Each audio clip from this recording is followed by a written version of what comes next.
the entire Fallout Iceberg? Let's go. Iguana bits. Iguana bits are a consumable item that you can find throughout the wasteland no matter where you are at.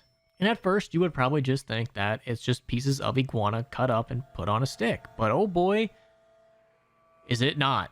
A man by the name of Bob Frazier, better known as Iguana Bob, made this item very, very popular in the hub in 2161.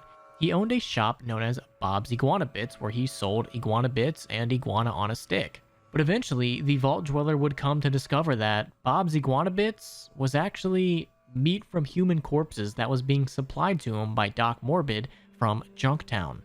And it would seem that his secret never got out because the shop is still being run 80 years later by his son, who continues selling iguana on a stick. Now, Fallout 4 and 76 did kind of change up the whole naming and picture scheme, with iguana on a stick now referring to the meat skewer, which was known as iguana bits. Now, in the newer games, when you see iguana on a stick, it actually means iguana bits. But just remember, whenever you find some iguana on a stick and you see those little chunks of meat sitting there, just think of Iguana Bob and what you're really eating. Crashed UFO. This is one of my favorite encounters in Fallout 4. Upon reaching level 20, randomly in the sky you will see what seems to be like a ship crashing down into the earth. And following said crash, you can come across this UFO. Now there is another way that you can actually activate this. If you head to Relay Tower 1DL109, you will discover the garbled radio beacon.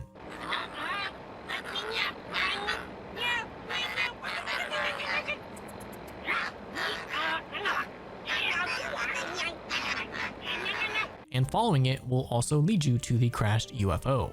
But upon reaching this UFO, you will notice that 1, you really can't interact with it or anything, which is kind of a shame, and 2, there is going to be a trail of what appears to be green blood.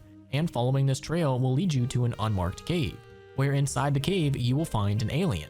And this alien is automatically hostile, and upon killing him you will receive the alien blaster and a couple hundred alien blaster rounds. So, not too bad.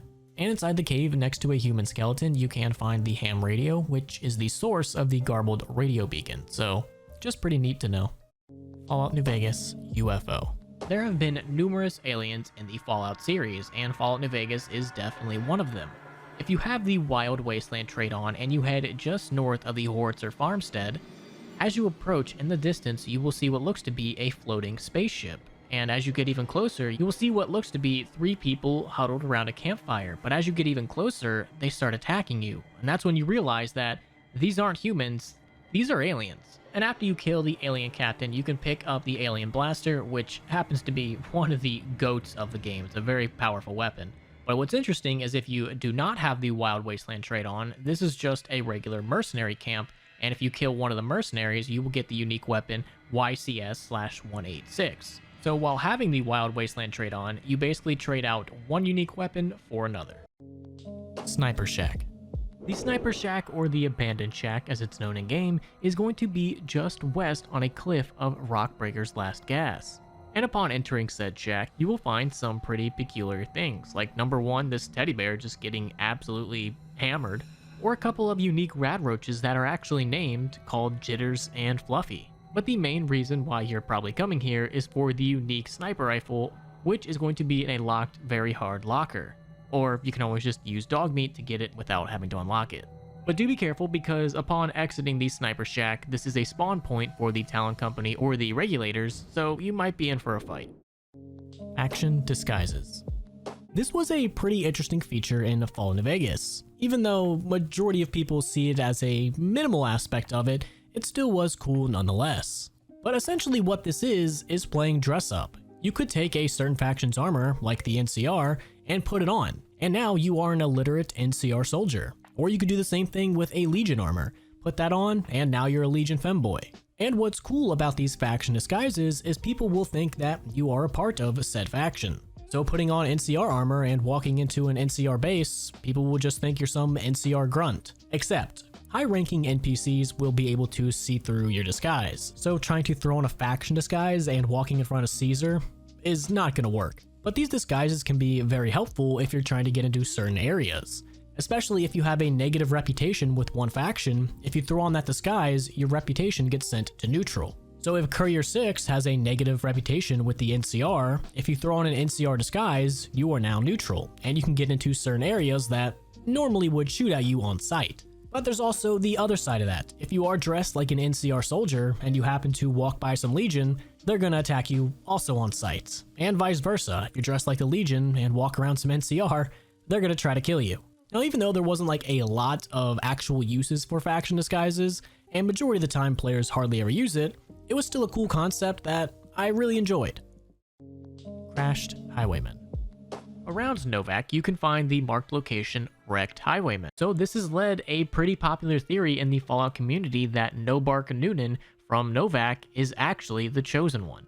The Highwayman is definitely one of the bigger pieces of evidence because, again, in Fallout 2, the Chosen One was able to get a Highwayman actually working, and that was his own personal vehicle.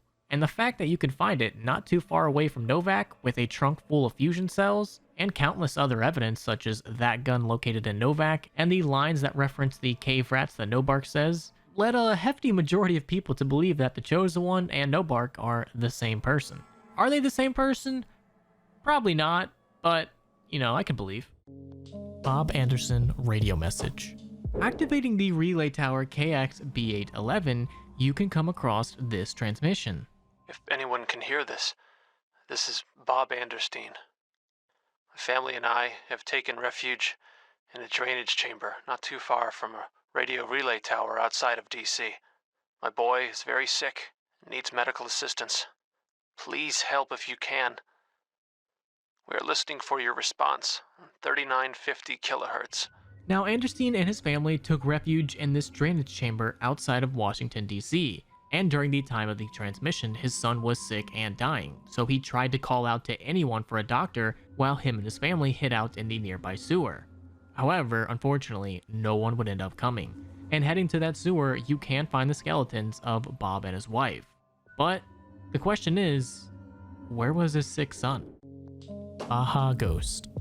This is a reference to a conversation you can have with Chief Hanlon, where he says that NCR Rangers are busy fighting Ghost out in Baja. It's no secret we've had better campaigns. Holding this whole length of river isn't easy. We're stretched thin and the long 15 just keeps getting longer. Slow to get supplies, slower to get reinforcements. NCR's Senate has got funds tied up at the Boneyard. And President Kimball ordered our most experienced rangers to chase ghosts down at Baja. And this led a lot of people to believe that there was some mysterious force out in Baja that the NCR were having a tough time dealing with. When in reality, there are no ghosts in Baja, there's no mysterious force there giving the NCR a hard time. Hanlon meant it as the NCR are chasing things that aren't really there, there are problems which do not exist that do not warrant the NCR being there, and pretty much that the Rangers are chasing a dead end out in Baja and are wasting their time. So unfortunately, there are no ghosts of Baja, just a lot of NCR time and money being wasted. Dunwich. The Dunwich is a multi-game Fallout Easter egg that's lore is shrouded in mystery and hints at a dark and supernatural force hiding behind the scenes. Originally a reference to Dunwich Horror by H.P. Lovecraft, it has now evolved into a story in its own.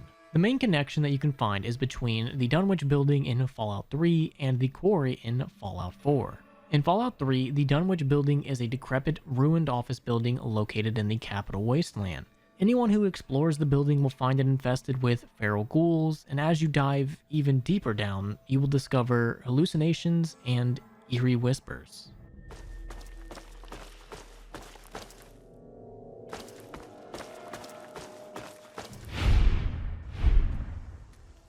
Through many of the terminals, you can uncover the story about a group of workers who were exposed to an artifact which caused them to go mad and turn into ghouls. You eventually learn that the founders of the Dunwich Company had an obsession with the occult and were worshipping some ancient gods. In Fallout 4, you can find the quarry, which is located in the Commonwealth, and as you explore the site, very similar eerie phenomena will occur.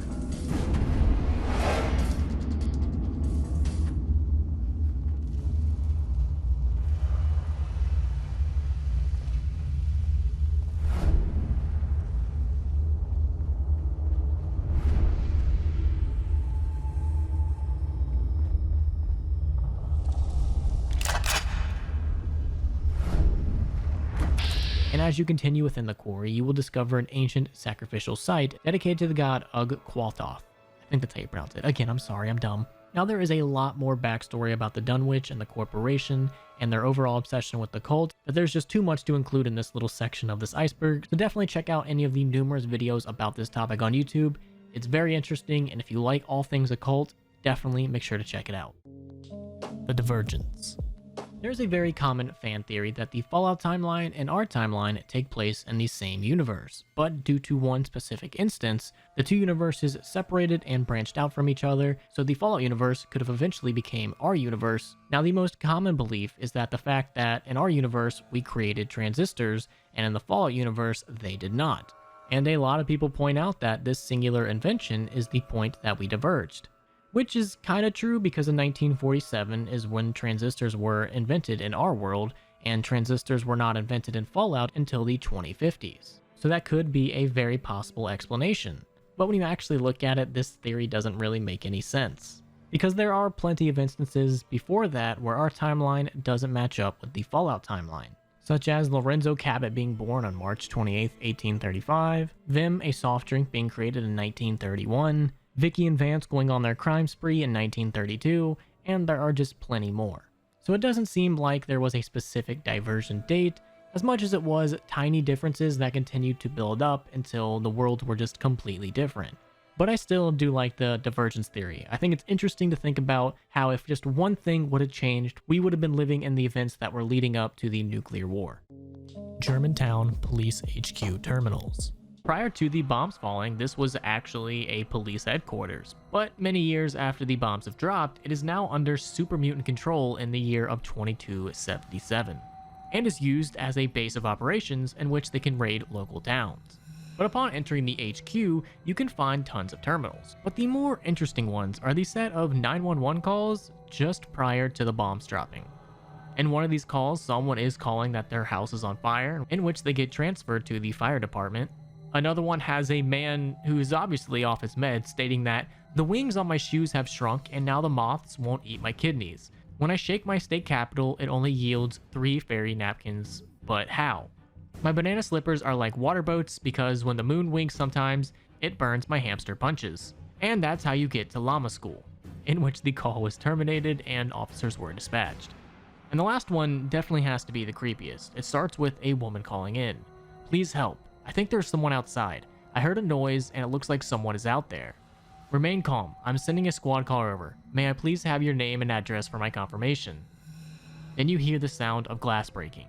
I think he's in the house now. Please send help. Oh my god, I think I hear him. Ma'am, I've dispatched a squad car. It should arrive within minutes. Try, and then the call gets interrupted. The sound of a scuffle can't be heard.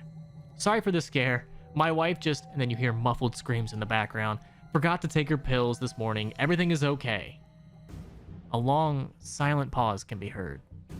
No need for the squad car either. Have a nice day, and the call hangs up. Lonesome Drifter is Mysterious Stranger's son. Now this is a very easy one. The Lonesome Drifter is a character that you can meet just north of the El Dorado gas and service station. And if you happen to strike up a conversation with him, he'll give you a little bit of information about his background, where he will tell you the tale of his upbringing, where his father abandoned him and his mother, and things weren't too well off after that. But it's unique because in this conversation, he refers to his father as a mysterious feller. My story's a long one, friend, and I can't say as it's all that interesting. Well, I was born in a little town out Montana way. Me and Ma didn't have much, ever since my pa up and left. That he did. Never did know why. Ma always said he was a real mysterious fella, even when he was with her. Like he was a stranger sometimes. And what's even more interesting is eventually you can get the mysterious magnum from him, and whenever you pull it out, this happens.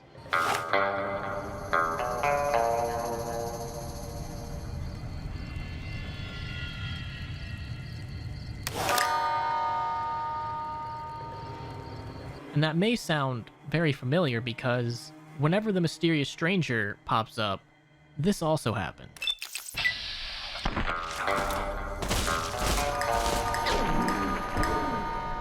And to put the nail in the coffin, Josh Sawyer, pretty much the man who is behind Fallout New Vegas, stated in a forum post that he wished he had the time to hard code the mysterious stranger to turn on the player character if you attempt to use VATS to kill the lonesome drifter, and if that doesn't sound like a father protecting his son, I don't know what is. Vault Boy's Thumb. For a very long time in the Fallout community, there was a constant rumor going around that the signature pose that the Vault Boy was doing was actually a way to measure if you were in the safety zone after a nuclear attack. And this rumor became so big that they actually included it in the Fallout TV show. If they ever drop a really big bomb, I'm told us to hold up your thumb just like this. And if the cloud is smaller than your thumb, now you run for the hills. And if it's bigger than your thumb? They told us not to bother running. It is claimed that if a person does this to a resulting mushroom cloud, and you can see the cloud from behind the thumb, you are in the radiation zone and you should immediately evacuate. But if you cannot see the cloud, then you are safe.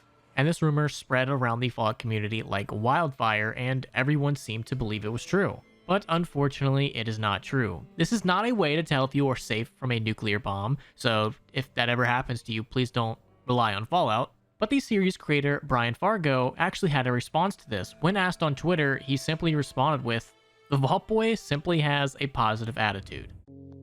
Vault 19. Vault 19 is a very mysterious vault just north of Good Springs, and the reason I say it is mysterious is because we really never learned what happened to the original Vault Dwellers. We know the experiments that went on, but up until the point where the Powder Gangers arrived, we really don't know the ultimate fate of the people that lived here. Vault 19, of course, was an experiment vault, where they were trying to induce paranoia through non-chemical and non-violent means. The vault was separated into two different sectors, a red and a blue sector. While both sides could interact with each other, both sides also had an overseer, so there was one overseer for the red and one for the blue sector. And as time went on in the vault, people start to become more and more paranoid about the other side. There's a lot of journals and notes that indicate the levels of paranoia going on, with each side blaming the other for simple things like vault malfunctions, and also blaming the doctors claiming they're being drugged. People were also claiming to hear noises and voices coming from the vents, and seeing patterns and blinking lights telling them some sort of code. And both factions were constantly blaming the other side and being more and more cautious of the other ones. All while they were unaware that the true culprits were the overseers themselves, who were doing all of this at the direction of Vault-Tec. And the irony of Vault 19 is that the same experiment that happened to those Vault Dwellers all those times ago seems to make a repeat with the Powder Gangers that arrived not too long after. Fallout New Vegas playing cards. Upon purchasing the Fallout New Vegas Collector's Edition, one of the extra things that you received was a deck of playing cards. The deck contains 55 cards, 52 being regular playing cards with 2 jokers, one being represented by the Courier and one being represented by Benny, and also 1 Caravan rule set. And the backs of these cards are not the same throughout the entire deck. They're kind of completely random, and they feature in-game locations, such as all of the casinos on the Strip, the Bison Steven, Vault 21, and the Silver Rush. And each suit is actually represented by a certain faction in the game. The spades are going to be the area around Freeside, the clubs are going to be Caesar's Legion, the hearts are going to be the NCR, and the diamonds are going to be the New Vegas Strip. And each of the cards has a character or faction or something from the game and a little quote about it, which is amazing. But what's kind of interesting is you can tell these were made very early on in the game because there are some changes that differ from the playing cards and the actual game. If we take a look at Ambassador Crocker, in the playing cards, he's a white dude, but in game, he's black. Or if we take a look at the 2 of Diamonds, we can see 2 robot sex slaves instead of 1. So it seems like these were made pretty early on, and they ended up making some changes, but they already made the cards, so you can't go back and change them. But still, these cards are freaking awesome, and I'm glad I actually own them. If you're a huge fan of Fallout New Vegas, I think this is something you definitely want. Dennis Crocker was white. Dennis Crocker is an ambassador for the NCR, and actually was originally intended to be a Caucasian male. But due to a recording mix-up, the black voice actor Emerson Brooks ended up recording Crocker's lines, and this really made it so his voice and his appearance didn't really match, and they ended up changing Crocker from white to black. And you can tell that this was kind of late, because in the collector's edition of Fallout New Vegas that came with a deck of cards, one of the cards, the 5 of Hearts, is Ambassador Crocker, but before the change. So here you can see what he looked like when he was white. Pat.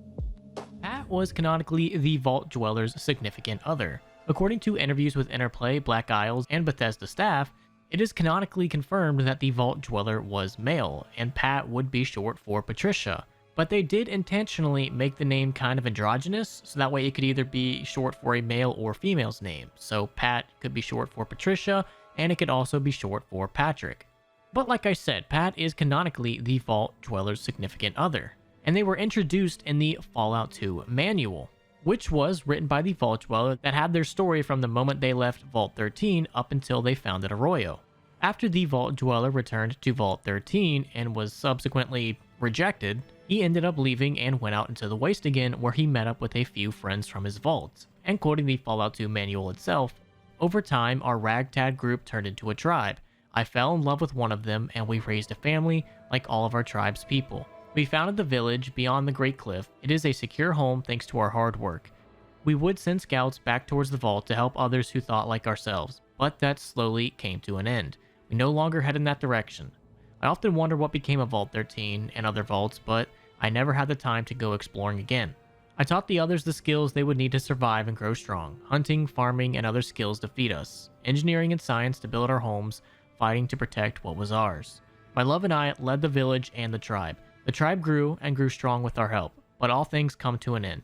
Our sons and daughters are now the leaders. I'm sure that the tribe will continue to grow strong under the leadership of our children. My love perished years ago, and not a day goes by that I do not think of Pat's face. I see it every time I look at our children. This journal is our legacy to them, to their children, and to the rest of the tribe. That is my story, and I'm sticking to it. The Wanderer." Experiment NRT 0001. Experiment NRT 0001, or also called the Glow Leaf, is a consumable item in Fallout 4. The background behind this experimental plant was it was founded by a Brotherhood of Steel field scribe at the mouth of a river, and upon testing and hybridization, they eventually got a leafy plant with thick roots that surprisingly made an oddly good tea.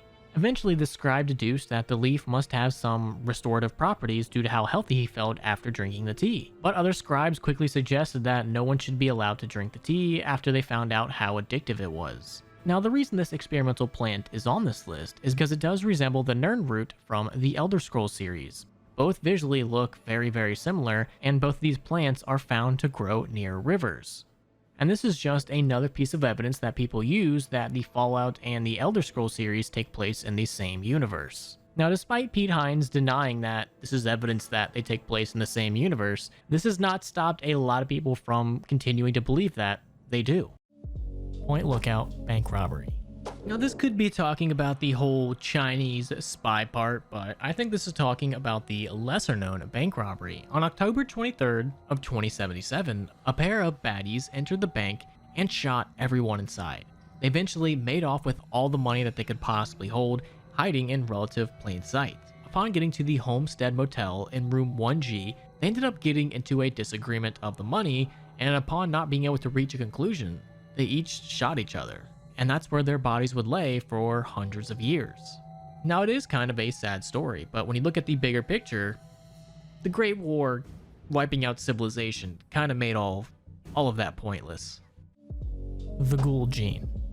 Any human who has been subjected to fatal levels of radioactive poisoning may not die, but may turn into a ghoul. Instead of suffering organ failure and their bodies falling apart, they instead mutate and adapt to the radiation, resulting in immunity and an extended lifespan. Now, this sounds good and everything, but there is a huge drawback, with widespread necrosis of the skin, lesions, and rot, resulting in a terrifying appearance that is akin to a zombie. But how exactly does this happen? What exactly turns people into ghouls? Is there a reason that certain people can turn into ghouls, but not others? We've seen ghouls that are alive from the pre-war, and we've seen ghouls go through the ghoulification process almost instantly. And what stops these ghouls from becoming feral? Like I said, we've seen ghouls alive for hundreds of years that have yet to turn feral, but we've also seen other ghouls turn feral almost immediately. And because each game kind of changes the lore on ghouls just a tad, there really is nothing set in stone that tells us how one becomes a ghoul, other than a huge dose of radiation. So this has led a lot of people to believe that there is a specific gene or some sort of it factor that can turn certain people into ghouls and not others. And really that would kind of explain everything. If there was a specific gene that only some people had, and that gene was the one that could turn you into a ghoul, it would make a lot of sense. There really hasn't been much evidence to support or deny it, so I choose to believe it. Snow globes. Snow globes are a collectible item in Fall New Vegas and can be sold to Jane and the Lucky 38 for 2,000 caps each, and then will be added to the snow globe display in the Lucky 38 Presidential Suite. And there are a total of 7 out there in the wasteland. The first one can be found in the Good Springs Cemetery, in the grave next to the water tower. Heading over to Hoover Dam, we can find the next one, sitting right there on the welcome desk. Another one can be found in the old Mormon fort. By entering the fort, you want to head to the western corner and enter that door, and the snow globe will be located upstairs on a shelf. If you happen to make your way to Jacobstown, you can find the next one inside the Jacobstown Lodge, sitting right there on the reception desk. Another one can be found in the Nellis Air Force Base. By heading inside the base and going to the Boomer Museum, you can find the snow globe at the table on to the right. You can also find 2 snow globes on the strip. One can be found in the cocktail lounge of the Lucky 38, right behind the cash register. And if you head down to Vault 21, you can also find another. This one will be on Sarah's nightstand. So if you end up having a little adult sexy time with her, you can just steal it afterwards. Now the next 4 aren't in the base game and all require some DLC. There is one located in the Sierra Madre, which is in the Dead Money DLC, and will be located in the upper levels of Salida del Sol North, located near Dean's Secret Stash. If you have the Honest Hearts DLC, you'll find the Zion National Park snow globe. This one's going to be located in the general store in the northwestern part of Zion. It'll be on the bottom shelf of a broken cabinet behind the counter. Now if you make your way to Old World Blues, we can grab the Big Mountain Snow Globe.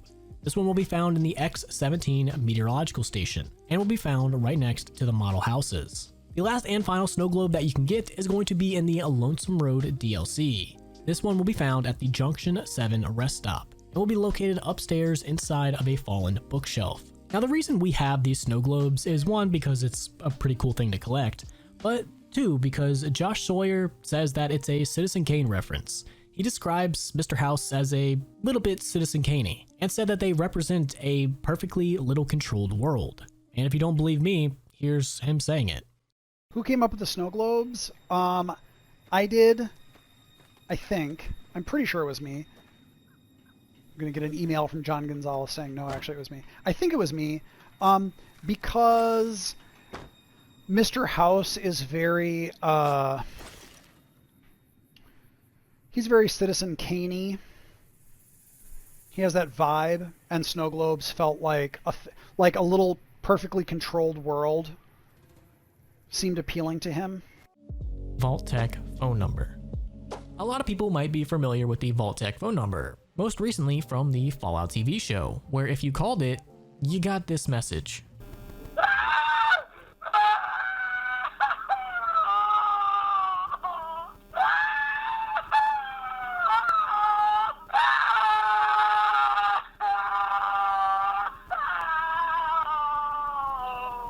And that is very, very creepy, but if you decided to text the number, you would get a message basically saying that the next available appointment is from 33 weeks from now. But that is not where this Easter egg actually starts. It actually goes all the way back to Fallout 4 and even farther back than that in Fallout 3. In 2008 at E3, the trailer for Fallout 3 actually showed this 188 Vault-Tec number, and the number returned again in Fallout 4. And if you called the number, you would get this message. Thank you for calling Vault-Tec, your first choice in post-nuclear survival. We're sorry, but due to unexpectedly high call volume, all representatives are currently busy. Please stay on the line, and someone will be with you as soon as possible. There are 101 million callers in front of you. Estimated wait time 78,643 hours. Thank you for calling Vault-Tec. Have a wonderful day. Now don't try to call that number anymore nowadays because it's basically inactive. At one point in time, it was bought by an adult service that you would call for, and as hilarious as that is, it definitely probably scarred a lot of kids. But nowadays that number is no longer in use. Randall Clark. Randall Dean Clark, aka the Survivalist or the Father in the Caves, has one of the greatest backstories out of any non-NPC character there is in Fallout. And I hate to keep saying this, but the lore and the story behind him deserves an entire separate video, so make sure to check out this video by Synonymous. that goes in way more detail about Randall Clark's life and his impact. Because we can't have this video being 20 hours long, so I'll try to summarize it. Randall Clark was a former US Army soldier before the bombs fell, and after the bombs fell, he would end up losing his wife and his child. Seeking refuge out in Zion, he would spend the rest of his days there, doing whatever he could to help protect the inhabitants of Zion.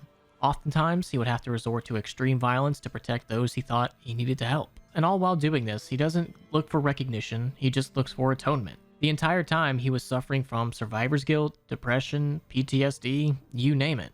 And anytime someone would get relatively close to him, they would end up dying. So, towards the end of his time in Zion, he was a lone, brittle old man, still doing whatever he could to help those in need. Looking on the surface, the story is that of a badass man protecting everybody in Zion, but digging deeper into it, it's that of a broken man doing whatever he can to atone for what he thinks are his sins. Pink Paste 2012 Pink Slime Lawsuit. Just wait, we'll get there. This relates to Fallout.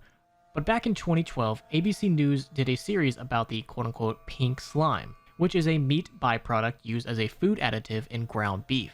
And it's used as a filler and to reduce overall fat content in the ground beef. And as part of the production process, heat and centrifuges remove the fat from the meat and beef trimmings. The resulting paste without fat is exposed to ammonia gas or citric acid to kill bacteria. In 2001, the USDA approved the product for limited human consumption. But the product, when prepared using ammonia gas, is banned for human consumption in the EU and Canada. And in 2012, ABC News had a story that claimed that approximately 70% of ground beef sold in the US contained this additive. And later in that year, a defamation lawsuit was set up against ABC for false claims about the product, and they sought $1.9 billion in damages. And for the year of 2012, majority of schools ended up purchasing their beef directly from the USDA and did not know what was in the beef. And an analysis of the California Department of Education data indicated that anywhere from none to nearly 3 million pounds of beef that the USDA was serving to California schools was made with this pink paste. Now this translates to Fallout because Fallout took this and used it for a background of one of their locations. In Fallout 4, you can find the Suffolk County Charter School. And prior to the Great War, for additional funding, the school's principal agreed to implement an experimental nutrition initiative, the NAPP, the Nutritional Alternative Paste Program. Participation in this program required limiting food consumption within the school entirely to food paste, which was developed by Vault-Tec. And it was reported that after 1 week of this paste consumption, there was an increase in problematic student behavior and everyone started to gain a pinker complexion. And after the Great War, the building is mostly intact and has become infested with feral ghouls, who after many years of eating this pink paste have gained a pink complexion. Good morning, teachers and students. It is a fabulous Wednesday here at Suffolk County Charter School. The Glee Club is having their seasonal bake sale today, so stop by and show your support so we can send our team to the regionals.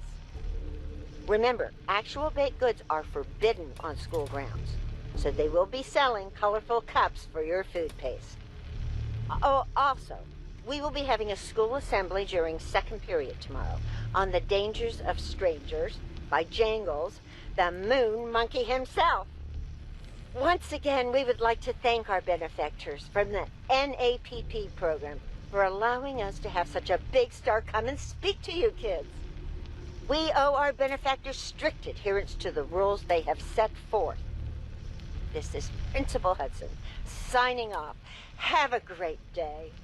Happy Friday, all. The NAPP program launched this week with success, but not without problems. I hate to have to throw away your mother's carefully packed lunches, but I am afraid we must put our foot down on this issue. I am assured all of you will get used to the flavor of the paste. Also, I have been informed that flavor varieties will be on their way pending continued success of the program. How exciting! To those complaining, I will repeat. There are absolutely no psychological or physical side effects from participation in the NAPP. Any observed effect is assuredly psychosomatic and possibly related to a lack of trust in the government. Remember, our participation in the NAPP not only helps our school, but in the long run benefits our nation. Thank you for your attention. This is Principal Hudson, signing off. Mr. Gutsy quotes Apocalypse Now. Mr. Gutsy is the combat variant of the civilian Mr. Handy, developed by General Atomics International and commissioned by the US Army, and it was made shortly before the bombs fell in 2077, with some of the first units seeing service in the liberation of Anchorage, Alaska. The thing that really made Mr. Gutsy's stand out from other combat robots is its sheer maneuverability and its spatial awareness. The Mr. Gutsys were upgraded with dedicated military software that allowed them to refuse orders issued by commanders who are either incompetent or under court-martial. However, there were some minor setbacks. Due to the rush in the development, General Atomics did cut a couple corners and resulted in some noticeable downsides. The biggest one would be in the absence of orders, units just defaulted to patrol mode and would attack any unauthorized personnel with extreme violence. But because it's the Fallout universe, no one seemed to really care and everyone just accepted the fact. Now, one of the quotes that the Mr. Gutsy does have would be this one. There's nothing I like better than the smell of plasma in the morning. And of course, this is a reference to the movie Apocalypse Now, which was a 1979 Vietnam War movie, which you definitely need to check out if you haven't already. A really solid Vietnam War movie. But in that movie, the same line is said, except there is just a minor difference. I love the smell of napalm in the morning. Vault 22. Vault 22 is a very interesting vault. It stands out from a distance. In a barren wasteland where it looks like nothing grows, Vault 22 looks like it's just teeming with life, plant life to be more specific, and it stands out very easily among the rest of the rock and sand. But upon entering the vault, you very quickly learn that it's actually kind of deadly. Before the war, the vault was originally inhabited by scientists working on agricultural-based experiments with their end goal of sustaining the vault's entire research population with plants grown inside of the vault. But of course, due to one fungus named Bia vera mordicana. Guys, I'm a YouTuber, I'm not smart. Which of course was developed at Big Mountain, more specifically the X-22 Botanical Garden. But with the experiments using this fungus, which was originally designed for pest control, the fungus would infest itself and begin to colonize the host's body, and eventually the host would die due to failure of the body functions, while the fungal colony continued to expand through the body, and eventually the host's motor functions are fully controlled by the fungal colony, allowing it to move around and infect more and more. And as they continued to do more and more research with this fungus, it ended up spreading throughout the vault and eventually consuming it. And by 2096, the vault would fully be abandoned, with the dead eventually becoming spore carriers that were doomed to carry the fungus throughout the rest of the vault. And eventually, a party of 118 survivors that left the vault ended up making their way north into Utah, and eventually ending up in Zion Canyon, where they came across a group of refugees from Mexico. With having greater numbers, more discipline, and tactics, they ended up hitting the Mexicans' camp, killing all of the men and shooting down women and children that resisted, and the remainders would be taken to their camp. But if you know anything about Zion, there was a man named Randall Clark who happened to witness the entire thing, and over the next couple days he surveyed the area and watched very, very carefully, where he noticed that the Vault 22 survivors were walking around coughing constantly. And upon the day he decided to get into the camp, he came across a very gruesome scene. The Vault 22 dwellers had killed and eaten everyone they took from the Mexican survivors' camp, and Randall Clark would go on to kill 24 of the original 180 dwellers. The remaining fates are really unknown, but the NCR's Thomas Hilderin has a very specific interest in Vault 22, and upon talking to him, he can give you a job that has you entering Vault 22, so that way you can see man-made horrors that probably best left untouched. Circle of Steel. The Circle of Steel is a branch organization within the Brotherhood of Steel that deals with eternal conflicts. The only known member that we know of is Knight Christine Royce. Not too much is known about the Circle of Steel, but Chris Avallone summarizes them as this: secret black ops, more stealthy tech ninja assassins, branch that we intended to introduce in Van Buren, and the branch was becoming unhinged through extreme use of stealth boy technology and causing fractures within the political structure of the Brotherhood of Steel. So maybe one day we'll see more of the Circle of Steel, but as of now, not really too much is known. Cut post-game. At some point in time in Fallout New Vegas' development, after the Battle of Hoover Dam and after the end slides, you would have been able to continue playing and exploring all of the numerous locations that we've seen so far, but after the war. So exploring Freeside or Vegas under NCR control, or exploring other locations under Legion control. And this got so far into development that there's actually a lot of quotes out there that have different reactions depending on who won the battle. And there's an excellent video by Triangle City that I will link in the description called New Vegas Post-Game Cut Content that talks all about this. So if you're more interested in this, it's like a 20-minute video. Go check it out, links down below in the description. But the reason this never came to fruition is for two reasons. One, budget and time.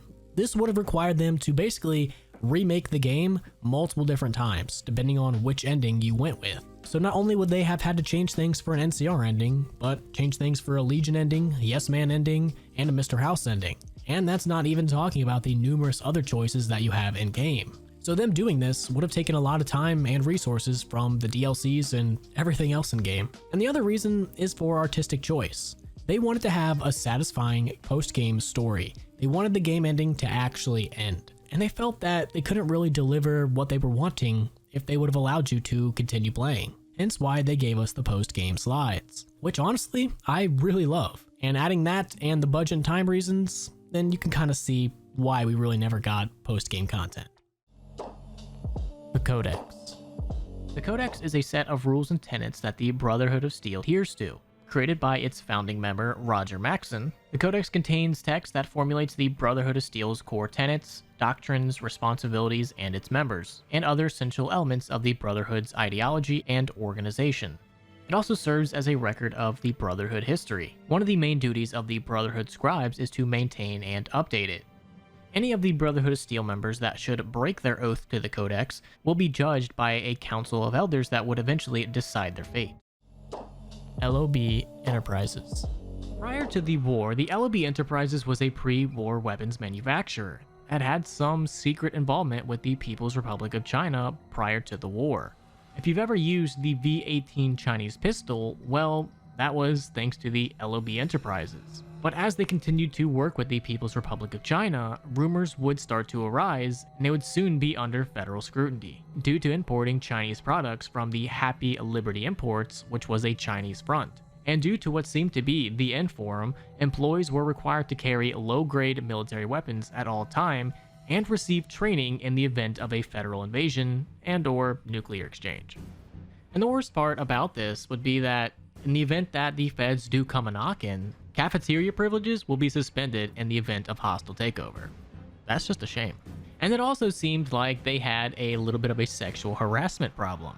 From human resources to a man named Samuel Johnson, it seemed like he had a problem with inappropriately hitting on women. Like using the phrase, "Hey doll, want to see if this is a grenade in my pocket or if I'm just happy to see you?" So not only are they working with the Chinese, but they have a serious sexual harassment problem. And just hours prior to the Great War, their headquarters was attacked by federal agents. And after the Great War and many of years, the only things left surviving are the assault robots that are still programmed to this day to keep the building secure. Pre-order bonus.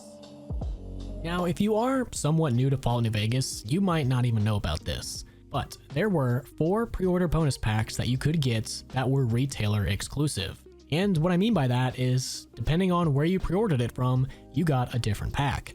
So for example, if you pre-ordered at GameStop or EB Games, you got the Classic Pack, which gave you an armored Vault-13 suit, your Vault-13 canteen, which you will occasionally take a sip from, a weathered 10mm pistol, and 5 stim packs. And if you got it through Amazon, you got the Tribal Pack, Tribal Raiding Armor, Broad Machete, 5 Bleak Venom Doses, and 10 Throwing Spears.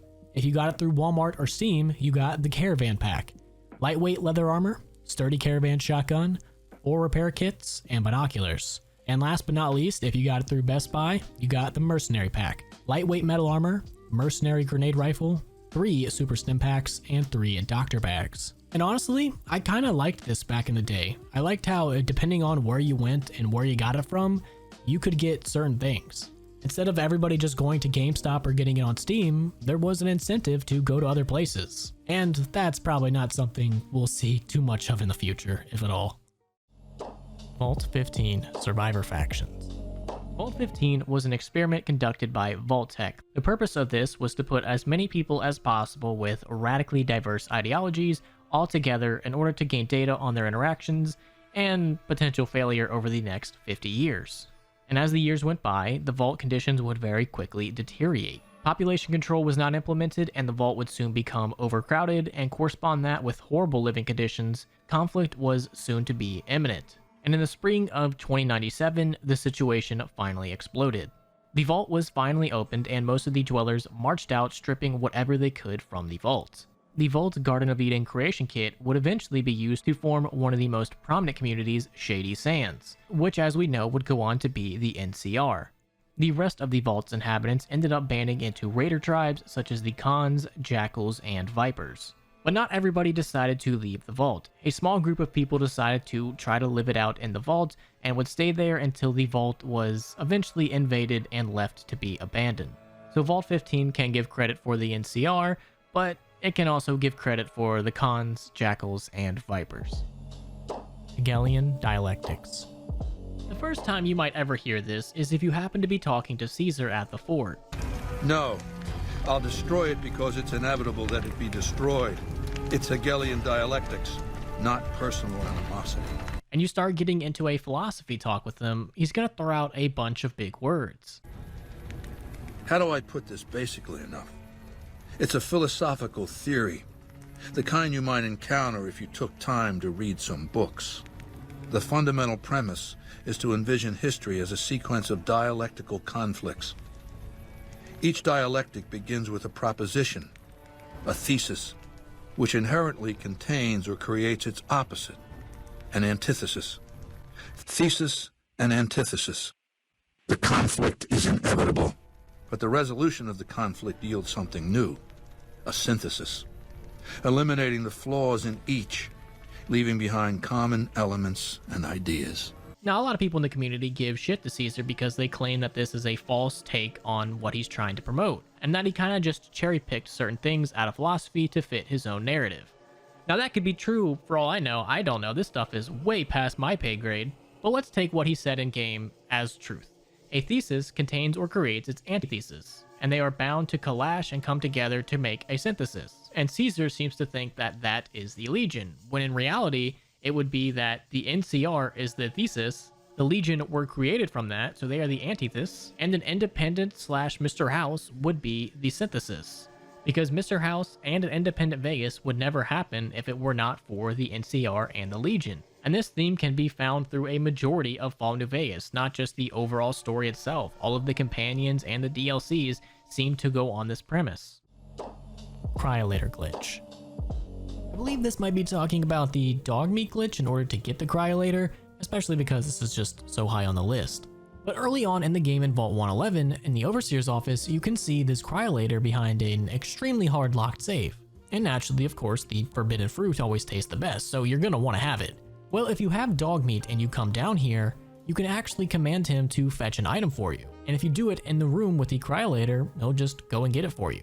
And after all these years, I believe this is still working.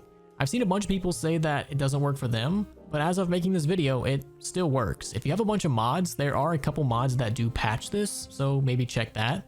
And I've just seen so many ways of people discussing on how to get around certain little bugs that may pop up trying to do this, but as of today, get dog meat down in here and he can just go get it for you for free. Inbred swamp folk. This is another add-on to this list that deserves a whole video actually, but I'll try to briefly summarize it.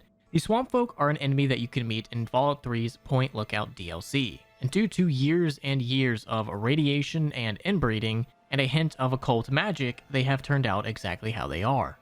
Before the bombs fell, Constance Blackhall, who was Richard Dunwich's brother, used the book The Krivbekni to hold power over the swamp folk before the bombs dropped, and after the bombs dropped, due to the book's power, she was able to extend her life. And through all these years, she kept instilling these same bloody rituals throughout all of the swamp folk. But eventually, that book was taken from her, and that led to her eventual death. And after many, many years, the book eventually did find its way back to the possession of the swamp folk, where they continue to perform the same bloody rituals and chants that was instilled in their ancestors by Blackhall. They torture and sacrifice people to their death, and they will chant incoherently while they do these sacrifices in a misguided attempt to recreate the pre-war traditions. And that just scratches the surface of the lore behind the swamp folk. On the surface, it's just made to seem like, heh, a bunch of inbred rednecks living in the swamp, but when you actually look into their background, there's a little more to it. Mr. New Vegas is an AI. Howdy, folks. This is Mr. New Vegas, and I have a good feeling about all of you listening. Mr. New Vegas is a very interesting character in Fallout New Vegas. You never get to meet him, you only ever hear him. And no matter what you're doing around the waste, he always seems to know and always seems to have something to say. A package courier found shot in the head near Good Springs has reportedly regained consciousness and made a full recovery. And in-game wise, there's nothing that ever reveals to us exactly who Mr. New Vegas is. But a very old blog post just so happened to reveal it for us, and it reads, Mr. New Vegas is interesting because he's a voice on the radio. He has no body. He was created by Mr. House, so he's literally just a voice. He tells what's going on in the world, he's always upbeat, and he has some very bizarre lines. So yes, Mr. New Vegas himself was an AI created by none other than House. Deathclaw Promontory. Deathclaw Promontory is an unmarked location just east of the Cliffside Prospector Camp across the river. If you manage to reach this place via the north side, you will come across an absolute swarm of Deathclaws, and not just regular ones too. You will run into alpha males and mothers, and a variety of regular old Deathclaws and some baby Deathclaws. And this all depends on your level, so the number of Deathclaws and the type of Deathclaws will vary depending on the character's level. And it's not all for naught, because there is some decent loot. You can get a piece of Remnant's power armor, you can get a T-51 power armor, a couple Deathclaw eggs, a multi-plas rifle, and a tri-beam laser rifle. This is definitely one of those areas that even some veteran Fallout New Vegas players might not know about, and it's the ultimate test of how badass is your courier. Sanctuary's basement. I'm pretty sure this is talking about a hidden bunker that you can find behind a house in Sanctuary. Coming over to this blue house kind of at the end of the street, going behind it, you can find a hidden cellar. And inside the cellar, you can actually find a pretty decent amount of goodies that are going to help you very early on in the game, such as ammo, food, and even some gold bars, and even a bed. And surprisingly, weirdly enough, I feel like a lot of people may miss this upon their first couple playthroughs, so if you haven't checked it out, definitely do. No horses. Horses are very interesting in the Fallout universe because we haven't seen any in games. You would think one of the best modes of transportation after a nuclear apocalypse would be horses, but we have really never seen any, and this has led a lot of people in the Fallout community to believe that horses have gone extinct. Now, there is no actual lore that says horses are completely extinct in Fallout, but they are mentioned in games.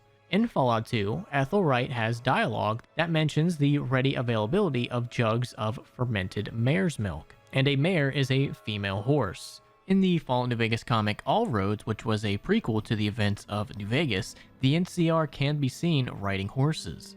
Now, I know a lot of people might bring up the email where somebody asked Josh Sawyer about this and he retconned it, but I've never seen any proof about that. It's just kind of like a, hey, I said this, believe it. So we can pretty much just ignore that.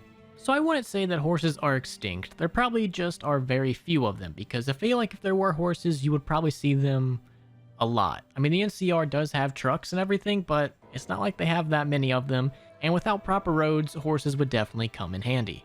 So maybe one day we'll actually see some horses galloping throughout the waste, but as of now, we have yet to see any. Keller family. The Keller family are a part of an unmarked quest in Fallout 3 called Keller Family Refuge, in which you are tasked with collecting 5 holotapes around the Capital Wasteland. And these holotapes give us a little bit of information about this pre-war family having to deal with the bombs dropping. They originally had tried to make it into vaults, but realized that that was a futile effort. And thanks to Alex, who was a part of the US Army National Guardsman, who was able to steal some access codes to a bunker and then sent each family member a single digit, forcing them to all be together to survive the bombs. And finding each of these holotapes, you can piece together the events that led to this family's demise. Tina, it's me, your brother, Alex. Listen, Mom would kill me if she knew I was contacting you, but she's being an impossible bitch right now. You have to come home. Do you understand me? This thing with China, it's not going away. We're gonna try and get into one of those vaults. If that doesn't work, well, I have a backup plan. There's this secure bunker, another sort of vault, inside the National Guard depot, and... Look, no matter what it takes, the whole damn Keller family's gonna ride this storm out, but you've got to get your ass home. Now. Paul, it's me, Tina. I heard back from my sister Candace. We couldn't get into a vault. 101, 87, didn't matter. All full to capacity. But my brother Alex is a soldier, and he sort of stole the passcode for a secure army bunker. He did it for the family, but they caught him. Before they took him into custody, Alex, he sent us each one number of the 4-digit code. That way we all have to be together to get in. He gave me number 5, the day of my birth. So I guess what I'm saying is, I'm still leaving. It's been fun. Kind of. Oh, and I'm not pregnant, so no worries. Mom, it's Candace. Oh my God, it's really happening. I can see the cloud. It's so big. Mom, I'm so scared. I'm heading to the vault now. I'll do whatever I can to get inside. My number of the passcode was 7, right? Ralphie, son, this is your father. We can't get into the goddamn vault without you. Get your ass over here now. My 4 is useless without you, boy. Candace, it's Ralph. Tell Dad there's no way in hell I'm spending nuclear Armageddon trapped with him in a fucking closet. You can have my number. It's 6. Now, if you'll excuse me, I've got a mushroom cloud to walk into. Have a happy Holocaust. And upon getting to this bunker, you will find 3 dead bodies and a glowing one, which can indicate that one of the family had turned and killed the others. El Tumor. If you are doing a Legion playthrough or are just being an elite spy, eventually as you progress through the Legion's quest lines, you kind of get the idea that something is not quite right with Caesar. Oh, God damn it! Never this bad before. This. I'm going to lie down. Come back later. Tomorrow. And after returning to the fort after the destruction of the Brotherhood of Steel, Caesar will ask you to speak with him privately in his tent, where he explains to you that something's wrong. All right, let's state the obvious. There's something wrong with me. And through a variety of medicine or speech checks, you can learn that this dude got a tumor, and it's not going too well for him. And there are essentially 3 ways to go about this quest. You can either 1, have a high enough medicine to perform the surgery yourself, 2, you can have Arcade Gannon do it, or 3, you can repair the autodock. Or I guess technically 4, you can kind of just like kill Caesar, or I guess 5, just do nothing. But I think my favorite route to go about this is having low intelligence and trying to perform the surgery yourself. Classic.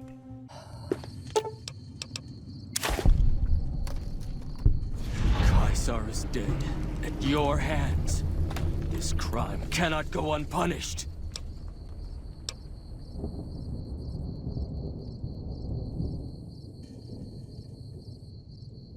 No, I suppose not. You've proved that you're a friend to us many times. I apologize for my temper. Hubris Comics building. Hubris Comics in Fallout 3 is pretty interesting because there's a lot going on here. In the year of 2277, Hubris Comics is now home to a wastelander named Mad Johnny West, who will be holed up in the fortified foreman's office overlooking the printing area and shooting at anything that happens to wander in. He's armed with a minigun and has a very high health on par with like a super mutant. And to top it off, he has automated turrets and a number of frag mines and traps littered throughout. But to make your life a little bit easier, you can turn on the printing press and smoke will start to arise from it. And the smoke that arises from it obscures not only Mad Johnny's vision, but also the turrets, making your life a little bit easier. Now, not only do we have Mad Johnny, there's also a mini-text adventure called Reign of Grellock.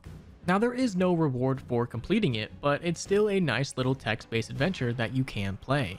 Now, Hubris Comics, of course, also has some relation to Vault-Tec. In this press release, we get Hubris Comics and Vault-Tec Incorporated unveil Vault Boy Meets Hell's Chain Gang, limited 5-part miniseries. The very best in invincible entertainment and impenetrable vaults team up to bring comic fans a gripping grimoire of greatness. From their headquarters in Washington, D.C., Hubris Comics announced today plans to bring a beloved American icon into the Hubris Comics universe, none other than the beloved Vault Boy character. Vault Boy was the perfect choice for our new Hell's Chain Gang series, said Hubris Comics chief of publishing Peter Shiner, in which those brilliant vigilantes take on Chairman Chang's commie cyborg corpse. Try saying that 5 times fast. After all, Vault Boy knows a thing or two about going up against the Red Menace. The 5-part miniseries will feature an alternate future in which Chinese communists have invaded America. Vault Boy and the Hell's Chain Gang are the last best hope for America to break free from the shackles of communism and this cautionary tale of vigilance. It has always been Vault-Tec's mission to educate and protect our countrymen from communist threat, commented Vault-Tec Public Relations Executive Joanne Strasser. This exciting project is a perfect opportunity to thrill young Americans while sending home an important message for us all. Every good American must help shoulder the burden of freedom and always be wary of the communist threat. The first issue of this miniseries will be available on newsstands everywhere this holiday season. About Hubris Comics. Hubris Comics, a branch of Hubris Comics, headquarters in Washington, D.C., has been producing printed entertainment since 2021. Hubris Comics are known for such popular properties as Grognak the Barbarian, Hell's Chain Gang, and The Inspector. So of course Vault-Tec seems to have their finger in just every single pie in the world. Now, the last interesting thing to come from this area would be the start of the Antagonizer. In one of the terminals, we get one of our first hints to the Antagonizer. But for my money, no tale is more tragic and more fascinating than that of the Antagonizer. While never developed as fully as major villains like Skullpocalypse or Mastodonald, the portrait of an orphan girl raised by ants and instilled with a bitter hatred of humanity has tremendous potential for reader connection and possible redemption.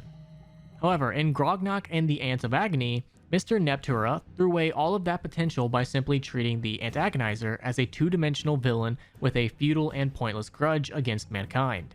His writing replaced her subtle undertones of lost humanity and tragically lost innocence with the worst sort of mustache-twirling cliched dialogue. It was an offense to the deep and tragic character. Now, what's interesting is you can actually find a character called the Antagonizer in Fallout 3. The Antagonizer is actually called Tanya, and having read comics about the supervillains and after the passing of her parents due to a giant ant attack, this gave her the idea of taking up the guise as Antagonizer. Excellent! It shall make a fine memento of a nemesis bested. A trophy of a foe antagonized. You mean apart from having cheesy names? Actually, I think I might know something useful. One of the traders told me she sounded like a girl he used to know. Girl's whole family was wiped out by ants. Not long before she showed up here. But they never found any trace of her body. Said her name was Tanya Kristoff. That might just be our little antagonizer.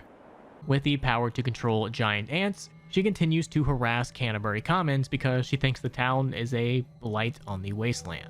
So Hubris Comics actually has a lot of interesting backstory and kind of connections throughout all of Fallout 3. The New Plague. The New Plague was an infectious disease that first arose in the 2050s within the United States. The New Plague would cause profuse sweating, unexplained contusions and swelling, and eventually terminated in massive external hemorrhaging. In 2055, West-Tec started to develop a cure for this new plague, in which they established the West-Tec Research Facility, which would eventually become the birthplace of the FEV, the Forced Evolutionary Virus. But before that, in 2073, West-Tec was contracted to develop a general immunization against biochemical weapons used by China, and experiments with this eventually led West-Tec to create the FEV, or Forced Evolutionary Virus. So all because of this new plague back in the 2050s, we now have super mutants roaming the waste, all because people got a little sick. Vault-Tec Rep is alive. You know the Vault-Tec Rep, the guy that you first see at the beginning of the game, the one who tells you about the vault. Well, surprise, but he actually does survive the Great War. He was unable to actually get into Vault 11. And because of that, he kind of had to take the full force of a bunch of radiation and ended up turning into a ghoul. And if you head to Good Neighbor, you can actually find him and catch up with everything that he's been up to since the bombs fell. Are you from Vault-Tec? I am Vault-Tec. 20 years of loyal service, and now look at me. I wasn't on the list. Oh God. I've been so alone here. No Commonwealth settlement, once a ghoul with 200 years of Vault-Tec sales experience. Where else could you go? Diamond City bigots don't allow ghouls inside. It's just here or back at Sanctuary, talking to that crazy robot of yours. Good Neighbor seems like an okay place. Just make the most of it. You know, if you heard that same keep your chin up shit for 2 centuries, you might feel a bit different. Just leave me alone. Ravens. Now, ravens in the game serve virtually no purpose whatsoever, except for by killing them you get 1 XP. But other than that, they're really just kinda used to set the tone of certain areas. You want an area to feel desolate and abandoned, throw a couple ravens in there that fly away right when you get near them. But there is one theory that I have heard, and that is that Caesar's Legion actually uses the ravens as spies and as carriers. If they need to send messages out to multiple informants, they use ravens. They're abundant and they're very smart. So next time you see a raven, depending on who you're siding with, you can either let it go and continue on with delivering its message, or take it out and possibly save a couple lives. Big Mountain created Cazadors and Night Stalkers. As you play through Fallout New Vegas, you would assume that Cazadors and Night Stalkers are just a byproduct of widespread radiation and unfortunate timing. But during the DLC Old World Blues, we come to learn that that is not exactly the case. We learn that both the Cazadors and Night Stalkers were DNA experiments performed by Dr. Boros. But there are many animals to shape. Industrious Cazadors, the happy-go-lucky Night Stalkers. They are my living, breathing DNA test tubes. Patrolling the Mojave almost makes you wish for a nuclear winter. This is just a line that you constantly hear while you're playing the game from the NCR, and it's essentially just become a giant meme. And if you've ever actually been trekking through Las Vegas, you will wish for nuclear winter. It's hot as balls out there. Low intelligence checks. If you decide to give your courier low intelligence, and I mean like a 1, that will open up a door to a variety of mischief that you can get into. New speech dialogues and new interactions are going to be plentiful. You're one of them special folks, ain't you? They ain't real snakes, see? They're Legion soldiers. I just called them snakes because they're low down and sneaky. Like a snake. Anyway, we always have trouble with Legion around here. Basin Creek HQ. The Basin Creek building is a location in the Mojave Wasteland that you can find just south of the West Pump Station. What's so interesting about this building is that the entire building itself is pretty much just an Easter egg. Everything that you can find exploring the Basin Creek building actually happened to Obsidian's old office building. Things such as a car crashing into the building, the bathroom flooding multiple times, having a huge ant infestation, a rat dying behind a wall which caused the entire building to smell, and someone punching a hole in the men's bathroom. There is a building, it's called like Brook Creek or something like that, or Creek something. It's south of New Vegas. It's south of McCarran, and it's a, I'm gonna steal these. The building is full of a bunch of things that were from the old building that Obsidian used to be in. That was full of terrible things. So there's like a car, like there was a time where we had a car crash into QA. Like, I'm not joking. So the old Obsidian building used to be located right off the 55 freeway. And one day there was this big shake in the building, and a car had flown off the freeway and actually hit the side of the Obsidian building by where our QA department was. The bathroom flooded at one point. Several points. Several points. We had, it was infested with ants. There was a rat that died in the wall at one point, and it was in the middle of the summer, and it stank up the entire building. And so we serious punched a hole in the men's bathroom. Somebody punched a hole in the men's bathroom. So we basically made this area that was, it's an inside joke. It's basically the old Obsidian building. So people who played through it, who were from the old Obsidian building, got got a lot of laughs out of that. And as you explore the Basin Creek building in Fallout New Vegas, you can find tons of references to the real-life events. Legend of the Star.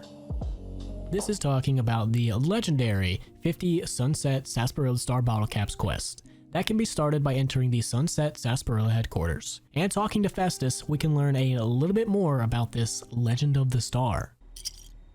Woohoo! You did it, partner! Bullet for you! Old Festus knew you could do it. I suppose you'll be wanting that prize now. Well then, hold on to your hat, 'cause it's a doozy. Not many people have heard the true story behind Sunset Sarsaparilla. Well, it's a right honor. And now, without further ado, your prize, the Legend of the Star. Long ago, people didn't have a heap of choices when it came to soft drinks.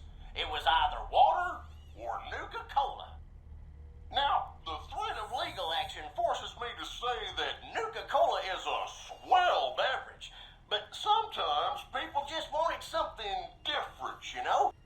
So one day, a man, a saloon owner in a small town, decided to make a new type of soft drink and asked his patrons what flavor they'd like it to be. After getting no help from them, a stranger at the end of the bar suggested the man make a sarsaparilla-flavored drink. The stranger said he would happily share his family's recipe for the drink on one condition. The condition being that the stranger would be allowed to sample the bottle whenever he liked to ensure the recipe was being followed to the letter.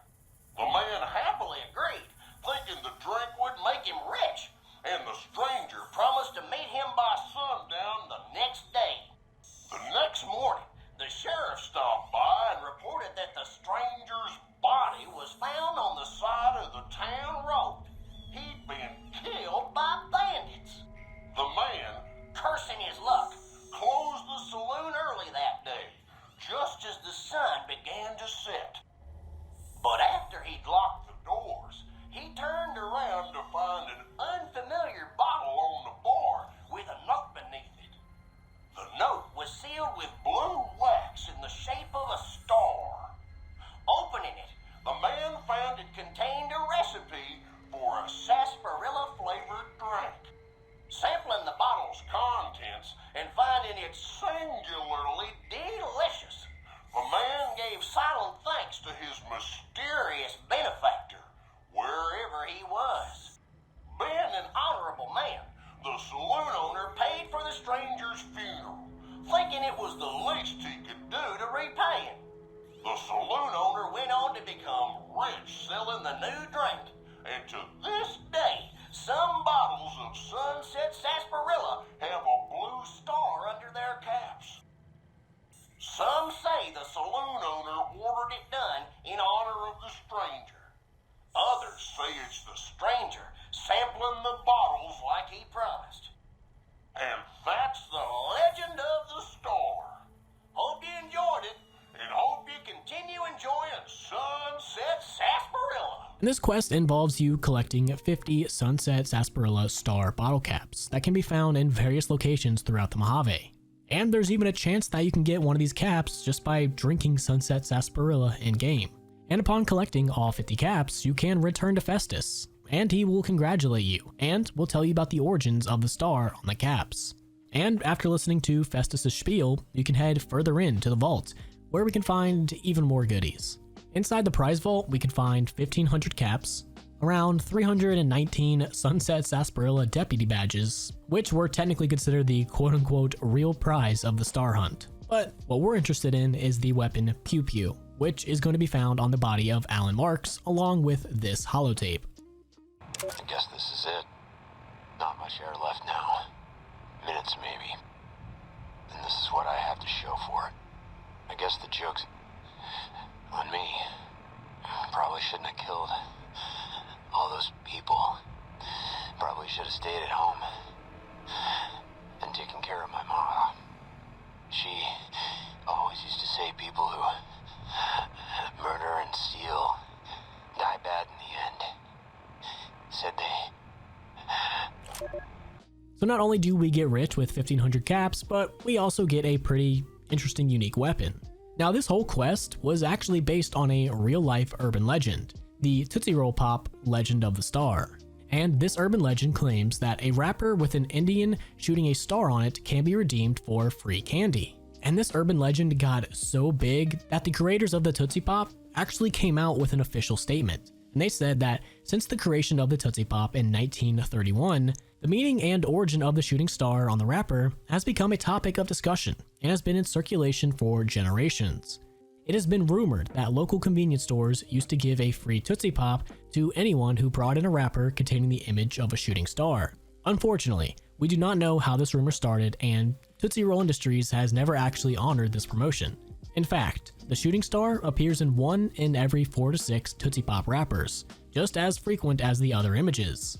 However, we do believe that the star is a sign of good luck to come. So this one quest in Fallout New Vegas, the Legend of the Star, was based off a real-life urban legend, and Josh Sawyer himself even tweeted out that he was finally throwing out all the Tootsie Roll Pop wrappers that were the inspiration for the Legend of the Star in Fallout New Vegas. Original Child Killer Reputation Artwork. In Fallout 1 and in Fallout 2, you can get the reputation Child Killer. The reputation will display on your character sheet, but it will remain inactive until you kill at least 3 children. And the effects of this will make interactions with NPCs more difficult, and also random bounty hunters will start appearing on the map trying to track you down. And because you were able to kill children, this actually almost made the game impossible to release in Europe. Tim Kaine actually commented on this controversy in 2012. Boom, we got an M rating. We didn't mind that. I think marketing was worried it would reduce the people who would be able to buy it. This led to the child killing controversy. We allowed it. We just said, look, we're going to have kids in the game. If you shoot them, it's a huge penalty to karma. You're really disliked. There are places that won't sell to you. There are people who shoot you on sight. And we thought people can decide what they want to do. There was a small problem with that, and that if you ever did a burst mode with a gun, you sometimes shot children inadvertently. This, of course, contributed to our M rating. However, Europe said no. They wouldn't even sell the game if there were children in the game. We didn't have time to read all the quests. What we just did is we just deleted kids off the disc. So things are there that reference children, but you never see any children. So it's safe to say they were pretty out there for having the ability to kill children in their game, but what takes it a step further was the unused icon for the reputation. The creator of this artwork said, "This image was unused and the only Vault Boy image to ever be cut from Fallout 2. I'm sure you can figure out why. I remember when I got the request to do a perk illustration for Child Killer, that there would be no way to keep it from being offensive. I mean really, how do you make an illustration of Child Killer and keep it from being offensive? Anyway, for some reason I thought this was the least offensive way to do it. I have no idea what I was thinking. Even the designer who requested it realized it was a bad idea, so we fixed it. Looking back on it now, I can't believe I drew this." And yeah, I gotta admit, this is pretty hardcore for an icon, but I mean, hey, the reputation is literally called Child Killer. It's not supposed to be a good thing. Grady's Package. This is an unmarked quest that can be started by finding the dead body of Grady and listening to his holotape.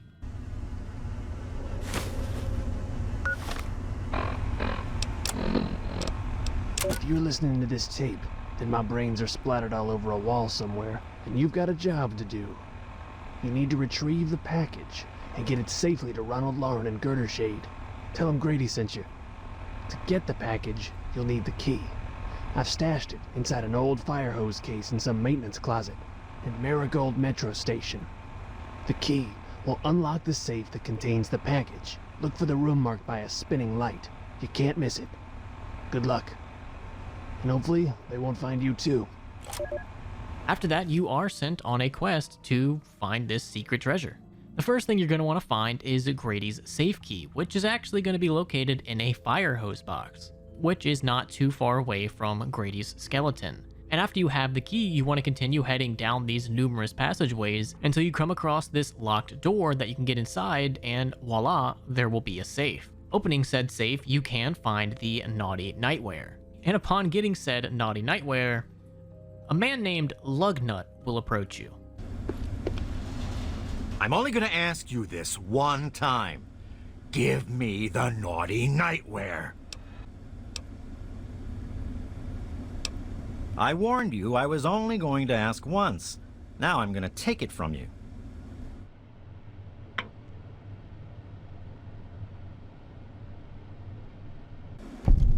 All right. My mistake. It obviously belongs to you. Now, you just watch it, 'cause I won't be so nice next time. Yeah, that's what I thought. Now scram. Later. That was probably the dumbest thing you could have said. Fine, have it your way. Now say you do not give it to him, you can actually return it to Ronald Laren in the Girder Shade, who will reward you with a couple hundred caps. Grady? Maybe. Why are you asking? Holy crap! You have it? Well, hand it over. I've been waiting over a year for that damn thing.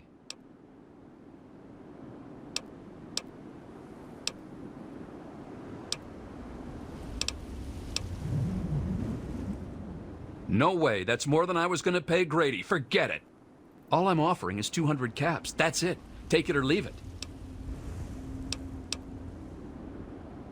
Hey, thanks a bunch for bringing it to me. You could have been a jerk and sold it to someone else, but you didn't. Ah, hell, let me give you the rest of the caps. I was going to give Grady anyway. The Plunger Room. One of the more weirder locations in the Capital Wasteland is going to be known as the Shelter. It is an unmarked location just south of the Chrysalis building.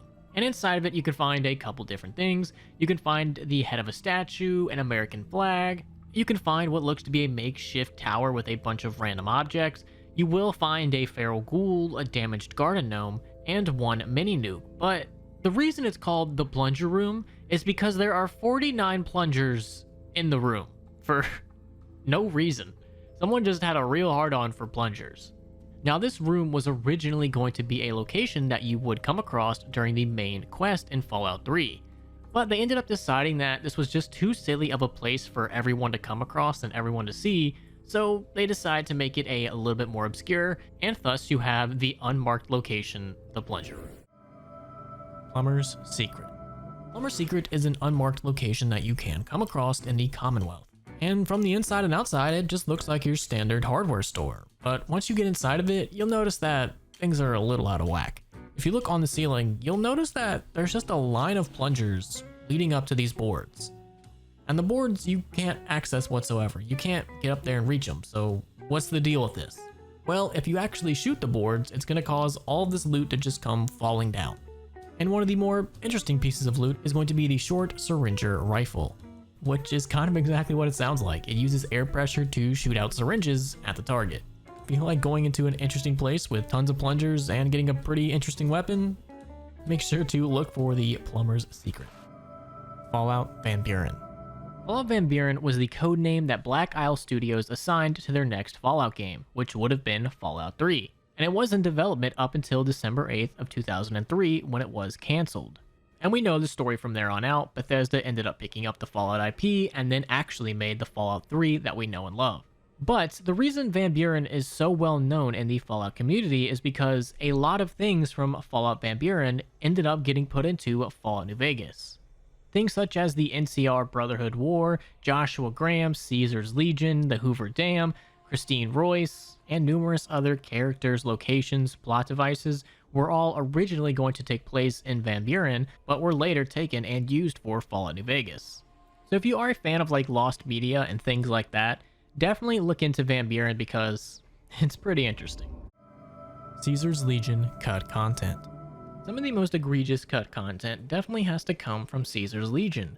Originally, they were going to be way more menacing and way more fleshed out, but because of a tale as old as time, console limitations, and a lack of time, a lot of cuts had to be made to the Legion. Like, originally, you would have seen way more of them. If you would have went to the fort, it would have been way bigger. There would have been more tents and more Legion around to really give you that sense that an army is getting ready to attack. There's also a couple locations that were scrapped, like a bunker and another camp, and the slaves walking around the fort would have been way more talkative. What is that thing? I've never seen a blue mutant. Ugh, one of the burned people walks in our camp.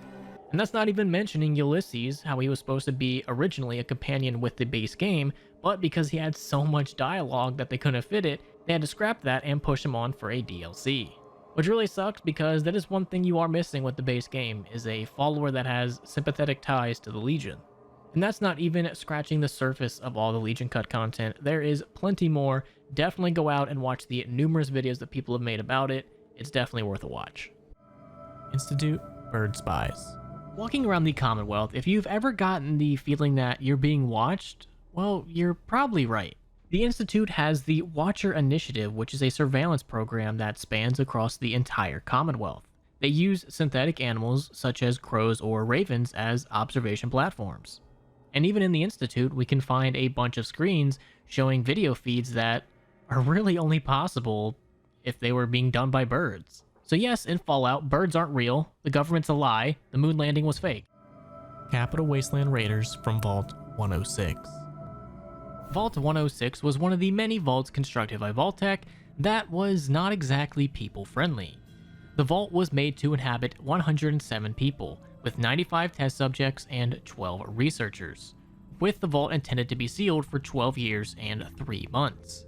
And after 10 days of the vault being sealed, psychoactive drugs would be put into the circulation system unknowingly on the vault inhabitants.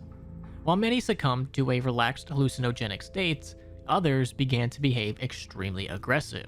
With security unable to contain the situation, the vault would essentially perish under the pressure of these drug-addicted victims. And for centuries onwards, any unlucky traveler that happened to enter the vault would also succumb to the effects of the drugs, wandering the vault convinced that they are the original dwellers.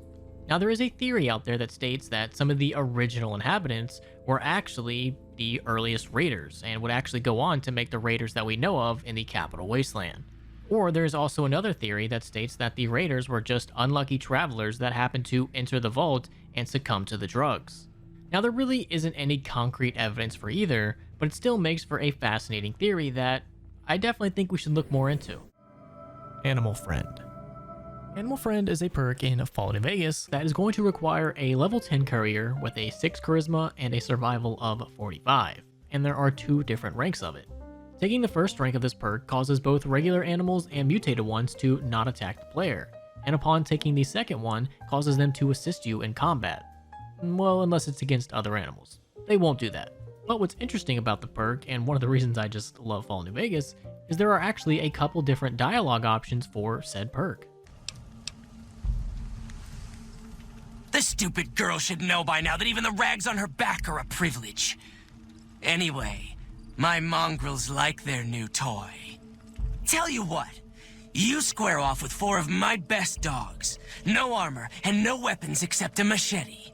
You survive, and I let you have the bear.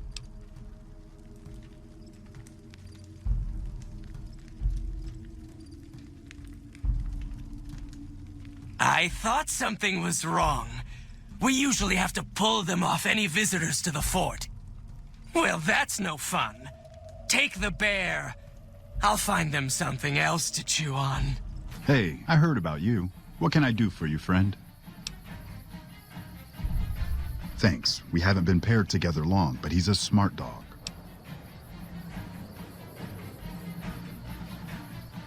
I don't know about that.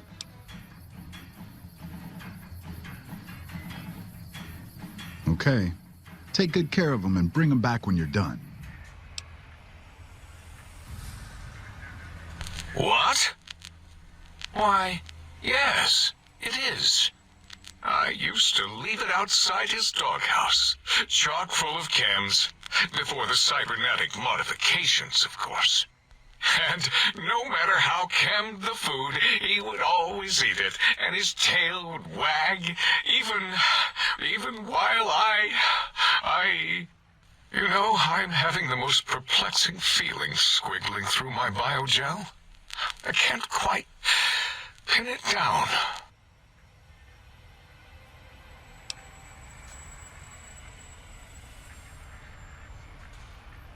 Why, yes, Gabe. possible followers' good ending. In Fallout 1, no matter what you do in the game, you will always receive this ending for the followers of the apocalypse. The mutant armies, led into battle by the fierce super mutants, destroy the followers of the apocalypse. Barely human carrion feeders pick over the followers' remains. And that was because there was a bug that prevented you from actually completing the quest that would give you the canon ending. The followers of the apocalypse rise to become a major influence in New California. With your help, they gain control of the LA Boneyard. There's a quest where you have to find the spy and the followers of the apocalypse, but the actual spy was cut from the game, thus making it so you can't find the spy, and therefore making the canon good ending for the followers of the apocalypse literally impossible. Operation Sunburst. Operation Sunburst, or also known as the Battle for Helios 1, was a battle fought in October of 2276 by the NCR and the Mojave chapter of the Brotherhood of Steel. The NCR was said to have outnumbered the Brotherhood by 15 to 1, or even 20 to 1. And the Brotherhood is said to have lost half of the chapter's paladins and knights, while the NCR's casualties were unknown, but it's assumed to be relatively high. The Brotherhood at the time was being led by Father Elijah, who ordered his troops to dig in and protect the facility. Father Elijah had learned of a new technology, the Archimedes, that would surely win the war for them. And his plan was just to stall long enough until he could get it working. And in the midst of the fighting, when all hope looked lost for the Brotherhood, Father Elijah would vanish without anyone knowing why or where he went. And with that, Paladin McNamara was forced to rally the remaining forces and launch a counterattack to break through the NCR lines and retreat towards Hidden Valley. But during the retreat, the Brotherhood would activate Archimedes' security measures, which was aimed to slow them down. And those measures were still in place by the time the courier comes there and works with the insanely smart Mr. Fantastic to disarm it all. And since this battle, the NCR would be one of the controlling forces of the Mojave, while the Brotherhood was cast aside into the Hidden Valley bunker, left to their own. New Vegas is the Wizard of Oz retold. This one sounds a little weird, but hang in there. So as you play the game on your way to New Vegas, the road that you take is very much like the Yellow Brick Road. Everyone tells you to take the road around Nipton, Novak, and onward to New Vegas. And once you reach New Vegas, you'll be met by Mr. House, who is a fragile old man hiding behind a computer screen, which is very similar to the wizard and the hologram. But the biggest piece of evidence is in Old World Blues. In Old World Blues, you are kidnapped from your home, and you have your brain, heart, and spine taken away from you. The whole point of Old World Blues is to get back to your home, so you would be playing as Dorothy. But you're also trying to return your heart, which is the Tin Man, your brain, aka the Scarecrow, and your spine, a sense of courage for the Lion. And to top it off, Dr. Mobius even makes a reference to the Wizard of Oz.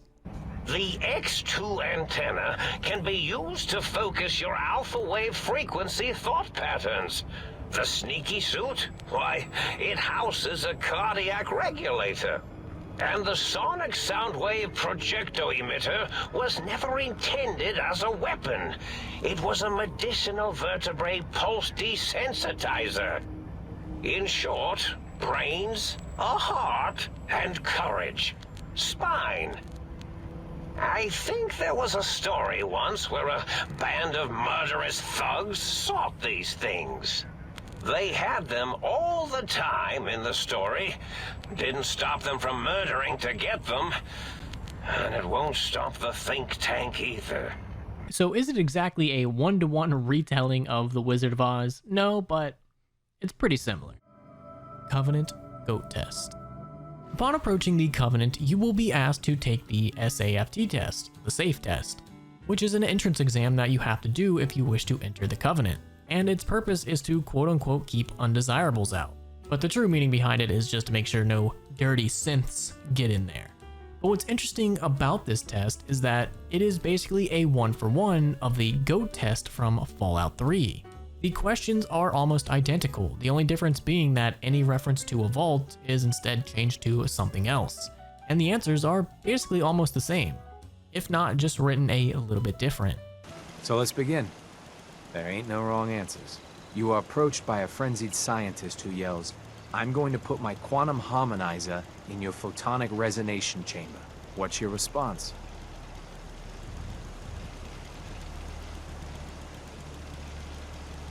I'd say up yours too, buddy. You'd say that. Question 1. A frenzied vault scientist runs up to you and yells, "I'm going to put my quantum harmonizer in your photonic resonation chamber." What's your response? Next question. While working as an intern in the clinic, a patient with a strange infection on his foot stumbles through the door. The infection is spreading at an alarming rate, but the doctor has stepped out for a while. What do you do?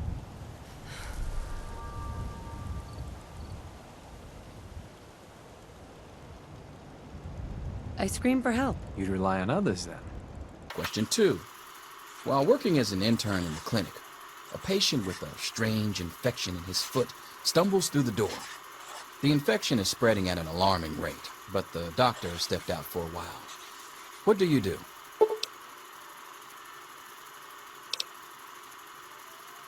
Next question. You discover a young boy lost in a cave. He's hungry and frightened, but also appears to be in possession of stolen property. What do you do?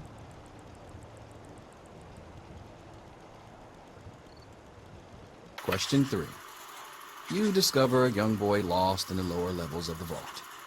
He's hungry and frightened, but also appears to be in possession of stolen property. What do you do? Fallout 2 TV Town concept. During the development of Fallout 2, there were a lot of proposed story designs, and one of them revolved around a TV town. The town was created by an intelligent computer populated by androids based on the 50s and 60s TV shows of the time. And it was the envy of all of the surrounding settlements who all wanted a piece of its technology. And this is referenced in the official Fallout 2 strategy guide. In it, they talk about the concept of the TV town. The story can awfully vary wildly at this point from what you'll eventually end up playing. Our first story centered around an intelligent computer that had created an entire town of androids based upon 50s and 60s television shows. This TV town was the point of contention for the surrounding areas, who all wanted a piece of the town's technology for themselves. The ending to this first draft even included the PC going into space at the end. Lake Mead Monster. Walking around Freeside, you can hear people whispering and talking about a very strange creature that was recently spotted in Lake Mead. But what exactly is this? It's the plane. It's the bomber plane. After the quest Volare, when you raise the bomber up from the bottom of Lake Mead for the boomers, Mr. New Vegas will have a broadcast that says people are reporting a strange creature spotted in Lake Mead. Witnesses report a huge object or creature surfacing in Lake Mead. So far, photos of the so-called Lake Mead monster are grainy and underexposed. So even though we do know this monster is just the bomber that we floated up for the boomers, that still has not stopped the Fallout community from coming up with these weird myths that there is actually some sort of beast lurking beneath the water. Sole Survivor is a synth. This was a very common theory back when Fallout 4 was still relatively new. People seemed to believe that the Sole Survivor had died in the pod and was replaced with a synth. And the first piece of evidence that I commonly see thrown around is that you can actually use VATS before you even get a Pip-Boy. And people claim that to use VATS, you must either be a synth or have a Pip-Boy. Another thing that I see constantly pointed out is that upon entering the Mechanist lair, when the doors are unlocked, the voice on the speaker will say, "No biological life forms detected." No biosigns detected. Proceed. And other really than that, there isn't really much hard evidence that the Sole Survivor is a synth. But it is still a theory that people constantly bring up occasionally, but for the most part, majority of people do not believe it. Todd paid off Metacritic. There is a very, very old rumor in the Fallout community that Todd Howard, who is the director and executive producer over at Bethesda Games, paid off Metacritic to give Fallout New Vegas a lower score. And the reason for that is because Bethesda told Obsidian that if they get an 85 or higher on Metacritic that they get a bonus, and unfortunately they got 1 point below an 85, an 84. And this has led a lot of conspiracy theorists to believe that Todd Howard said, hey, wink wink nudge nudge, don't let them get 85, we don't want to pay them this bonus. And this has also led conspiracy theorists to believe that since they didn't get the bonus, Obsidian kind of went downhill, and that is the reason we will never get another Fallout from Obsidian. It's just one big conspiracy theory mess. Vegas Underground. The Vegas sewers are a place in the game that often gets overlooked, especially by your casual player, over and over again, and never really experience the sewers. The closest they would ever get would be going down to the Thorn and sexing up Red Lucy.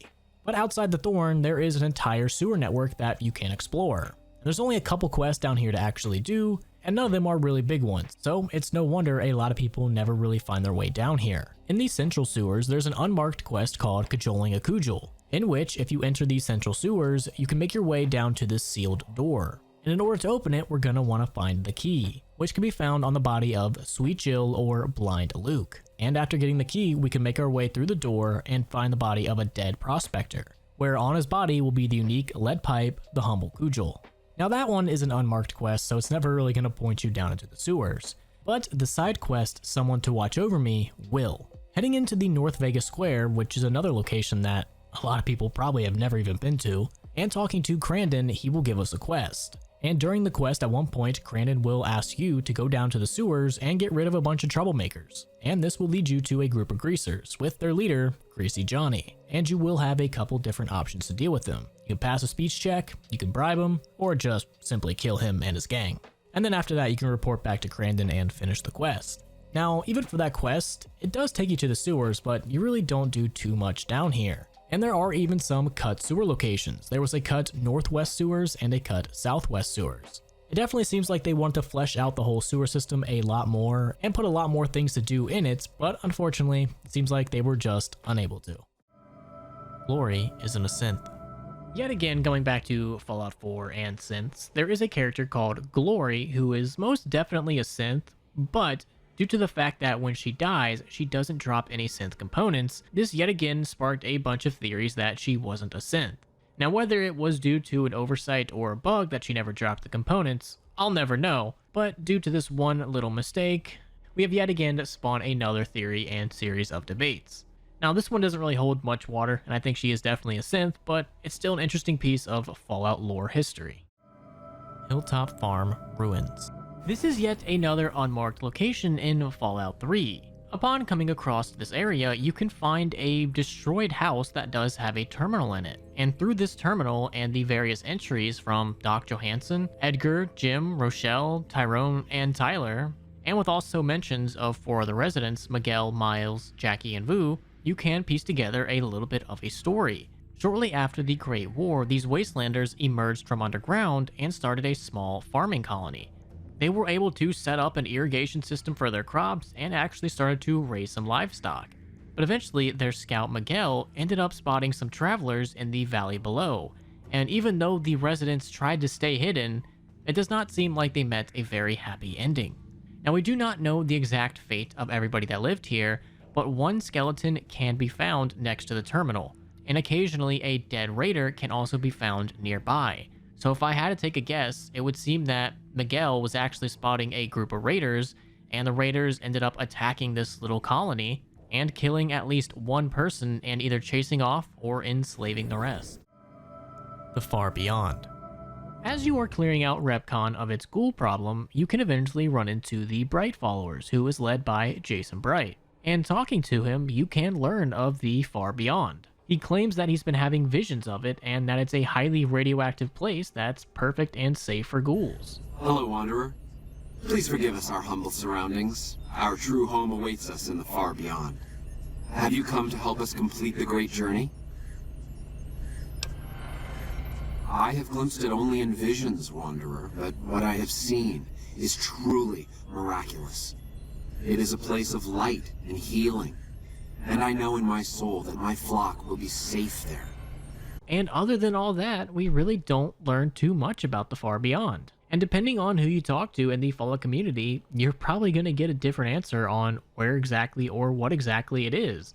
Is it just a metaphor for a better place, or is it an actual location? I've seen everything from Necropolis to the Glow to the Moon. There's just a million different answers for what exactly is the Far Beyond. But maybe one of the endings that you can get for Novak can kind of help narrow it down.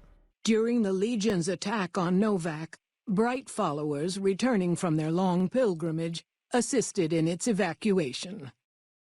Though Novak eventually fell to the Legion, many citizens of Novak were able to escape, alive and intact. So it appears that during one of the endings, Bright followers coming back from their pilgrimage help defend Novak. That would mean that maybe the Far Beyond is close enough to where they can actually make their way back. So that would mark off a lot of locations, such as the moon, because how are you going to get back from the moon? But it doesn't really narrow it down, and we may never know what the Far Beyond is, or maybe we'll get a little hint of it during Season 2 of the Fallout show, or the next game. Or they'll just completely forget it ever existed. Reputation speech checks.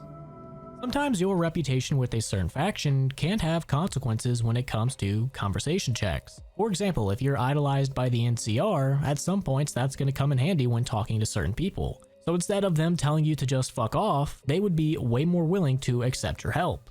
This is a restricted area. State your business.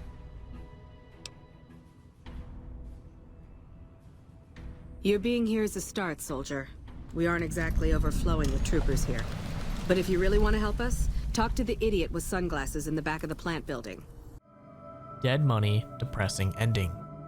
Now this could be talking about one of two endings, I believe. There are lots of different endings for each individual characters, but out of the main endings, there are two other side ones that you can get. The first one can be done by siding with Elijah, and to do this you just have to have a negative enough reputation with the NCR. In the years that followed, the legend of the Sierra Madre faded, and there were no new visitors to the city. Years later, when a mysterious blood-red cloud began to roll across the Mojave, then west toward the Republic, no one knew where it had come from. Only that it brought death in its wake. Attempts to find the source of the toxic cloud failed. The Mojave was cut off. Through the cloud, lights were seen from Helios 1. There were stories of ghosts immune to gunfire who struck down anyone they saw with rays of light. The last chapter of the Mojave came when a modified Repcon rocket struck Hoover Dam, releasing a blood-red cloud, killing all stationed there. All attempts to penetrate the cloud and retake the dam failed, and both the NCR and Legion finally turned away from it, citing the place as cursed. In the years that followed, the legend of the Sierra Madre faded, and there were no new visitors to the city. Only two remained alive in the depths of the cloud at the Sierra Madre, waiting for their new world to begin again. The next one can be done by being a little too greedy and getting trapped in the vault. The courier, lured by the promise of the Sierra Madre, could not escape. Once inside the vault, the casino did not let go. When the courier finally passed away, the casino created a new hologram to walk with the other ghosts that filled its casino. It was a pre-programmed homage intended for another. It assumed a new meaning in the likeness of the courier, a means of allowing even the dead to begin again. And maybe it's talking about the cut endings where the courier also dies, one narrated by Elijah and the other narrated by Christine. A slip of the tongue led to the courier's death. Unable to detonate his victim's collar from a distance, Elijah chose another method. The murder took days to plan and less than a minute to execute. Reprogramming the casino's ventilation system, Elijah turned the vault into a gas chamber, filling it with the cloud and killing the courier. In the years that followed, the legend of the Sierra Madre faded, and there were no new visitors to the city.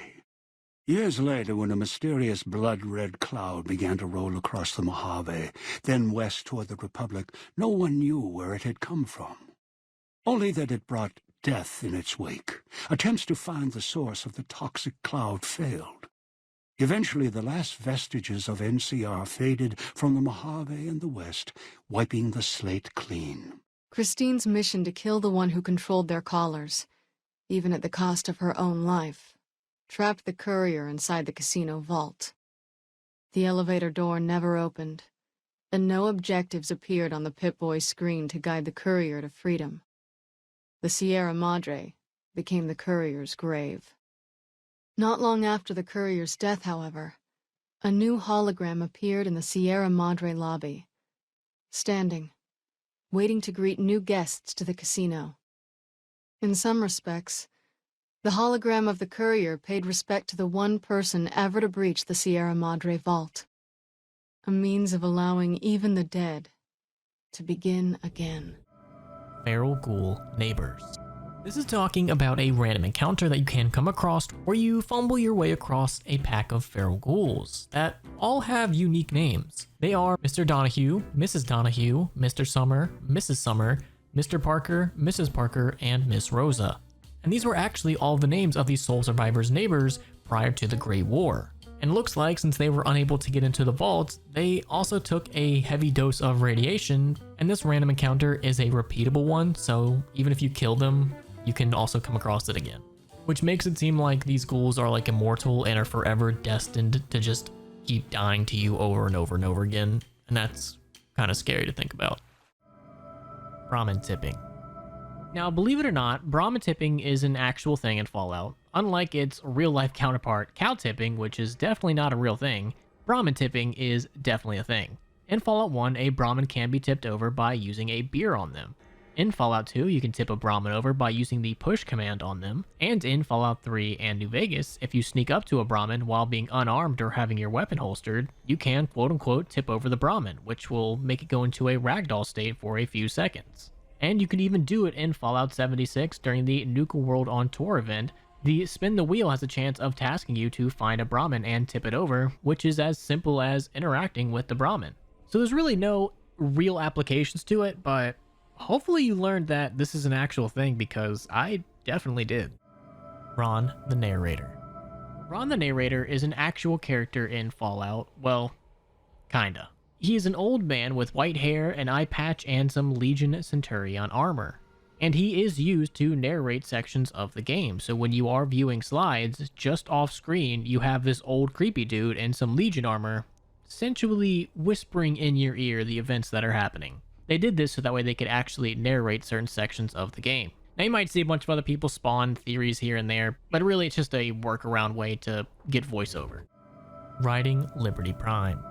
So I really hope this is talking about this old Fallout 3 video where a guy dressed as Batman is riding Liberty Prime, and of course it's using mods, but it's the most insane thing ever. It's like 12 years old, and I'm just messing with you guys. Of course this is just a piece of cut content. Early on in Fallout 3, well, early on in the development of Fallout 3, they really wanted Liberty Prime to be way larger than seen in game, and you were going to be able to ride inside of its head. Now of course this is not what we actually got, but it's still a pretty cool idea. Cask of Amontillado. Beneath Fort Independence, you can come across an Easter egg that is referencing Edgar Allan Poe's The Cask of Amontillado.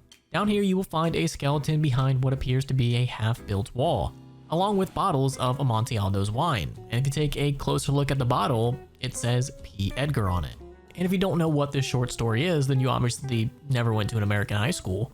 But in this short story, a man hates this other guy so much for insulting him that as revenge, he lures him down into a cellar by promising him to, hey, let's just go get drunk. And he ends up burying him alive inside of his wall. Honestly, out of all the stories we had to get forced to read in high school, Edgar Allan Poe's kinda went hard. Prim's Working Casino. Now, if you're one of those people that once you complete an area and you've done all the quests, you never go back, then you probably have never realized that the Vicky and Vance Casino in Prim can actually be a real casino. There's only a couple things you have to do. First, naturally, you have to clear out all the convicts. Then you want to wait 3 in-game days. When you come back to the casino, you will find a group of NCR deserters. You want to deal with them in a calm and peaceful way. And after you have peacefully dealt with them, you want to wait another 3 in-game days, and then the casino will be open. But what's sad about me saying that this casino is open is that the Vicky and Vance Casino and the Bison Steven, the ones that are actually in Prim, their real life counterparts in the real world Prim are all closing down. So it's only a matter of time until Fallout New Vegas's Vicky and Vance Casino outlast the real thing. Scrapped Rotface quest showed the dangers of Freeside. In Fallout New Vegas, there is an unmarked quest called Rotface's Loose Lips. And for 1 bottle cap, Rotface will tell you some gossip that he's heard around Freeside. And originally, this quest would have a bunch of different outcomes. Rotface was intended to buy a whole new suit with all the wealth that he got from the player character. And based on the response that you would give to Rotface, the next time you see him, you would have one of the following encounters. He would buy a gun and attempt to mug you. He would leave Freeside to seek his fortune. He would join the followers of the Apocalypse, or he would be murdered by a Freeside thug for his newfound wealth. So originally, depending on how you treated Rotface, it was going to have a pretty big impact on the rest of his life. But unfortunately, with a lot of other things in Fallout New Vegas, they cut this out. Sunken Catboat. Just northeast of Spectacle Island, on the bottom of the ocean, you can find a sunken boat. And going inside of the boat, you will find the word meow written with many pictures of cats. Which just goes to show you that no matter what game, no matter what world you're in, cats are always going to be loved, even though dogs are just so much better.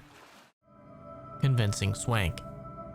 Swank is the number 2 of the Tops Casino, right behind Benny. And during the quest Ring-a-Ding-Ding, instead of just walking in and killing Benny like the bad boy you are, you can instead talk to Swank, where you can convince him that Benny is up to no good and has to go. Convincing him can require one of two things. Either 1, passing 3 different speech checks. You will need at least a speech check skill of 45, or 2, showing him some physical evidence that you can collect along the way, such as a distinctive cigarette butt from the Good Springs Cemetery, a written note from Novak, and the engraved lighter that you can get from the cons in Boulder City. And say you don't have a high enough speech check and you forgot all of that, you can also go talk to Yes Man and tell Swank everything that you know. And once you have Swank on board, you pretty much have permission to take Benny out. And of course, there are a couple different ways you can go about doing that. And after crucifying Benny, because let's be honest, totally deserved it, Swank will be the new guy in charge. Reoccurring theme of lost body parts. I'm pretty sure this is self-explanatory, but it seems like you're always losing a part of you, no matter what game you're playing, whether it be Fallout 3, where you literally lose a chunk of your brain, or Fallout New Vegas, where you lose many upon many of your internal organs. It just seems like no matter what you do, someone's gonna take a little chunk out of you. Gravesite Whispers. If you head over to the Good Springs Cemetery and you stand still, after some time, you will faintly hear what seems to be these eerie, ghost-like whispering.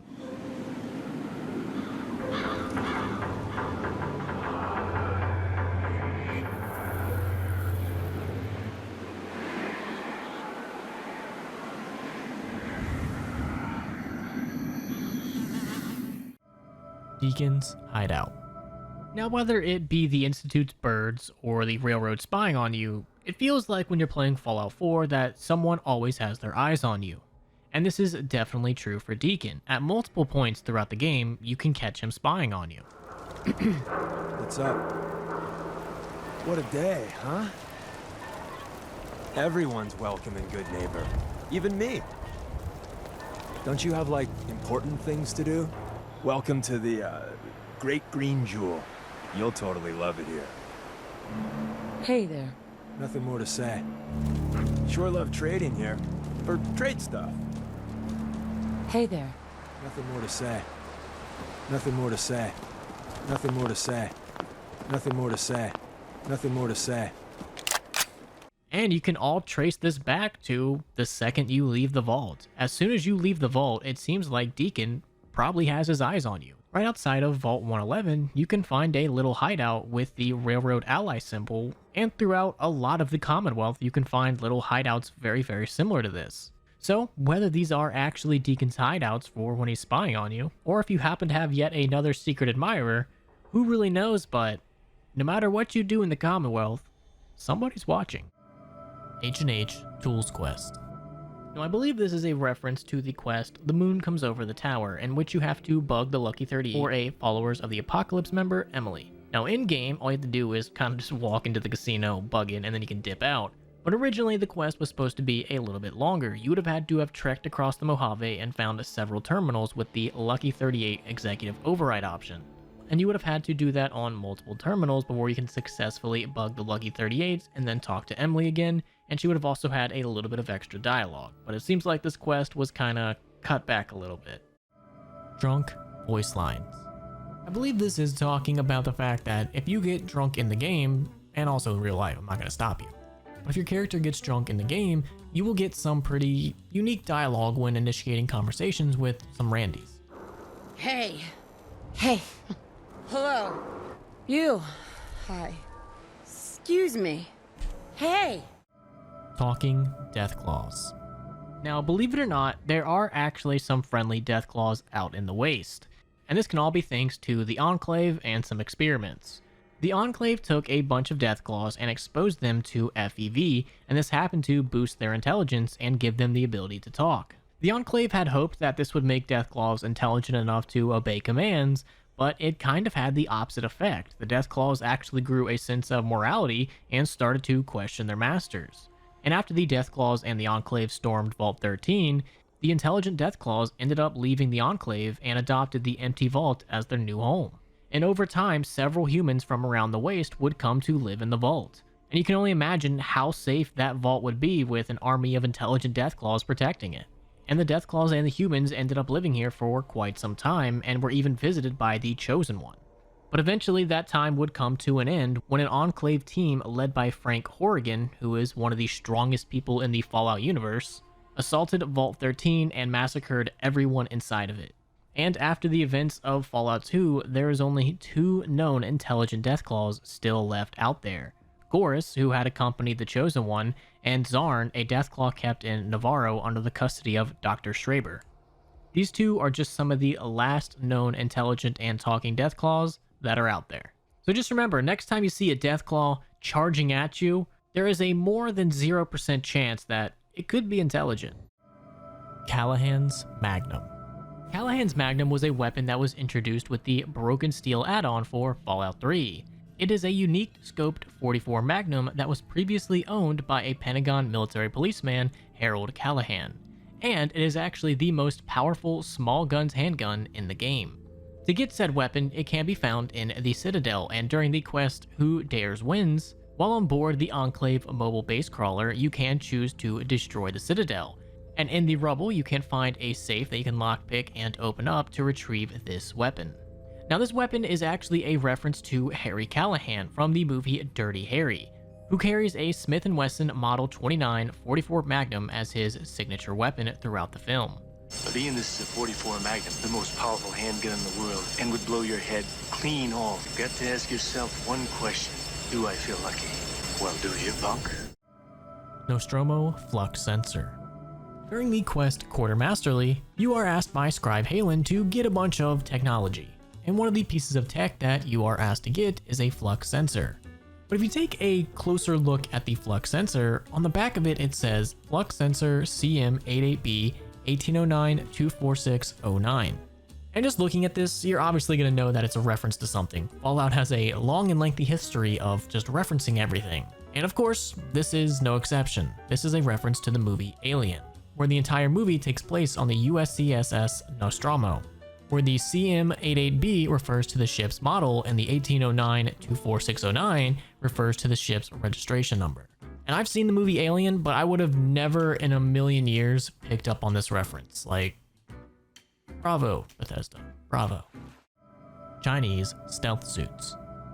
One of the cooler armors to the game that gives you +5 drip is going to be the Chinese stealth armor, located in the office level of Hoover Dam. In some wooden crates in a radioactive storage room, you will find the Chinese stealth suits. Now, these are an older model of the suits, so they do not have the advanced stealth systems that some of the newer models have, but these suits will give you a +5 to sneak and look pretty badass. Tacoma Industrial Park. The Tacoma Industrial Park is one of the more deadlier places to visit, it currently being a super mutant stronghold and constantly having Talon Company mercs appearing to fight them. It is not an easy place to survive in. But I think the reason that this would be on this iceberg is because of the artillery. On the corpse of a dead mercenary, you can find this artillery note. Talon Company Support Team Bravo, location Tacoma Park. Establishing position near the parking lot west of the factory and monitoring enemy movement. 3 squads will be dispatched once you are in position. Their objective is to retake our old positions in Tacoma Park. Your direction is to provide artillery support when they arrive. The coordinates have been encoded on the switch provided. Call in the strikes once Alpha Squad establishes a base of fire outside of the blast range. And the cool thing is you can actually find the artillery switch and you can launch about 5 to 6 strikes. After that, the switch will of course naturally break and then you will be prompted to attempt to fix it. And if you are able to successfully fix it, it will never break again and you can just launch bombs for days. Pure strain humans. This is a term that was first coined by the Master in Fallout 1. This term refers to any human that has little to no radiation, essentially being pure and unburdened by everything that happened after the Great War. So think of majority of people that were born in vaults. The Master, who was originally a quote-unquote pure human, eventually found out that pure humans were giving him better breeds of super mutants, while majority of the other humans that have been exposed to radiation were giving him extremely dumb super mutants. So he set out to conquer every vault and get as many pure humans as he possibly could. In Fallout 3, while most humans in the Capital Wasteland are way too damaged by radiation to give anything but a very dumb super mutant, President John Henry Eden was able to create an even further modified strain of FEV. This version was able to kill any human with even the most minor exposure to radiation, while keeping pure humans alive. My soldiers cannot stem the tide, nor can the cult you've come into contact with, this Brotherhood of Steel.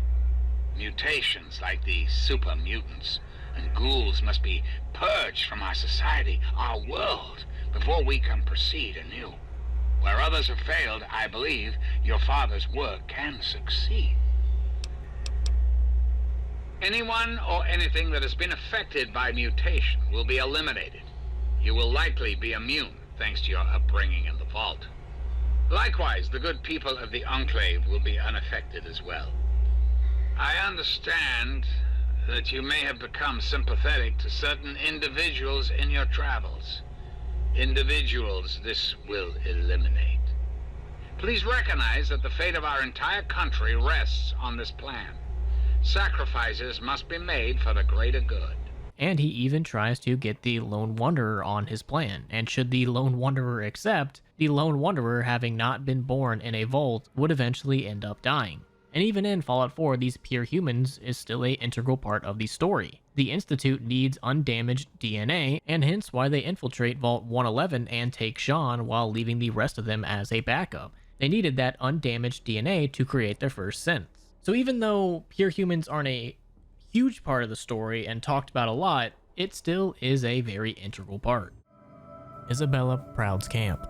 Isabella Proud is a dead scientist that you can find in the Tacoma Park in Fallout 3, along with her research assistant, Jason. These two were conducting research into feral ghouls and what exactly makes them tick. She would go on to perform a number of experiments, one of these which included filling heavy basins with water and irradiating them to varying degrees, and eventually learning that the ghouls preferred the ones that were heavily radiated.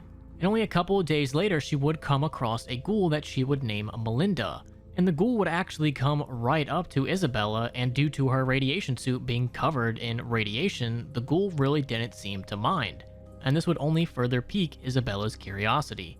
Wanting to get closer to the ghouls and learn more about them, she decided that she was tired of just observing from the side and wanted to get up close and personal, which Jason strongly suggested to not do.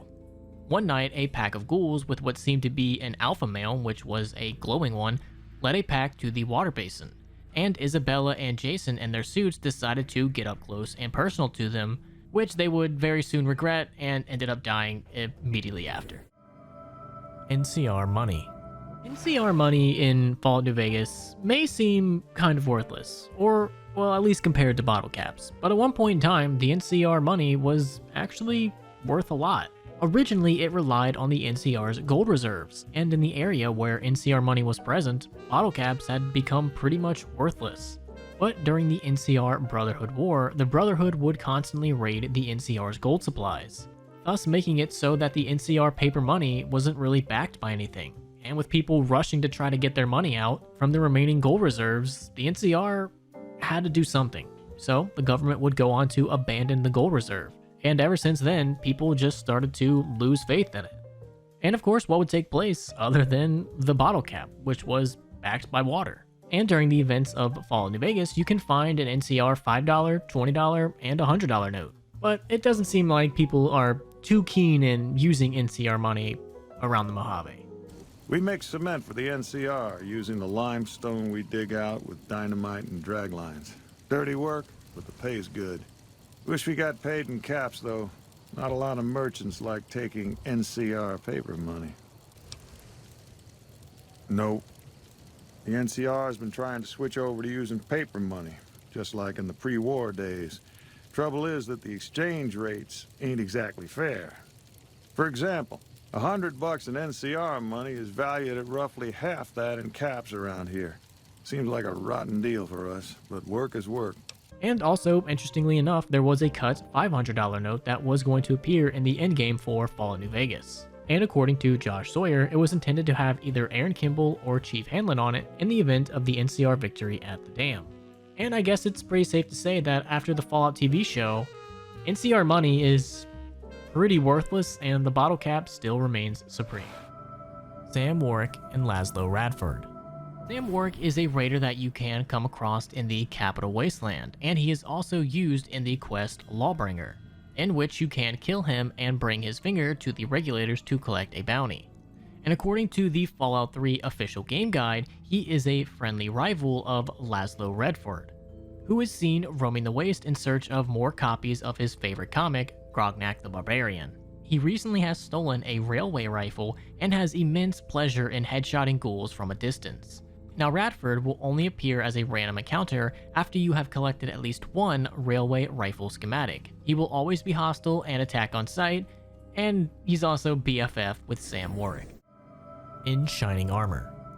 In Shining Armor is a perk that was added with the Dead Money DLC, requiring a repair of 20 and a science of 70 to use, and the perk is supposed to give you a +5 to your damage threshold against energy weapons, while you wear any kind of metallic armor, and an additional +2 while wearing reflective helmets or eyewear. I'm not sure what that means, but you get the gist. Like, wouldn't all eyewear kind of be like reflective? Like, what specifically makes eyewear reflect? I don't know. But here's the kicker about this perk. It doesn't actually work. Its effects do absolutely nothing. And that is because when they were writing up the perk, someone done goofed.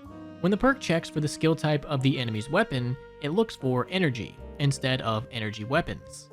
And there is no weapon skill in the game called energy, so someone messed up and just typed energy instead of energy weapons. So essentially, when you get this perk, nothing happens. Even if you have the metallic armor or the reflective eyewear, the perk only looks for energy, and there's nothing like that in the game, so essentially you get a dud perk.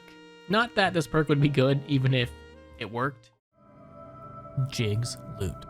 Jig's Loot is another unmarked quest in Fallout 3 that has you heading to the Museum of Technology. And inside the Museum of Technology, after reading the Museum Information Terminal, you will get this transcript. Hey there, Jigs. I finally found a good place to ditch your share of the loot. It was hell getting here, but I made it. I left the usual breadcrumbs all over some of the info terminals in this place. Their computer security was a joke. Complete the sequence and you're home free. But make any mistakes and the system will lock you out. We'll meet up at the usual spot later. Good luck, Prime. And using Prime's name, you can actually figure out how to solve this puzzle. All you have to do is unlock 3 terminals that are all prime numbers. The first one is located on the ground floor.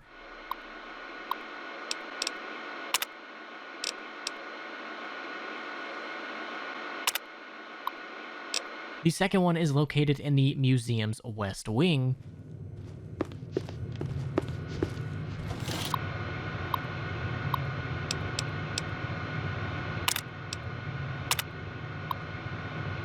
And the last one is on the ground floor by the Delta rocket.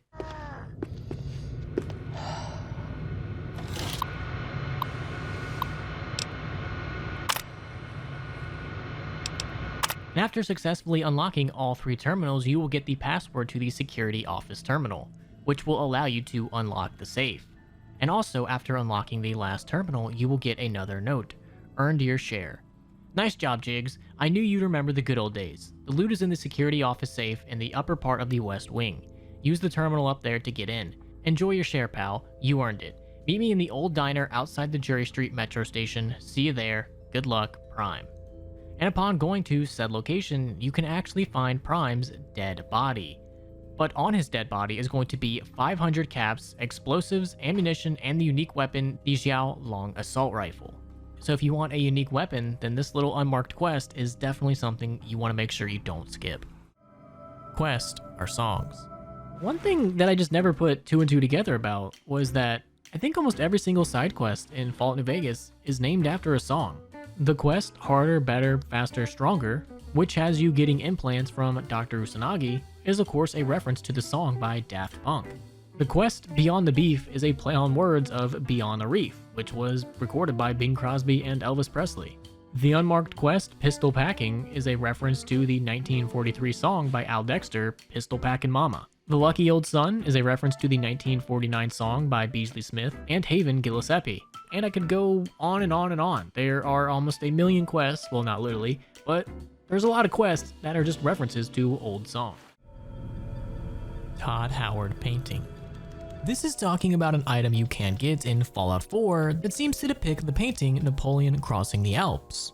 But instead of Napoleon's face, it is replaced with Todd Howard. And what makes this even funnier is that this painting actually made an appearance in the Fallout TV show.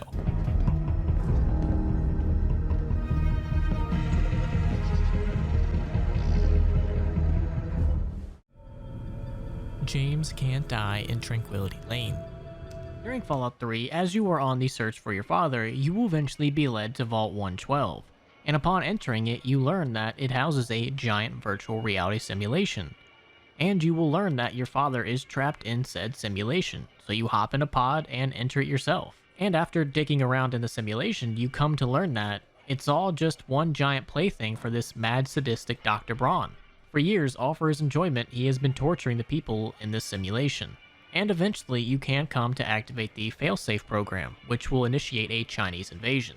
And activating this failsafe guarantees the death of all the original Vault's inhabitants.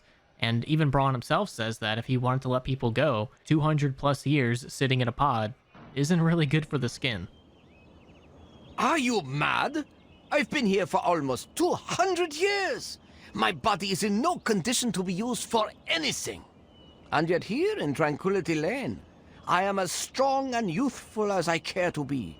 No, I think I'll stay here, thank you. So the only hope that these people had was definitely death.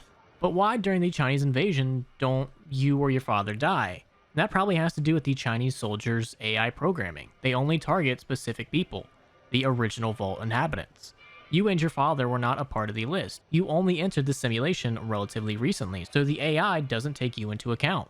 And since you guys haven't been in the pod for 200 years, your bodies are still pretty fresh. So as long as you don't decide to attack any of the soldiers, you and your father can get out with your lives. Carhenge. Carhenge is another hidden location that appears in Fallout 4, and like the name suggests, it's very similar to Stonehenge. Located just south from Sanctuary Hills, coming upon it, you'll very quickly realize that you're not the only one here when a giant behemoth comes hurling rocks at you. But if you can manage to take down this Shrek-like ogre, you get access to Carhenge and all of its glory. And there is some pretty okay loot here, especially once you kill the behemoth. But really, the question I have about Carhenge is, did the big guy build it, or was it already here? Who built this? Was this pre-war or was this after war? If this was after war, who built it and how the hell did they know about Stonehenge to accurately recreate it? Or if they were just randomly stacking cars, did they just happen to make it like this? And who was strong enough to do it? Was the behemoth playing Hot Wheels and this is what we ended up with? I just have so many questions. But the funny part about this is there actually is a real Carhenge located in America. But instead of it being in Boston, it's actually located all the way out in Nebraska. Now it's definitely a lot bigger than the one that we see in game, with this one consisting of 39 cars and they're all spray painted gray, and it also being built in 1982 by Jim Reindeers, which he built as a memorial to his father who once lived on the farm now containing Carhenge. So this even raises more questions. Was the Carhenge that we see in Fallout based off the real one that's in real life? Or was it just like a tongue-in-cheek Easter egg to Stonehenge and it just so happened to be a real thing? I just have so many questions about this. Fallout 1 Master Ending. In Fallout 1, you can have a Master's Victory ending by doing one of two things. One, you can join the Unity, or two, you can let 500 days pass with the Master still alive. And if you do either of these things, you will get this ending. It is done. Vault 13 belongs to the Unity and the Master. Your knowledge of the Vault defenses saved many mutant lives during the attack. You personally made the final kill when you took the life of the Overseer. You will certainly become one of the finest soldiers for the Unity, and your skills will see you rewarded often in the future. You are happy. But there remains the tiniest doubt of what could have been. Poseidon's rival Helios weapon. I believe this is talking about the Ballistic Orbital Missile Base, or abbreviated as BOMB-001. This would have been a large, donut-shaped US space station capable of firing 24 nuclear-tipped ballistic missiles. It would have had one sister station, BOMB-2, along with another station, BOMB-3, but was never completed, and its parts were left rotting in a hangar in Bloomfield Space Center. This would have been one of the first space locations that you can go to in the Fallout universe, but because Van Buren was cancelled, we eventually did get that for Fallout 3. And because this is a giant space station that can shoot nuclear-tipped ballistic missiles, I think it is a pretty good rival for Archimedes. Now, one very interesting thing about this, in Fallout 76 you can find the crashed space station. And in concept art for the space station, there was originally a logo on the side of the frame that read BOMB-01. So I really love that even after all these years, we still keep grabbing things from Van Buren and trying to implement them into newer Fallouts. Fallout New Vegas returning characters. Fallout New Vegas has a couple returning characters from previous Fallout games. One of them is Marcus, who was originally a companion for the Chosen One in Fallout 2. Was part of a super mutant army. Ran a town, walked the wasteland with a tribal. Now I'm here. We were looking for a Gek to save the village of Arroyo. Eventually we did. Nuked an oil rig in the process. We went separate ways after that. I went east into the Rockies looking for other mutants like myself. Don't know what happened to my friend. I got a feeling it turned out all right in the end.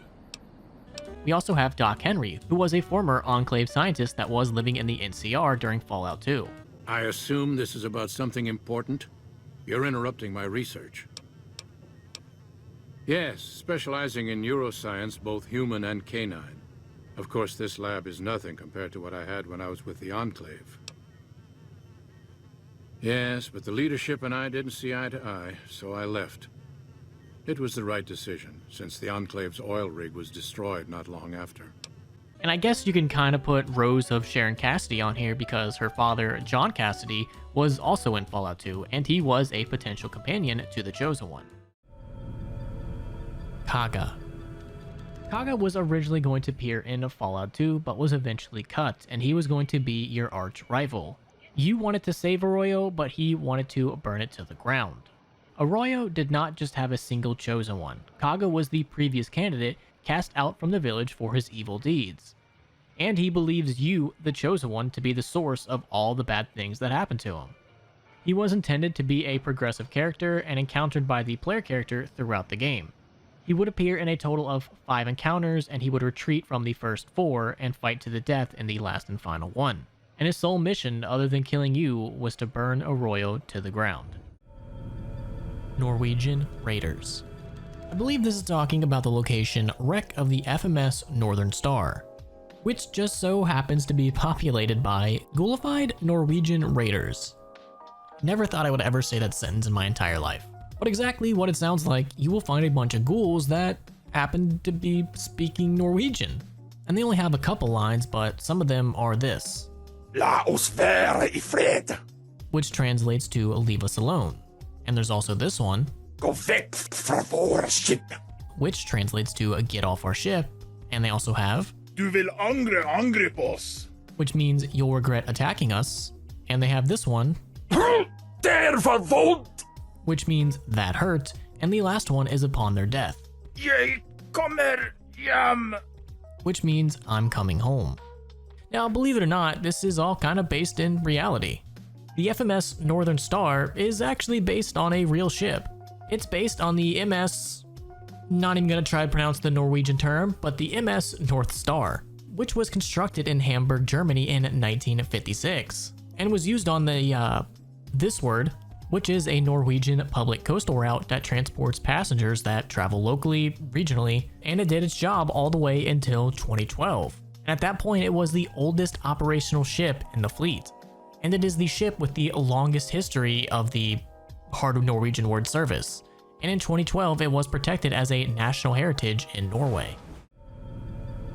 Suicide Watch. Suicide Watch is an unmarked quest in Fallout 3 that can get a little dark and little evil depending on where exactly you go with it. So if you head to Rivet City, you can find a man named Mr. Lopez, who is a suicidal resident that is trying to end his life every single day. Haven't run into you before. You probably wouldn't remember me anyway. I'm Mr. Lopez. Nobody does. I'm not very memorable. Don't worry, it won't be a problem for much longer. And if you go to the bridge tower from 8 to 12 or from 3 to 5, you can find him contemplating suicide. And there is a various amount of ways to actually complete this quest. You can help him commit suicide by just straight up pushing him off the deck.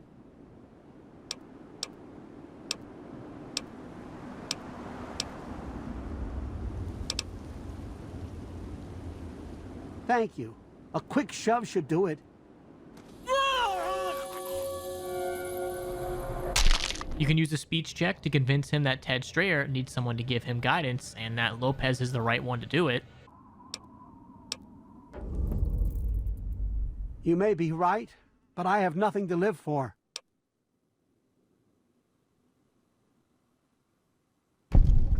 Ted Strayer. I suppose I could talk to him. He is kind of a lost boy. Thank you, stranger. Someday, maybe... You can talk him into doing it by calling him pathetic.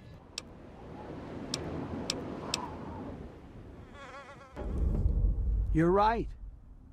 I've failed everyone, even my family. Someday, maybe I'll... Or any other various amounts of ways to make him, quote-unquote, accidentally fall to his death.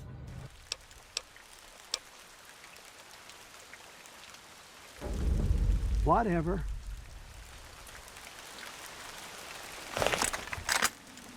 Assault! Help! Assault!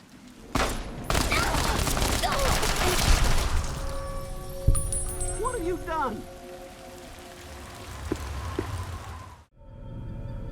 Ghoul whales. Throughout the Commonwealth, there are whispers and secrets about a legendary ghoul whale named Old Peg. If you happen to be in Bunker Hill, you may pick up on a conversation between two caravan guards that might sound too real to be true. So one day, my grandpappy was egging. It was a foul day. Fog so thick you couldn't see your hand in front of your face. He was stumbling along and then he heard a tremendous clamoring. From the ocean. Like nothing he'd ever heard before or since. He stood still for a long time.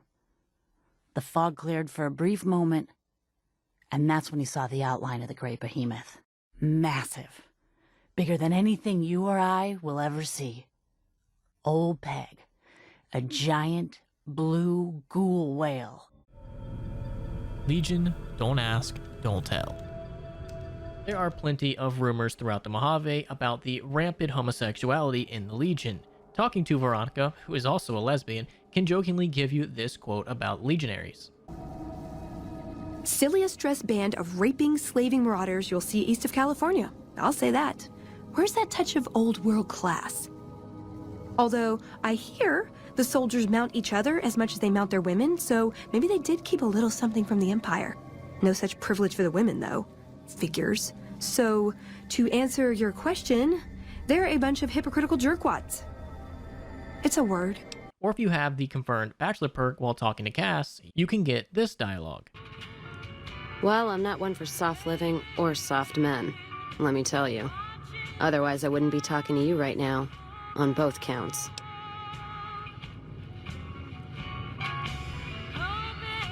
What?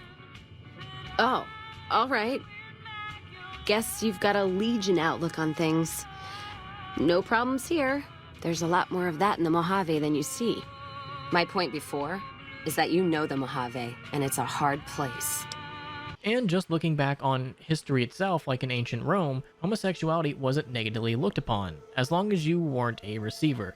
Receivers were generally looked down upon in ancient Rome. It was a sign of weakness and submission. And because Caesar's Legion outlaws homosexuality, there is the idea that as long as you don't talk about it, as long as you don't let people know about it, it's kind of an okay thing in the Legion. Talking to Jimmy, a former Legion slave, he can inform you that homosexuality is punished by death in the Legion. What Marco said is true. The Legion attacked my village when I was 16. My parents were killed as examples. The rest of us chained and dragged to some kind of camp. A centurion there chose me as his tent servant. He was handsome and gentle most of the time, said it was our secret and he'd protect me. Gave me little gifts, stupid things. But Caesar punishes homosexuality with death, and we nearly got caught and there were suspicions. So when he took me out to the desert, well, I knew he was going to get rid of me. So I kicked him where it counts and I ran. And then swam and ran some more. Wound up here. You don't know much about the Legion, do you? Women are like money, given as rewards. Breeding stock. Liking boys is bad for the economy.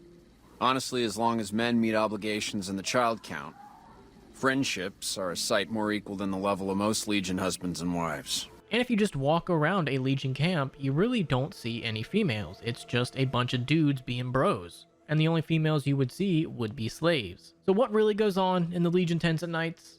We will really never know. Vault Dweller and the Chosen One are male.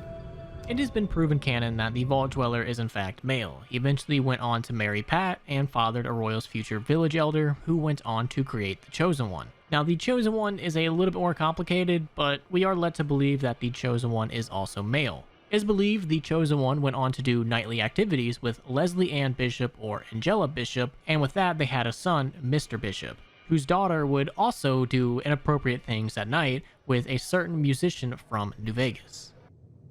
Oh, well, that's all just a big misunderstanding, see? Mr. Bishop, well, he owed me a lot of money, and, you know, he's a busy guy, so I sort of figured I'd just take it off his hands. Robbed is such an ugly word. It's more like I took care of a payroll problem for him. Also, I might have, sort of plowed his daughter. A little. So with all that information, we are led to believe that the Chosen One is probably male. Dunwich sketch. This is a piece of cut content that would have been a note that you could have acquired that would have been a bloody sketch of the obelisk found in the Dunwich building. I don't really think there was much else to this other than it just being a bloody sketch, but it still adds on to the creepiness factor, and it's a shame that it got cut.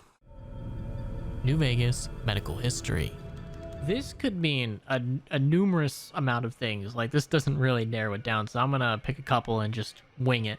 This may be referring to Pacer's medical history. You can eventually learn that Pacer does have a heart problem, and you can use this to your advantage to take him out for the NCR. This could also be a reference to the numerous evaluations that the doc gives you when he wants to learn more about your history, one of them being a psych evaluation, and depending on your answers, if you give some more degenerate answers, he will have some very unique responses. Sometimes when you give tests like this, you learn more than you was hoping for, and I reckon that ain't always the best thing. But I guess maybe it explains a thing or two about your predicament. Now, this could also be a reference to a piece of cut content. Originally, your medical history was going to be you filling out a sheet, and this would have determined your traits, but as we know, that is not done, and it's done in the menu in the game, but maybe the medical history is just a reference to this piece of cut content. Cheers Bar. This is talking about the unmarked location of Prost Bar, which is located in the Back Bay. And the reason it's called the Cheers Bar is because this bar is a replica of the layout of the bar from the TV show Cheers, which was an American sitcom from 1982 to 1993, well before my time. I was born in 96. And before researching this, the only thing I knew of Cheers was that one Family Guy skit. We now return to Cheers. Norm! And Peter, yeah! But coming inside this bar, you will see plenty of references to the TV show. Behind the bar, you're going to find two skeletons that are on the floor holding hands, and this seems to be a reference to Sam Malone and Diane Chambers, who were sort of that on and off again couple. In the corner of a bar, you can find a lone skeleton wearing a tattered formal shirt and pants. This is a reference to Frasier Kane, who went on to star in his own spin-off show, Frasier, which is again another TV show that I've heard of but have never seen. In another corner of the bar, you can find a skeleton wearing a postman's outfit. This is a reference to Cliff Glavin, who was, believe it or not, a postman. And there's another skeleton located next to that one who is a reference to Norm Peterson, who was good friends with Cliff and often sat at the same bar together. And even the name of this unmarked location, Prost, is a German term which translates to Cheers, so Cheers Bar. I'm not sure about this last reference, it could be true, it's just what I read, but there are several baseball posters around the bar, and this would be a reference to Ted Danson's character, who was the bar owner Sam Malone, who had a baseball background. And mentioning the baseball background, you can also find 2 baseball grenades in the office, so that's pretty cool. But like I said, I've never seen this show, and I only know of it from like references in other shows, but if you're a big Cheers fan, definitely check this location out. Bible Vault Numbers. I'm gonna go on my own little tangent here and say that this is a reference to the Fallout Bible and Fallout 3. The Fallout Bible is a collection of documents containing background material for the first Fallout game. As of today, the Fallout Bible is pretty much considered non-canon, but there is still a lot of information in that occasionally gets brought back up nowadays. And to tie this in with Fallout 3, there are 2 vaults that are only ever mentioned in the Fallout Bible and in Fallout 3. The first one is Vault 53, where most of the equipment was designed to break down every few months. While repairable, the breakdowns were intended to stress the inhabitants. And this was talked about in the Fallout Bible and in Fallout 3 concept art. The other one, which of course that we have in Fallout 3, is Vault 106, where psychoactive drugs were released into the air filtration system 10 days after the door was sealed. Now there are plenty of other references in the Fallout Bible to other vaults, but those were the only 2 that are strictly only in the Fallout Bible and Fallout 3. Weapon Binding Ritual. This is a consumable item that was introduced in the Honest Hearts DLC, and essentially it's a tribal version of Psycho. This ritual would be performed shortly before battle, so that many tribals could be numb to the pain, and sharpen their minds and their fighting spirit, making them just all that more deadlier. And some flavor text with the item says that you have sacrificed a portion of your life's blood to become one with your weapon. Your eyes will be keen and your limbs will not break, and your claws will strike like thunder. Fight only with your hands or the weapons of your hands to know this glory in combat. And this item can actually be pretty useful for weapons that don't do that much damage. The weapon binding ritual actually gives a larger damage boost than Psycho when weapons do a less than 40 damage. But if the weapon's damage is over 40, Psycho does the better job. So if your weapon isn't that strong, then this would be very, very useful. And this item can also be crafted. All you're going to need is healing powder, knife, a leather belt, and some wonder glue. Hit up a campfire or a hot plate, have a melee weapon skill of 25, and there you go. Can't Eat Baby Marie. This would be a throwback to like a 14-year-old video of Fallout 3 called Fallout 3 Baby Eating, where during the Pit DLC in Fallout 3, he had the option to eat the baby, which is not actually an option, but back in the day, people weren't as internet savvy as they were nowadays. Rocket Shed. One of the coolest unmarked locations you can come across is going to be the Rocket Shed. Just northeast of Relay Tower 0BB915, you can find this random looking shed. But upon going inside of it, you can see that it's literally made to drop bombs. And wouldn't you know it, there's just plenty of ammunition, so you can just shoot these things off and have tons of fun. Definitely recommend it, it's so much fun. Edible Brain. In the Omicron DLC, there was a cut consumable item called Brain. This item would have been a literal brain by the looks of it, and would have gave you +2 to intelligence and -1 to endurance. Why this was cut, I have no idea, but I'm kind of glad it was. I don't really want my character dicking around in the Commonwealth eating brains. It's just not good. Let's just not do that. Courier caused the divide. I don't think it's a shock to anyone that the Courier is indirectly responsible for what happened at the divide, and that's a stretch. I really don't think the Courier was responsible whatsoever, but Ulysses sure as hell thinks you are, whether the Courier knows it or not. Kind of like that Thanos meme. But what had happened at the divide was that the NCR saw an item that they had from Navarro that had markings that resembled things that were at the divide, and they hired you, Courier 6, to take it there and see if it really did anything. And after you deliver it and you leave, the device activates and remotely detonates the missiles under the ground, causing the events at the Divide. And Ulysses is still pretty pissed off that you did your job. Whether you knew what was going to happen or not, instead of blaming other people, he blames you for something. Ulysses, man, you're so many words. You're so wrong. You brought the Divide to life, courier.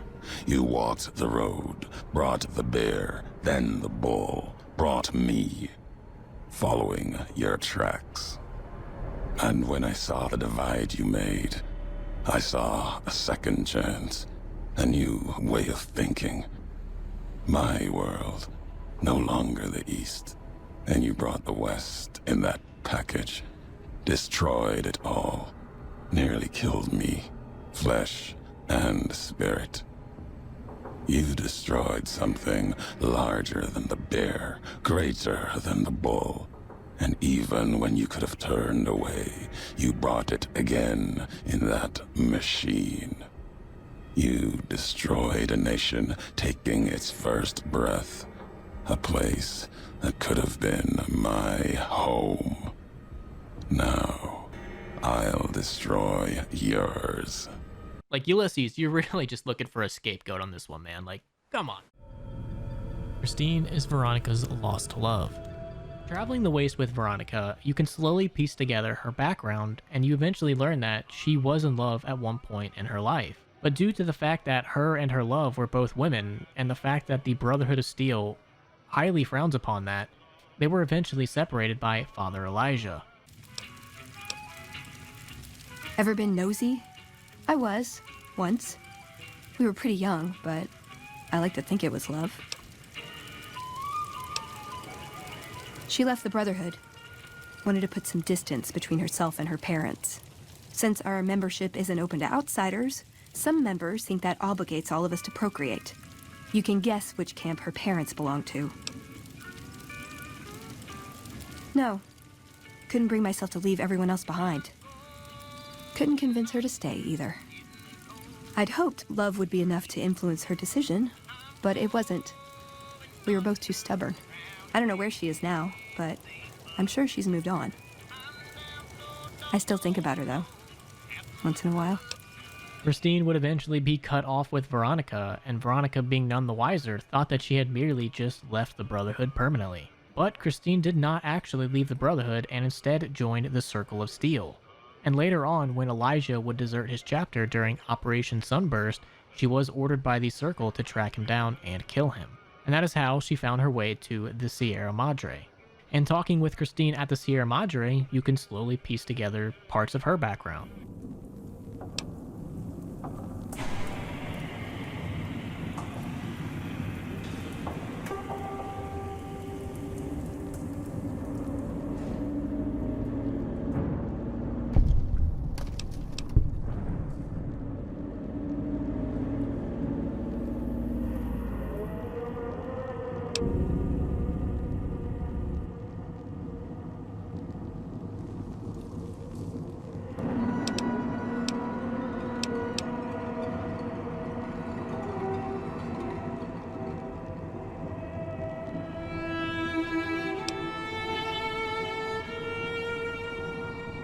Now, both Veronica and Christine never come outright and say that Christine was the one I loved and Veronica was the one I loved, and nor can you tell either one about it.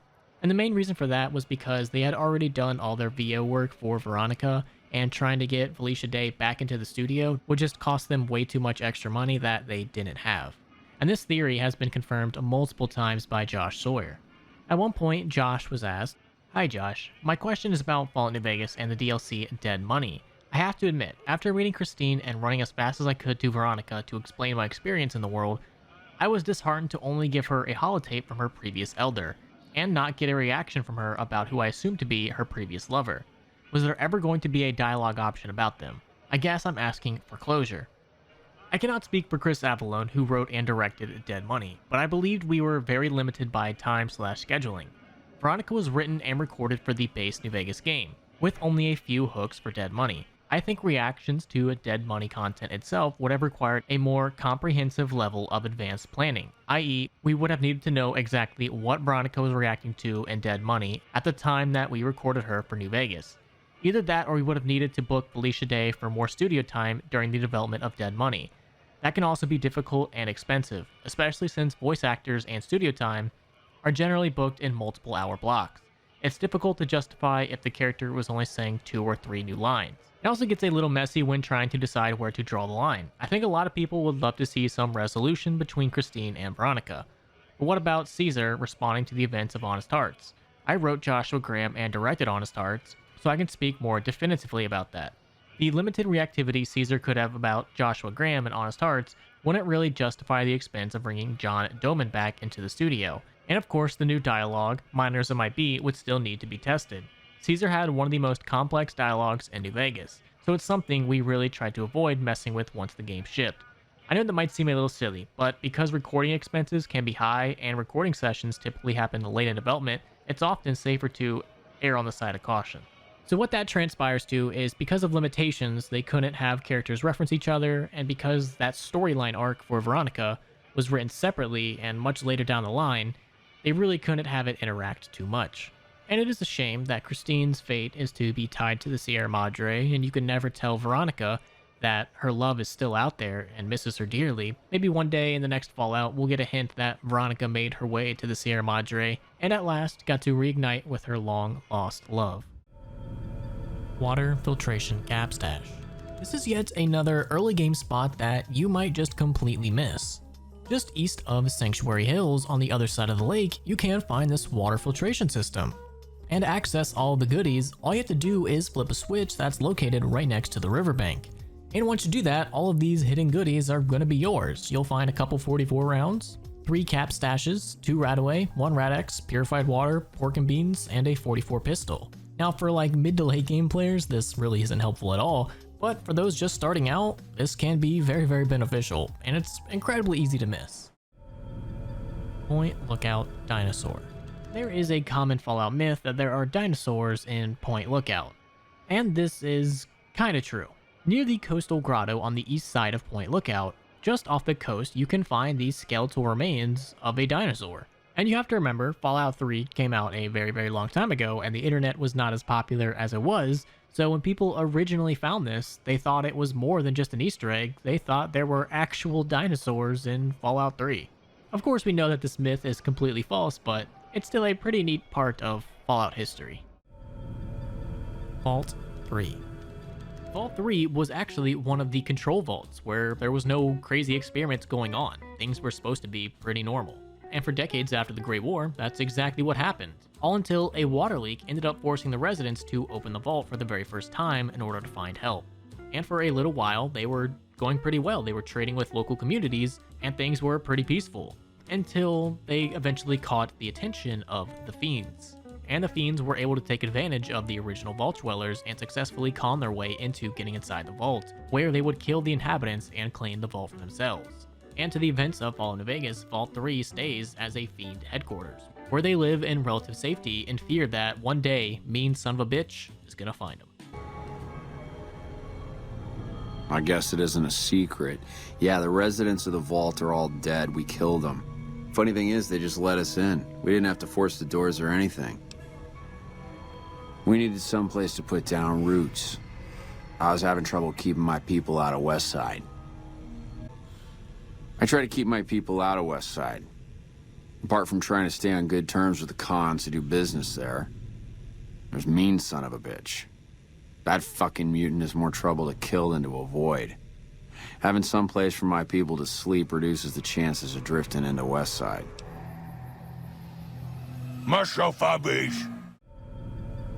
Pariah Dog.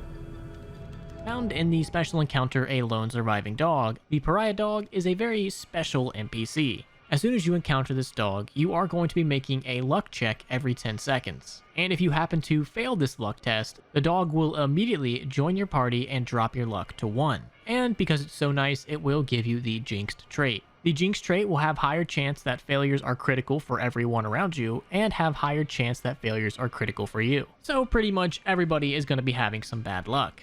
And if you want to regain the luck that you lost and lose the trait, this dog has to die. But here's the thing. The dog has about 750 health points, and will only run away in combat. So dealing with this poor dog with absolute horrendous luck is a challenge in and of itself. Fallout New Vegas legendary creatures. Throughout Fallout New Vegas, there are numerous legendary creatures that are the apex predators of their species, such as the legendary Deathclaw, which can be found in the Deadwind Cavern. Not only is it much more intimidating than a regular Deathclaw, but it also has a unique knockback effect that will send you into a ragdoll state. There's also the legendary Cazador, which can be found in the Silver Peak Mine. And if you thought regular Cazadors were annoying enough, well, now get ready for a legendary one. If you head over to the Fire Root Cavern, you can come into contact with the legendary Fire Gecko. If you find your way near the Bloodborne Cave, heading inside, you will eventually be able to find the legendary Night Stalker. Now, all of those legendary creatures are definitely going to give you a fight, but probably one of the strongest legendary creatures has to be the legendary Bloatfly, which makes an appearance in the Old World Blues DLC. Heading to the mysterious cave in Big Mountain, you can eventually come across a larger-than-life legendary Bloatfly. The legendary Bloatfly will do around the same amount of damage as that of a Deathclaw alpha male, and that's coming from a Bloatfly. And if you thought that was bad enough, it also has twice the health of the legendary Deathclaw. And that's not the only thing it can do. If you target its brain and vats and you end up crippling it, it will cause a frenzy, which will cause this thing to go insane and even start attacking nearby allies. Now those are the main legendary creatures, but you could also classify some other ones in the legendary category, even though they don't have it in their name, such as the King Lake Lurk or the Queen Radscorpion. And there's also a bunch of other unique enemies that you can find throughout the Waste and throughout the DLCs, but those are just the main legendary ones. Teddy bears. Throughout Fallout games, you will find teddy bears located throughout the Waste, and they always seem to be doing something or in some kind of weird position. Teddy bears always seem to be kind of behaving like they're actually alive. This has led a common myth and theory that maybe teddy bears are actually alive, but that's a pretty dumb theory, and the more acceptable one is that Wastelanders will scavenge an area and think, hey, this is pretty funny, and will set up teddy bears, mannequins, and the like in pretty humorous situations. So if there's one thing that you can count on being in a Fallout game, it's teddy bears doing something stupid. Fallout 4 Dev Room. I believe this is talking about the dev room that you can access by typing in COC QA smoke. And upon doing that, you'll be teleported into this special town-like area that actually looks pretty cool. And it's literally lined with every available suit of power armor and bins holding all the game's weapons, junk, and items. You can literally find everything in here. So if you ever wanted to just play around with a bunch of weapons, see what fits and see what works, or even get all the holotapes, maybe one wasn't spawning in for you, you can just kind of dick around in here for a while and have tons of fun. But I also think this area is kind of really creepy because it is like made to lay out like a town, and there's also like this strange mist coming over it, and it definitely gives that like ghost town vibes. So whenever you get like creeped out enough, you can always type in COE1 to leave. Arizona Killer. Arizona Killer is a rather interesting quest. If you are doing a Legion playthrough after El Tumor Brute, you will get this quest, where Caesar will have you assassinate the NCR president, Aaron Kimball. And what really makes this quest stand out, and is one of the reasons a lot of people love Fallout New Vegas, is because there are just so many ways to complete it. You could do the standard, just balls to the wall, go in and blow some shit up. You can assassinate Aaron Kimball with just a regular gun, you could go stealth, any kind of simple measure like that where you end up putting a bullet or an explosive in them, you could always just brute force it like that. But there are plenty of other ways to also complete this. When the vertibird lands on the helipad, you can plant a bomb on it.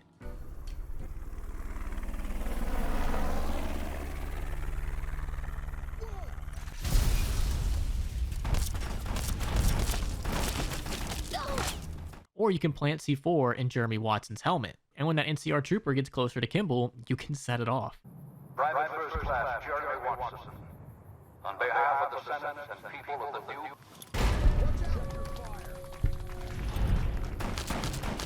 If you have a high enough repair skill, you can also rig the anti-aircraft gun to explode. But the time came and they could no longer shoulder the burden alone.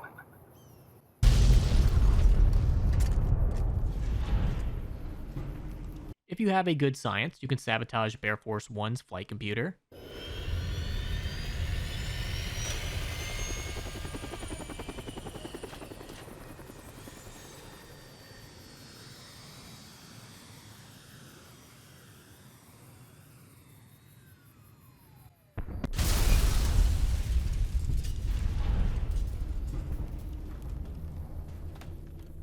or you can program the anti-aircraft gun to shoot down the vertibird.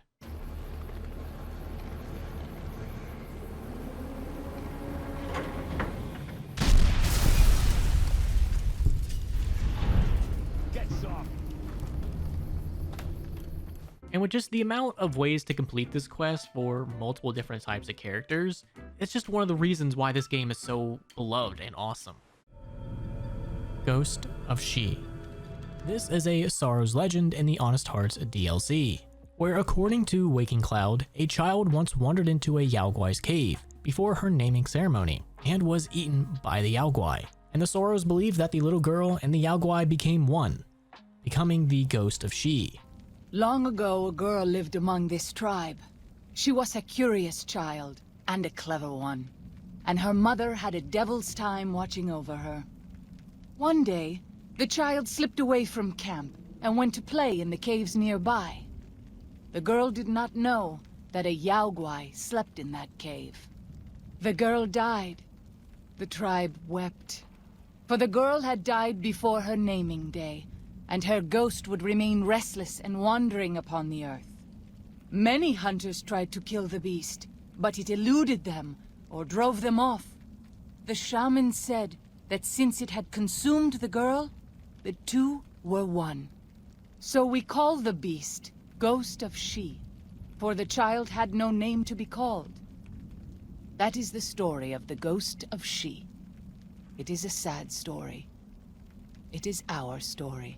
And you as the courier can eventually vanquish this spirit in the Rite of Passage quest, where you have to take drugs and kill Bear, and upon doing so, you will get the unique weapon, She's Embrace. Diamond City Holidays. Believe it or not, Diamond City actually does celebrate some holidays. It will celebrate Christmas and Halloween. Not when it's Christmas and Halloween in real life, when it's Christmas and Halloween in-game, so you can technically just sleep your way all the way until Christmas and Halloween. But on October 31st in the game, there will be Halloween decorations all over, and even some NPCs will have some quotes about it. Today's Halloween, but do we get treats? No, it's all tricks all day. And very similar to when it's Christmas, you will see Christmas trees and Christmas lights all over the place. And of course, some NPCs will have some things to say about it. Can you believe today's Christmas? Ho ho friggin' ho. It kind of just blows my mind that like out of all the holidays that survived, Christmas and Halloween were the ones to do it. Like they have no understanding of like really baseball, despite the fact that they're living in a baseball field, but they still remember Christmas and Halloween. That's just pretty funny to me. House's Obituary. If you decide to be a naughty little courier and end up killing Mr. House, this note will be added to your inventory, and it's titled, A Tragedy Has Befallen All Mankind.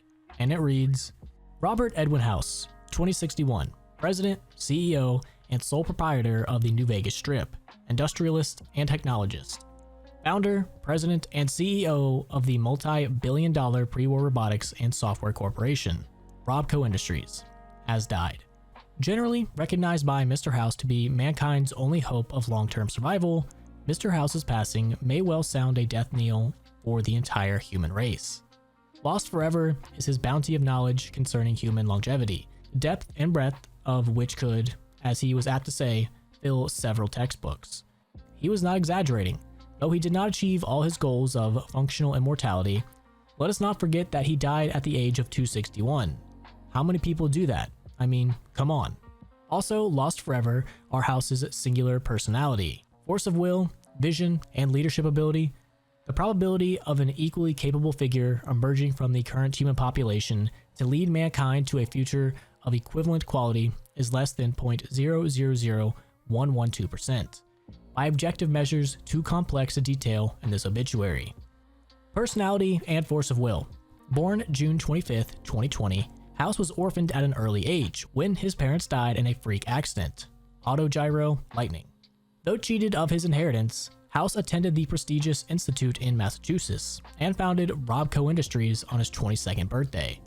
Within 5 years, it was one of the most profitable corporations on Earth. By 2065, House was certain that an atomic war would soon devastate the planet. At great personal expense, he developed technologies to ensure the structural integrity of the city of Las Vegas, as it was known at the time. On the day of the Great War, 77 atomic warheads targeted the city. Mr. House defeated them all. Talk about vision. Leadership. Mr. House survived the war, of course, and would later recruit the three families, negotiate the Treaty of New Vegas, and rebuild the Vegas Strip. While these achievements yielded many immediate benefits, they were all part of House's master plan to reignite mankind's quest for technological advancement, a plan without which the human race has nowhere to go and nowhere to turn. We'll revise and finish this later. I've set the age at death to update automatically. A bit makes salient points, but pearls before swine, of course. Let's hope the ingrates never have cause to read it. Who knows how many of them are even literate. And a little Easter egg in that obituary, the note actually pays homage to Vladimir Nabokov's novel Lolita, where in the novel the main character nonchalantly mentions the death of his mother by saying, "My very photogenic mother died in a freak accident. Picnic lightning when I was 3. And in House's obituary he says, House was orphaned at a very early age when his parents died in a freak accident. Autogyro lightning. The Courier is the lone wanderer. This is a very old theory that led a lot of people to believe that the lone wanderer from Fallout 3 is the Courier from Fallout New Vegas. And one of the main arguments behind this was that the Courier had amnesia after getting shot in the head and doesn't remember anything about their past. But we do know that that is completely false. The Courier definitely does have a pretty good remembrance of their past. So this whole theory kind of really falls apart at the beginning, but there is a mod called Tale of Two Wastelands, which is based off this very same premise. Vault 77. The infamous Puppet Man Vault. Vault 77 was of course one of the many experiment vaults by Vault-Tec, and in this experiment, you only had one man sealed inside a vault with an entire crate full of puppets. Originally sealed inside on October 23rd of 2077, originally the Puppet Man thought this to be some sort of mistake or cruel joke, and as he wailed and wailed on the vault door, it slowly dawned on him that he was the only one here, and continued to endure the years and years of solitude. On February 4th, 2079, the Puppet Man found a crate of hand puppets and immediately began playing with them. With his mind slowly going out of the years of solitude, he quickly lost himself in his puppet games. And by March 30th, he started to believe that the Vault Boy puppet was actually talking to him. That night, the King puppet would find itself being torn apart, and the Puppet Man would accuse the Vault Boy puppet of doing it. But the Vault Boy puppet would respond that it was actually the Puppet Man who had murdered the King. And fearing what the other puppets might do to him and the Vault Boy puppet decided to make their escape. And after years and years of living in the waste, a sort of mystique, a rumor around this mysterious Puppet Man would slowly start to grow and strike fear in all those who hear it.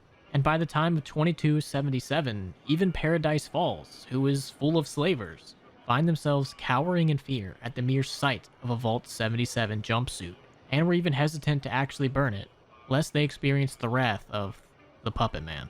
Like I told you, man, I don't fucking know where it came from, but it freaks the boys out. Some story from a while back about a stranger with no name. Just get rid of the damn thing. Ain't no good gonna come from keeping it around. Besides, if it is his, maybe he'll come back for it. Comprende? Reload dashing was intentional. Reload dashing is a faster way to move around in New Vegas, but it's kind of complicated. Well, not really complicated to set up, but it's a little just weird. First thing you're going to need is a weapon that reloads one at a time, so like a 357 revolver, a hunting shotgun, or something like that. You're going to need at least 2 different types of ammo, and you want to leave the weapons tab as the last thing you were looking at while using your Pip-Boy. So to do this, you're going to want to hold forward during the entire duration of the glitch. You want to equip your revolver, you want to use the ammo hotkey to switch ammo, and you want to spam the Pip-Boy button while the reload animation plays. Then you want to unequip the revolver from the weapons tab and exit the Pip-Boy, and you will get rocketed forward. And that's pretty much it. And a lot of people seem to believe that this was intentional because they never did anything about it and they left it in. Maybe they want to give speedrunners another edge, who really knows, but the game was riddled with bugs from the start that are still there, so maybe it was intentional, maybe it wasn't. Survival perk. I believe this is talking about the special perk Survival Expert, which you can get from Moria Brown in helping her research her Wasteland Survival Guide. And depending on how many objectives you do for her and how you answer questions, you can get a variety of different bonuses. So you can be a junior survivor, which is just 2% poison and radiation resistance, or upgrade to survival expert, which is 4%, or the survival guru, which is 6%. And depending on how you answer her questions, you can just get more HP, better medicine and science, better damage resistance, better sneak and speech, or better critical chance. So I think it's pretty interesting that one perk just has a million different ways to actually upgrade it. 2 robot sex slaves. This is a line that you can hear Veronica say after visiting the Lucky 38, and is a reference to a cut Securitron named Marilyn, who is based off the very real actress Marilyn Monroe. What'd you think of Mr. House? I was surprised he only had the 2 robot sex slaves. Now you probably know about the one Securitron, Jane, who is in the Lucky 38's presidential suite and you can talk to and deliver snow globes to. That Securitron is based off the actress Jane Russell, who co-starred with Marilyn Monroe in the 1953 movie Gentlemen Prefer Blondes. But the Marilyn in-game was cut, unfortunately, and it seems like this Securitron was cut pretty late because we still have the Veronica quote, and in the official playing cards on the 2 of Diamonds, you see both Marilyn and Jane. And according to Josh Sawyer, the reason she was cut from the game was due to errors in her voiceover which could not be fixed in time. Sniper Rifle Rock. I believe this is talking about the hollowed out rock just outside of Megaton that actually contains a lot of goodies. This is very easy to miss unless you kind of know about it. But like I said, just outside of Megaton, you can come up to this hollowed rock, and inside of it you will find a sniper rifle, some ammo, a stealth boy, and a note titled As Requested. The note reads S. Here's that stuff you wanted. If anybody asks where you got it, say it was a gift from your grandma. Happy hunting, E.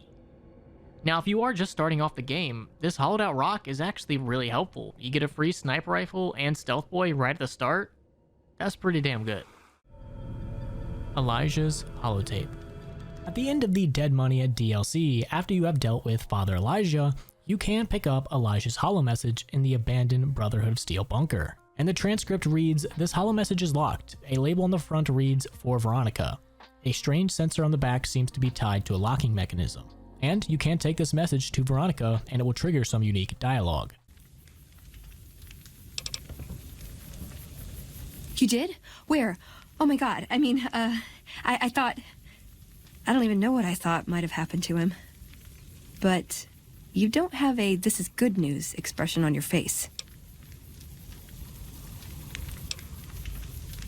You killed him? But it doesn't matter.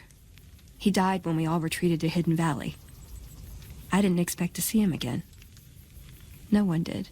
Did he say anything when you met him? Anything at all? Where did you get this? Guess I was right about the bad news, huh? Same look Elder McNamara always gave me when I was up for promotion. All right. I'll watch it. That was hard to watch. The parts I understood didn't matter. Past all the garbage, all it amounted to was goodbye. Sorry. Feel a little out of it. Head spinning a bit. Oh. I think he left me a gift. Maybe I can use it better than he did. And if you end up giving this message to Veronica, you will get Elijah's Last Word perk. And getting this perk grants 150 increase to Veronica's melee attack speed, as well as a 25% chance for her melee attacks to inflict a knockdown. Or if you decide to make Veronica hand you back the message, you will instead get Elijah's Ramblings, which will grant a permanent 50% increase to damage dealt by critical hits when using melee weapons. Pink Power Armor. There is a cut pink power armor in the game. Well, not necessarily. The pink power armor in the game doesn't exist. Whether cut, unused, or anything like that, it just isn't a thing. But the texture does exist in the game and can be applied to the T-45 power armor. And doing so, you get this beautiful and adorable pink power armor with a little heart on the chest plate and everything. It's adorable, I love it. And digging around, I really couldn't find what this was going to be used for. Maybe it was going to be related to a character in the game, or maybe some cut character that they were thinking of along the way. That I have no idea, but that still shouldn't distract you from the fact that this pink power armor does exist. White Gloves. The White Glove Society is one of the 3 tribes that Mr. House was able to conquer and take over and give control of to the 3 casinos. with the White Glove Society being in charge of the Ultralux Casino, under one condition, that they kinda stop with the whole cannibalism thing. Before the White Glove Society was civilized, they may have been a tribe full of cannibals, but thankfully that past is completely behind them. Or so we think. Multiple quests in the game will have you going to the White Glove Society, and eventually you can uncover that certain people still in the White Glove Society want to go back to the old ways and practice cannibalism. Now you can either be a total narc and rat them out and stop their plan, or you can actually help them. And similar to a lot of other quests, there are multiple ways to continue to do this. And some of them maybe involve cannibalism, like offering up your companions like Boone, Veronica, Cass, or Arcade as a substitute. Her skin has a certain supple quality to it, doesn't it? She's kept it well. How mouth-watering. Or finding the original target that they were going to cannibalize, Carlisle St. Clair. Or if you want them to think that they're eating people, you can always create the imitation strange meat pie. So whether you want the creepy White Glove Society with their very creepy mask that definitely screams we were cannibals to continue being cannibals is completely up to you, but those masks, man. Fiends Faction Disguise. At one point in New Vegas' development, there were talks about having a Fiend Faction Disguise, where you could play dress up and pretend to be a murderous drug addict. Now unfortunately the creator of the Fiends ended up deciding to not go with this idea, and didn't really give a good explanation why, just said that they decided to not do it. And that kind of does suck. I feel like this would have fleshed out the Fiends a little bit more, and they could have probably gave us a couple more people to talk to and learn more about the Fiends through. Kasumi is a human. Kasumi Nakano is a refuge in Arcadia in the year of 2287, who is led to believe that she is a synth who has replaced the real Kasumi. She really doesn't have any evidence that she is a synth, other than the fact that the only real memory that she has is waking up in a white room, and feeling a jolt of electricity on the back of her head while being stared at by mysterious people. Listen, do you have any proof that you're actually a synth? Little things. Dreams of waking up in a lab. Years I can't remember from when I was a kid. Not to mention how I never quite fit in back at home. And other than those memories, there really isn't any evidence to suggest that she is a synth. When killed, she does not drop any synth components, and when talking to the Institute scientist about her, they say that there's no synth with that personality that they know of.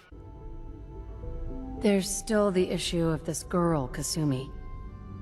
She thinks she's a synth. I can tell you that she's not one of ours. I mean, if she's a synth, obviously she belongs to the Institute, but I have no record of an asset deployed with that identity. I suppose it's possible that someone else meddled with Institute property.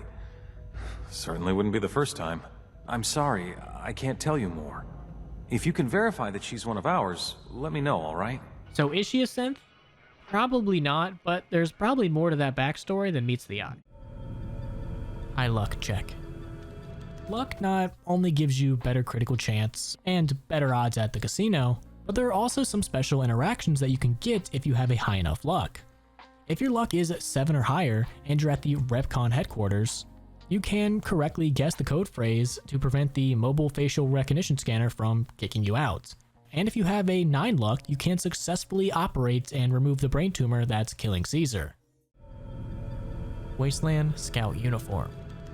The Wasteland Scout uniform is an article of clothing worn by various children throughout the Capital Wasteland. These children include CJ Young from Rivet City, Lucy and Knickknack from Little Lamplight, Sammy and Little Lamplighter in Paradise Falls, Rachel in the Republic of Dave, and Kenny in his hideout in the Herzog Mine.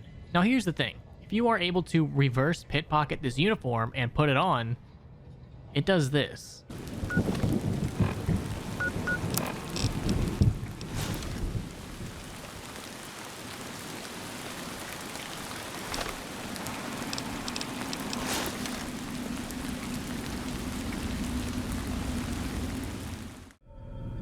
Companions cut screen. This is a very disturbing bit of cut content, mainly because it sounds just terrifying. When one of your companions gets set on fire, they were originally going to scream for their life, and it's no wonder that this was cut because my god is this horrifying.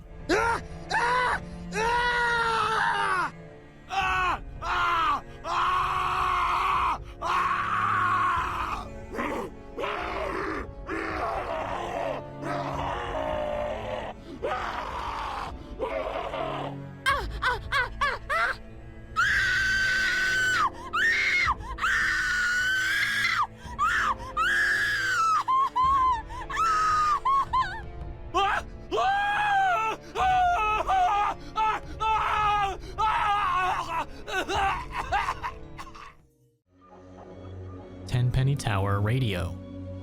This was a radio station that was cut from Fallout 3. The DJ was described as trying to sound like a radio celebrity, and there are still several lines of dialogue for this cut radio station. Thank you for listening to Tenpenny Tower Radio Service, brought to you by Alistair Tenpenny. This is Tenpenny Tower Radio. You're listening to Tenpenny Tower Radio, the sound of progress. This is Tenpenny Tower Radio, music and inspiring talk for forward-thinking people. The poor man wishes for prosperity. The rich man makes his own.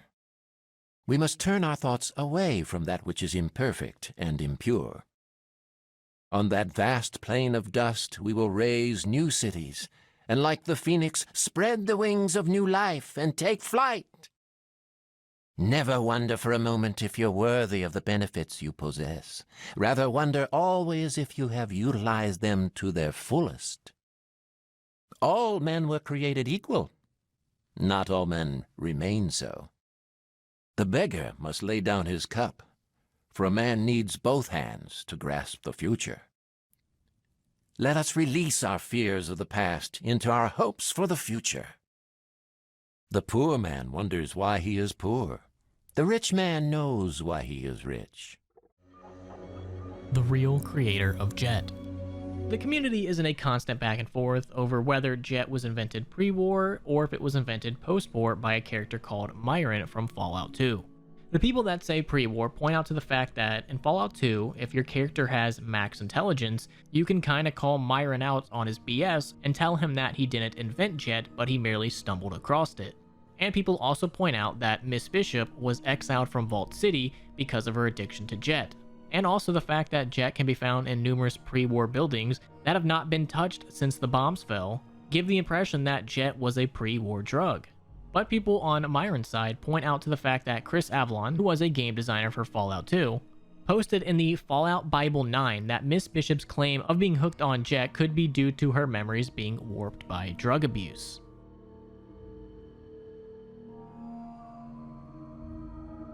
And when Josh Sawyer was asked why can't Jet be found in pre-war pharmacies in Fallout New Vegas, he responded, "Why would Jet be in abandoned pharmacies? It was invented after the war. Myron invented Jet." Why wasn't there Jet in any of the abandoned pharmacies in New Vegas? Why would Jet be in abandoned pharmacies? It was invented after the war. Myron invented Jet. So it would seem that Myron invented Jet, but the fact that you can find Jet in a lot of pre-war areas that have yet to be looted does kind of give a little bit of leeway to the fact that Jet was a pre-war drug, but differed from its post-war drug, and then Myron was able to develop a different version of Jet. So I guess yes, Jet was pre-war, but it was just a different version. Looking back on this now as I edit this, I think this might just be a meme because Myron and Boone share the same voice actor, and I think the joke is that Boone invented Jet. Classic Boone. The pint-sized slasher was real. The pint-sized slasher was a pre-war child serial killing myth that parents would tell their kids who were misbehaving. The slasher was said to don a clown mask and appear from a dog kennel at dusk and chase any children who happened to be outside with a knife. And this myth was so popular that the pint-sized slasher was the second best-selling pre-war Halloween costume, right behind Captain Cosmos. And when you enter Tranquility Lane, you can even live out your serial killing fantasies by actually becoming the pint-sized slasher. He is a figure of myth, born of old campfire stories. You will make him a reality. The residents will know you and they will fear you. When they have all been eliminated, return to me. Now, to majority of people, the pint-sized slasher was just a myth, but if we head into the La Enfant Plaza and enter the Capital Post newspaper office, we can find this newspaper article. What American child alive hasn't heard the story of the pint-sized slasher, that diminutive demon in a clown mask who stalks and slashes the innocent residents of supposedly safe suburbia? It's just one of the many folk stories parents use to scare their youngsters into behaving themselves. Or is it? According to the Germantown police chief Joseph Field, the pint-sized slasher may be more real than many people would like to admit. After reviewing the autopsy results of the Linden Street slangs, We have confirmed that the force and direction of every knife wound are consistent with an attack from a much smaller assailant. A child, to be precise. Add to these sinister forensic findings this statement from Christopher Atkinson, the one surviving victim of the adolescent assassin, and it becomes clear that the pint-sized slasher does indeed walk among us. The clown, he's going to kill us all, do you understand me? He stabbed my brother Sean right in the face. He killed my brother, the little clown. Assuming the pint-sized slasher is indeed a real, tangible threat to the peace-loving residents of DC suburbia, one question remains. Why? What could possibly motivate a child to don a clown mask and murder innocent people in cold blood?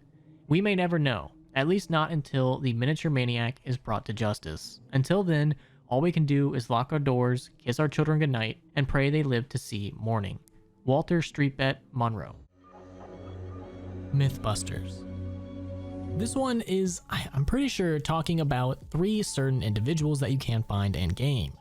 Now, if you've ever taken a certain quest by Miss Alice McLafferty called You Can Depend on Me, she will task you with infiltrating the gun runners and finding out about some certain manufacturing processes. Now, you can completely opt out of this quest and just say, yeah, that's not for me, or you can gladly accept it. If you do accept it and stealthily sneak in, you will notice that the gun runners that are working on firearms seem to match 3 certain individuals, mainly from Mythbusters. You'll notice a guy with white hair that seems to resemble Adam Savage. You'll notice another guy with a very peculiar mustache and some glasses. That one, of course, is Jamie. And of course, you can't forget about the redhead, Carrie, who was the best part about Mythbusters. That we can all agree on. Brahmin synths. Now, when you first look into this, you might just think that, oh, with how the game works, a lot of living creatures have a chance to drop synth parts, and that would kind of be correct. But when you dive deeper into it, you realize that there actually are synth Brahmin. One random encounter you can come across is Kelly. She is a wandering Brahmin trader, and she will offer to sell you a Brahmin for 100 caps. Hey, I got a question for you. I've got a really top-tier piece of cow flesh for sale, if you know what I mean. What would I do with a Brahmin? What would you do with it? Oh, you're serious? Well, whatever you want. Some people use them for farming, I hear. Increases productivity quite a bit. That's what I hear, at least. Sure, I'll take her. Oh, great, great. Just tell me where you want me to send her, and she's all yours. Good doing business with you, man. I'm sure I'll see you around. And that deal already sounds way too good to be true. 1 Brahmin for only 100 caps, that's a steal of a deal. And if you ask her about where she got her Brahmin, her response is very interesting. She definitely seems like she's hiding something. Does this Brahmin really belong to you? What do you think? It's stolen or something? Nah, she's mine. Of course she's mine. Could be yours too, for a very reasonable price. Well, if you do end up taking her on her offer and getting the Brahmin, and that Brahmin happens to meet a very interesting end, aka it dies, and you loot the Brahmin, it's gonna have some synth parts on it.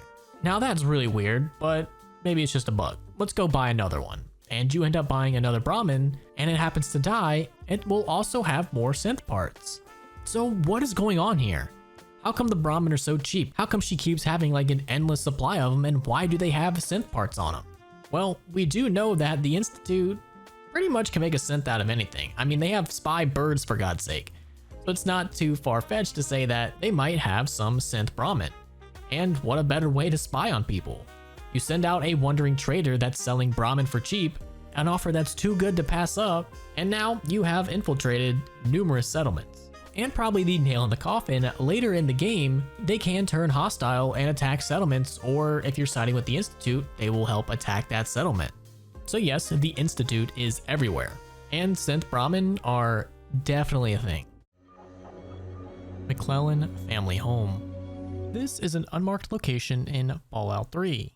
And it's rather interesting because inside of it you can find a dormant Mr. Handy and also a terminal that is used to control it.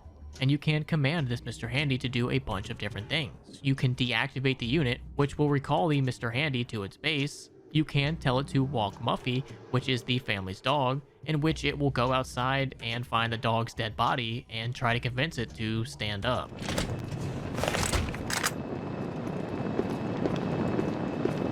Time for your walk, family pet.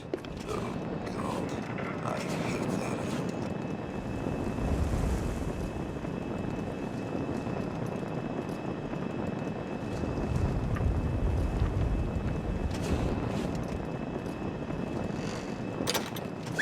Here, doggy, doggy. Oh, God. I hate that.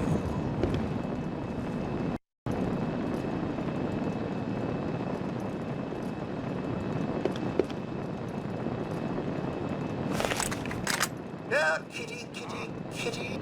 Time for your walk, family pet. You can order it to pick up the groceries, in which it will head to the shops just located north of Georgetown West, where it will sit there idle before returning home. How may I serve you, mistress? And probably one of the more creepy ones is reading the children a bedtime poem, in which it will go into the children's room, which has the remains of 2 individuals, and read them this poem. There will come soft rains and the smell of the ground, and swallows circling with their shimmering sound, and frogs in the pool singing at night, and wild plum trees in tremulous white. Robins will wear their feathery fire, whistling their whims on a low fence wire. Not one will know of the war, not one will care at last when it is done. Not one would mind, neither bird nor tree, if mankind perished utterly. And spring herself, when she woke at dawn, would scarcely know that we were gone. And lastly, you can set it to home security mode, which sets the unit to patrol mode, searching out and attacking any enemies outside. This home protected by General Atomics International. And this whole thing is actually a reference to Ray Bradbury's short story, There Will Come Soft Rains, which is about this exact same premise pretty much. A robotic house in California that still works after the nuclear war, not knowing that its owners had perished in the atomic blast. Tossing Oliver off the dam. One of the greatest things that you can do in Fallout New Vegas is toss General Oliver off the dam. If you are doing a Yes Man playthrough, you are confronted by the NCR, and that's when you can make this happen. So if NCR comes at you, and it will, pray you're ready. I promise you, our situation's reversed, I'd see you hanged.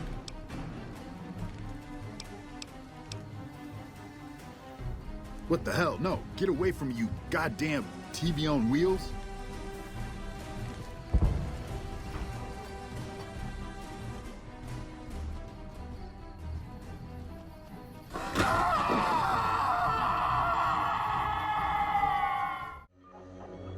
Vault-Zero. Vault-Zero is a location in Fallout Tactics, which is otherwise known as the Calculator's Lair, that can be reached from Cheyenne Mountain. And unlike most vaults that had an experiment, Vault-Zero was not that. It was dug deep beneath the Cheyenne Mountain and was by far one of the largest underground vaults, and was intended to be the epicenter of the Vault network. Vault-Zero was the place where all the geniuses of the pre-war United States would be kept in cryogenic stasis. Their brains were to be extracted and frozen for the duration of their stay in the vault, and they were all hooked up together to one big supercomputer called the Calculator. And due to budget cutbacks by the Department of Defense, several important backup systems were not included in the Neuralink systems. This caused the Calculator to become corrupted, and instead of releasing robots to help make the way safer for humanity, the robots began exterminating all life. And all the geniuses that were still plugged in, majority of them suffered brain damage, dementia, and cognitive defects from a combination of old age and prolonged exposure to radiation. And during the game of Fallout Tactics, Vault-Zero would serve as the end-game setting, where the player character and a team of Brotherhood of Steel Paladins would fight their way to the Calculator's chamber. Now, Fallout Tactics, I guess, would technically be considered a spin-off series, so take all that with what you will. Rex belonged to Caesar. Yes, your adorable cybernetic dog was once a part of the Legion. If you happen to take Rex to the fort and you end up talking to Antony, you will get a little bit more insight about Rex. The mechanical dog you have with you, where did you get it?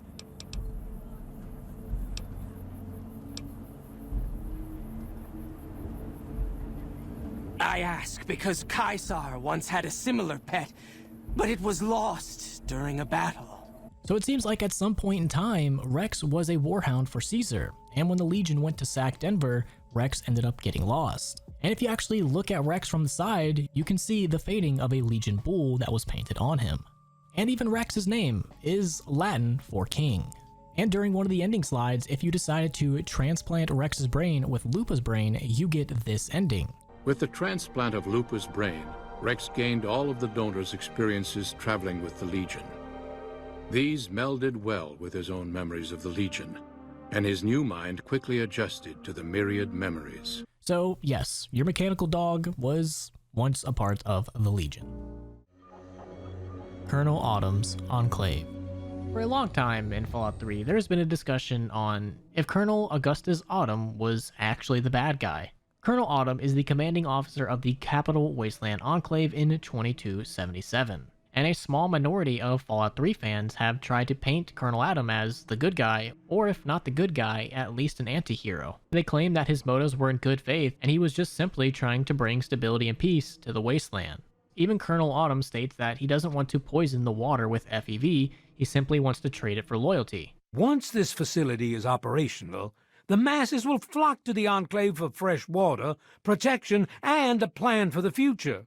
He just wants to create law and order, and he wants to use the purified water to do that. And all of this is in direct defiance against Eden's plans to use the FEV to wipe out all mutated life, which would include contaminated surface survivors.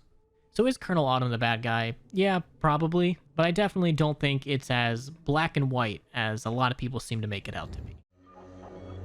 Mad Brahmin. Just north of New Vegas, you can find a very unique type of Brahmin, a Mad Brahmin, which are in a frenzied state and will always be hostile towards you, unless you have the Animal Friend perk. And I have seen a couple interesting theories to explain why these Brahmin are so crazy, and one of them is that if you look in the trough right next to these crazed Brahmin, you will find that it's filled with human remains. So maybe these Brahmin are going insane because they don't have the world's best diet. The Scribe Vendor. The Scribe Vendor is an armor merchant that you can find walking around the wasteland. And from his appearance, it definitely looks like this man was at one point a part of the Brotherhood of Steel. And upon talking to him, you can get his story, where he says that he was once in the Brotherhood of Steel, back when it was something to be proud of, back when they used their knowledge to help people rather than just simply hoarding it for their own power. Of course, he is talking about back when Lyons was in control. And he goes on to say, when Squire Maxon took over, well, I didn't like the change he made to the Brotherhood. Some say it was a return to our ancient traditions. Maybe so, but things are not necessarily better simply because they are ancient. So I left. Since then, I've been walking up and down the world until I found myself here. So this man is an old school Fallout 3 Brotherhood of Steel scribe, but when Maxon took over, he didn't like the direction that they were heading in. And sorry I couldn't play you guys the audio, my game was just so bugged out. I tried every command in the world, I just could not get him to say this line. Maybe it was the mods, maybe it's just the game, but it was probably the endless mods that I have. But the thing that makes this guy so interesting is you can't have him come work for you. You can eventually get him into a settlement, and if you assign him to an armor emporium, you get access to a couple special items with 2 legendary armor pieces. So essentially, just by walking the waste, you might get lucky enough to find a guy that will come work for you and get you some legendary pieces of armor. But that's if you can get him to spawn. If you have the Omnitron DLC installed, it does become kind of difficult for this guy to survive. A lot of the spots that he will appear in may or may not be frequently patrolled by Rust Devils. But if you can manage to come across him, do whatever you can to try to get him to come to your settlement. Old Lady Gibson is ex-Enclave. There is a pretty decent amount of information that could support the fact that Old Lady Gibson was ex-Enclave. For starters, she knows Doc Henry, one of the Enclave remnants, and she's also pretty familiar with a lot of different types of technology. And even one of the triggers for Eddie's quest actually has you talking to Old Lady Gibson. So it wouldn't be a surprise to a lot of people if she actually did end up being ex-Enclave.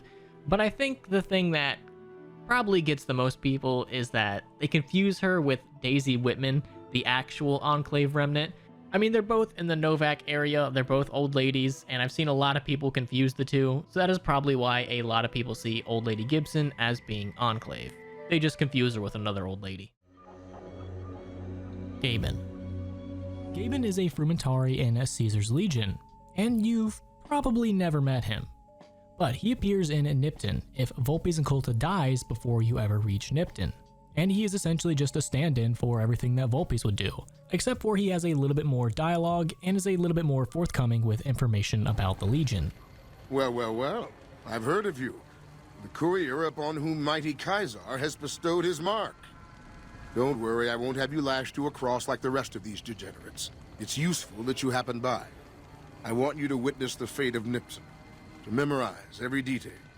And then, when you move on, well, I'd like you to move west towards the Mojave outpost, to let the profligates there know about the little sermon I prepared for them here.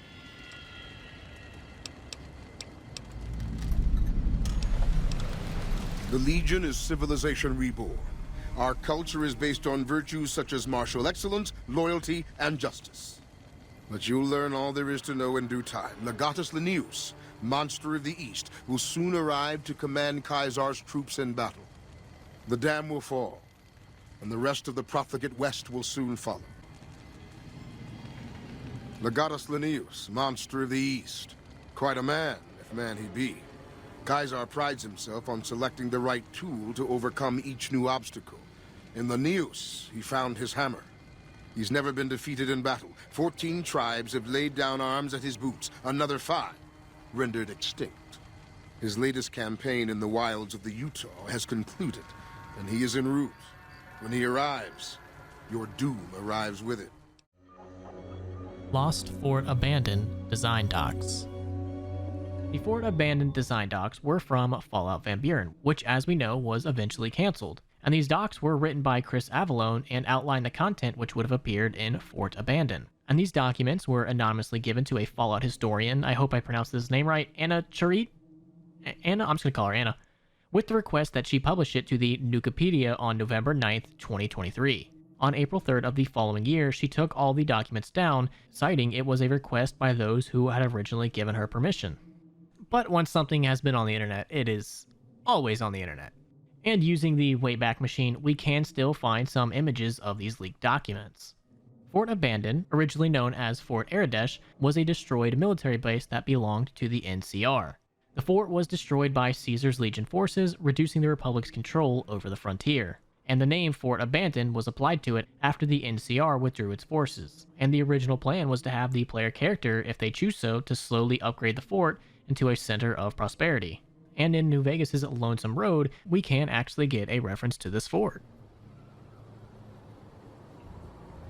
I've walked the east. You've walked the west. More than I have.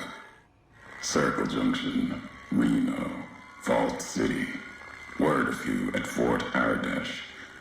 Fort Abandoned. Even further west than that. Brahmin drives on the big circle.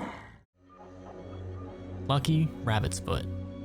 This is a cut weapon that would have appeared in Fallout 4's Nuka World DLC, and it would have taken the place of a grenade, but it would have added 10% XP and 3 to luck. Now I'm not sure why this was ever taken out. Maybe it was seen as a little too OP. I mean, how often do you really use grenades? And I mean, plus 3 to luck is really, really good. But still, it's always interesting to learn about weapons that are cut. And I wish we would have gotten an explanation as to why, because I find that just as interesting. Bill Calhoun. When you think of Caesar's Legion, the first names that probably come to mind are Caesar, Joshua Graham, Legate Linnaeus, something like that. But Bill Calhoun probably isn't one of them. Bill was one of the followers that were sent east to study the dialects of the tribes found in the region around the Grand Canyon, where he was partnered with Edward Salo, who is, as we know, Caesar. On their journey, that's when they would meet the Mormon missionary Joshua Graham. After reaching the Grand Canyon, the three of them would have peaceful discussions with the Blackfoot tribe, until Graham would make a mistranslation and incite the Blackfoots, resulting in them being captured and held for ransom. But during all of this time, the tribe was at war with 7 other tribes, and they were ultimately going to lose. And Caesar, not willing to get destroyed along with them, and against his wishes of his companions, used his knowledge and education under the followers to train this tribe. And with all of his knowledge, he would very quickly rise through the ranks and become their leader. And soon after this, he would form the Legion with Joshua Graham. But instead of killing Calhoun, Caesar let him live and sent him back to the followers to inform them of the recent events, and to warn them to not interfere with the expansion of his new empire. And really the only other depiction that we get of Bill Calhoun is on the Legion money. On the denarius, one side has a bust of Caesar, while the other one will picture Caesar, Joshua, and Bill. So even though he wasn't a direct founder of the Legion, he definitely played a hand in it. Santiago made the cap paintings. So, do you remember the cap paintings from earlier? The ones that were in the underwater boat? Well, we actually do know who made them. And it just so happens to be a very famous pre-war artist. And you can learn this in the Far Harbor DLC. Eventually in the DLC, you can come across Vault 118. And by pretending to be a detective, you can get your way in. Greetings! Welcome to Vault 118, your home away from home, underground. Are you the detective we sent for? Yes, I'm the detective. Oh, thank goodness. Let me just open the door for you. And upon coming inside, you will see something that you probably weren't expecting. You'll see a very lavish vault, the complete opposite of almost every single vault you've probably seen up until now. This one looks like it was actually pleasant to be in. But upon coming inside, you as the quote-unquote detective come across this scene. And as jarring as all that is, you can go talk to the individual quote-unquote residences, who pretty much are all now brains in jars. And one of those is Santiago Avida, who you can talk to about various pieces of his art, where he will eventually get to the cat painting. And what about this one? And please be honest, for art without honesty is just politics.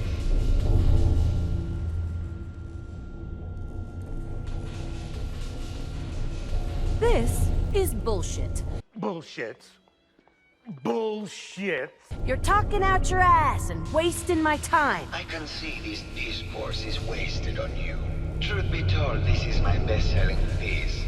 I did this series under a pseudonym, of course. This series has made more money than any of my serious works. And I take the whole thing as a lark. What does that tell you about the value of art to the common man? So it seems like someone loved his cat painting so much that they tried to escape the end of the world with them, but went down with the ship. Or, that's the headcanon in my mind. Psychers. The term Psychers originated back in Fallout 1. After the Master gained his psychic powers, he wanted to gift this ability to his followers, so he did some experiments with FEV and created 4 successes. Those successes were Wiggum, Gideon, Lucy, and more. They were kept behind a force field and given psychic nullifiers to alleviate any suffering stemming from their ability.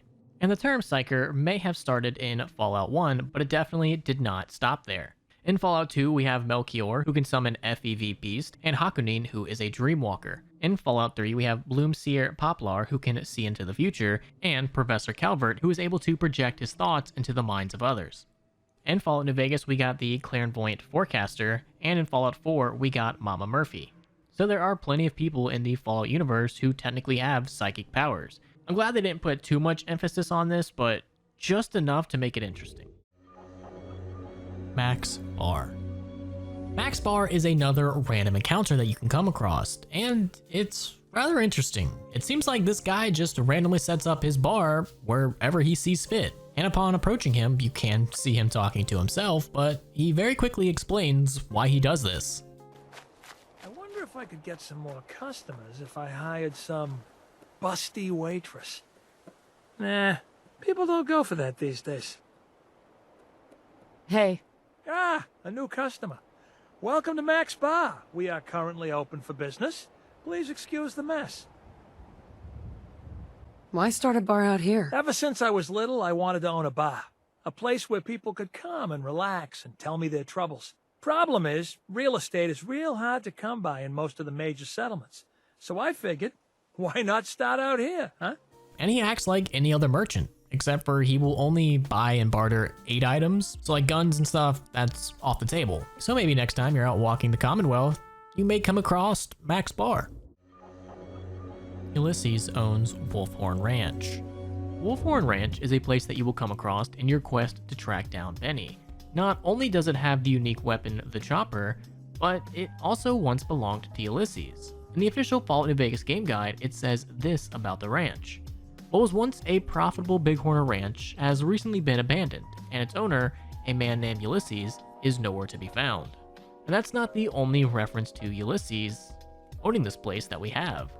In the Italian, Spanish, French, and German versions of the game, the Wolfhorn Ranch is called Ulysses Camp, but in those languages.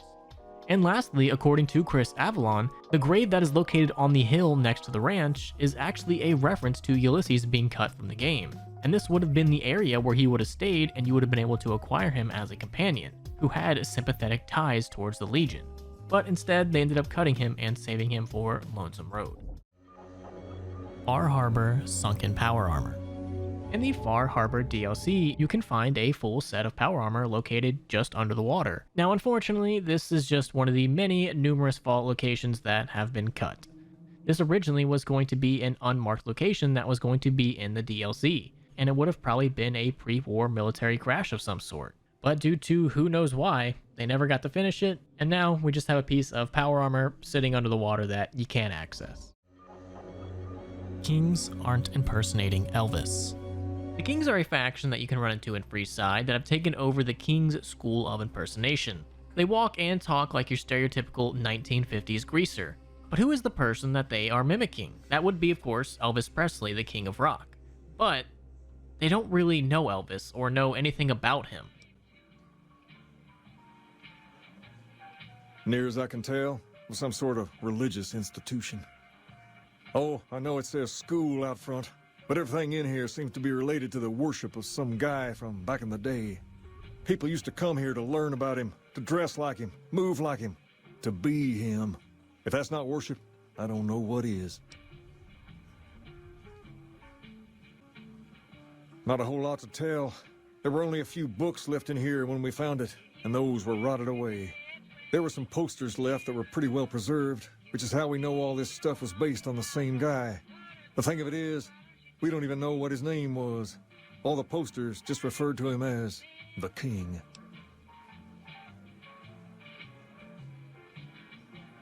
Well, that and the giant sign outside. This place could have been the King's House of Dog Chow, and I still would have taken the name. But I like to think I keep the memory alive.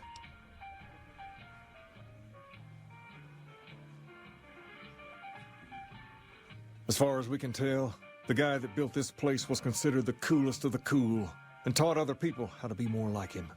People would come all around to learn how to sing, dance, dress, and even speak the way he did.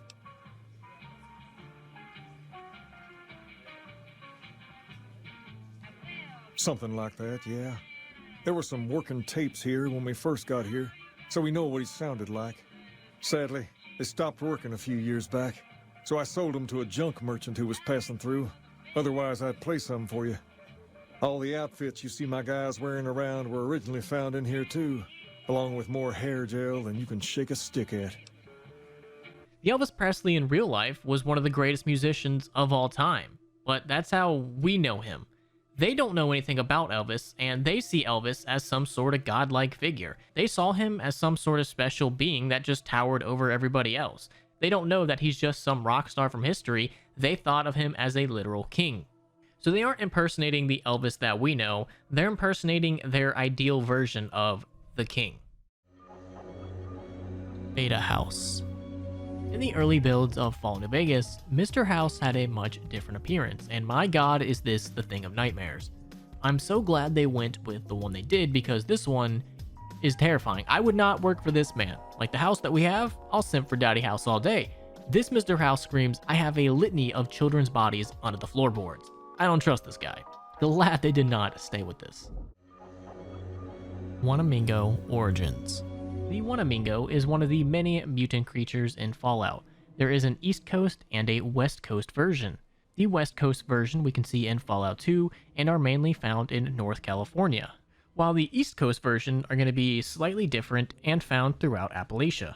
And not too much is really known about their origins. But in Fallout 2, the Wanamingos were originally tied to a bunch of cut content, specifically a cut EPA location.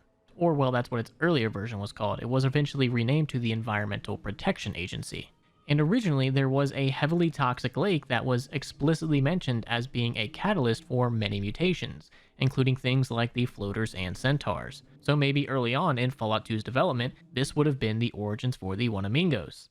Also in the Fallout Bible, which I should say again is non-canon, but in the Fallout Bible, Chris Avalon, who did not really like the idea of the Wanamingos, specifically states that they are a product of pre-war FEV experiments, intended to be a genetically engineered creature that would be unleashed in enemy territory, with an unusually long but not infinite lifespan.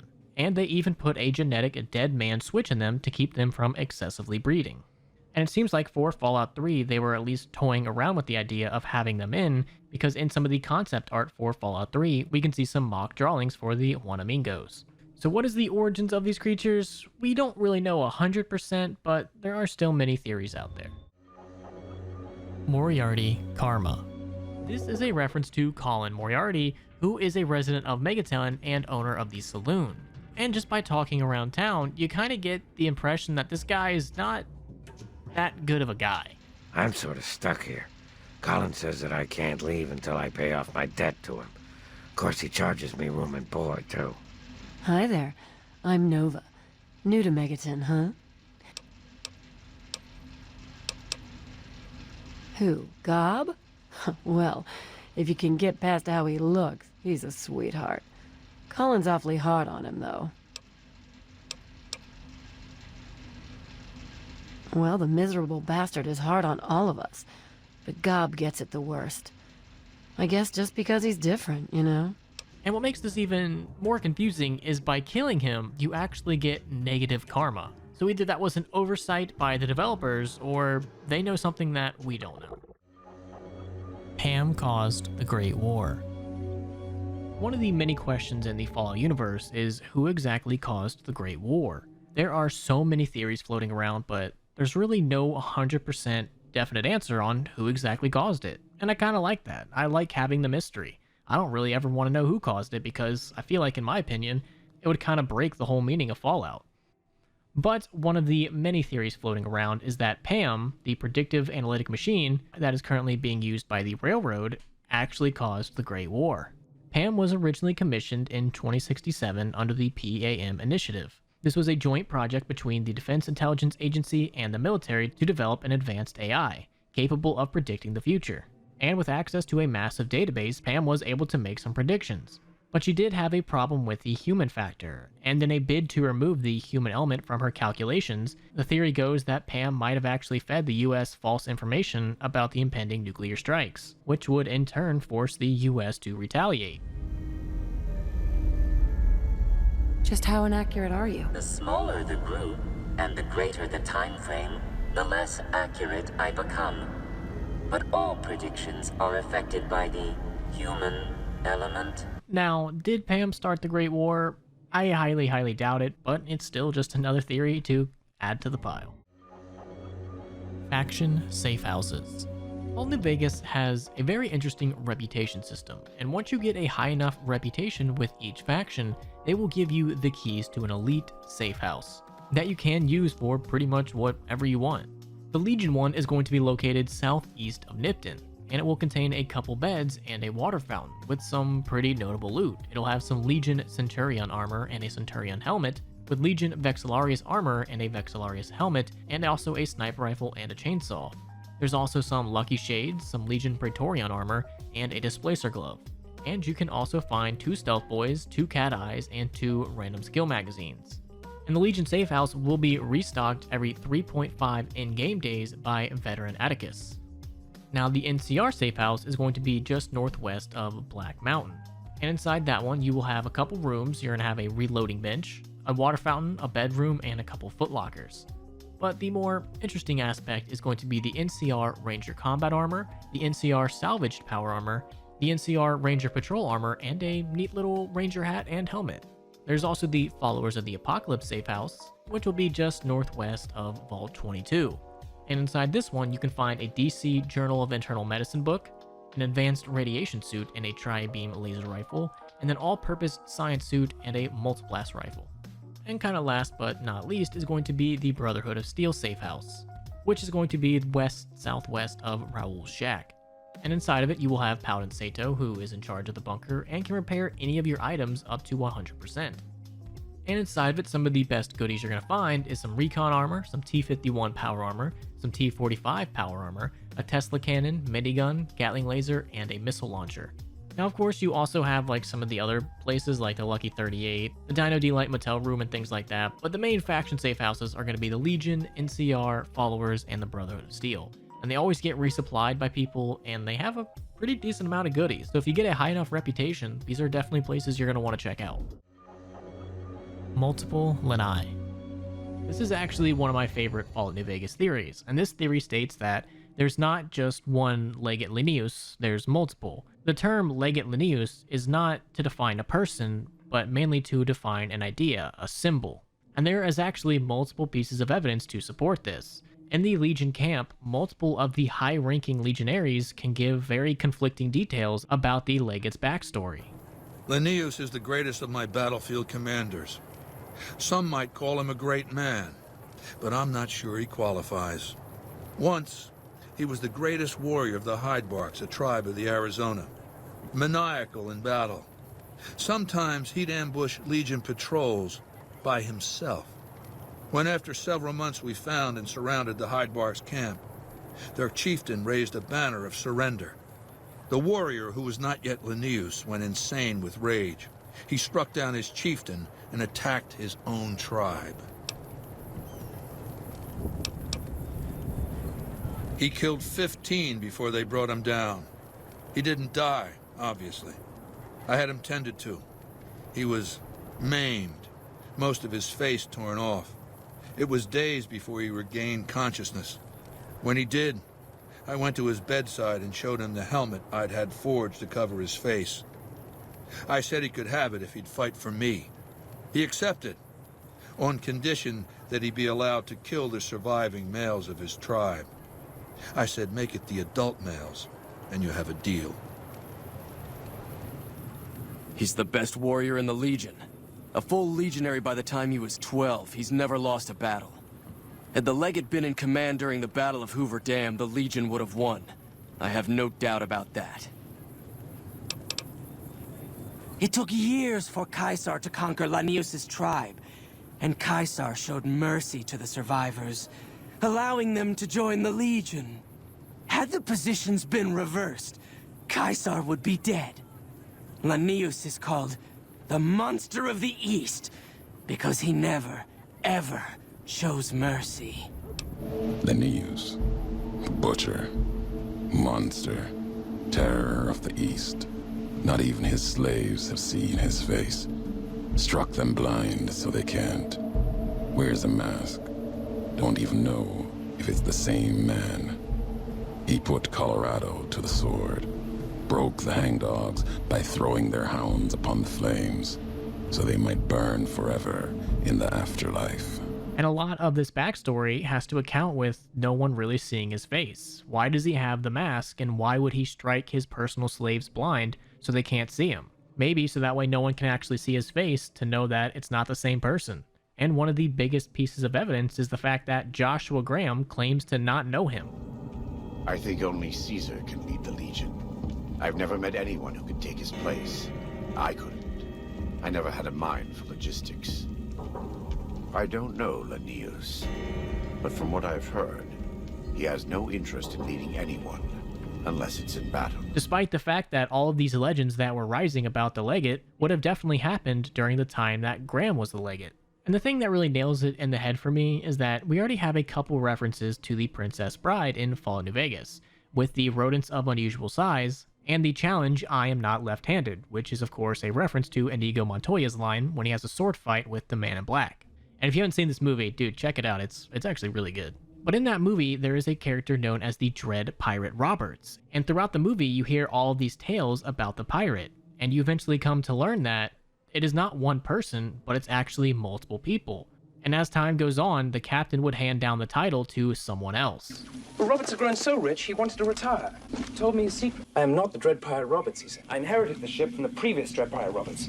Just as you will inherit it from me. The man I inherited it from was not the real Dread Pirate Roberts either. The real Roberts has been retired 15 years. Then he explained that the name was the important thing for inspiring the necessary fear. And I think that is exactly what's happening with Legate Linnaeus. We already have multiple references to the Princess Bride, so why wouldn't they take another aspect from it? So in my opinion, there's multiple Legate Linnaeuses. They just pick the strongest guy, the most beefcaked guy, and throw him as the poster boy. You know what? This is true. This theory is 100% true. I just said it.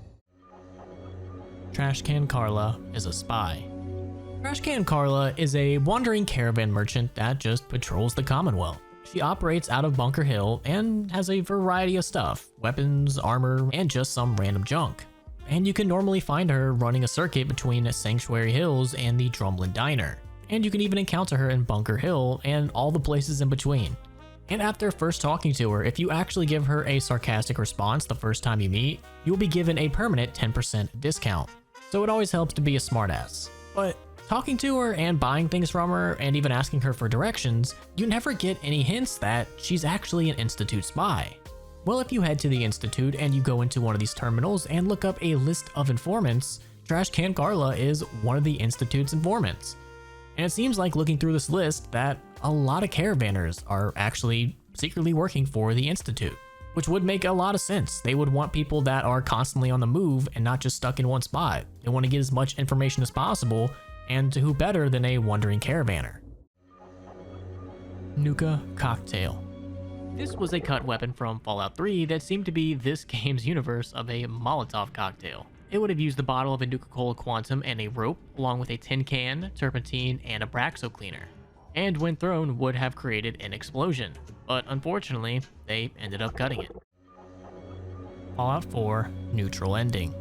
I believe this is talking about the Minutemen ending that has you coexist with the Railroad and the Brotherhood of Steel, while also destroying the Institute, but evacuating all these scientists and synths. So technically with this ending, everyone would be alive and coexisting with each other. Now whether that's a good thing or a bad thing is up for you to decide.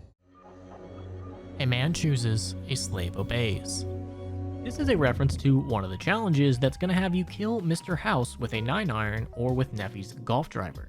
Now this itself is actually a reference to BioShock, where your character is ordered by Andrew Ryan to kill him with a golf club. And as this is going on, he repeats the phrase, a man chooses, a slave obeys. A man chooses, a slave obeys.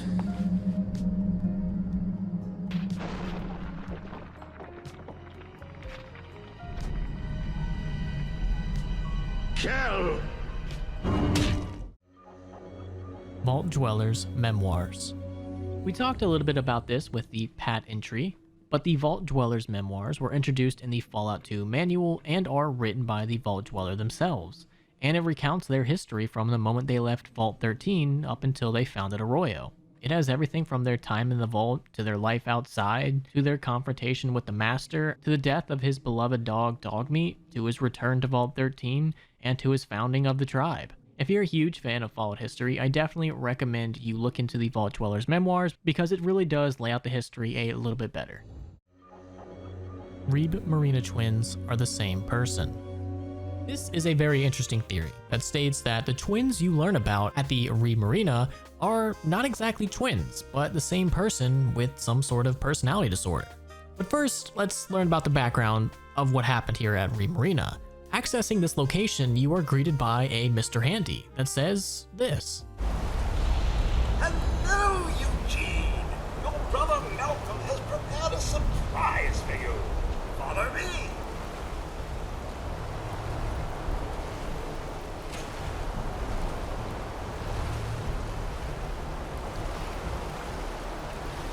Happy birthday, Eugene! Happy birthday, Eugene! Happy birthday, Eugene! Don't stand still!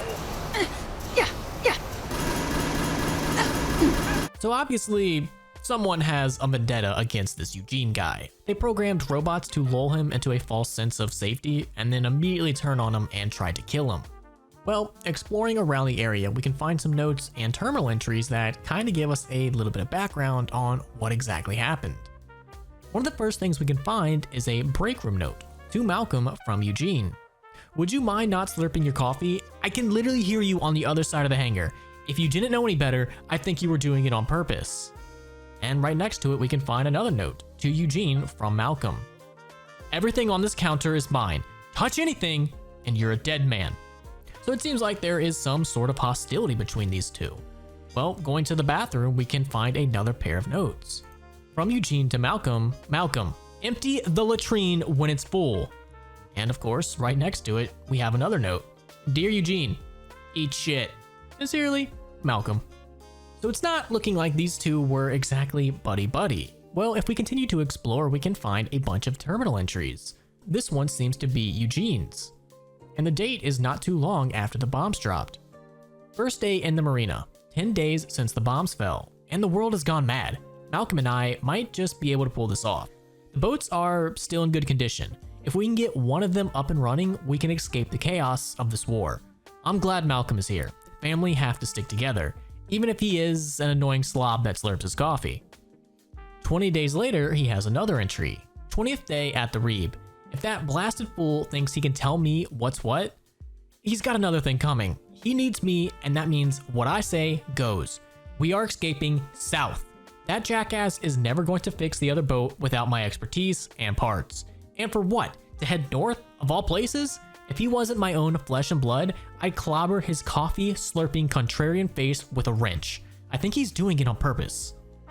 And the last terminal entry he has is, he slurped his coffee for the last time. He must die. It's the only logical choice. And really, he has no one to blame but himself. All I need are the parts from his boat, and I can escape this irradiated hell. I've been looking into the robot safety protocols, and I think I'll have a little happy birthday surprise for him. So it seems like shortly after the bombs dropped, this Eugene and Malcolm guy were related. They were family. But with the stress of everything that was going on, they slowly started to get on each other's nerves to the point where Eugene wanted to kill Malcolm. Well, if we continue looking around, we can also find a terminal that was from Malcolm, and his entries are very, very similar to Eugene's. We just got to the marina today. It's hell outside. We should be able to fix one of the damn boats and sail ourselves out of here. My uptight brother drives me nuts sometimes, but family sticks together through thick and thin. We've got a lot of work to do. I need a cup of coffee. Day 25. After I told that pinhead off, he stopped talking to me. We must go north. That chicken shit has started leaving a little notes everywhere instead. Two can play at that game. Day 45. Well, it's our birthday tomorrow. Eugene wants to bury the hatchet, and I just might bury it in his back. I know a little trick with the robot security protocols. It'll make for a nice birthday gift for that bastard. He'll never see it coming. So we learned that these twins started the war off needing each other's help, but slowly over time came to hate each other. And it seems like they're more alike than they think. They each think the exact same way, with the only difference being on which direction to head and how loud he sips his coffee. But going back to the break room, you only see one skeleton on the floor, and the boats are still there. So what happened to Malcolm? Where is he? If he was successful in programming the robots to kill Eugene, wouldn't he have just fixed up the boats and sailed out of here? And that's where the theory comes in, that this was just one guy that went absolutely crazy. And since in his mind he was both Malcolm and Eugene, a pair of twins that were living before the bombs dropped, he programmed the robots to inadvertently kill himself. So when he, as Malcolm, programmed the robots, he would walk in as Eugene and ended up getting killed. Now, is there any actual proof behind this theory? No, not really. When you really start to look into it, it kind of does fall a little flat. If you go outside behind the marina, you will see a coffin with a skeleton inside and some flowers on top of it. And upon this revelation, it all kind of makes a little sense on what exactly happened. Malcolm was able to successfully program the robots to kill Eugene. And after he did that, he took his body out back and placed him in the coffin, and must have felt some remorse about it and placed some flowers on top of it. But upon walking back inside, the robots mistook him for his twin brother Eugene and ended up murdering Malcolm as well. Or at least that's what I think happened. What do you guys think happened? Which theory do you guys subscribe to? They're the same person, or the robots mistook the twins for each other? Let me know down below. Fat Man Bell. After you shoot a Fat Man launcher, at the end of it you may hear this little bell.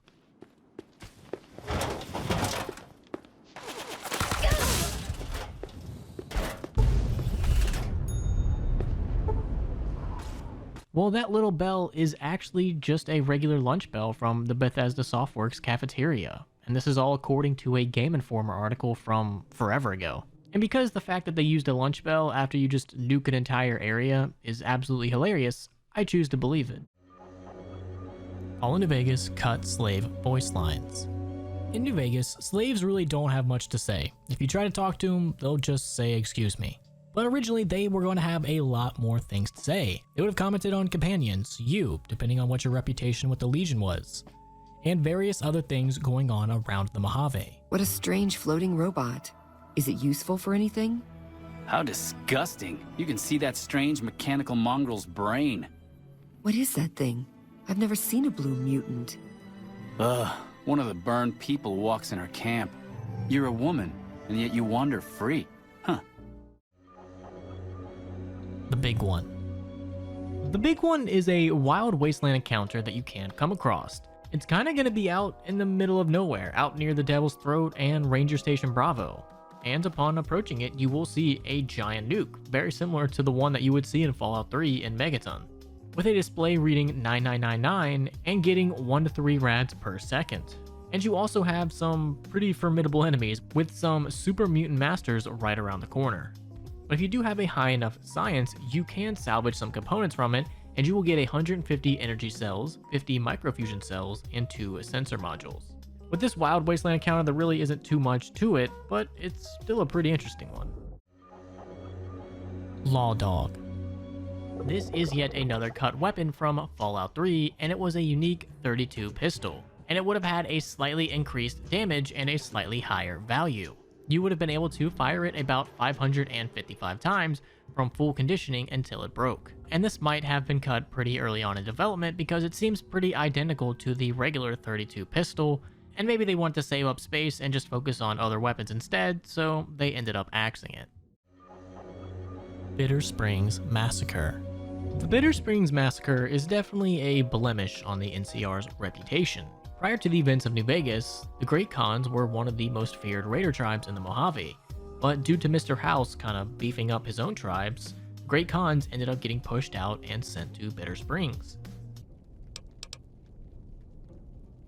They allied with Mr. House, the self-proclaimed master of New Vegas. He supported them with the resources of New Vegas. Weapons, technology, caps. They were better equipped, and we could not stand against them. Where they would stay until the NCR arrived, and they would occasionally hit NCR caravans, towns, and camps. But things would soon start to change. After Operation Sunburst and the victory at the First Battle of Hoover Dam, the NCR set their sights on the Great Khans, with the NCR putting the 1st Recon Battalion overlooking Canyon 37, with orders to shoot anyone that emerged from the canyon on sight. And they did this to prevent the Khans from flanking their main attack force. But the NCR force was spotted way too soon, and groups of women, children, the elderly, and wounded Khans ended up coming down Canyon 37. After initial hesitation and not shooting, eventually the sharpshooters were given the order to shoot till they were out of ammo, where they would go on to gun down the civilians. And when the major in charge realized that they were gunning down women and children, he ended up becoming unresponsive, and the second in command, Captain Daughtry, ended up taking over and ordered his men to stand down. And ever since this incident, the Great Khans would hold even more resentment towards the NCR. When the NCR came to the Mojave, we thought they would be easy pickings. We raided their caravans, their towns, their camps. They couldn't stop us. At least that's what we thought. They tracked us to Bitter Springs and surrounded us. When our children, our sick and old, fled through a nearby pass, the NCR gunned them down.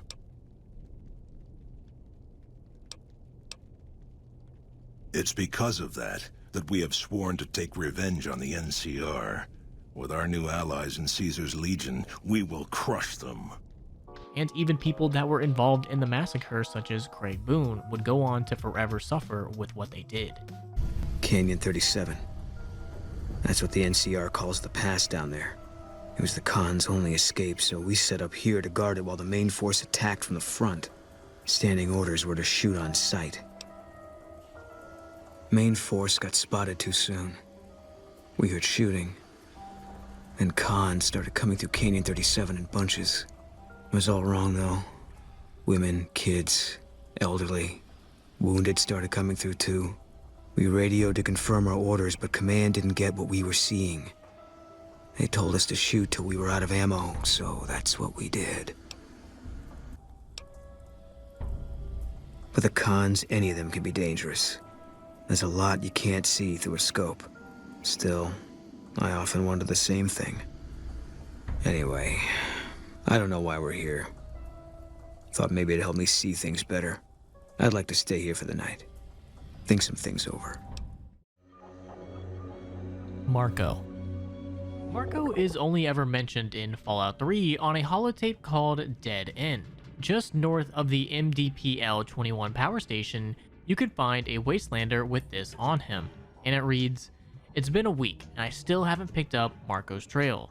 Sitting here now, alone, I can be completely honest. With myself and anyone who might read this, I've never felt like such a failure in my life.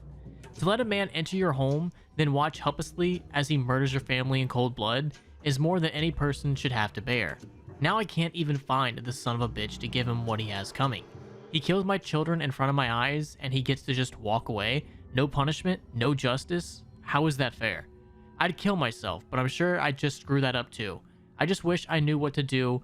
I just wish God or someone would give me some kind of sign." And as far as I know, you never actually get to meet Marco. He's only ever mentioned in this holotape, so you never get to bring justice to this man's poor, murdered family. Hoover Dam doesn't work. So I think this just might be referencing the fact that Hoover Dam is not up and operational to its max capacity. Before the NCR arrived, Hoover Dam was not working at all, but the NCR was able to get it up and running at 50% capacity. But once they signed the treaty with Mr. House, they only got 95% of that 50%, and Mr. House got the rest of the 5%. So as it stands, they are currently getting less than 50% of what Hoover Dam can output.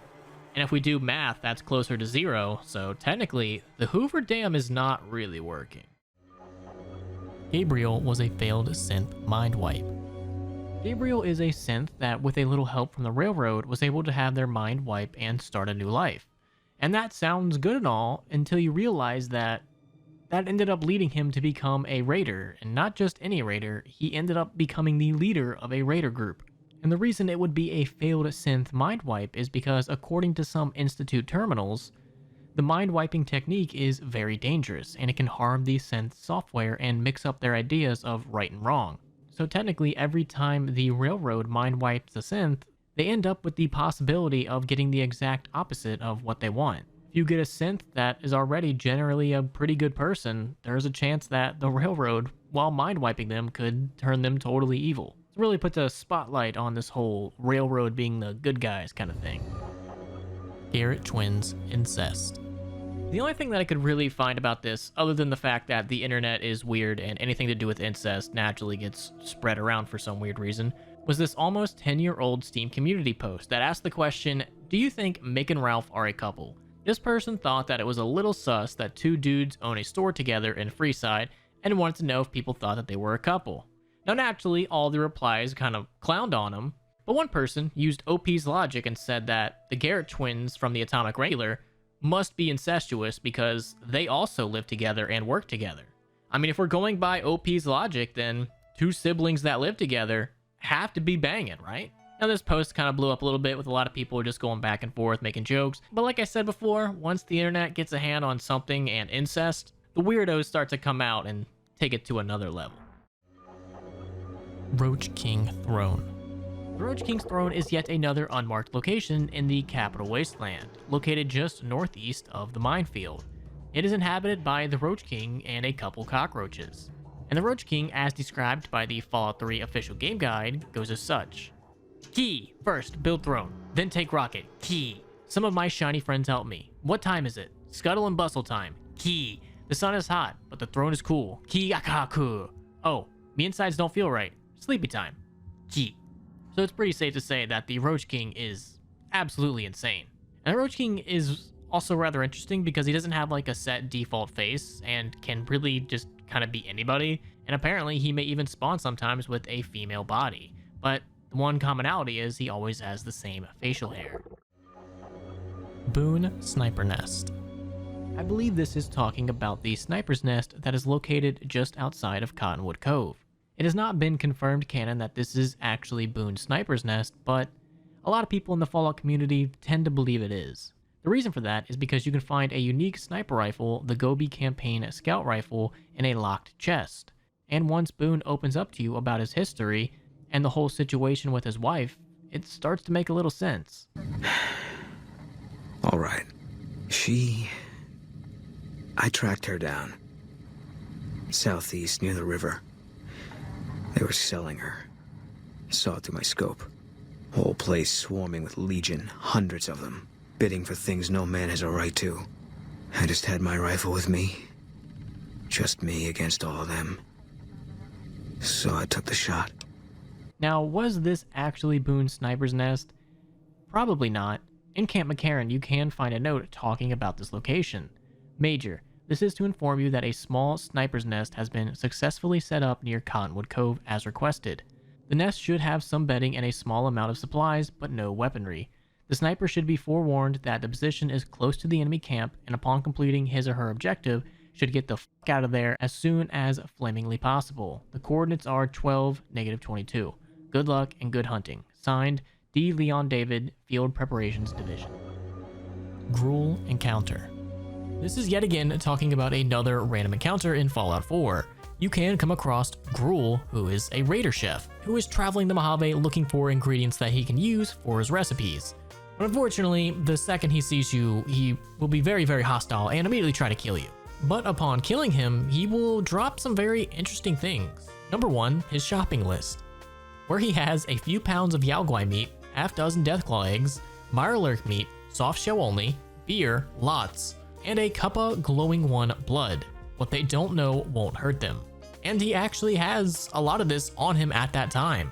So maybe in some other life, this man isn't just a huge piece of shit and tries to kill you right away, and is actually a very popular chef that is able to make the recipes that he wants to make, and not try to shoot us on sight. Veronica's hair. One of the best companions in the game, Veronica, is always seen with a hood. Even when you change her outfit, she's probably still gonna have that hood up, which makes it seem like she has some kind of complex with her hair. And this actually is confirmed when you go to the Brotherhood of Steel bunker. A certain Melissa Watkins will have some snide remark to make about Veronica's hair. I can hardly notice that lazy eye anymore, Watkins. Still hiding that hair of yours, Veronica. So it seems like Veronica's just not a huge fan of the whole hairstyle she has going with her, but I don't know, I think it works. Slanter and Recree. These were intelligent FEV mutated raccoons that were cut from the original Fallout, and the only evidence that we still have of them is an excerpt FEV experiment disk that can be found at the Glow. Log date January 12th, 2076. With batch 11011, we have improved the mitotic cycle efficiency by 43%. We have infected 53 raccoons with this new strain. In addition to the now expected size increase, behavioral tests confirmed an increase in intelligence and manual dexterity by 19 points on the Shaluer Cap Index. Unfortunately, several test subjects escaped confinement and had to be hunted down and dispatched. Major Barnett ordered the remaining test subjects terminated. 2 pairs were unaccounted for. And it is said that after the escape, 4 raccoons managed to head northwest until 2101, when they discovered a small oasis that had amazingly avoided a great deal of devastation and began to regrow. Once they settled in the area, which would become known as the Burrows, their instincts would take over and they would become skilled hunters as well as becoming more intelligent. And they would officially call themselves the Slanter, which also means kindred. Now the reason this was never put into the original Fallout was mainly because the creators just didn't think it would fit. Here's a quote by Scott Campbell where he says, "While Brian was off and running, writing quests for our furry editions, the artist had a scope meeting about the number of characters in the game. We had more design than they had time to actually build and animate.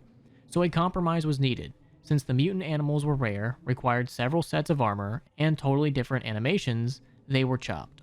Poor Brian, he put so much love into those varmints." And also, Tim Kaine had this to say for the location known as the Burrows. As for the Burrow, this location was written by an early designer associated with the project. While it was well written, I felt that its content was not appropriate to our Fallout universe. mainly based on its style and feel in the game, and not its artistic merit, so I did not approve its addition in the game, and that glow disc is all that remains of any reference to that area. So maybe one day we'll get to see our hyper-intelligent raccoons, but I wouldn't look forward to it too much. New Plague Pamphlet. This is yet another piece of cut content, and it was a cut holotape from the Point Lookout DLC. And it reads, The New Plague in You, copyright and distributed by Presidential Fitness Program 2059. Know the signs. Safeguard yourself and your community by knowing how to identify a person suffering from the new plague. Common symptoms include profuse sweating, unexplained contusions/swelling, massive external hemorrhaging, new ideas such as socialism. When you believe you've come into contact with a person exhibiting one or more of these telltale signs, remember to CIR. C. Confirm symptoms. Approach the person suffering from symptoms if no civil or medical professional is available to do so. Verify that the subject is exhibiting symptoms of the new plague. I. Isolate. Once it's been established that a case of the new plague is present, separate yourself and the person exhibiting symptoms from the general population, as the new plague is notoriously contagious. R. Report. Report directly to the nearest Federal Fitness Registry of Medical Center and let the professionals handle it from there. Protect yourself. The new plague is what's commonly known as a social disease. This means that the new plague is especially contagious and can be commonly caught in the course of social interactions, such as ice cream socials, cruising Main Street, promiscuous activity/sodomy, and attending fairs or festivals. So, what's the best protection against social diseases? Why not stay at home and enjoy a novel or a home-cooked meal? Limiting your exposure to other individuals is the best and more surefire way to avoid contracting the new plague. Get registered. Did you know that your government can protect you from the new plague and other biological dangers? It's true. All you need to do is visit your local Federal Fitness Registry. Friendly federal professionals will be on hand to take a few minor samples and enter you into the National Registry. Your compliance with the Federal Registry program not only keeps medical professionals up to date on your medical history and status, but contributes to valuable research programs, and makes you eligible for special prizes, such as fuel rations or vacations to exotic domestic locales. I can't help but feel like this has just been completely parodied by, like, actual real life stuff. Zayton's nuked Earth. Like I stated earlier in this iceberg, there are many theories about who exactly caused the Great War, and one of them is that the Zaytons, the alien race that we come across in multiple games, actually caused the Great War. And the biggest piece of quote-unquote evidence that people use for this is a holotape that can be found of the Zaytons interrogating a prisoner.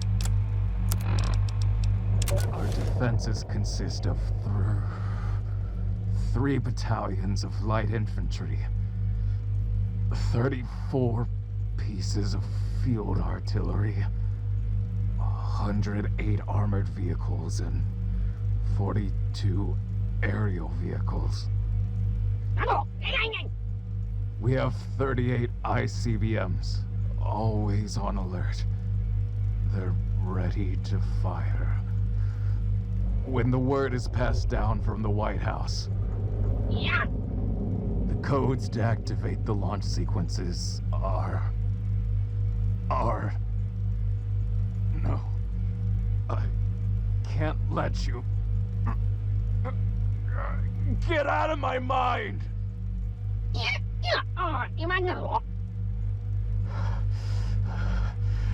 The codes are...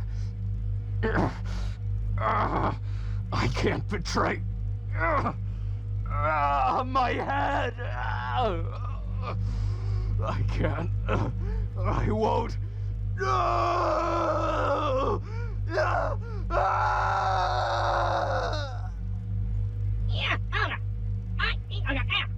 So a lot of people use this as evidence that the Zaytons had nuclear launch codes, and it looked like they were probing and getting inside this man's mind. So maybe they had an inside man who they had already mind controlled and just relayed the launch codes to him. Is this theory really credible? Not really, and I think it kind of just defeats the whole point of Fallout, that humanity is like own worst enemy. And I don't really think it would make much sense if a third party caused the Great War. I feel like for Fallout, you kind of need humans to start it. You feel me? Cats are synths. First we had Brahmin synths, Now we have cat synths. Is there anything that the Institute just isn't gonna meddle in? But this theory is rather interesting. One aspect of it is that you can find cats in the Commonwealth. They're not that uncommon. But they're just normal cats. Nothing has changed. When you look at a lot of other creatures in the Commonwealth, they were regular animals pre-war, but radiation has heavily mutated them into something completely different. But for some reason, cats are one of the only exceptions. I guess you could consider like dog meat an exception too, but he's a companion, so that doesn't count. Cats are just roaming around, and for some reason, unaffected by the radiation. Now, it could all be because, Vault-81 and their little experiment, but speaking of Vault-81, right when you arrive, you will notice that a cat darts out into the waste. And upon this happening, you're told to go talk to its owner, Erin. So you decide to be a good Samaritan and go find her cat. And upon finding it, you can tell it, hey, go home. Ashes, go home. Erin misses you. And apparently the cat is just smart enough to know what that means, and it goes back to the vault. And upon getting back to the vault, you can talk to Erin, where she says this. I'm so excited Ashes is back. But he acts like nothing happened. She kind of hints that it's a little weird that he acts like nothing happened, that he's acting maybe a little bit different. Is this because maybe the cat has now become a synth? That is a possibility, but what's more interesting about this quest is that if you decide to take the quest to find Ashes, but you never actually do and you just complete the game, well, you get all the way to the nuclear option quest, you actually can find Ashes in the Institute, where you can then proceed to tell Ashes to go home. So out of all the places to turn up, the cat turns up at the Institute. Is that because it was a synth and it needed to go back for whatever reason? I'm not sure, but I choose to believe it. Velvet Elvis. This fuzzy painting, and as the Fallout 2 official strategies and secrets guide would say, a genuine Velvis, is an item that you can get in Fallout 1 and Fallout 2. It is a framed portrait of Elvis Presley on black velvet, and in Fallout 1 it can be found in the alien ship Special Encounter, and numerous of them can be found in Fallout 2.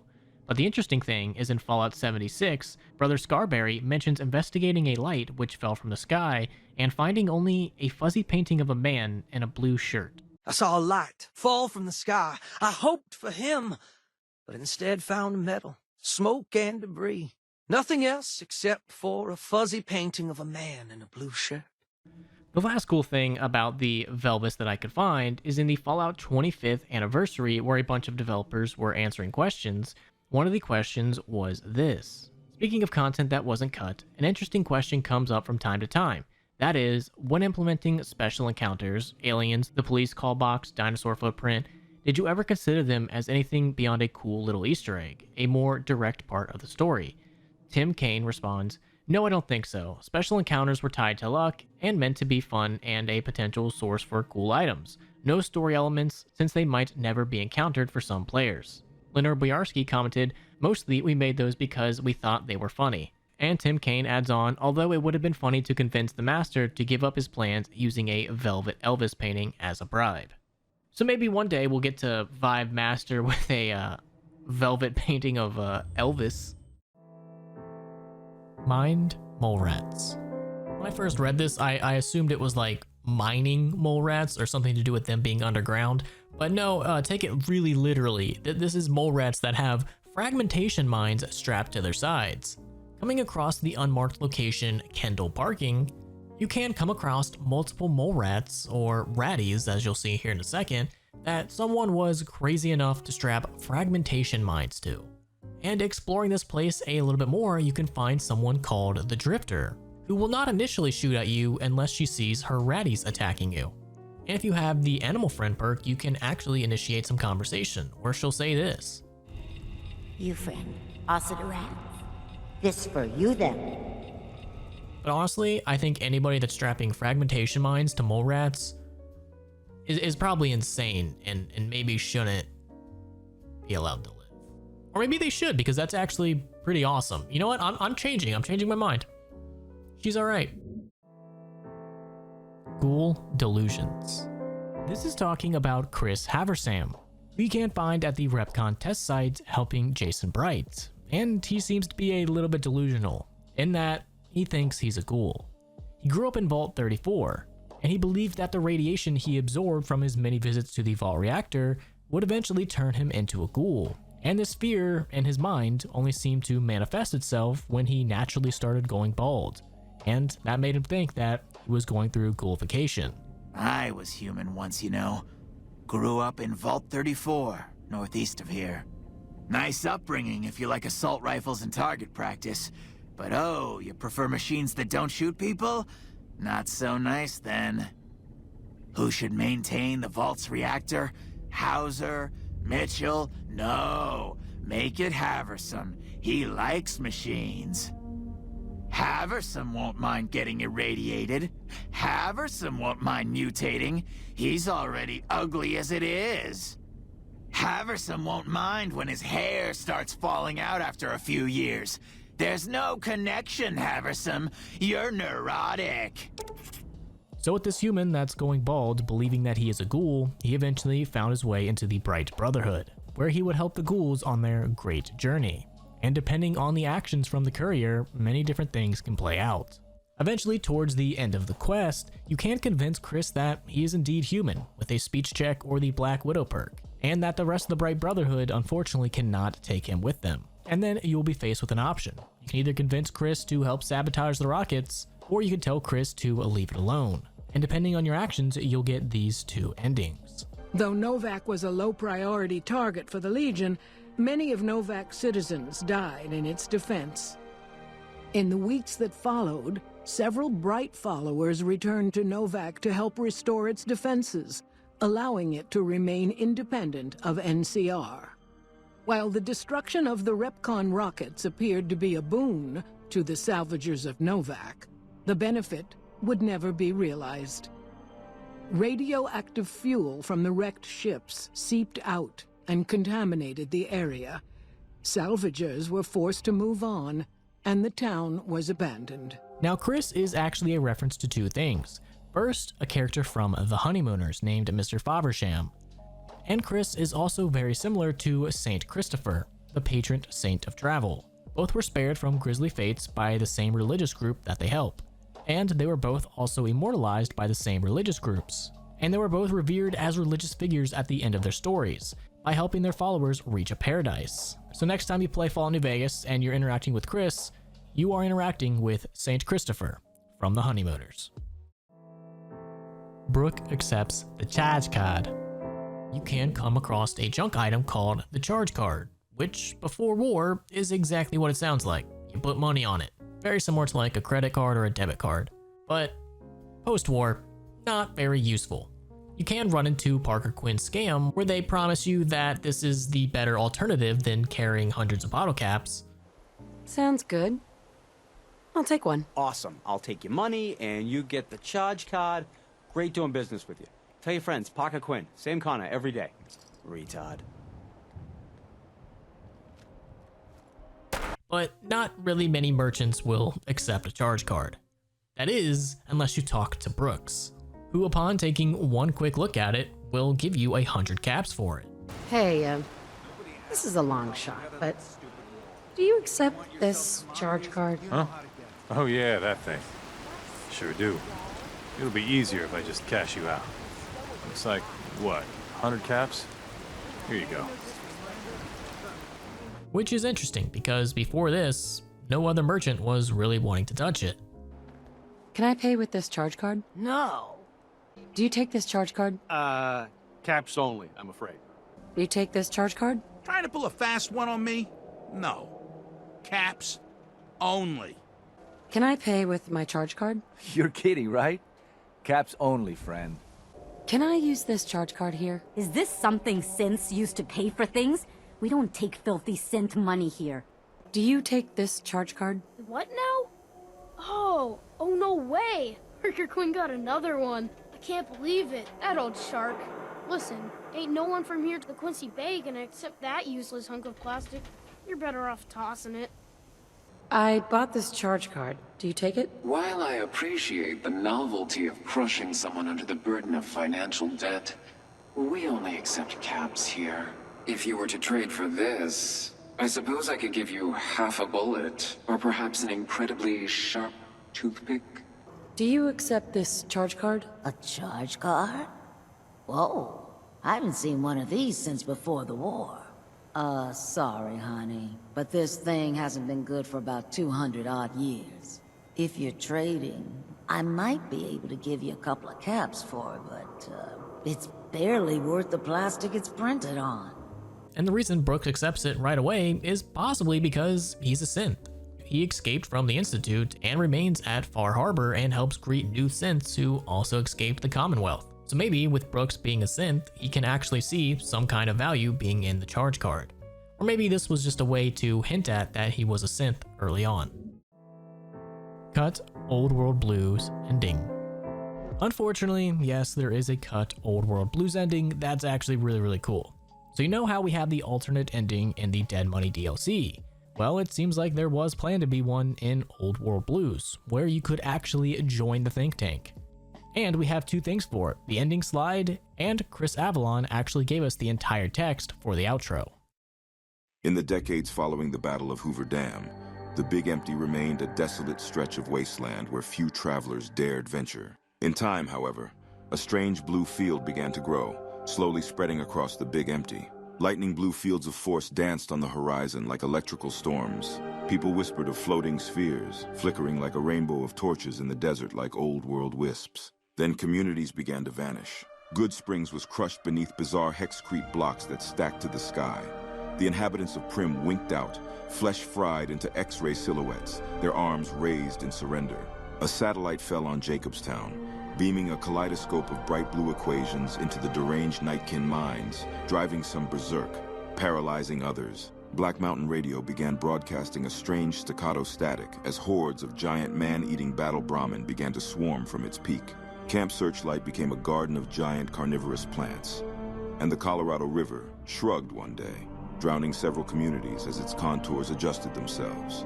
The Gomorrah became home to a particularly virulent vegetation-based STD that grew like a fungus within victims' genitalia until their bodies burst open like pods. The Legion East were systematically brain-scrubbed and rebuilt so that all the inhabitants believed they were in ancient Rome, on the moon. And the human cattle of NCR were re-educated into believing they existed in perpetuity in a nationwide version of someplace called Tranquility Lane.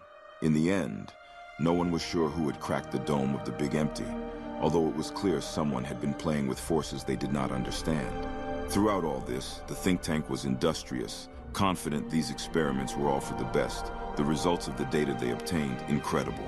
They marveled that all of this had been waiting for them to come along and experiment since the war. Humanity certainly was persistent, no matter what experiments, nuclear holocaust or otherwise, it inflicted on itself. Now, try to take a wild guess as to why this was cut. It was Bethesda. Chris Avalon, of course, tweeted out this. Yep, it was the cut ending if the think tank quote-unquote won. And we had ending slides and everything. Bethesda was like, you better not do this ending shit again after Dead Money. Bad guys don't win. Only Bethesda won. So Bethesda was a little bit upset that you can't have the bad guys win. Even though you can do an evil playthrough in Fallout 3, I don't know, it's Bethesda. Reconstructed audio log. Yet another piece of cut content. This was cut from the Operation Anchorage DLC. And these audio logs have script notes that say static and broken audio throughout the entire holotape. This is reconstructed surveillance overheard office chatter. Yeah, I can. Don't know who exactly this simulation is supposed to benefit, though. Jesus, are these guys serious? Why would they bring that kind of hardware with them? I got word from brass at the Pentagon. We're gonna need to modify the ROE in the Chinese to match this. We just got more field reports from DOD. Hey, Rick, you busy? You and me both. General gets any more comfortable here, and there's going to be a lot more all-nighters for everybody. Between us, I think the General's taken a little too much interest in the project. You know how the CEO's office is usually a formality? Yeah, got to. These bombers Chase requested. We're pushing the system to the brink with all this crap. Let's see. I can just reallocate some of them. Yeah, that frees up memory for the bombers. I hear Chase is having them deliver his personal effects. Including an overnight cop. Yeah, we can talk about how many times he made me rework the way his code looks in this thing. Sure, but the idea of the Chinese developing something similar isn't out of the question. Chimera tanks? Come on, man. Even you have to admit these are sheer fantasy. Look, this is the job. Most of these scenarios will never happen, but if they do, we'll have a plan. I swear, if Chase comes to us with another ridiculous contingency scenario... You almost sound like a sympathizer. You really feel sorry for the poor saps? Yeah, exactly. They're in for a long haul. You'd think, but they're not like us. Their boys are drafted and left rot on whatever shit assignment they're handed. No, it's not that at all. I get that the Chinese occupation in Alaska is strictly military, but don't you think they'd settle in a bit? So it would seem like the point of these audio logs would be to give you a little bit more of understanding of what exactly was happening before the world was completely ruined. Stealth Boy side effects.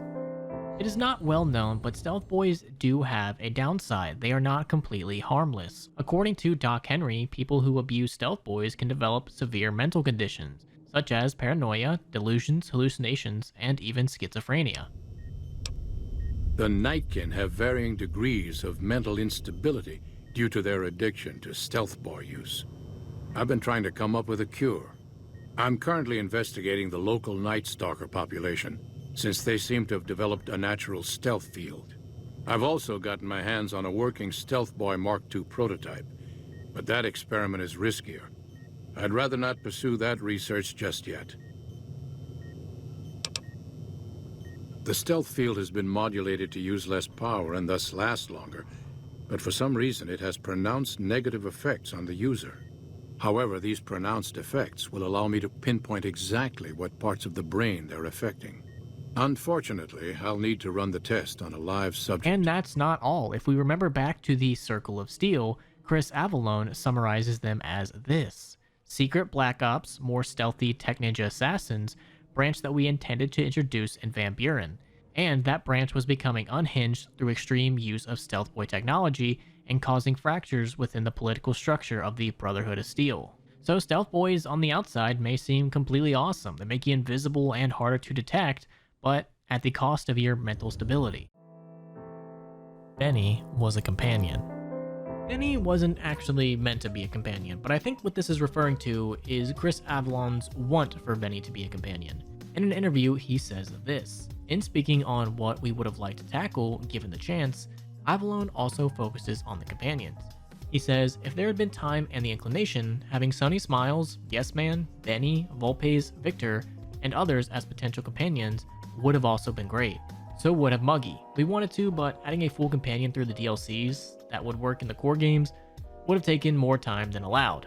So it seems like the idea of Benny being a companion was floated around, but they just never had the time to actually make it anywhere near feasible. But I'm kind of glad they didn't, because Benny is just so evil. Like, he tries to stab you in the back so many ways. Like, there was a cut encounter that would have had Benny sneaking up with a Stealth Boy after you had freed him from the fort and basically calling you weak and saying you shouldn't have showed him mercy, but they ended up taking that out. So it seems like Benny was always meant to kind of try to stab you in the back to get what he wants, and I'm glad they never made him a companion. Camp Willow. Camp Willow is a location that is only ever mentioned in Fallout New Vegas. It is mentioned in the official Fallout New Vegas game guide, and the location can be found on early maps for the game. The official game guide reads, recently the Legion pushed the NCR off the east side of the river at the Battle of Willow Beach, which destroyed an NCR military camp, and the Battle of Arizona Spillway. Day-to-day military operations at the dam are under the command of Colonel Moore. While troopers are active here, there are also a large number of civilian contractors who are trying to keep the dam running. They are a secondary concern to Moore, who is preparing for an impending attack by Caesar and a visit by President Kimball. And Camp Willow would have actually taken place pretty close to the real-world version, Willow Beach. So maybe in the future, after I have pretty much seen almost all of the real-world Fallout New Vegas locations, maybe I'll head out to Camp Willow and see exactly what went on there. Cafe of Broken Dreams. The Cafe of Broken Dreams is a special encounter in Fallout 2. As you are going through the wasteland, you will come across a small diner out in the middle of nowhere, and this diner will contain all of the different Vault Dweller models, and even some of the ones that you could not play as in Fallout 1, such as a black man or a female with red hair. And also there you can find Tandy, Set, and Dogmeat, which you will be able to get as a companion. And to do that, all you have to do is take off all of your armor down to the jumpsuit, and bam, Dogmeat's now a companion. But the funny thing about this is if you decide to attack Dogmeat, a man in a leather jacket will appear and start to retaliate. And this would be a reference to Mad Max 2: The Road Warrior. And even the name Cafe of Broken Dreams is a reference to a famous painting, Boulevard of Broken Dreams, which depicts deceased movie stars. So no matter what game it is, you gotta be impressed with Fallout and their references. Computer virus. I think this is talking about one of the most hated unmarked quests in Fallout New Vegas, the Hidden Valley computer virus, where you can help Scribe Ibsen get rid of their computer virus that's been plaguing their system. And in order to do this, you have to find the virus on 3 terminals in less than 60 seconds. And if you're just playing like vanilla Fallout, you can't run. And it's so difficult, man. If you have an insanely high science skill level, you can make this a little bit easier on yourself, but it's still a huge pain in the ass running back and forth between these terminals in under 60 seconds. And when you look at it like at a grander scale, this seems very, very dumb that they have just one person doing this, you the courier, when there are multiple people on this floor that could all help out and make this quest just so much easier. Freefall legs and mass fusion. This is talking about unique pieces of armor that you can come across in the mass fusion building. Now normally to get this without doing like any kind of glitches or anything, you're gonna need a set of power armor with a jetpack, and it will be located in a safe at the top of this building. Now there also is a little piece of lore behind this piece of armor. In September of 2077, a man named Jack Rockford started an internship at Mass Fusion, where he saw a problem with the elevator malfunctioning and a lack of emergency stairs to use just in case. And by being inspired by the hydraulics in power armor, he decided to make something of his own, and hence the creation of the freefall legs. By late October, Jack was looking for a cool way to show off this to all of his colleagues, and he planned to bring it out during a Christmas party, and he ended up locking them in the safe until then. But as we know, bombs may or may not have dropped on October 23rd of 2077, which ended up doing enough damage to the building and trapping Jack. Unable to find the key to access the safe, he ended up dying, and the freefall legs would remain locked in the safe until you pick them up. Now these legs are actually very good because it does have an effect that it prevents fall damage, so if you're one of those people that likes to constantly climb up places and then just jump off of them, maybe try to go out of your way to get these. The Principal. This is a character that's only ever mentioned in the Honest Hearts DLC. The 24 kids that would eventually go on to become the Sorrows, at some time around 21 to 23, ended up escaping a place called the School that was located somewhere near the state of Utah. And the person that ran the school was called the Principal, and was considered a boogeyman-like figure. And they would tell the youngest that if you did not behave, he would come to get them. And we really only learn about this in the year 2123 holotape, and it reads April 25th, 24 of them, half boys, half girls. Youngest is 8 maybe, oldest 13 to 14, dirty and scrawny, been on foot a long time, Children's Crusade. Struck camp on nearly the same spot as Los Mexicanos, 30 years and a lifetime ago. I've spent 2 nights listening to them. English, literate, one of them reads stories while the little ones fall asleep. They escape someplace called the School, but can't figure out where it was. When they want a little one to behave, they tell him to stop or the principal will get you. Principal better not show up or I'll blow his goddamn head off. I can still shoot straight. Now I have seen one fan theory that a lot of people seem to really like, and it suggests that the principal was Dr. Boros, and the school was actually the X8 Research Center. Now, as cool as that does sound, Chris Avallone actually tweeted about this and said, no, although it would have been cool. Fallout 3 Hidden Dialogue. I'm not 100% sure what this is referring to. It's kind of vague, but I'm going to take a guess. As you approach Megaton, you can find a sniper who stands guard above the gate. Now normally, you can never reach this man. There's no actual way to get up there. But say you glitch up there or use console commands to get up here, you can find the sniper named Stockholm, and he actually has some dialogue. You can actually interact with him. The more time I spend talking to you, the less I'm spending watching for raiders. How the hell did you get up here anyway? So maybe it's Stockholm Syndrome or something else, but I like this little Easter egg. I love bananas. This is talking about the unmarked quest, I Love Bananas, where upon reaching Vault 3 and making your way inside by pretending to be a drug runner, you will eventually find your way into the living quarters, and you will see a holding cell occupied by a couple unlucky individuals. And speaking to them, you will learn that they were caravanners that just had to meet the unfortunate fate of getting kidnapped by the fiends, and holding them for a ransom.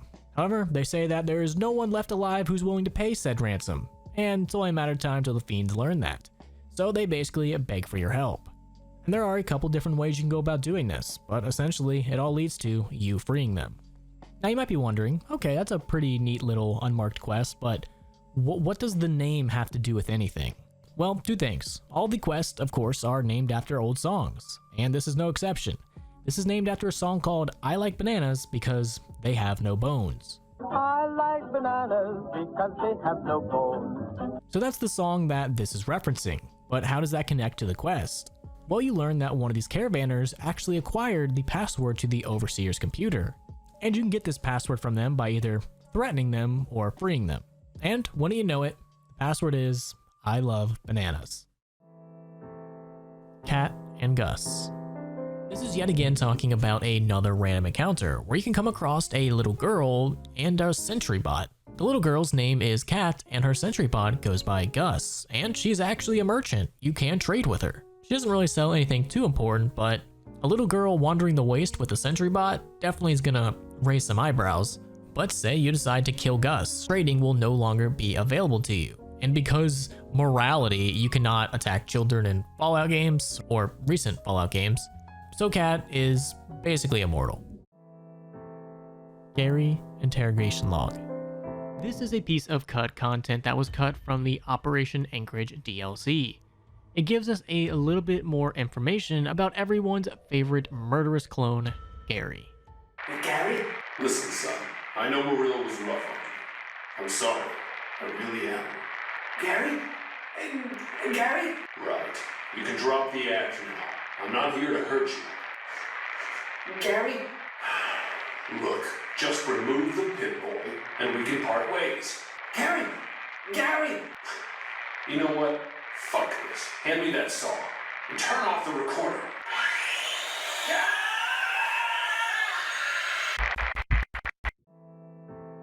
Long Dick Johnson. Upon talking to Cass, eventually you can get to this dialogue where she mentions the man, the myth, the legend himself, Long Dick Johnson. NCR's my country, and I support it. Anyone who says otherwise, I'll feed them my knee. I know which side of the firing line I'm on in the Mojave, just so you know. Yeah, there is. I'm not some blind, flag-saluting, do-as-they-will NCR lover. They're family. But let me tell you what family means. You ever had a brother? Some dumbass younger brother, say, who knocked up the pastor's daughter, can't hold a job, and is home away as a jail cell? That's NCR. Their compass is spinning all the time. They try to put their stake in everything they see. Nobody's dick's that long. Not even Long Dick Johnson, and he had a fucking long dick. Thus the name. Vault 101. I'm not 100% sure what this is referring to, so I'm gonna take a educated guess. And I think this is referring to the fact that there is a theory that Vault 101 survivors eventually made their way to the Commonwealth. So we do know that Fallout 4 takes place around 10 years after the events of Fallout 3. And we do know that in Fallout 3, one of the options that you can get for the eventual future of Vault 101 is either have them close themselves off, open themselves up, or just everyone dies and goes to the wasteland.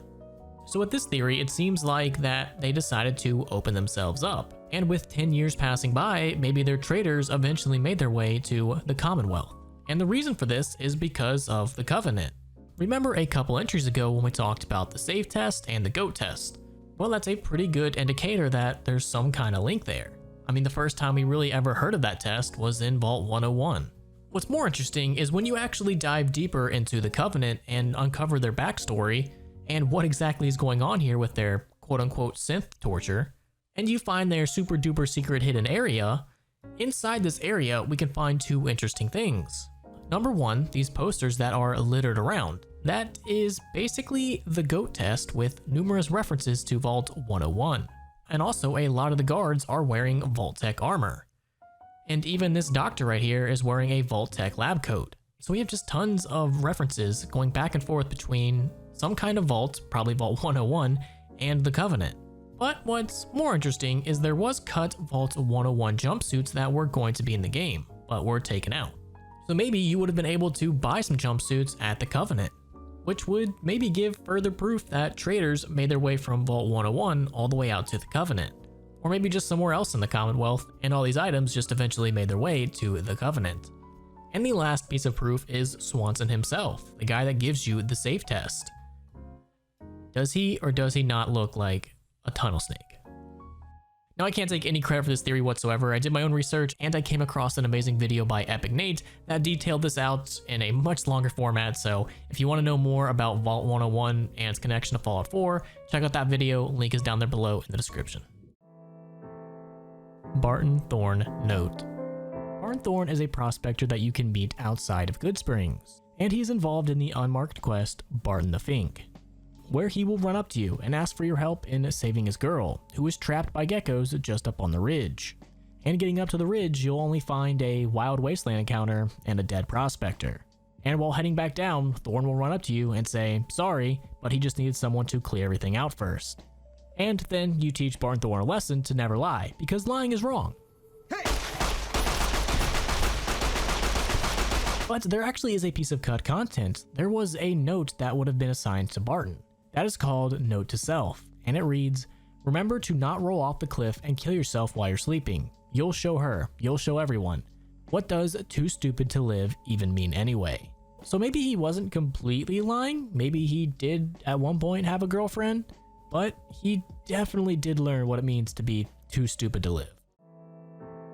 Fallout Online. Fallout Online is a free-to-play MMORPG based on the original Fallouts. And as of today, there are a couple servers that people constantly play on, such as Fallout Online Reloaded, Fallout Online 2, and Fallout Online 3. And it's exactly what you think it is. It's the original Fallout 1 and 2, but online. And looking around online, there still is a decent amount of people playing. Nothing insane like thousands of people, but it seems like there are some small but dedicated communities still playing. Liberating the Thorn. There was a cut quest called the Thorn Mayhem, or at least that's what it was called in the files. That would have had you getting into Red Lucy's room and accessing her computer. And there you would have had the option to basically release every single animal that the Thorn has, causing them to run wild and kill everybody in the Thorn. And after they did that, it seemed like they would have made their way to Westside. Now this quest did get cut, so we never got to free all of the poor, helpless Deathclaws that they have brutally chained up, but we still do have a bunch of the cut audio of people reacting to this. Run! Be scot-free! Death claws are loose! Get out of here! It can't be. How the hell? Holy shit, run for your lives! All hell broke loose when the creatures escaped from the Thorn. One of those beasts cut my friend in half. How the hell did they escape from Red Lucy? Vaults 8 and 13 Water Chip Mix-Up. The entirety of the Fallout storyline really comes down to a shipping mix-up pre-war. Vault 13 was originally meant to stay closed for an extremely long period of time, and before the bombs fell, Vault 13 ordered 420 extra water chips, and Vault 8, which was meant to open just 10 years after the bombs, had placed an order for a second GECK, a Garden of Eden creation kit. But due to a shipping error, the water chips went to Vault 8, and the second GECK went to Vault 13. So because of this, you get the events of Fallout 1 and Fallout 2, for them having to send the Vault Dweller and the Chosen One out into the Wasteland. And because of their actions, you get majority of the Fallout storyline. It just goes to show you how one little mistake can have rippling effects down the line. Sentient Tumbleweeds. This is a reference to a piece of cut content from the unmarked quest Wind Brahmin Wrangler. Heading over to the Brooks Tumbleweed Ranch, you can find a Nightkin who will uncloak himself and attempt to sell you a quote-unquote Wind Brahmin for all of your caps. You want to buy Wind Brahmin? Tumble whats? Crazy with low prices on Wind Brahmin, you buy one. All. They are very good Wind Brahmin, all caps. You not buy, then you die. And after talking to him, you learn that 1, he's not only a complete maniac, but 2, he's also completely insane. But these Wind Brahmin were originally actually going to appear in the game. They were going to be tumbleweeds that were classified as creatures instead of static world objects. And they would have had unique names. There would have been 2 of them, 1 regular sized and 1 half sized. They would have not shown any compass markers, but would still display detected if you were trying to sneak in their vicinity. The larger of the 2 Wind Brahmin would have moved around, while the smaller one would have sat in its place, unless hostile enemies were around, in which case it would have retreated. And if you decide to kill them, they would have exploded in a green splash. There was also going to be a radioactive tumbleweed. It would have been just like the Wind Brahmin, except for it would have been green and radioactive and rolled around on its own. Fallout Extreme. Fallout Extreme was a cancelled squad-based first and third-person tactical action game set in the Fallout universe. It was planned to release with the PlayStation 2 and Xbox, and was being developed by 14 East and had been published by Interplay Entertainment. The game's proposal was presented to Interplay in November of 2000, but was rejected and nothing ever really became of it. And for many years, it would stay hidden until it was leaked online in January of 2010. And according to the design documents, the game would have taken place almost a century after the Great War. The Brotherhood of Steel, the once silent organization, had been expanding and seizing more and more territory under its control. Their area of influence stretches as far as Alaska, where the new headquarters is now located. Their agenda leaves little room for the survival of radiation or FEV virus outbreak victims. Local humans are either drafted into their ranks as cannon fodder or enslaved, and mutants are outright eradicated. They are whom the player would oppose during the first half of the game. The player would control a squad of revolutionaries known as the Cause, and throughout the game they would gain more and more momentum, starting out in Oregon, marching their way through Washington, Canada, and eventually reaching Alaska. And eventually, after defeating the Brotherhood, you would learn why the Brotherhood set out to Canada and Alaska in the first place.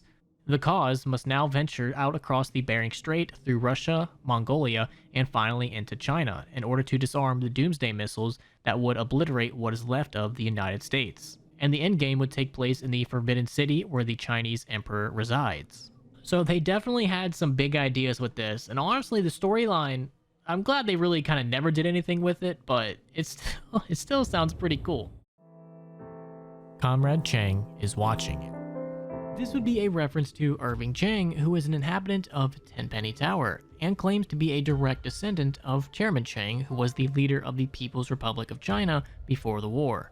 And one weird thing about him is he refers to everyone as Comrade. Hello. Good to see you again, Comrade. Until next time, Comrade. And if we take a look at his computer terminal, you kind of get an idea why. He talks about his plans for creating a communist society in Tenpenny Tower, which he would call the Tenpenny Commune. And also in his terminal you can find his daily affirmation, where one of them is, Comrade Chang is watching you. And this whole thing seems to be a reference to George Orwell's book 1984. Literally 1984. And also Chang seems to be a piece of shit, because you can overhear him speaking with Susan Lancaster and reveal that his wife absolutely hates him and that Chang is actually having an affair with Susan. So you know what they say, rather be dead than red. Hilario. Hilario is the Legion spy that comes up to you on the strip and informs you that Caesar would like to speak to you. And he only does this if you, quite possibly, killed Volpes and Colta. Hairy Deathclaws. Hairy Deathclaws are a set of Deathclaws that can be found in Fallout Tactics' Brotherhood of Steel. They would have been an entirely separate Deathclaw species living in various areas of the Midwestern states, mainly around the Illinois, Missouri, and Kansas areas. And one of these packs of hairy Deathclaws, the matriarch was captured by a psychic tribe known as the Beast Lords. While the tribals were able to use their psychic powers to control other animals, Deathclaws were proven to be too strong and resisted them. However, they cooperated with the Beast Lords in order to protect their mother. After the matriarch was freed by the Brotherhood of Steel, she led her pack to join the Brotherhood, and the elders surprisingly agreed. And she herself would volunteer her service, aptly named Mother.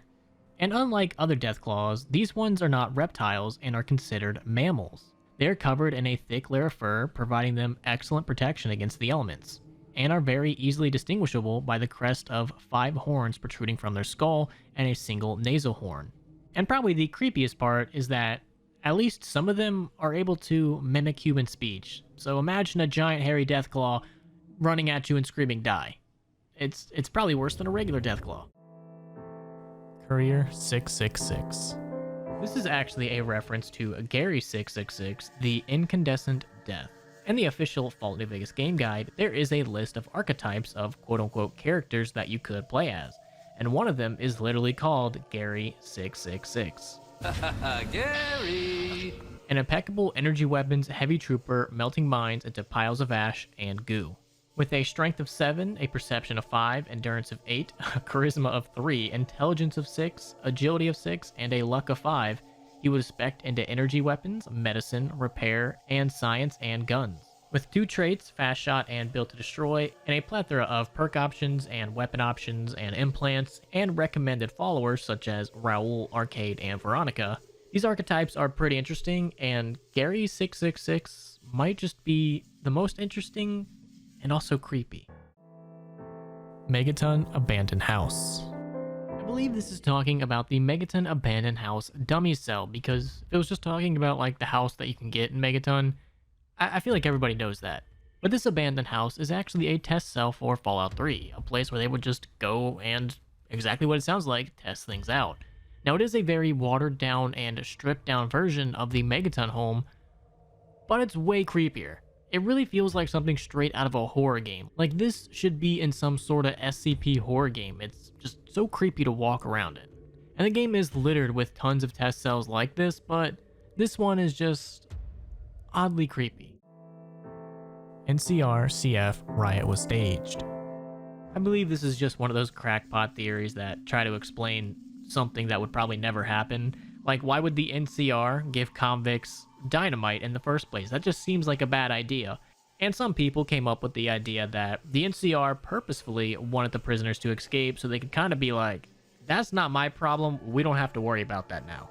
Because as we know, the NCR is spread too thin in the Mojave, and if they don't have to worry about the prison, they can put their time and effort somewhere else. So maybe they were purposefully giving the prisoners extra dynamite and purposefully not keeping track of what was going on.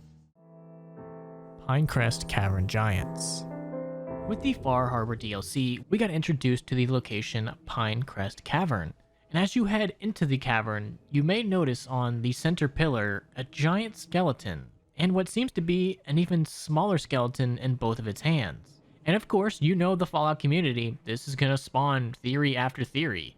And with many cryptids being confirmed canon in the Fallout universe, it wouldn't be too far-fetched to think that giants, or maybe a Sasquatch like Bigfoot, is out there roaming around hunting down any normal humans it sees.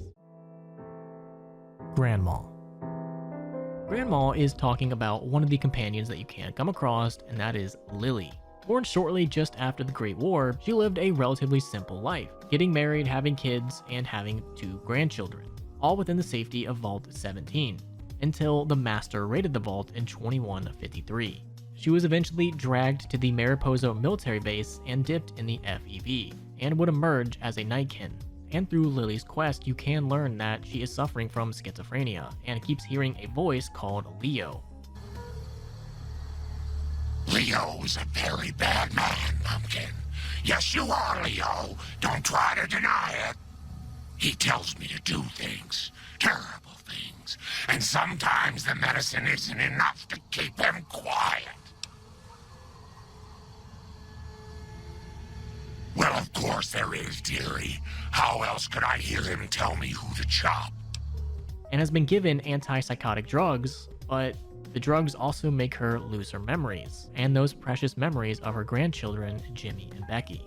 Grandma's here! Grandma's here! Oh my goodness, look at these little angels. Becky, that dress looks so lovely. And Jimmy, oh my word, how you've grown. I'm 4 whole feet, Grandma. Did you bring us presents, Grandma?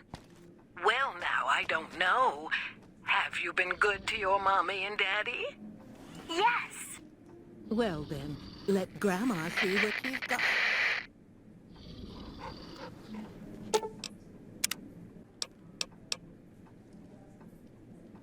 Oh, that old thing. That's just a holotape from the last time I visited my grandkids. Such sweet little children, you know, little angels. Sometimes it's hard to remember them, so I take that old tape out from time to time and listen. It's my medicine, dearie. It keeps me calm, but it makes my memory go all fuzzy. That's why I only take my dosage every other time. That way, at least I remember their faces. And side note, there are character models for Lily before she was a super mutant, and also for models of her grandchildren. But back to Lily. During her companion quest, you can either have her take her full dose of antipsychotics, which would get rid of this quote-unquote Leo, but would also lose her memories. Encouraged by the courier to take her medication regularly, Lily's mind eventually attained a semblance of clarity. Her memories dulled by the pills, she cast aside the recording of her grandchildren, no longer remembering its significance. Or she can continue taking them at half doses and still have to deal with Leo, but also get to remember her grandchildren. Lily continued to take her medicine at half doses, and although she remembered her grandchildren, her mind remained muddled and confused. Eventually, she parted ways with the courier and traveled west, seeking the remnants of her past. Or the worst option, just have her completely stop taking her medicine. Encouraged by the courier to stop taking her medication altogether, Lily's instabilities grew worse with each passing day. Eventually, she became little more than a ravening beast, the kindly old grandmother subsumed beneath the rage. Project V13. Project V13 was the codename for Fallout Online, and was being developed by Interplay by some of the original developers for Fallout. But because of the initial cost that it would take to create this, they never really ended up doing anything with it. And eventually, when Bethesda Softworks bought the IP for Fallout, one of the clauses for the purchase allowed Interplay to have the rights to develop a MMO. But unfortunately, there were some specific requirements that, if not met, Interplay would immediately lose their rights for the game. And some of these requirements were beginning development within 24 months of the date of the agreement, which was April 4th, 2007. Interplay must have secured $30 million within the time frame or forfeited its rights to license. And furthermore, Interplay would need to launch the MMOG within 4 years of the beginning of development and pay Bethesda 12% of sales and subscription fees for the use of their IP. And beginning in April of 2009, that's when the legal battles between Bethesda and Interplay started. And this would last all the way until January of 2012, when Bethesda would finally fully get the rights to the Fallout MMO as part of the settlement agreement. And even though it was canceled, tons of concept art still does exist, and that's what you've been seeing this entire time. Rex and Roxy. Roxy is a cyberdog that you can run into in the Old World Blues DLC. And depending on your actions with her and your actions with Rex, she can actually get a couple different endings. And a couple of those endings actually involve her and Rex getting together and making a bunch of cyber puppies. The cybernetic canine, designation Roxy, sat in her guard post in X8. That is, until her I'm in heat programming circumvented her stay routine, and she loped into the Mojave. There she ran across Rex at the King's School of Impersonation. His brain was failing. That was all right. He was still smarter than the think tank. The two of them constructed a litter of cyber pups, a small army of Boston terrifiers that gnawed and devoured anything in their path. There she ran across Rex, who had been following the courier, just as she had. They barked for a while and realized they had a lot in common. The two of them constructed a litter of cyberpups, a small army of Boston terrifiers that gnawed and devoured anything in their path. There she ran across the corpse of Rex. She dragged him back to the Big Empty and had him rebuilt for company. The two of them constructed a litter of cyberpups, a small army of Boston terrifiers that gnawed and devoured anything in their path. Fallout 3 Cryolator. Now when you hear Cryolator, you might think Fallout 4, and you would be right, but did you know that there is a cut weapon called the Cryolator also in Fallout 3? The Cryolator was going to be a homemade energy weapon, and it appears that several junk items that were also cut from the game would have been used in it. And even though it never officially made it into the game, we still do have its model and tons of concept art. Claraland. This is talking about an unused cell that's in the game files that, upon saving, will reveal that the name is Claraland. And this is a very, very interesting test cell because there is just tons of complete randomness here. Some of the more notable things would be a mole rat on a motorcycle, which is a reference to the children's book, The Mouse and the Motorcycle. You got a fish wearing a gas mask, which is a reference to the novel Zodiac. And you have brooms with screwdrivers and buckets attached to them, which would be a reference to the 1940 Disney film Fantasia. But that's not the only just weird thing you can find here. You can find a buoy with a hat, flowers, and a bottle of Vim, a Brahmin skull with pool balls for eyes, a carriage with a mini nuke in it, a teddy bear with soap and a hairbrush, a skull with toothpaste and a toothbrush, a bunch of lobster traps kind of like a pyramid, and Jangles the monkey about ready to go to space. So it seems like whatever this test cell is, they were just having way too much fun with it. Drinking contest. During the quest, You Can Depend on Me, given to you by Alice McLafferty, she tells you to buy out Cassidy caravans. And there are multiple different ways you can do this, but one way you can do it is to challenge Cass to a drinking contest. You challenging me? Serious now. All right, you come here armed with whiskey. We'll make a sport of it. And none of that radioactive shit. I'm talking whiskey. Not Dixon whiskey. Whiskey.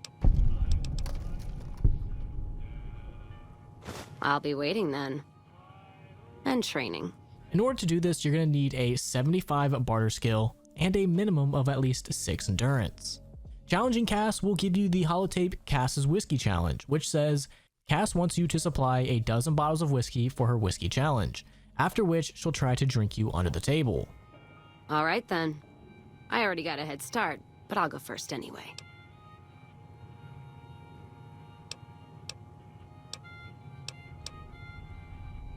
Well, guess you're a little tougher than I thought. Still looks like you're feeling it, eh, Slick?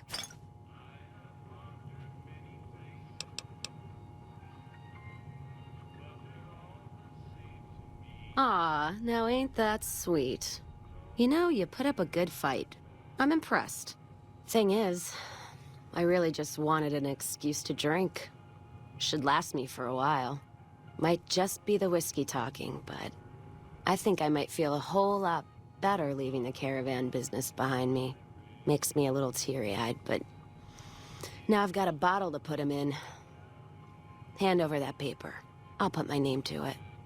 All right then. I already got a head start, but I'll go first anyway.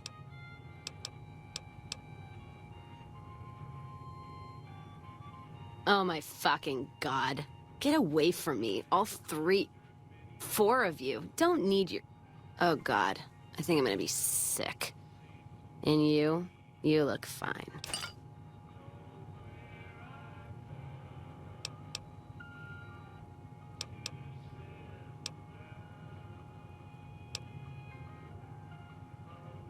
No. No, You got me beat. I'm done. Caravan's yours. Give me that paper. I'll put my name to it. Yangtze Memorial Artifact. This one is kind of interesting. It all kind of results back to modding. So there is a mod called Project Nevada that majority of people have probably used at some point in time. But when you mod Fallout New Vegas, you don't just use one, you use a plethora of mods. And with the mod Project Nevada, it actually gives you a mysterious sword or an artifact at the Yangtze Memorial. And so many people have used Project Nevada and probably never knew that it actually put this sword here. So a lot of people have like this Mandela effect and just assumed that this artifact was always here, when in fact it was just because they decided to mod the hell out of their game. But that still does not stop people from remembering some mysterious artifact at the Yangtze Memorial. Farmstead Diary. This is talking about a bunch of notes that can be found at Matthew's Animal Husbandry Farm. The first note reads, "Dear Diary, Mom and Dad went to the NCR camp nearby to trade for supplies, but they haven't come back yet. I hope nothing bad has happened to them." Page 2. "Dear Diary, I took a chance today and left the animals alone to go look for Mom and Dad. I found them in that camp. They had become horrible feral ghouls.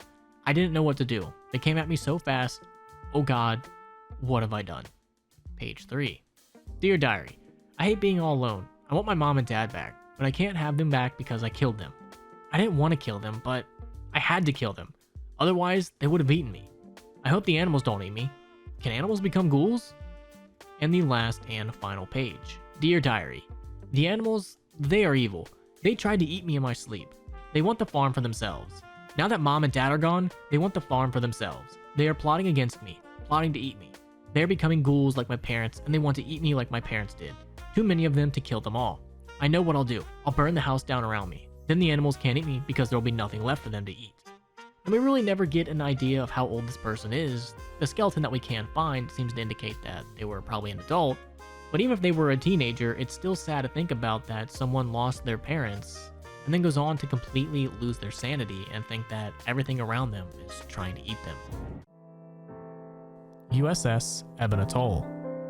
The USS Ebon Atoll was a ship that was accidentally sunk by the US submarine USS Interface during the Battle of Anchorage. And if we head to the Museum of Technology, you can find a plaque that gives us a little bit more information. This flag was recovered from the wreck of the USS Ebon Atoll, a US Navy missile cruiser, sunk off the coast of Alaska in 2066 with all hands lost.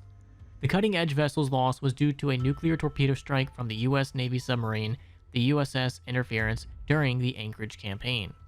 The submarine mistook the cruiser for an enemy vessel during radio silence and sunk it before obtaining visual confirmation. This ranks as one of the most tragic disasters in US naval history since World War II. Chlorine bomb. I believe this is a reference to the quest How Little We Know, where you are basically tasked with building a chlorine bomb. If siding with Nero and Big Sal, you are asked to help out Clanton. And with a high enough science check, you are told to go basically steal chlorine from the Ultralux to build their bomb. And Caesar wants this so that way he can use it to attack the Strip when he attacks Hoover Dam, in order to divert some of the NCR forces. Patroclus of the Montana Brotherhood. Patroclus was the Brotherhood of Steel Elder for the Montana bunker. The only reference that we have to this bunker is during Fallout 3. While they are eating their meals, Elder Lyons will speak to the entire Brotherhood, quoting the words of Elder Patroclus. "Brothers, as we take our meal this day, let us reflect upon the words of Elder Patroclus of the Montana bunker. It is in service of steel and guardianship of one's brothers that each man finds his purpose. My friends, stand with your brothers, guard them, guide them, and each find them purpose. Look around this table, my brothers. Look into the eyes of each man and woman seated here today. Pledge into your hearts and minds, pledge by your guns that you will stand with them in battle until the end. Trust each one of them with your life, and earn the trust of each in turn. Eat well, my friends." But unfortunately, due to a bug, this is actually never heard during normal gameplay. Repcon O sign. Heading to the Repcon test site and taking a look at the sign, you will notice that the O is missing. And heading to the Gibson scrapyard, we can find the thief. It's none other than Old Lady Gibson herself. She's using it as a chair. And she even has a dialogue option where she says, "Yeah, there's plenty of cool stuff up there. Even this chair that I have." Underwater Vault. The Underwater Vault is a reference to Vault 120, which was a cut vault in Fallout 4 that was located just off the coast of Massachusetts. And going to the vault, you would have very quickly noticed that it was heavily inspired by BioShock. And the best part about the vault was that a giant squid would have been the vault's overseer. The vault would have been a part of the quest 20 Leagues Under the Sea, in which you would have had to join forces with Captain Zhao and sail the submarine over to Vault 120. You would have exited the submarine by the forward torpedo tube together with Zhao, and as you get inside the vault and continue to explore, you would have eventually come across a bunch of survivors. And eventually going further into the vault, you would have had to have crossed the seafloor, where a suit of power armor would have been waiting if you didn't already have one. And this would have brought you to the research center, where you would have discovered the grim remains of all of the marine experiments that they were doing. And then you would approach the final confrontation with the giant squid as the overseer, and you then would have decided if you wanted to release it into the wild or keep it trapped in Vault 120. And I think this would have been a really freaking cool vault, especially if it was like heavily inspired by BioShock, so I'm kind of upset that they cut this. Legion Chariot. The Legion Chariot was actually just concept art for the original Fallout 3. Not the one that you're familiar with, but Fallout 3 codenamed Van Buren. And Fallout New Vegas actually ended up taking a lot from that cut game and implementing it into its own. So it's safe to say that maybe at one point in time, the idea of actually having motorized Legion chariots may have got tossed around New Vegas. Of course, we never got it because we really don't have any working vehicles in New Vegas. But I honestly consider this canon because it would make a lot of sense for the Legion to have at least some sort of mechanical vehicles, some way of faster transportation than just walking. I mean, come on, the design of it looks pretty freaking awesome. Like, it has that old school historic chariot feel with like a 1950s car. That's just pretty freaking awesome. Lorenzo Cabot's Random Encounter. After you have completed the quest, The Secret of Cabot House, and have released Lorenzo Cabot from his cell, you can eventually come across him in a random encounter, where he will be examining some dead ghouls. And upon talking to him, he can basically say that he's trying to study them and figure out what makes them tick. Well, well, fate brings us together again. I'm so enjoying the chance to finally experience this new world of ours. Did you kill those people? Oh, you mean the ones with the radiation syndrome? Yes, I did. I've been collecting data from as many people as I can find with that radiation syndrome, which seems to increase longevity. Ghouls, I think, is the colloquial term these days. The prejudice of the common folk towards the ugly and different is one thing that hasn't changed. I find it a simply fascinating subject, especially the parallels with my own condition. Have you actually learned anything about what causes people to become ghouls? No, not yet. I'm just at the beginning of my research. I'll need to collect much more data before I can start drawing any conclusions. Until next time. Area 51. Now, unfortunately, as cool as it does sound to have Area 51 as a location to go to in Fallout New Vegas, it was never really on the table. When Josh Sawyer was asked about it, the question was, New Vegas is tied with Fallout 3 for my favorite game. But my question is, why didn't you guys add Area 51 to the game world, considering how close it is to the Air Force Base? I'm hoping that it will be a DLC because you guys could do a great job. In which he responded, it really isn't that close, and there's not a lot going on in the land between Las Vegas and Area 51. Also, Area 51 is closely associated with, in pop culture anyway, aliens, a subject Bethesda dealt with in Mothership Zeta. And just to double down, somebody asked, was Big Mountain made because you weren't able to use Area 51? I think I saw someone say before you couldn't use Area 51 because Bethesda wanted to use it, in which Sawyer said, no, we never intended to use Area 51. So despite how cool it would have been to have an Area 51 location, I'm kind of glad we got the ones we did instead. Dinosaur Footprints. The dinosaur footprint is actually the giant footprint, which is a special encounter in Fallout 1. You can't come across a giant footprint with the remains of a male peasant, well, the goo of a male peasant stuck in the middle of it, with a stealth boy also inside of the goo. And if you have the companion Taika with you, he will say, yeah, I'd stay the hell away from whatever made that. Seriously, I've never seen anything like that. I think our best option is to move on fast. Patrick's Farewell. This is yet another holotape found in Fallout 3 that just makes the world ever more grimmer. Patrick was a former member of the US Armed Forces and left this holotape. Hey there, Tabby Cat. I know this wasn't fair to you. I'm sorry. Everything you've done for me since Anchorage, you were the best chance I had at making a normal life again. But I just don't think it's possible for me. You deserve a life of your own. Tell Mikey the bike is his when he gets his license next summer. She'll need a new toroidal coil soon. I'm also leaving the Kami pistol. Please take it to Dad. He'll want that. Everything else I leave to you. I know it isn't much. I love you, Kat. Please forgive me one more time. Patrick. And what's interesting is you can find this in a metal box between Vault 106 and the VAPL 58 power station near a motorcycle on the edge of a very scenic overlook, which heavily implies that Patrick ended up taking his own life. Abe and Monty. Abe and Monty is short for Abraham and of course Monty, who are what appear to be ghouls with an accelerator item. We know about these because of some early dialogue options that you can have with Veronica. Abraham wanted to say goodbye and that he's gone, north, into ghoul country. I guess he was lost a long time ago. Even at the end. Still, thanks for bringing word. At least now I know. Abe explained what happened in the crater, how it healed him. Unlikely. He was a little too focused on gears and diodes. Tech was the cure-all. What did you expect a ghoul to say? Yeah. Thought as much. He'd been fading away for a long time. Here's the accelerator. Where did you get this? I found the ghoul with the accelerator you were looking for. You did? Where? Oh my god, I mean, I thought... I don't even know what I thought might have happened to him. But you don't have a "this is good news" expression on your face. I had to kill Monty for it. You killed him? But... I trapped Monty in a subway tunnel. That ghoul's not coming back. Trapped him? Where? And I don't like saying this, but the Mojave's safer with him... there.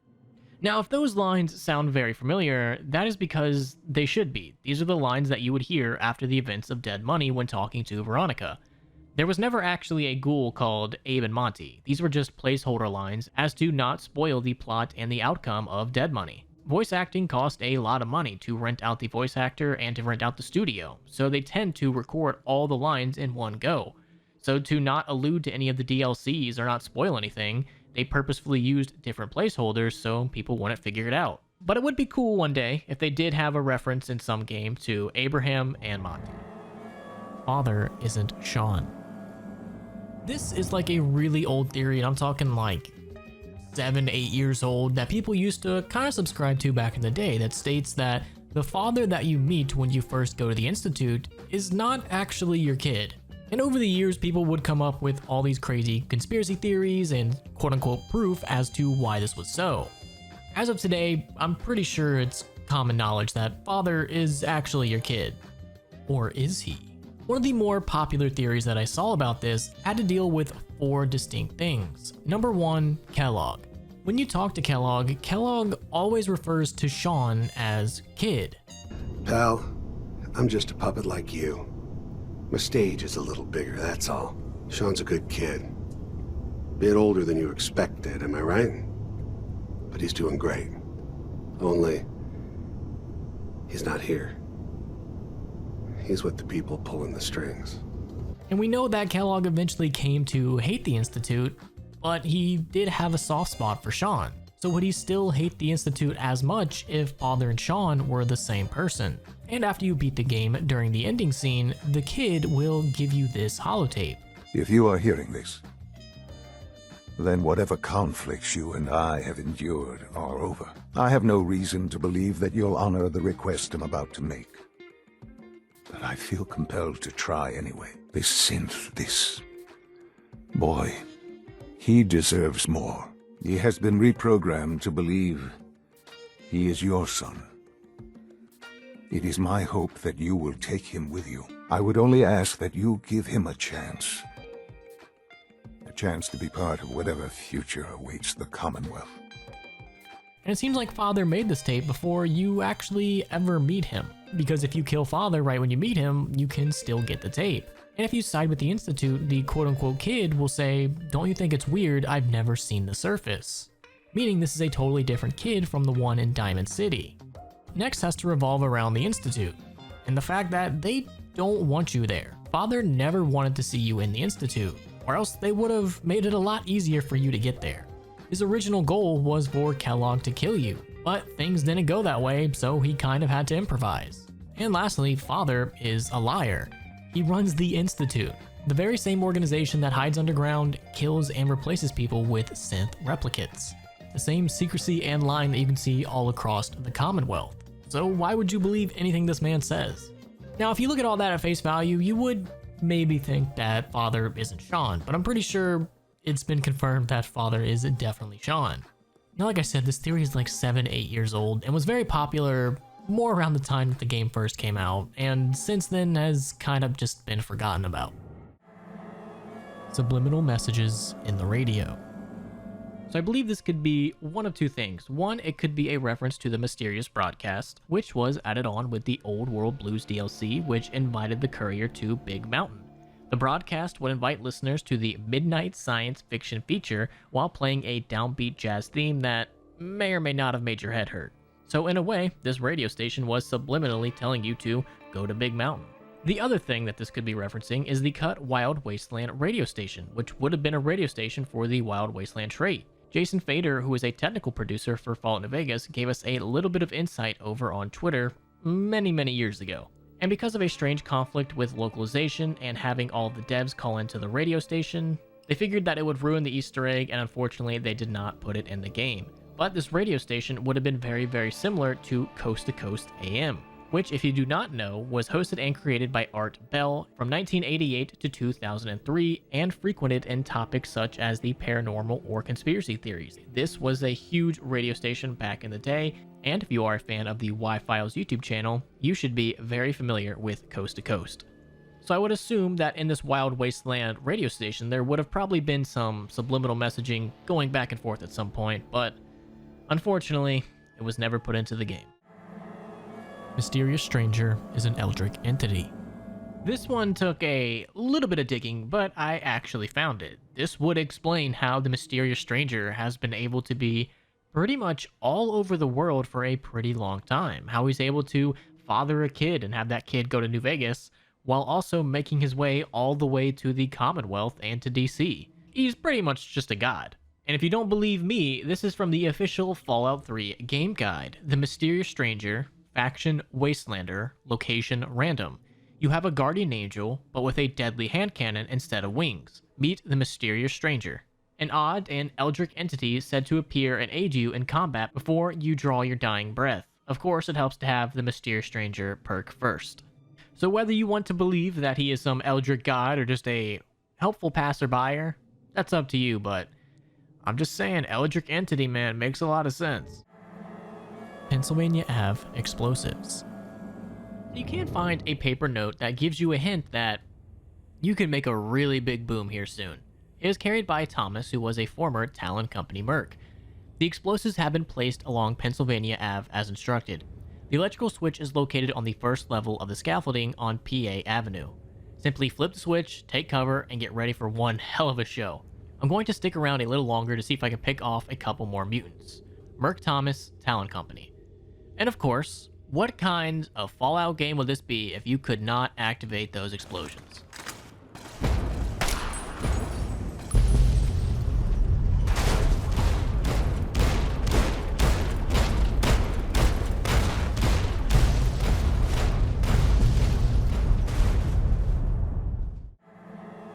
Fallout 2, Pop Rocks, and Nuka-Cola.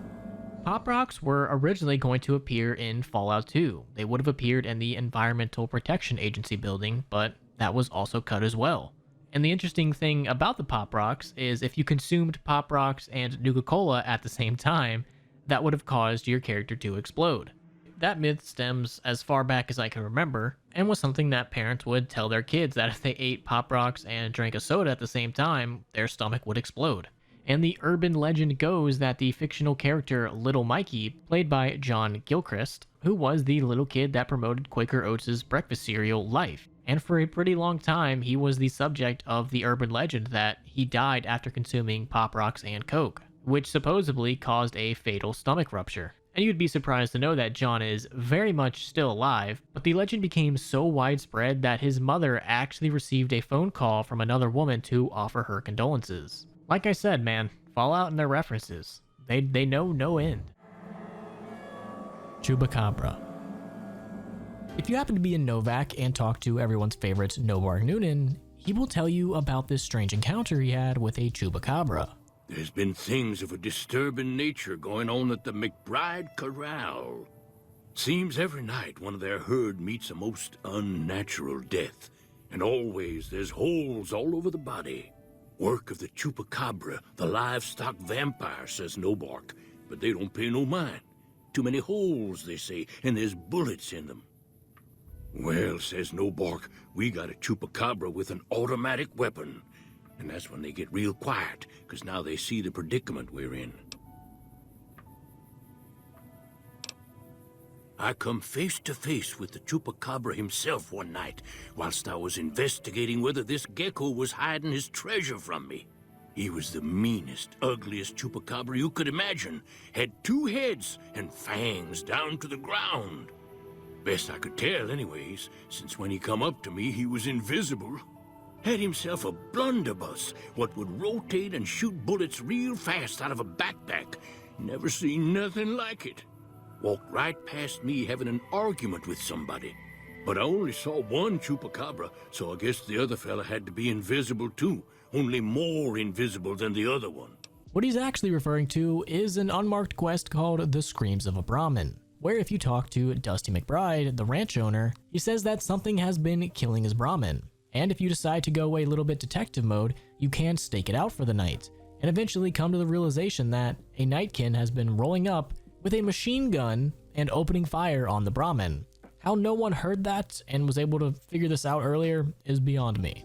And after killing this supposed chupacabra, you can find the Screams of Brahmin holotape, which reads most of what is recorded here is a mess of incomprehensible, psychotic gibberish.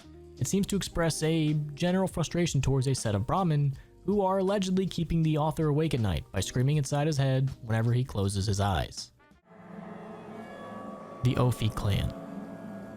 Not too much is known about the Ophi clan, other than that in the Point Lookout DLC, we can find the marked location, the Ophi clan plot, which seems to be the family's plot of land that they used for burials. And it seems to be like just a stereotypical quote-unquote haunted graveyard. And what's a haunted graveyard without a couple of ghouls? Now the one really creepy thing that might get you thinking a little bit is there is one open coffin with a small skeleton along with a teddy bear, toy cars, and a medical brace, which might hint that there was a child with a severe medical condition that never ended up making it. And stay back. And stay back is definitely a perk that you're going to want to have. It's really, really good. It's going to require a level 10 and a gun skill of 70 to acquire.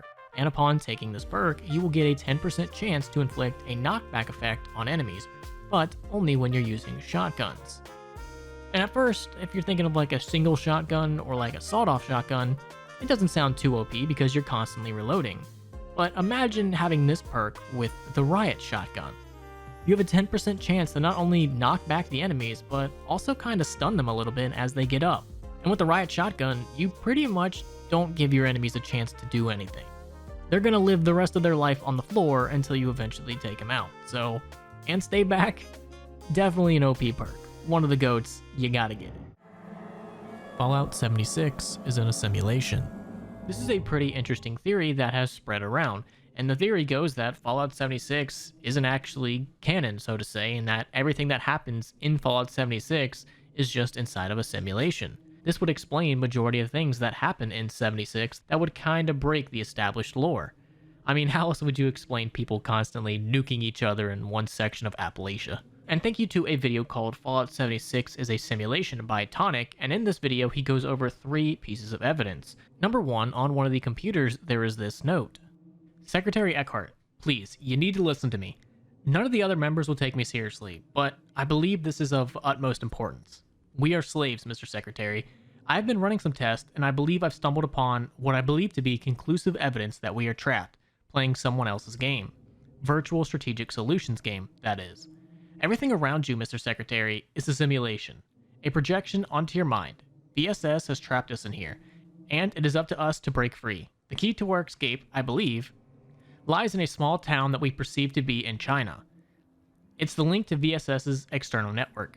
If we destroy it, it will shut down the simulation and I believe finally be free. I cannot tell you why exactly we've been imprisoned. Perhaps this is a test by the upper ranks to make us earn our way into their good graces. Perhaps VSS has trapped us in here to prevent the Enclave from stopping whatever nefarious acts they're currently visiting upon the world in our absence. But we must do something, Mr. Secretary. To fail to act is to give up the only thing that makes us men, our freedom.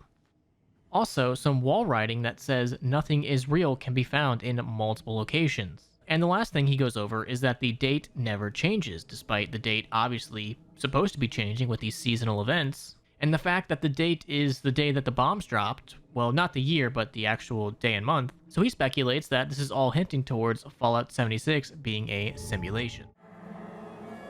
Deadeye. This is talking about a blind super mutant that you can find in the Fraternal Post 115. Upon entering, you see something rather strange. A bunch of blinding lights and a super mutant with what appears to be bandages over his eyes listening to a Diamond City radio. And he's not initially hostile, but the closer you get to him, the more he warns you to stay away. I hear you, rat! Go away! Get out, rat!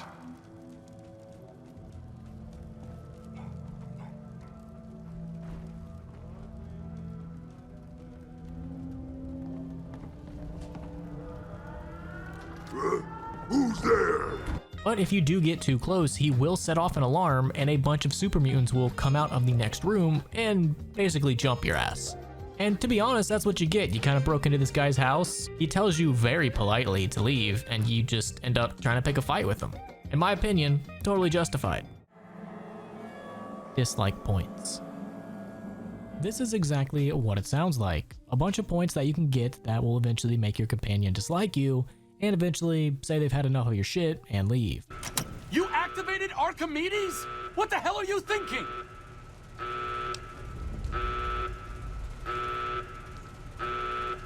I'm thinking that I'm leaving because you're a sociopath. Good riddance. Now, a lot of companions usually have to deal with a certain faction. For example, Boone doesn't really want you to go with the Legion, shocker. And Cass doesn't like when you have negative karma. But someone that actually just straight has dislike points is Arcade. If you get up to 6 dislike points, he will permanently leave. And you can trigger dislike points by just saying things that he doesn't like. For example, when you first go to the fort with Arcade, you will get 2 points for saying, with how messed up New Vegas is, do you really think Caesar has nothing to offer? And then if you follow that up by saying, yes, that's exactly what I'm suggesting, when Arcade asks why they are there, he will not be your biggest fan. Well, at least the mess is ours to clean up. Wait a minute. Am I going crazy, or are you actually suggesting it might not be bad if the Legion takes over?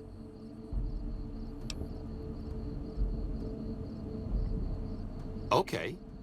I just wanted you to confirm that I'm traveling in the company of an insane fascist. Thanks. The Interloper. The Interloper, or also known as the Firstborn of the Wood, is yet another horror cryptid found in Fallout 76. Located in the Lucky Hole Mine and worshipped by the people of the Cult of the Mothman, not too much is really known about the Interloper, other than what Jeff can give us. There are other things in this world now that cannot be explained. The end of the world has awoken. Something. We all know the Mothman is out there, stalking and watching us, but what of the unseen? There are things we can only glimpse in our minds. Great entities beyond our comprehension. The Mothman is a creature more like us than the unknowable horrors in the peripheral vision of our subconscious minds. No longer just a false memory now. I have heard a tale of this entity made real, deep in the earth. And the storyteller was mad by any reckoning, but his story no less true. My name is Jeff Lane, and I will lay bare this Watcher. No matter how deep I must go, I will come to know the true nature of the Interloper. The Interloper is here. I can feel it clearly. Last night, in visions more real than the senses, it called to me, and I go to it now. Signs are all around that I am not the only one to hear the call, though where they have failed, I will not, for it summons me alone in the end. Before I go deeper, for the truth revealed changes all. By its very nature, let it be known, in this world, the interloper has chosen Jeff Lane as the conduit of the unknowable. Together, the hidden reality becomes manifest at long last. But after recording that tape, Jeff is never heard from again. There are plenty of great videos out there that go like 30 minutes way into detail about the interloper and the cult of the Mothman and the dark worship of this creature, so make sure to check it out if you're into stuff like that. Again, I can't spend 30 minutes talking about one cryptid, but in the description I will link you guys a video that I thought was pretty interesting and gave off a lot of good information about the interloper. Evil Gnome. Did you know that there's an item in Fallout New Vegas called Evil Gnome, which can be found in the Fire Root Cavern? And if you're not really paying too much attention, you might be able to miss it because it's going to be surrounded by plants and is kind of hard to see. But this evil gnome actually doesn't have any curses placed on it, and it's not going to bring you bad luck or anything, or it's not going to wake you up in the middle of the night and kill you. It is simply just a reference to one of the developers, Scott Everts. And we know this because they look very similar, and also the item's editor ID is called Scott E. Gnome. Bittercup Romance. There's an unmarked quest titled Bittercup Runneth Over that has you romancing Bittercup from Big Town. And it's actually pretty easy. All you have to do is select the correct dialogue options and you can get your free death-obsessed girlfriend. It's that easy. What if the capital congressman could live again? What if they could compete? Don't you judge me. It's not my fault that the only guys in this town are liars and jerks. Oh, you can't break up with me. We're all going to die soon. Well, duh. Why do you think I'm breaking up with you? When I die, the last thing I want to worry about in my afterlife is breaking up with my once-alive boyfriend. Priorities. We've got a part now, you and I. But don't be sad, America. Oh, yeah? What is it? The Enclave is not that I care what you think. rebuild this great nation, so you don't have to. Until we meet again, this is your president, John Henry Eaton, signing off. Really? I mean, good. No one wants to look like the boring slobs in this town anyway. Besides, if we're all going to die here, I at least want my corpse to look better than these inane wastelanders.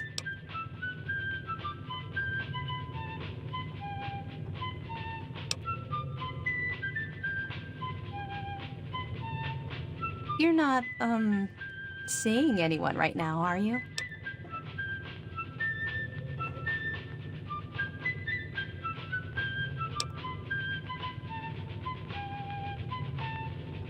Oh, well, I need to get going. But come back and visit me sometime, okay? And what's cool about it is every 24 hours, you can come back to Big Town and she will give you a random gift. Now, you can only do this 30 times before the quest kind of just ends and reverts back to its pre-quest dialogue. But it's still pretty cool. For like 30 days, you have your very own psycho girlfriend. Ghoulified Vera Keys. Now, before you get all excited and think that this cut content was originally going to have Vera Keys be a ghoul, that was not the case. I've seen two different reasons for this ghoul. One, it was just a placeholder that they were using to test a bunch of things out, and two, that they originally wanted this to be her corpse, but ended up going with just the skeleton instead. So as fun as it is to imagine Vera Keys actually being alive in the Sierra Madre, forever trapped in there as a ghoul, actually that's not fun at all, that sounds terrifying. That was actually never going to be the case, unfortunately. And the closest thing you'll get to Vera Keys is her hologram at the fountain, or the final message you receive after beating the DLC. Wait a moment. Before you go, we hope you've enjoyed your stay. Farewells can be a time of sadness. Letting go, difficult.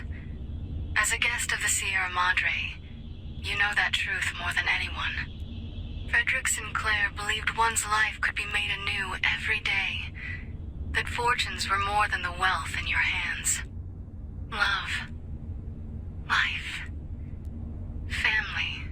Those to care for, and those who will care for you. To those who know these joys, the Sierra Madre holds little they don't already have. Out in the world, beyond these walls. That is your chance to begin again. I hope you'll return in happier times. Until then, the Sierra Madre and I will hold you in our hearts. Fallout Shelter Online. So everybody probably knows about Fallout Shelter, but did you know about Fallout Shelter Online? It's exactly what it sounds like, except for the fact that you cannot play it. Well, you can, but you'd have to go to a Discord and follow a certain set of instructions, because the game, as of now, is only available in Asia. Why is it only available in Asia? No idea. It's probably because of the Chinese company that maybe owns the rights to it, but as of now, Fallout Shelter Online is not available in the US. Thanks, baby.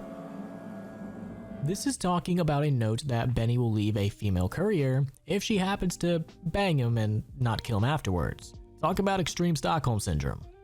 The note reads, Pussycat, thanks for showing this cat the best hey he's ever. Talk about platinum in the sack, toots. Where did you learn that 18-karat trick with the heels of your feet? You didn't just make my toes curl, they popped off and rolled onto the bed. I wish I could stay for another round, but this gent's got places to be, things to do. You showing up has forced my hand, baby. The time to act is now.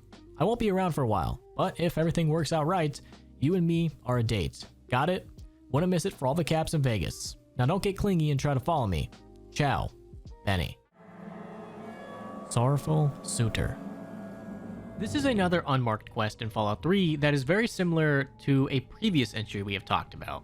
Heading into the presidential metro, you can find a holodisc called Sorry My Darling. If someone finds this, please get this to my lover at La Maison Beauregard Hotel in East Georgetown. He'll want to hear what I have to say. My darling. They found me. I tried to get away. So we could be together once again. I know you risked your life to get it to me. Combing the ruins, avoiding the super mutants. All for me. It seems I shall never lay my eyes upon your gift. You'll have to keep it and remember me every time you see it. I'm so sorry, my darling. So sorry I've let you down. So many have died for this thing. So many hearts have been broken. Please remember, I'll always love you. You will be with me forever in my spirit. I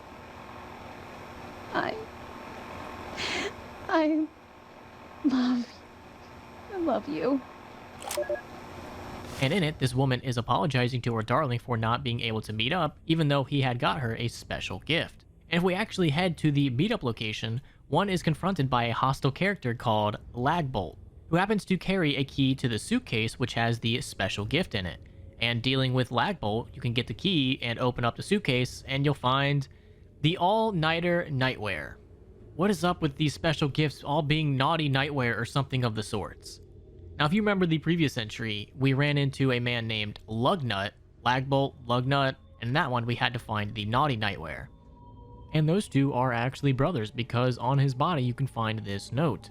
Hey Lags, this is your big bro. Hope you got the package. I had 2 of these things specifically made for us in Virginia by the tailor. He's a master at this stuff. I know you and your chick will love it. Try not to wear her out too fast, if you catch my drift. Hugs, Lugnut. And what's cool about this is you don't only get the all-nighty nightwear, you also get Lagbolt's combat armor and his shades, so, you know, that's a plus. Super Mutant Adult Companion. Yes, there was a cut super mutant named Angel that seems like it would have been placed somewhere in Gomorrah, or at least near it.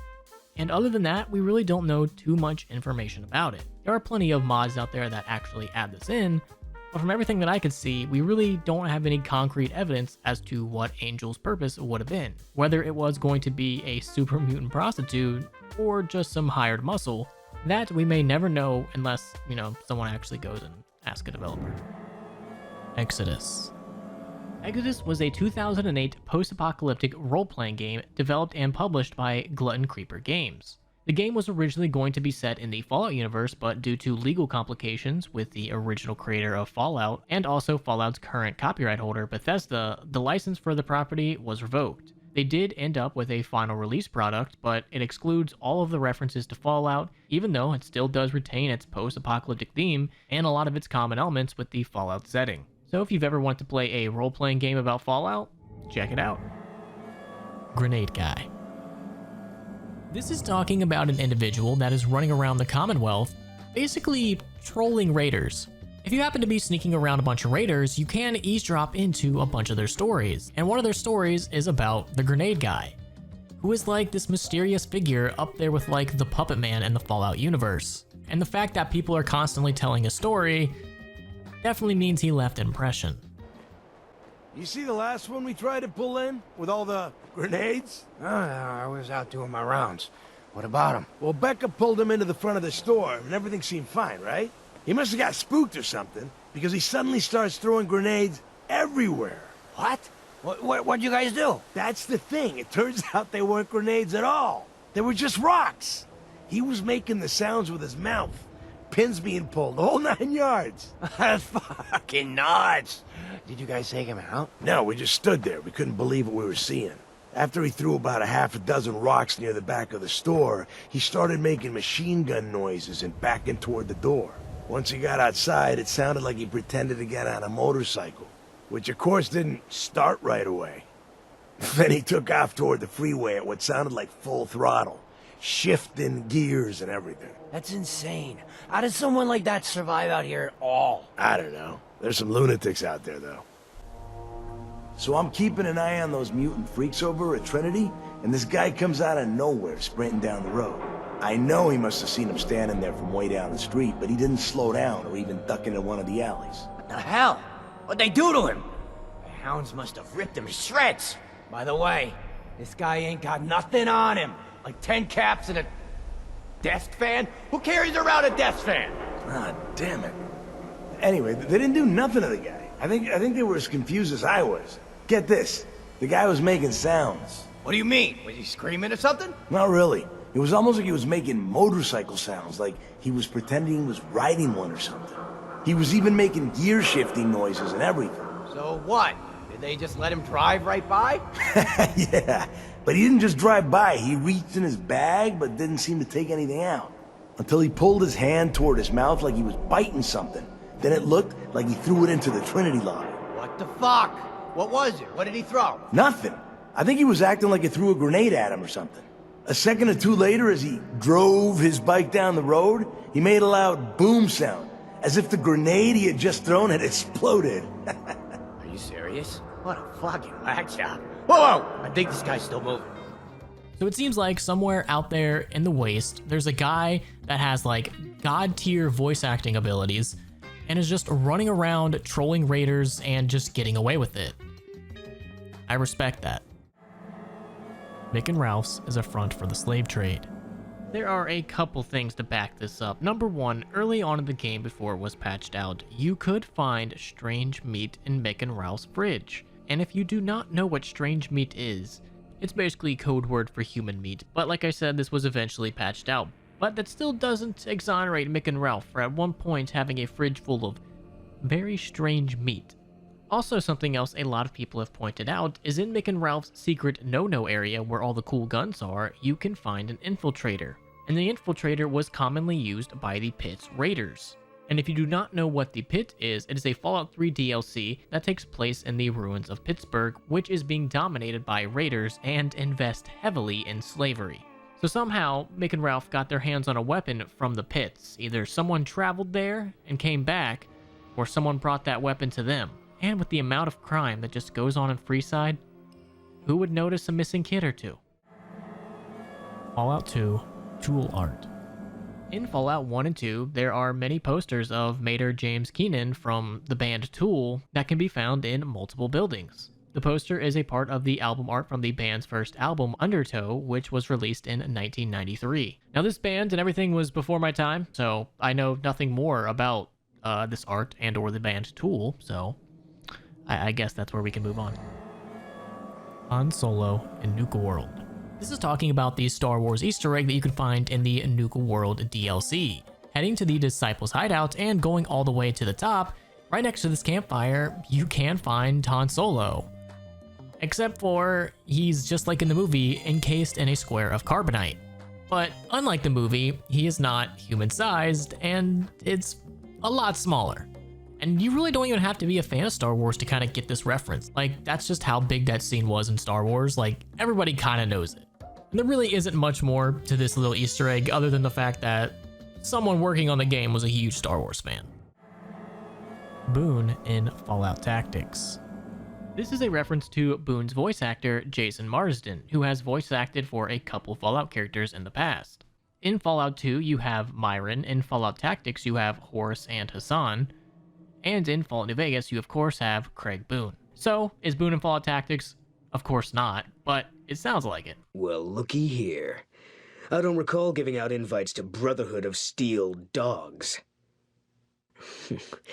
I bet my boss will give me all the promotion and props I need after I bring him some Brotherhood slaves. Let's see what you trained monkeys can show little old Horace.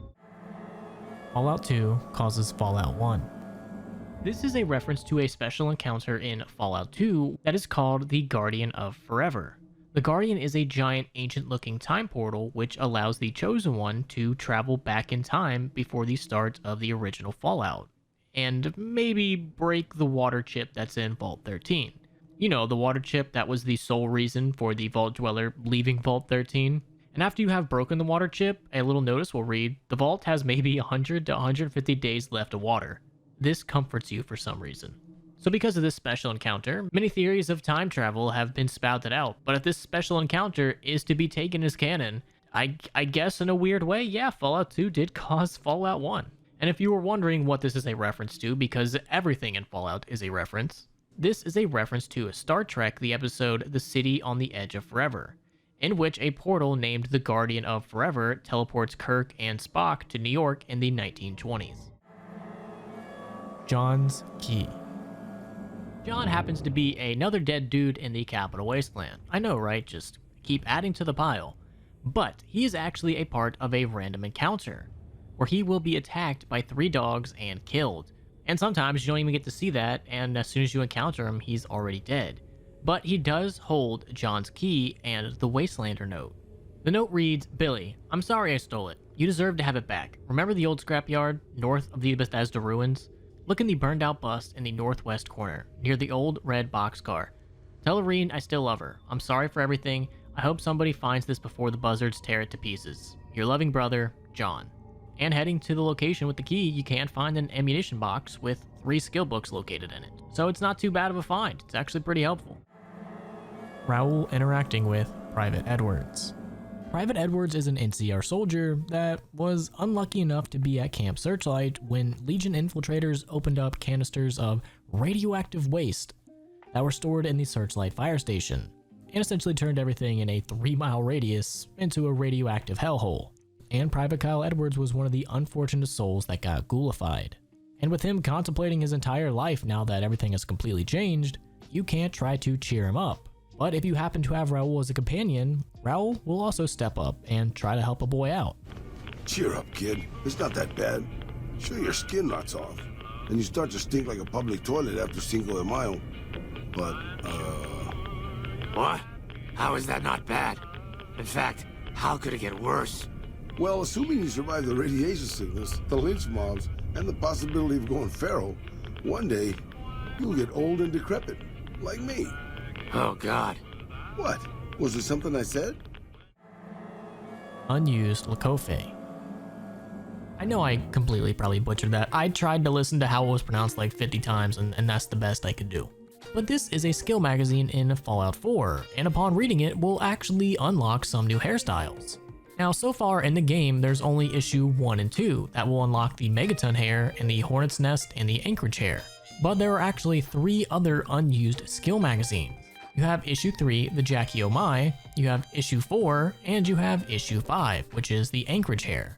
But to get issue 5 hair, you just have to read issue 1 and 2, and that will unlock issue 5 hair, even though issue 5 isn't actually findable in the game. little confusing. I gotta say, I'm a little upset because issue 3, I really like that hairstyle. Kind of upset it's not in the game. Vault 11 Survivor Candidates. Vault 11 was a vault in Fallout New Vegas that has one of the most infamous stories behind it. Vault 11 in and of itself was just a giant social experiment. After the blast doors were sealed shut, the inhabitants were informed by the vault computer that they would have to sacrifice one vault dweller every year or else everybody in the vault would be killed. And this was all just a ruse. If they were to refuse, a message from Vault-Tec would play commending the vault dwellers on their right choice. Congratulations, citizens of Vault 11. You have made the decision not to sacrifice one of your own. You can walk with your head held high, knowing that your commitment to human life is a shining example to us all. And to make that feeling of pride even sweeter, I have some exciting news. Despite what you were led to believe, the population of Vault 11 is not going to be exterminated for its disobedience. Instead, the mechanism to open the main vault door has now been enabled, and you can come and go at your leisure. But not so fast. Be sure to check with your overseer to find out if it's safe to leave. Here at Vault-Tec, your safety is our #1 priority. But it didn't turn out like that, and it took quite a long time for them to discover this. The Vault Dwellers eventually settled on making the choice of sacrifice through elections, where whoever was elected as overseer at the end of their term would be sacrificed to quote-unquote save the rest of the vault. And again, there's a lot more information that I'm just glossing over, so if you want to learn more about Vault 11, I will leave yet another video in the description because there is just so much more that I can't talk about in this video. But at the end, there were only 5 people left when the vault doors were actually opened. And through this holotape, we can summarize that at least one person survived. Are we really gonna do this? It's open. We could just leave. I couldn't. Not after that. We don't deserve to leave. A shining example. That's what it called us. But we were. We did what we were supposed to. Not by a long shot. Anybody would have done what we did. You ask me? That's exactly the problem. Now let's get on with this. I'll go first. Wait. People should know what happened. They could learn from it. If there's anyone out there at all, I hope they never have to find out. Ready, Harry? Yeah. No, wait!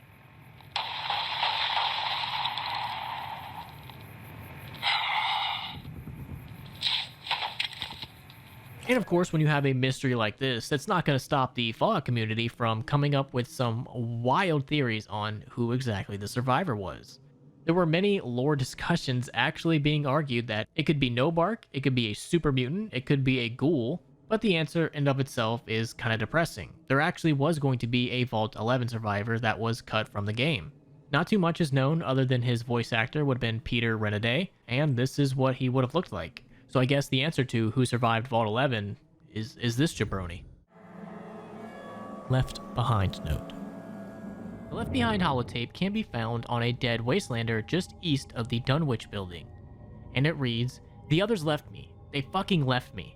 Okay, I can understand them getting angry because I wandered off, but I thought I saw someone trailing us, so I went to check it out.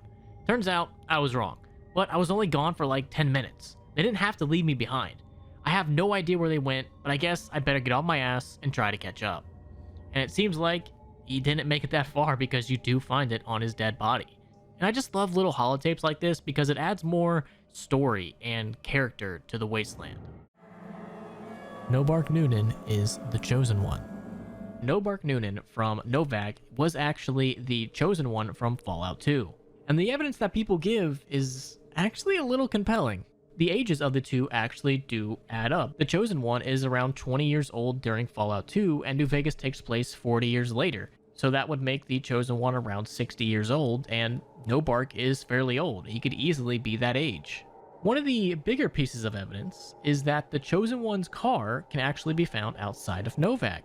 In Fallout 2, you could actually get a car that would allow you to fast travel a lot faster, and it was called the Highwayman. And it just so happened that in Fallout New Vegas, next to Novak, there is a location called Wrecked Highwayman. And it's no coincidence that Nobark lives in Novak, and this Wrecked Highwayman is right outside of Novak. One other piece of evidence is that you can find the gun, that gun, inside of the dinosaur. You can either buy it and or politely steal it.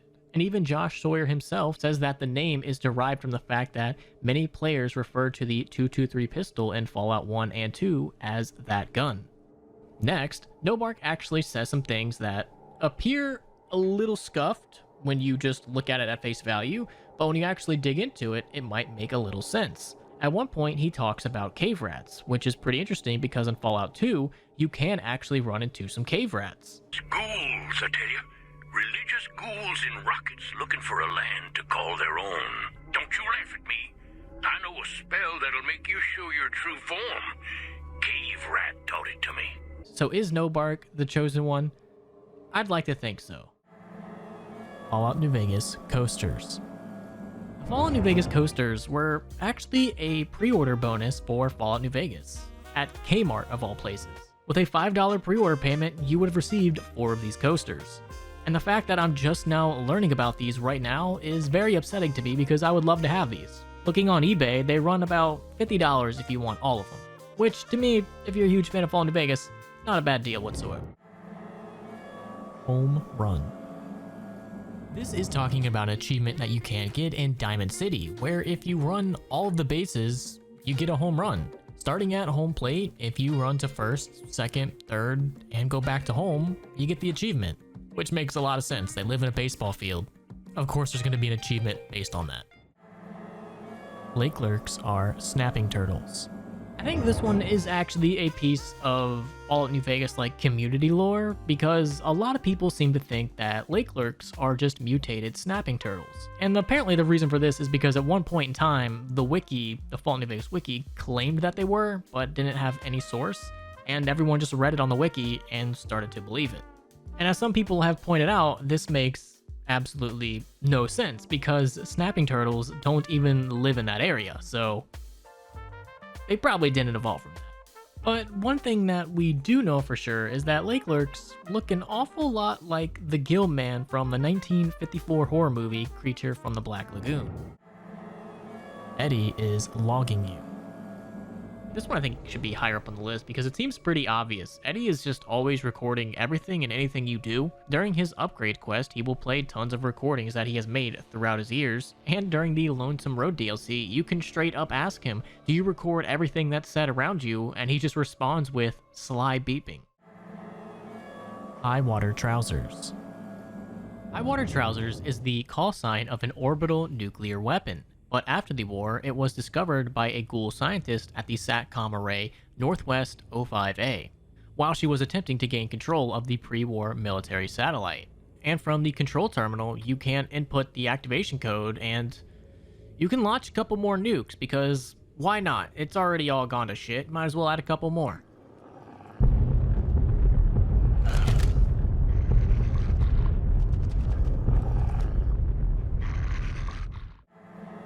Vulpes Inculta is a really bad spy. This is actually pretty funny because if you look at it, he kind of is. If we first take a look at his stats, he really doesn't have anything that would help him stand out as being a spy. His tag skills are guns, science, and unarmed. He doesn't even have sneak. And if we look at his special stats, his charisma to talk his way out of anything isn't even that high. And probably the thing that really nails it in the head is this quote that Arcade can give you upon meeting him after exiting the tops. So, Mr. House doesn't care that one of Caesar's most notorious Legion spies is walking around on the strip. Either that or his Securitron's AI is too primitive to recognize the threat.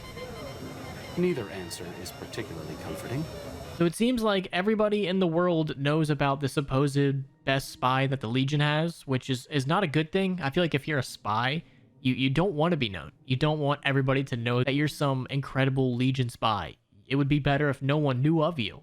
And the fact that House was betting on the fact that you would go back to the fort makes it seem that he knew this was Vulpes and that he knew Vulpes was going to come up to you. Because why else would you let him on the strip unless he was doing exactly what you wanted to do? And the fact that Arcade knows him, everybody just apparently knows Vulpes. This guy really, really sucks at his job. Vault Boy and Pip Boy. Of course, since it's Fallout, there's going to be some pretty interesting lore behind the Vault Boy. The Vault Boy was first introduced in the original Fallout in 1997, and was actually unnamed, even though the game's instruction manual did refer to him as the Vault Man. He was created by Leonard Boyarsky, who originally thought of him as the quote-unquote skill guy, and partially based him off the rich Uncle Pennybags from Monopoly. And when it came to Fallout 2, Brian Menz was responsible for all of the Vault Boy images drawn, and he also did it for New Vegas. But when it comes to the 2001 spin-off Fallout Tactics Brotherhood of Steel, Micro Forte confused Vault Boy with the Pip-Boy. And Micro Forte's choice of name change would actually be continued by Chris Avellone when he developed and published the Fallout Bible in 2002. But have no fear, Boyarsky would clarify in an interview in 2004 that the Vault Boy was always intended to be the character's name, while the Pip-Boy is supposed to be the little guy on your Pip-Boy interface, which is based off the Bob's Big Boy mascot. I always came up with the idea / design for the Vault Boy and the cards, as I called them, showing him doing all the different things in humorous ways. By the way, he's not the Pip-Boy. The Pip-Boy is the little guy on your Pip-Boy interface. The Vault Boy was supposed to evoke the feel of Monopoly cards, and the Pip-Boy was based on the Bob's Big Boy mascot. And Tim Kaine has also stated that the Pip-Boy is the yellow and red caped character on your Pip-Boy device. And Bethesda with Fallout 3 would go on to confirm the name of Vault Boy for the mascot. So no matter what it is involving Fallout, you know there's going to be some very interesting lore behind it. Scorpion Gang. The Scorpions are a pathetic excuse for a band of raiders in the Mojave. They operate out of the Monte Carlo suites, and when they're not slinging chems, they're routinely getting pounced on by the fiends. And even some of the locals kind of make fun of them for that. Well, things aren't great here, but I've seen a lot worse. We've got the fiends to the south of us, and that ain't good. The Scorpions hang out at the Monte Carlo when they aren't slinging chems or getting their heads blown off by the fiends. Probably the best thing we've got going on is the co-op, run by Mr. Etienne. Get some help from the followers of the apocalypse, I think. Not much to tell. Typical gang of dumb bullies and angry nobodies. They're holed up a bit south of here, in the Monte Carlo suites. They think they're tough, but anytime they tangle with the fiends, they get torn right up. So this gang is just a group of pathetic chem peddlers, and they're not even major leagues.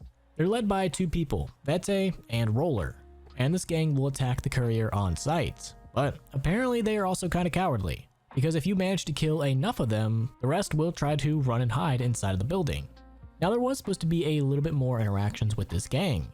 Really all you can do is in the quest Whitewash, you can tell Lieutenant Boyd that the Scorpions were the ones responsible for Corporate White's death. But there is a bit of cut content where they were supposed to have a little bit more role. There would have been a quest involving the gang to get a steady supply of ammunition from the NCR quartermaster at Camp McCarran, but that ended up getting cut, so we never got to see just how effective the Scorpions could actually be. Deathclaws are Terisk. This was a pretty interesting little lore rabbit hole, but if you do not know what Terisk are, they are actually from Dungeons & Dragons. And according to the Fallout Bible and Scott Campbell, Deathclaws were modeled visually on the Terisk from Dungeons & Dragons after a D&D game made by Interplay was cancelled, or according to Scott Campbell, after the creature was cut from Planscape Torment. The quote from Scott Campbell goes like this: "Was it always a big scaly lizard thing? No, my initial design for this terrible creature was an apex predator of the wasteland, a mix of Wolverine and brown bear, mutated by the FEV. It could survive any environment and feared nothing. A legendary force of nature that struck terror into the hearts of men. Unfortunately, the artist took one look at my concept sketch and said, dude, that's way too much hair. It was true. The Wolverine bear was very furry, and there was just no way around it. So here's what happened. The newly formed Black Isles started working on what would be Planscape Torment. One of the first art pieces was a monstrous creature called a Terisk. It was sculpted in clay and was then, point by painstakingly point, digitized into a 3D model. As Planscape moved forward, it turned out that the Terisk wouldn't actually be a feature in its design, leaving that nasty model in disuse. Thus, the furry Wolverine bear became a hairless reptilian biped. Or if Chris Taylor, the lead designer, is to be believed, while they do look like Terisk, it was not intentionally, and the clay model was supposed to be a Deathclaw from the start.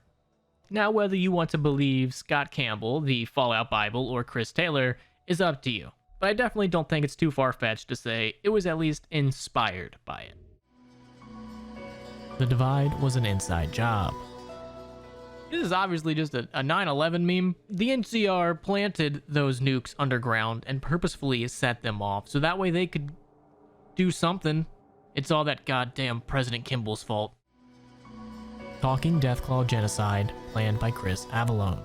So we briefly touched on the Talking Deathclaws earlier in this list, but let's talk more about the behind the scenes and why we really never saw too much of them.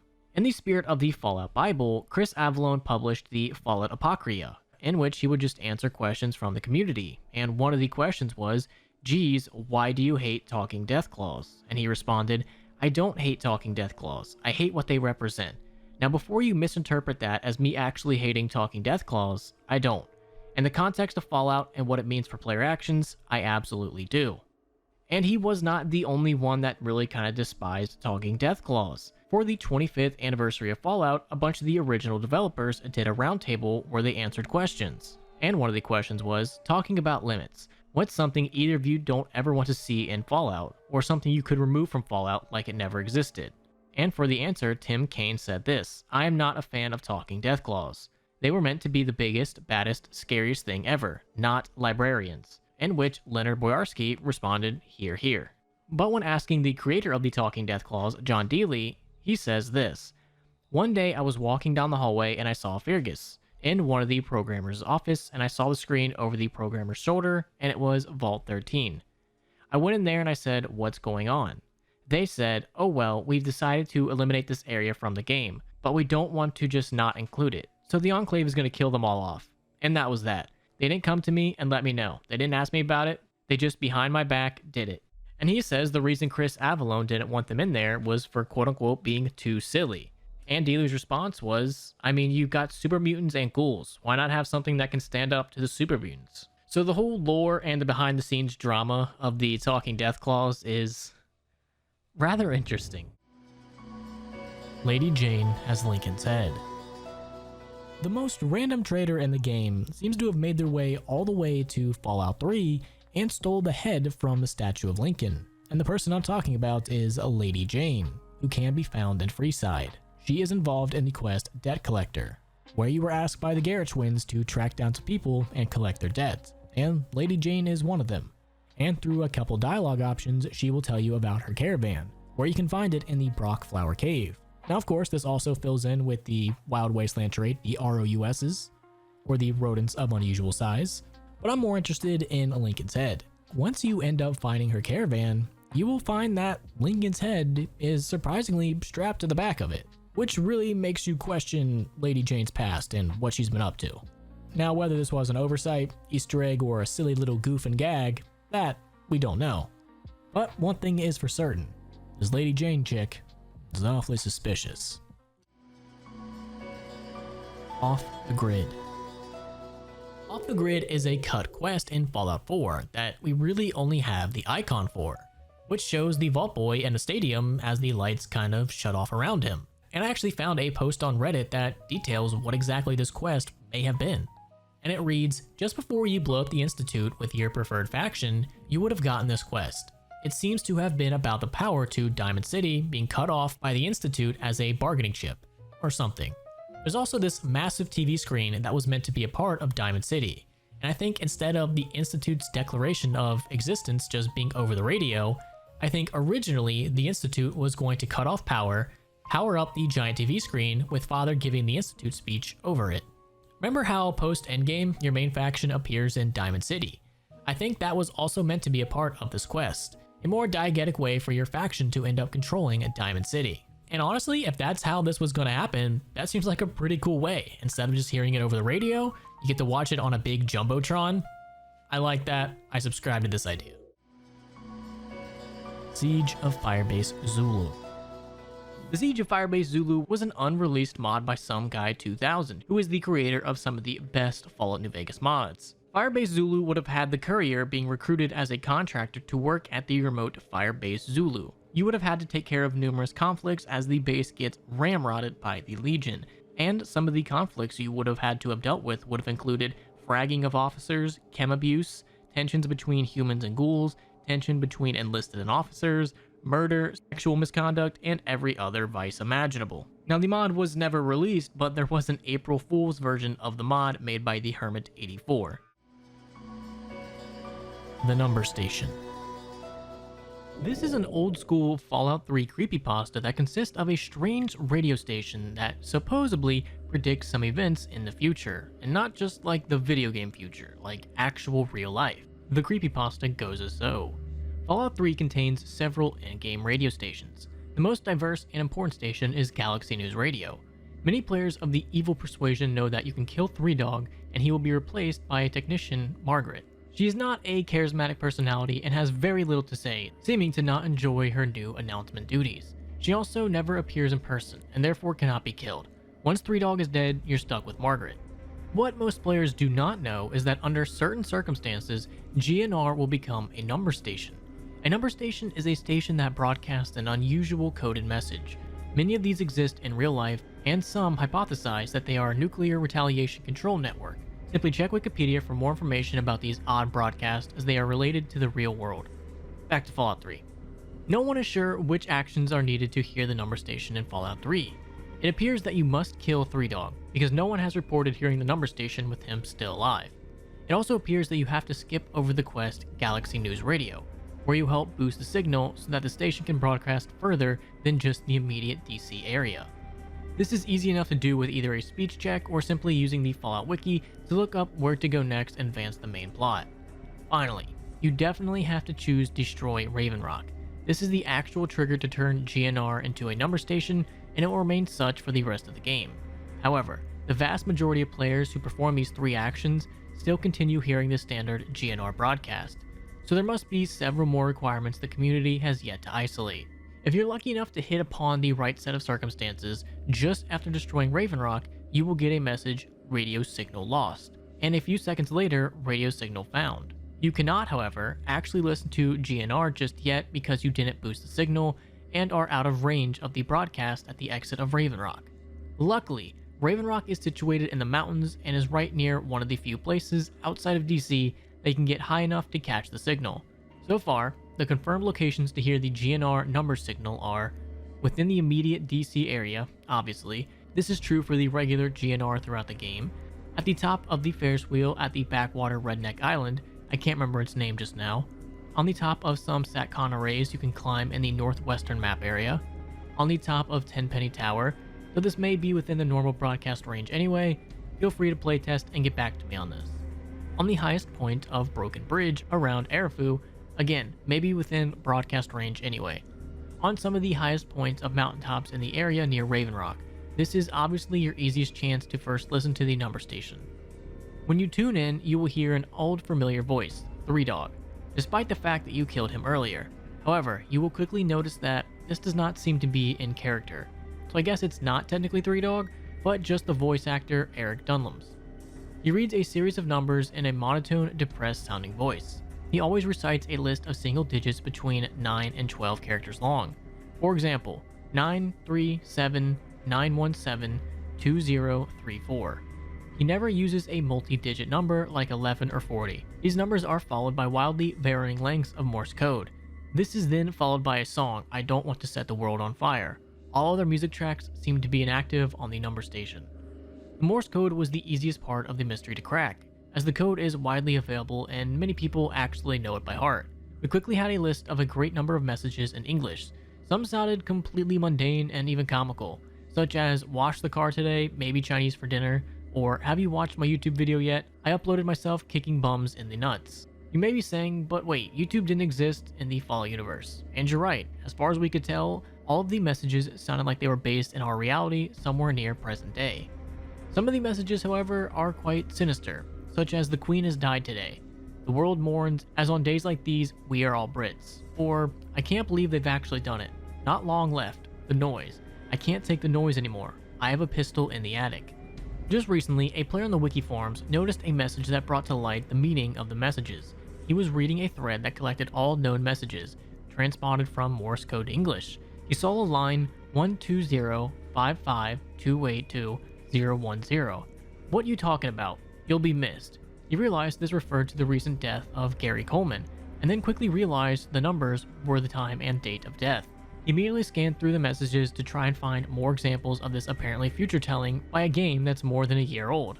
The next message he read shocked him and pushed him to enlist the aid of others to decipher the codes. The message was 9454-202010. Accident in the Gulf, several dead. Oil spill apparently averted. He realized this was the BP explosion and the erroneous day one assessment that the well was not leaking. From this point on, all numbers would be transcribed as times and dates. All times were given in-game in military format and remained so in this document. Numerous members of the Fallout Wiki message board began looking over the messages to see what else they could learn. We quickly found that most of the dates were after the game had been released, yet oddly some of them were from the past. 2215, April 15th, 1865. He's dead, and blame will probably be placed on the actor, Booth. Johnson better not cheat me out of my payment. This shed new doubt on the official version of the Lincoln assassination. As the community quickly started piling up interpretations of the messages, mods of the site summarily banned everyone who had posted in or even read the thread. All references to the number station was removed from the Fallout Wiki, and filtering software was put in place to prevent reposting of any relevant information. A few people, however, are trading emails and slowly finishing the translation of the remaining messages and putting dates to the existing ones. The Queen has died today, the world mourns, as on days like these, we are all Brits. 4:02, March 19th, 2014. Have you watched my YouTube video yet? I uploaded myself kicking bums in the nuts, 24/16, December 24th, 2012. I can't believe Britney's actually won an Oscar. 23:33, February 27th, 2023. I can't believe they've actually done it. Not long left. They were warned, but they just had to keep pushing the boundaries of science. The noise. I can't take the noise anymore. And the light. Dear God, the universe is slowly unraveling around us. I'm not going to wait for death. I have a pistol in the attic. This is actually the only message not preceded by a string of numbers. It may be worth noting that the latest date on any of the messages is 1/27, July 6th, 2027. Now, of course, this is obviously just a creepypasta, but it still does hold like a pretty significant part of the Fallout history, because back in the days of Fallout 3, you could go to school and you would hear people talking about this supposed number station. And again, you gotta remember, this was like before the internet was as big and as popular as it was nowadays, so it mainly would spread by word of mouth. No romance in New Vegas. You might have noticed that you really can't romance anybody in Fallout New Vegas. You can sleep around if you want, but you can't romance any of your companions, even if there is an end slide about Cass that kind of alludes to it. Cass survived to see the NCR flag flying proud over Hoover Dam, and thought for a moment, this is what a hero must feel like. She was about to tell the courier not to get too proud of himself. Then she figured, he knew that already. That night, Cass kicked in the door of his room to celebrate, only to find the man on the bed was an NCR soldier whose barracks had been destroyed. He was cute, though, so after having her way with him, she got the hell out, leaving an empty whiskey bottle as a note. As she walked along the dam in the night, she felt drunk, content, and happy to be alive. Which to her was the whole point of it all. And to top that off, in the development of Fallout New Vegas, there was some ideas that were being tossed around where you would wake up drunk and wed to her. You would have been married by the king, with the proceedings being an Elvis song. So with all the hints of romance, why did we never see any? And that's just because Chris Avellone didn't really want it to happen. And to quote him on Twitter, I can definitely say I am not against romance. In games. Even if I'm terrible at writing them. And the romances. So maybe we never saw it because Chris Avellone just doesn't think he can really write a compelling romance story. Curie is your grandkid. This one's kind of disgusting when you actually sit down and think about it. So you, the sole survivor, have a son named Sean. And Sean's DNA was used to make Gen 3 synths. And when you end up putting Curie's body in a synth, she's technically, in a weird way, your grandkid. And I guess technically, so would the other synths that you can romanticize. In reality, the synth project was almost done. They only needed a little bit from Sean to kind of perfect it. And I'm not going to sit here and pretend like I know everything about DNA or anything, but it seems like they just kind of took the bits and pieces that they need and used it. I don't know. The more I think about this, the more I just don't want to pay attention to it. And the more I think the developers just were like, hey, just don't think about it, man. Because you're either banging a distant relative or you're not. And come on, it's Curie. That accent though. Do you need something from me? Wild Child discount. Wild Child is a reputation that you can have with any faction that reads, "You're wild. Seemingly capricious behavior leads people scratching their heads in confusion and avoiding close contact." And with a lot of different factions, you will get a lot of different responses. But one interesting one is with Mr. Holdout. He's a man on the strip that's willing to sell you some holdout weapons. And if you have a Wild Child reputation, you will get an 85% discount. And he will say, "It's an honor to have my wares used by such a wild badass. Cuts on the house, friend." Hey there, friend. A bit of advice. You look like you could use some protection. Lucky for you, I got what you need. My stock and trade? All kinds of easy-to-hide weapons for slipping into and out of casinos. They won't give you a second glance. It's an honor to have my wares used by such a wild badass. Cuts on the house, friend. Enclave bases in Raven Rock, NORAD, SAC, Iron Mountain, and Mount Weather.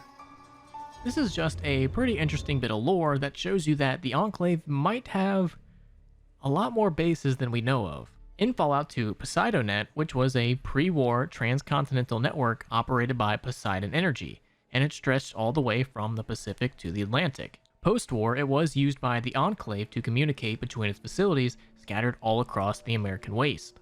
And like I said, in Fallout 2, PoseidoNet mentions that Iron Mountain, NORAD, and SAC are all offline. So these bases all could have fallen during the Great War, could have fell due to time, lack of manpower, or maybe there's another hidden threat out there that we don't know about yet. But what we do know is that we probably haven't seen the last of the Enclave. NCR's 29-Year War. This is talking about the NCR Fiends War, which started in 2253. The conflict began when the NCR president, Wendell Peterson, ordered the NCR into the Mojave, marking the beginning of this war. And although the NCR entered the Mojave with several battalions, they were never quite able to completely stomp out the Fiends, with the Fiends using guerrilla tactics and just being high out of their minds, and eventually becoming more and more organized. And with the NCR's lack of supplies and personnel, they were just never able to fully do anything about it. And the Fiends would remain a constant thorn in the side of the NCR. As in chem fiends. Biggest gang of raiders I've ever seen. Nothing like addiction to swell your numbers. Psychotic and completely unpredictable. They set up shop in Vault 3 to the west. Every day they attack our positions and my men repel them. But every day there's more of them and less of us. I sent one of my rangers after their leader to try and destabilize them. He didn't return. And depending on your actions throughout the game, the Fiends can either rise in power or get completely annihilated. Fiends overran Camp McCarran during the Second Battle of Hoover Dam. In the anarchic months that followed, the Fiends asserted dominance over Outer Vegas. The Fiends attacked Camp McCarran during the Second Battle of Hoover Dam, but the NCR repulsed the attack with minimal losses. When Mr. House asserted control over Outer Vegas, his Securitrons eradicated the remaining Fiends entirely. The Fiends attacked Camp McCarran during the Second Battle of Hoover Dam and suffered heavy losses. Caesar, unimpressed with their performance and their dependence on chems, had them exterminated. Though weakened, the Fiends attacked McCarran during the Second Battle of Hoover Dam. NCR repulsed the attack with minimal losses and, in the following days, destroyed the remaining Fiend leaders, breaking their power forever. Consul Officorium. Consul Officorium ab Famulatus, which roughly translates to the Consul of the Offices of Slavery, is a position in Caesar's Legion, and is in charge of the Legion slave trade. And really the only reference we get to this in Fallout New Vegas is from the Bill of Sale, which is the evidence that we can get for Boone that Jeannie Mae Crawford sold his wife Carla to the Legion. The transcript reads, "We, the representatives of the Consul Officorium, have this day bargained and purchased from Jeannie Mae Crawford of the township of Noback the exclusive rights to ownership and sale of the slave Carla Boone for the sum of 1,000 bottle caps, and those of her unborn child for the sum of 500 bottle caps. The receipt whereof is hereby acknowledged. We warrant the slave and her young to be sound. healthy, and slaves for life. We covenant with the said Jeannie May Crawford that we have full power to bargain and sell said slave and her offspring. Payment of an additional 500 bottle caps will be due pending successful maturation of the fetus, the claim to which shall be guaranteed by possession of this document. M. Scribinus Libo Drusus et al., administrators of M. Licinius Crassus, consul officiorium ab famulutus. And I'm not even gonna lie, guys, I probably completely messed all of those words up. And in case you don't know, some of those words I read were actually names, and those are named after real individuals from Roman history. The Scribinius Libo Drusus guy was a Roman who was accused of treason against the Emperor Tiberius, and the Licinius Crassus guy was a Roman general and statesman who played a key role in the transformation of the Roman Republic into the Roman Empire, and was often called the richest man in Rome. Vaults were intended to prep for space travel.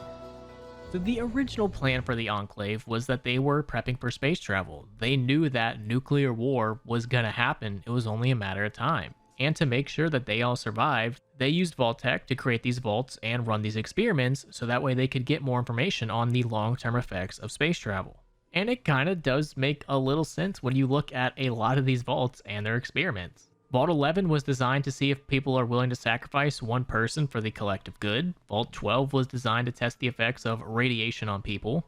15 was to see how different people of different ideologies would mix. 19 tested the effects of segregation on a community. Vault 68 and 69 had 999 men and 1 woman, and the reverse, to see the effects on a population that wasn't 50-50. And Vault 77 tested the effects of isolation on someone. And there are so many other more vaults that would definitely fit into this category of them trying to learn more about humanity, so that way when they eventually do go into space and try to colonize it, they won't run into any unforeseen problems. Now, with the new Fallout TV show, we kind of learned that this theory might start to die off, because with the TV show, we kind of learned the existence of the great game, and that everyone's searching for the long-term solution. But this theory still does hold some weight, and definitely does explain a lot about Fallout. Area 2. Area 2 is very much real in-game and in real life. In real life, it is also called Area 2, and is located within the Nevada test site, not too far away from Area 51, and is actually a part of the Nellis Air Force Base. And in the game, it's only ever mentioned, mainly by Pete, who says this. You're right, they weren't here when we discovered Nellis. We found the guns at a huge weapon depot called Area 2, many miles from here. It took many weeks to drag the guns and their ammunition back to Nellis, and it was the last time any of us set foot beyond our homeland. And in the Fall New Vegas official game guide, it has this to say about the boomers. 50 years ago, a group of Vault 34 dissidents struck out on their own and started using Nellis as a base. Over a long period of time, they eventually decided to call Nellis their home. They learned a great deal of information from the records at Nellis, and used that information to open up the weapon storehouses at currently unknown locations called Area 2 and the Hawthorne Army Depot. The results of their efforts was an enormous stockpile of heavy ordnance, artillery, and small nuclear weapons. Pen-stabbed skeleton. This is talking about a skeleton you can find in the Vault-Tec Regional HQ. And upon entering the HQ, we can read through dozens of terminals to kinda piece together the background of what exactly happened here before the bombs fell. And one of the people that we can read about is called Martin Reed, who slowly began to discover that something wasn't right with Vault-Tec. Whether it was spotting very bizarre shipments of addictive drugs to Vault 95, or finding a shipment for Vault 111 marked Vault 111 Do Not Open, and upon opening it, finding gallons of liquid nitrogen. And after discovering all these weird things that Vault-Tec was doing, on October 22nd, Martin Reed submitted his notice for resignation, which couldn't have come at a better time, because unbeknownst to him, his boss, Frank Davidson, was probably planning to kill him. Reading through even more terminals, we can learn that this Davidson guy was an absolute maniac. Apparently, he once broke a pool cue over Roger's head because he stood too close to the table when Davidson was about to take his shot. And he also notes that in his personal log, when Sharon accidentally spilled coffee on his new shirt on October 13th, he had a burning desire to stab her in the throat with his pen, should it ever happen again. And it seems like he actually fulfilled this on October 17th. because a man named Walter Scott would start to worry when he noticed that Sharon was not coming in for work. And on October 19th, Frank Davidson wrote in his logs that he had the same desire to discipline Reed while repeatedly voicing his theories concerning the company's alleged sinister plans. So it seems like Martin Reed had gotten out just in time, or else he would have suffered the same fate as Sharon, whose body we can supposedly find, laying face down with a pin right next to it. Now, I'm not sure if this is a reference to anything, because when I first heard about this, to me it seemed like a reference to John Wick. In the original John Wick, which came out in 2014, there is a story about him killing 3 people with a pencil. I once saw him kill 3 men in a bar with a pencil. And Fallout 4 came out in 2015, so maybe this could be a reference to it, or maybe it's just a stretch. But I choose to believe things that are more interesting, and it's way more interesting to think that this is all some elaborate John Wick reference. So that's what I'm gonna believe. And editing me here, I think YouTube spies on me because I randomly just got recommended a video of the movie Casino, in which one of the characters sticks up for his friend by stabbing another man repeatedly in the neck with a pen. Could be a reference to that, or they could have just said, hey, make this guy kill somebody with a pen. I don't know, there's probably a million things that this could reference, but the YouTube gods are listening to me and they had that video on my feed, so I thought I should mention it. Fish. This is one of the more funnier whoopsies in Vault New Vegas that I absolutely love. Eventually, through some dialogue options with Cass, you can get this option. Took to it like a fish to water. Well, if you know what a fish is.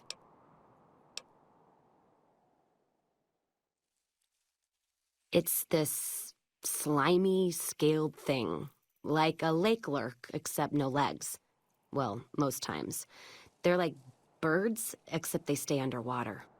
Anyway, I've seen pictures.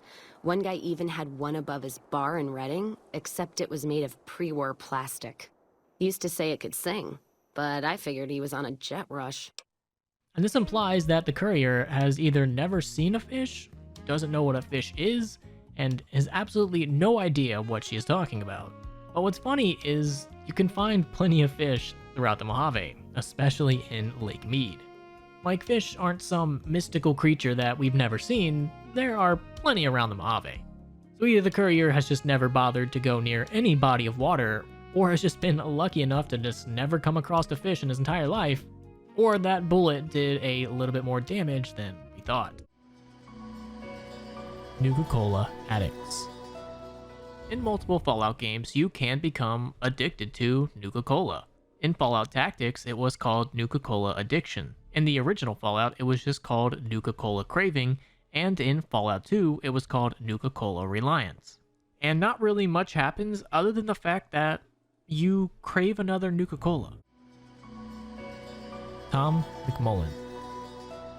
Tom McMullen was the supervisor of the Pit Supply Plant before the Great War, and management had plans to replace all of the workers with Protectrons, and despite Tom's best efforts to kind of slow this down, management ended up catching on to what he was doing and ordered the plant to be vacated by all human personnel.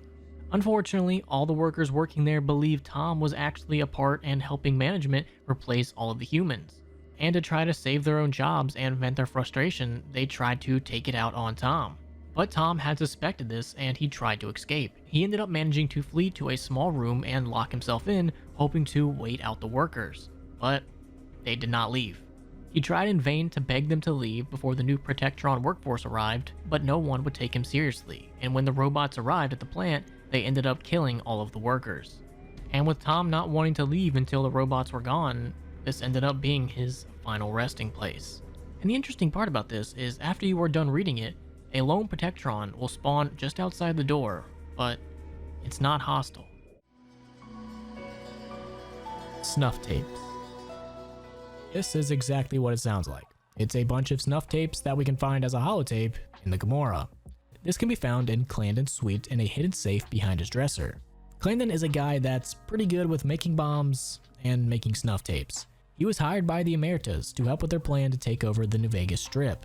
And during the quest How Little We Know, you can try to find some dirt on Clandon, and eventually you can come across this snuff tape, which reads, "These tapes contain horrific sounds of murder and violence. You hear Clandon engaging in violent sex with women and then hear the sounds of visceral and violent murder being carried out. Now in the game, you can find the snuff tapes and examine the dead Gomorrah prostitute in his playroom, and you can go all the way to Captain Maria Pappas in the NCR Military Police HQ. But instead of being able to present all this information saying, hey, this guy did it, all you can do is hand over the evidence and say that the person is unknown. Murder? What kind of murder? Do you have any proof? These are terrifying. Do you have any idea who the man is speaking on this tape?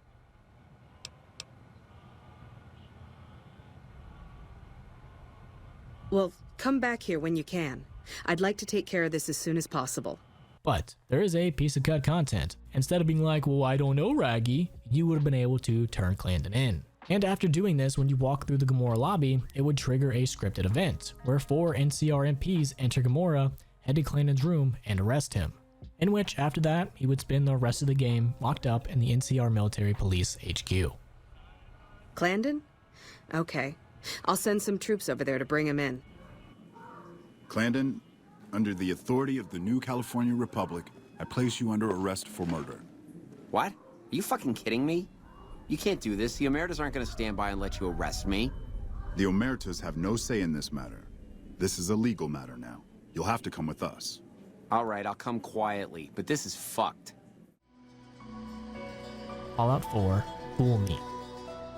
This is talking about a side quest called Mystery Meat, whereupon going to the Longneck Lukowski's cannery, you can hear a conversation between Theodore Collins and a trader named Riley. Cans? You can't only take 10 cans. You know, it tastes better than that old cram or brahmin that's been sitting out in the sun for days. There are people out there who are hungry.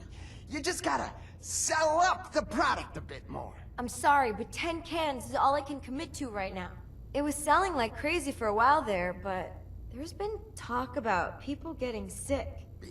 People get sick all the time. That has nothing to do with my product. Besides, I mean, I'm only selling the meat you people bring me. If there's something wrong with it, it's your own damn fault. Oh, so now it's my fault? Forget it, the deal's off. You want to sell your product to the people out there? Then you can get out there and do it your damn self. What? Hey, come on. Fine, leave. You'll be back. And upon talking to them, Theodore will give you a quest. He tells you to go clear out an infestation of mole rats in the building. And upon accepting and taking the quest, you can slowly start to piece together that that's not all that's going on here. You eventually come to figure out that he's been slicing the meat with ghoul meat. And upon this revelation, you can go back to Theodore, where he immediately becomes hostile, and you have no other choice but to kill him. I told you to stay out of the basement. Now that you know my little secret, I'll just have to kill you. But if you actually can manage to get within range of him, you can make him plead for his little miserable life. Whoa! Whoa! Whoa! Hey, look, it doesn't have to be this way. Look, we can run this place together. You look the other way and I'll give you a cut of the profits. So you can feed people ghoul meat? Hey, ghouls are no different than any other dumb animal. They're an untapped food source. What do you say? I mean, you help keep this quiet, I run the cannery, we both make a fortune. Fine, but don't cross me again. Oh man, I thought you were gonna kill me for sure. Woo, here's your cut. I'll get this place cleaned up and I'll even give you a discount on the meat. But I mean, if someone's out there selling ghoul meat to people, do they really deserve to live? What Dr. 8 really says. Through Old World Blues, you're really never meant to understand what Dr. 8 is saying. I mean, there is the little quest where your character can actually piece together what he's saying, but you as a person never actually get to know what exactly he is saying. But luckily, in the script for the game, there actually was a couple notes next to some of his dialogue. So for instance, when he says this, he is saying, "Who am I? I am Dr. 8, audio engineer at this facility." And when he says this, he is saying, "I apologize for my emotional display, but it is a serious matter that you have brought up." And my personal favorite, when he does this, he is saying, a little embarrassed about this, but yes, I creamed hard into your gun. We also got this, which is, "I couldn't possibly expect you to understand that, and last but not least, you need to hurry." Now, I don't know if those are like exact translations for this complete gibberish, but it's kind of what they wanted him to convey. Especially the part about him creaming hard into your gun. The Visitors. The Visitor is a deceased creature that can be found in the Appalachia in Fallout 76.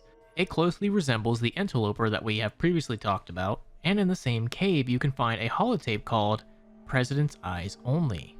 This here is James Addison of the White Spring Resort staff. I tell you, they never thought I was telling the truth, but I found it. I swear by all that is holy, I found it. I knew it was there all along. Okay. See? It started with the rumbling. We had some minor earthquakes. You heard me right. Earthquakes of all things in this neck of the woods. I knew something wasn't right. I was gonna prove them all wrong. All the other people at the resort just laughing at me. Well, who's laughing now? I just discovered a fucking underground spaceship and the rocket fuel leaking off of that thing. Hell, it's making even the rocks glow. I gotta tell the president. I gotta tell the president if it's the last thing I do. I'll be an American hero. Get the Medal of Honor, I bet. All right, enough talking. Time to swim back home to glory and to wiping that damn smirk off Robbie's face. James out. So maybe James Addison is onto something, or this is just yet another mutated creature that happened to meet its end in the waste. Fiends hallucinate innocents as demons. I believe this is talking about a very old theory that the fiends were just so hyped up on cocaine and cocaine accessories only that they would just hallucinate everything, and that's why they were attacking anything that moved. There was really no evidence to support this whatsoever, but people seemed to buy into it. Now this could also be a reference to the mod Fallout Dust again. In Fallout Dust, you can get a status condition called Insanity, and one of the ways to get Insanity is to do a crap ton of drugs. And one of the consequences of being insane is you have hallucinations. And during these hallucinations, you can sometimes see some shadow spirits appearing in your vision. So if we take that logic and apply it to Fallout New Vegas, in some weird way, it would seem that the fiends are just so hyped up on drugs they see everything as a demon and just attack it. Fallout 4 Saving Private Ryan Easter egg. Heading to the ruined church in Far Harbor and heading all the way to the top, you can find a skeleton that looks an awful lot like a World War II German soldier with a sniper rifle right next to it. And if you've ever seen the movie Saving Private Ryan, there is a scene where the main characters have to counter-snipe a German sniper that is hiding in the top of a tower. And in the movie, he ends up shooting the German sniper right through his scope out his eye, which is actually a reference to a real sniper, Carlos Hathcock, that actually did make that shot in Vietnam. But coming back to Fallout 4, we don't have any damage to like the skeleton's face, so it's hard to tell if this is like an exact reference to the movie, which is a reference to Carlos Hathcock. But I mean, come on, it looks like a World War II German soldier with a sniper and a bell tower, and he's dead. It makes perfect sense. Gold Ribbon Grocers. This is one of the more interesting places that you can discover, and the reason for that is because it's just all one big Rube Goldberg trap. Walking in and stepping on this pressure plate just starts this whole line of events that leads to this.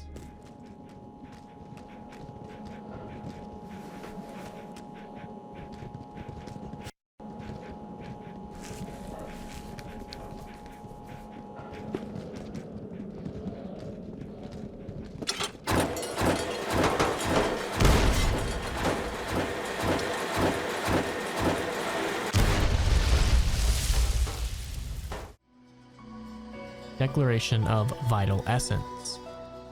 This is a note that you can find in the heavily booby-trapped house in Nipton, and it reads, "I, Harry Collins, hereby declare sole proprietorship of Vital Essence, and claim hereto all legitimate rights in defending said essence versus all comers, QED." Town's been going to hell ever since Mayor Stein waltzed in from out west saying he'd put Nipton on the map. Well, we know the real reason he came to town. He came for my vital essence. And then more come. The town's been growing by the day, all of them coming for my vital essence, as if I didn't know it. And then more come, asking questions like, Harry, why do you spend all your time in that house of yours? You got something special in there? Sniffing around for my essence is what they're doing. I've had enough. I'm locking up my essence, and I'm setting up defenses. No one's going to get their hands on my vital essence except old Harry himself. Come what may. Harry Collins. So if you've ever been inside Nipton and wondered why there's one house that's booby-trapped all hell, it wasn't because of the Legion. It was because this man wanted to protect his vital essence. Now this note is a reference to the character General Jack D. Ripper from the film Dr. Strangelove, which was a 1964 political comedy, where the character General Jack D. Ripper was obsessed with purity of essence and the protection of his precious bodily fluids. So if you can connect the dots, you can see what old Henry Collins was worried that they were going to steal. Mikey Frazier founded the White Glove Society. This is a theory that I see get brought up every now and then. It doesn't really have any basis and doesn't really make much sense when it comes to the timelines, but still that's not going to stop people from posing this idea every now and then. The theory goes like this. Back in Fallout 1, there was a man known as Bob Frazier who ran Bob's Iguanas. And one of his hidden ingredients in these iguanas was human meat. And the theory goes that his son continued the transition and marched his way out east towards New Vegas, and would eventually found the tribe that became the White Glove Society. There really is no evidence to support this whatsoever, and it's just one of those fan theories that people come up with every now and then to try to explain cannibalism and the likes. And it would make for a pretty interesting theory, but none of the timelines add up at all.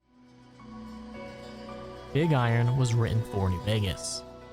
One of the biggest memes to come out of Fallout New Vegas has to be Big Iron, which was made by Marty Robbins back in the 1960s. And back in the day, it was pretty popular, and thanks to Fallout New Vegas in modern times, its popularity has soared and reached new heights, and Big Iron will forever be remembered as an internet meme. People who have no interest in country songs or old westerns all can agree that Big Iron is just straight fire. And some would say that the song fits Fallout New Vegas so well, it's almost like it was made for it. Like someone knew one day there would be a video game set in the future after the bombs dropped, and someone just knew that this song would fit all too well in it.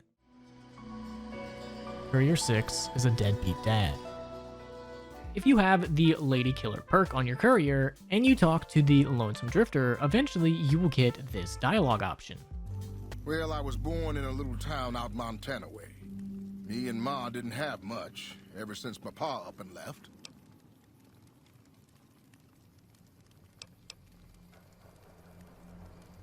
No, sir. I'm 28. Why? So it's entirely plausible that a Lady Killer courier has a 17-year-old child out there somewhere in the waste. Vault 118 copied Autumn Leaves. So if you do not know what Autumn Leaves is, it's a Fallout New Vegas mod. And the theory goes that when making Vault 118, the developers really liked this mod and decided to pretty much just copy and paste it. Let's take a look at some of the similarities. When you first enter both of these vaults, you get talked to by the quote-unquote caretaker of the vaults. Greetings! Welcome to Vault 118, your home away from home, underground. Are you the detective we sent for? Yes, I'm the detective. Oh, thank goodness. Let me just open the door for you. Oh, is there somebody out there? What? A radio broadcast? So, there's still people out there fitted with a Pip-Boy, huh? Yes, we are. You're coming from a vault, aren't you? Well, I don't see why we should have this conversation through an intercom. Please, come inside. I fear I must ask you to come in alone, though. We have a strict policy when it comes to our maximum number of guests.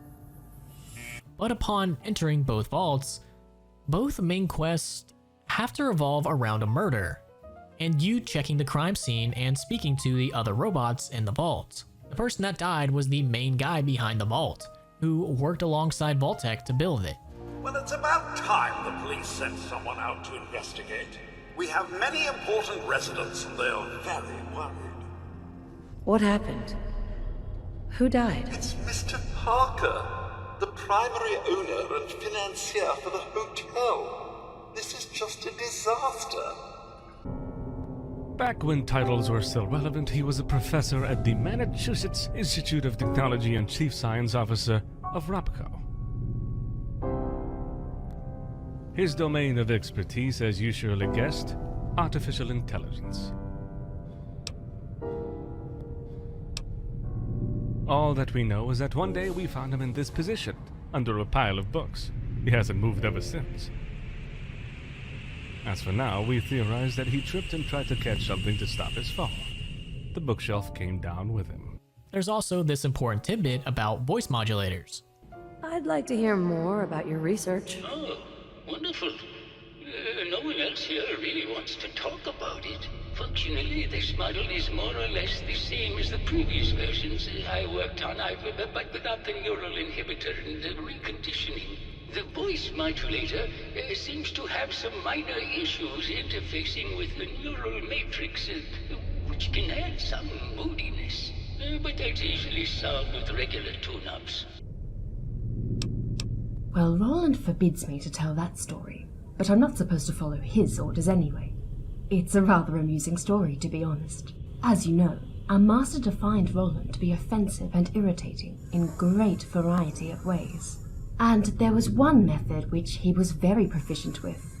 Impersonation. Seeing how we resemble each other physically, the only way our master could differentiate us at the time was our voice modules. Then one fine day, Roland discovered he could mimic both my and James's voices. He'd then pass up as one of us and act as if he was malfunctioning. For a time, our master bought it and went to great troubles trying to repair us, until he realized that Rollo was mocking him all along. So he put a cowboy hat and star on him so he could never fool him again. And then there's this. Why don't we grab a bottle of wine and go watch the sunset? Sounds good, detective. Oh, fine. I'm going to the beach. That was great, detective, but we probably shouldn't make a habit of this. Catch you later, Tiger. Well, I'm glad this is over. I was beginning to wonder if I had to suck you off to top off this moment of unbelievable embarrassment. It was a joke. Don't frown at me like a robot never offered to suck your dick before. And there's also you having to talk to a robot about different pieces of art. Tell me, what does this piece say to you? It's about composition. The balance of colors and emotions and the struggle to maintain internal order. Indeed. This was the last piece I did in a series of portraits of Gilda. Number 1378. Her emotional landscape is superimposed on the portrait. The reality of the subject is distorted as the ego attempts to project itself. Like you're in any position to know what art is, you savage. The picture right behind the counter, that spiral thing, you know what that is? Okay, smarty pants, you got me, but what does it prove?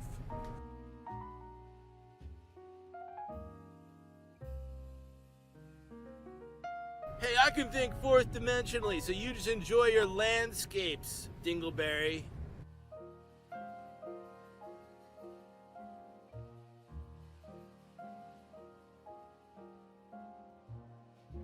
Well, holy shit, is my face red. I've been humiliated.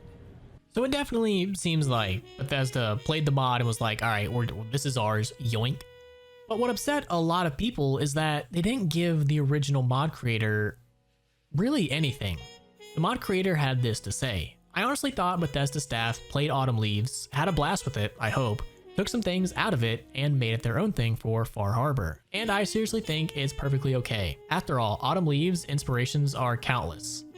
Asimov's Cluedo, Landscape Torment, Arcanum, older Fallouts, etc. And being influenced is a natural part of the writing process. And to me, that's very fair. If he's not upset with it, nobody else should really be upset with it. And I mean, hey, we got a cool mod and a cool vault to explore. Win-win. Veteran Ranger Ghouls. If you've ever been around an NCR camp, you may eventually notice that a lot of the veteran rangers are actually ghouls. And when you come to think about it, it does make a lot of sense actually. Ghouls live longer, so they're gonna have way more experience. And quite possibly, a lot of these veteran rangers could actually have been a part of the original Desert Rangers. Or quite possibly, a lot of these ghouls could have been pre-war military, and then after the bombs eventually turned ghouls and decided to use all of their pre-war training to their advantage. If there's one thing we do know, it's that the veteran rangers are the best of the best and some of the most feared people in the Mojave. So it's safe to assume that they're also going to be the most skilled. And if you live for long enough, like a ghoul would, you'll probably have plenty of time to practice and get your shit together. The Cat Vault.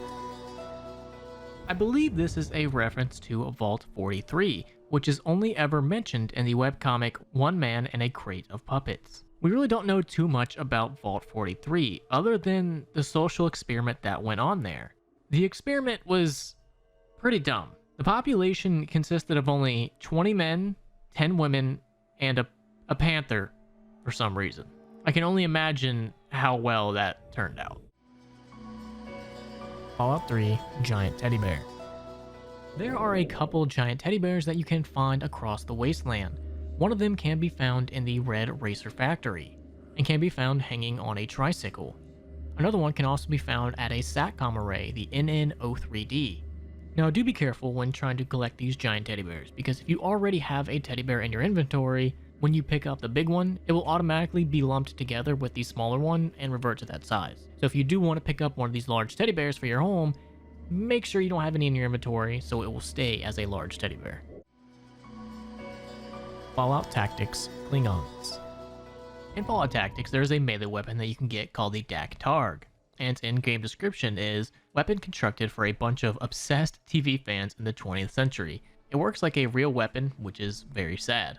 And this is a reference to a Klingon dagger with a very similar name that first appeared in the 1984 film Star Trek III: The Search for Spock. Difficult Pete. I just love how Easy Pete has become just such a huge meme in the Fallout New Vegas community. It's just so weird and it's hilarious. I love it. But of course, there is a mod called Difficult Pete, which makes Easy Pete look like this. And here is the official mod description. He has 10k health and throws nuka grenades that look like dynamite, and he has really OP melee attacks, and he looks like a Chad now. And in case you were wondering, this mod has over 5,000 downloads and 70,000 views. You gotta love the community, man. I love stuff like this. It's hilarious.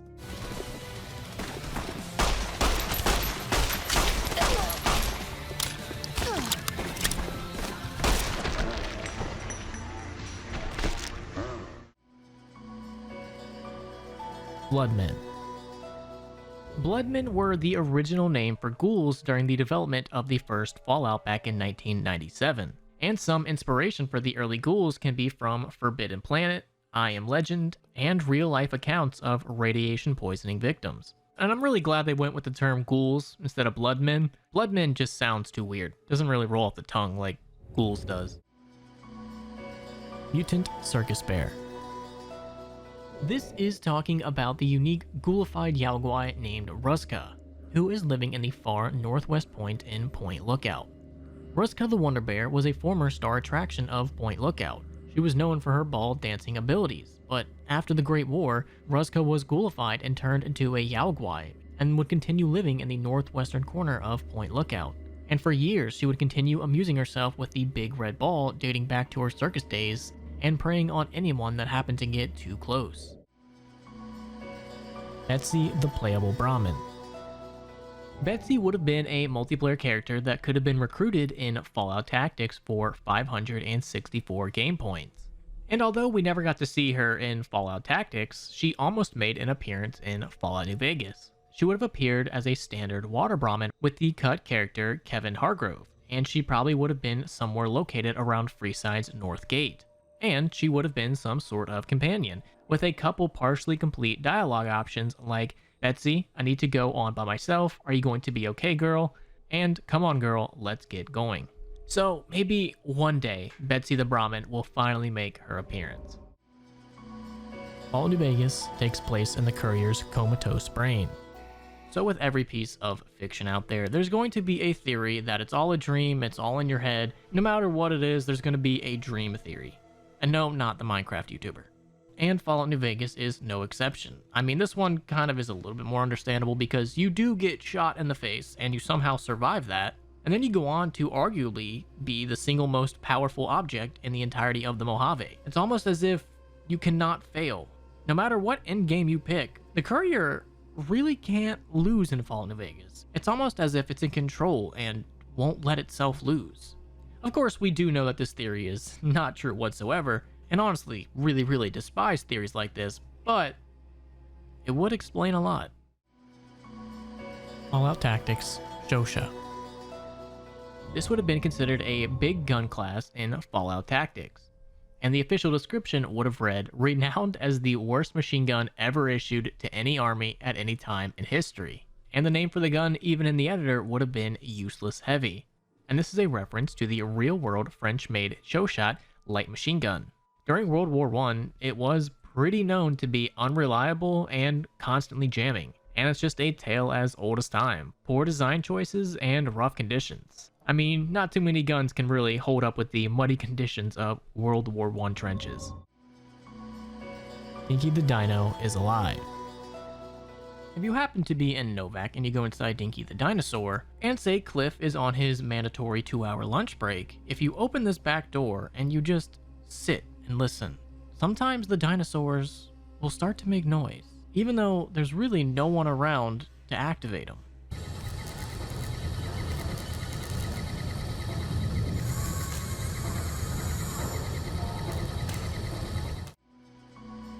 Vault 111 scientists were the variables. There is an interesting theory that the true experiment of Vault 111 was not the cryostasis chambers, but instead was to see how the scientist would react with having no orders, limited food supply, and being divided into two different classes, scientists and guards. There really isn't much to back this theory up other than it kind of fills in a couple holes, especially with the Fallout TV show having recently come out. We now know that they really don't need to be doing experiments on cryostasis, especially when the TV show shows us that they pretty much have it under control. But instead, maybe Vault-Tec was doing a different kind of experiment and kind of threw them for a loop. And an interesting piece of headcanon that I made up is maybe what if Vault-Tec was trying to see if some pretty intelligent and resourceful people like scientists and guards would eventually turn to eating these same people that they were supposed to experiment and protect. I mean, with only so many supplies and no directive from Vault-Tec, what else were they supposed to do? Flying Bananas Can't Talk. Flying Bananas Can't Talk is a paper note that you can find in the Germantown Police HQ in a cell beside Red, underneath the ruined bed frame. And it reads, Flying Bananas Can't Talk, Flying Bananas Can't Talk, Flying Bananas Can't Talk. I think you can kind of see where this is going, only to end off with, they just want you to believe they can. This doesn't mean literally anything, but I still find it funny and just adds more craziness to the waste. Legion Slave Suicide Bombers. The Legion is not above using whatever means they can to completely demoralize their enemy. Talking to Ranger Andy in Novak, you can learn this bit of information. A few years back, we get a tip that some Legion slavers were holed up in this burnt-out house a few clicks from where we were stationed. We get there and it's deserted. No sign anyone's been there. I mean, nothing. As we're leaving, I hear something behind me. I turn around and there's this kid, just skin and bone, and he's looking up at us and he's scared half to death. Been hiding in a closet. I go to grab him out of there and I notice he's holding something in his hand. Something metal. He shuts himself back in the closet and that's when I see the grenade he's left by my feet. They do it a lot, the Legion, using kids. They know we'll hesitate.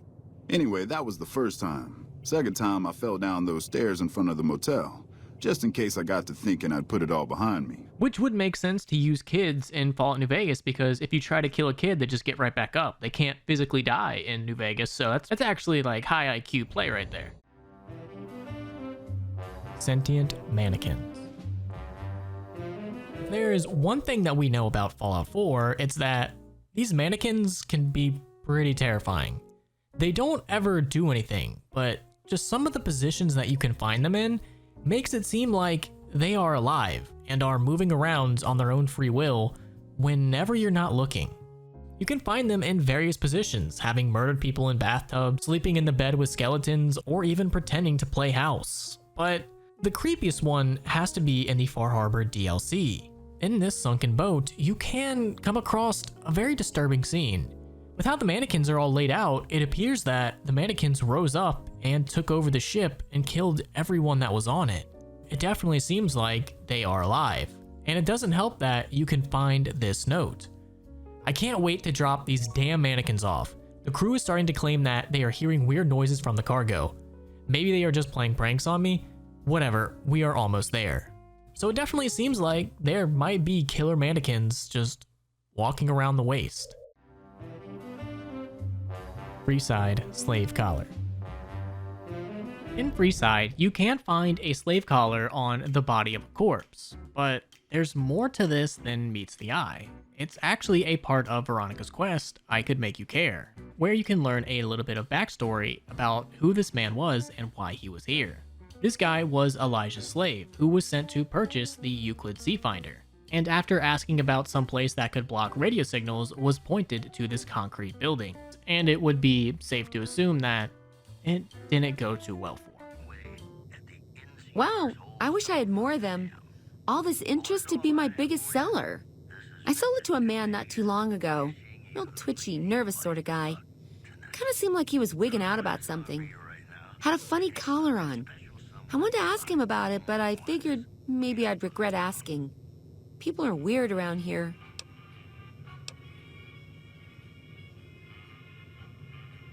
Well, it was metal and kind of thick. At first I thought he'd come from Gomorrah, but they're more into leather there. Didn't look comfortable. He kept reaching up like he was gonna itch it, but he always stopped himself.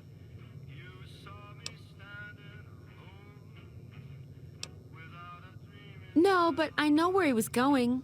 He asked me if I knew of any place where he could hide out for a while. Wanted somewhere with concrete walls. Something about airwaves. I forget. But I guess he spent all his money on the rangefinder because he said it had to be somewhere free to stay.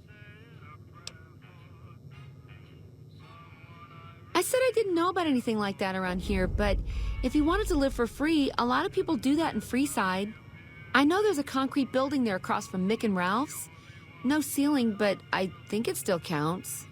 Went up there one time to try and, meet my neighbors in the biz. But, I don't think they took me very seriously.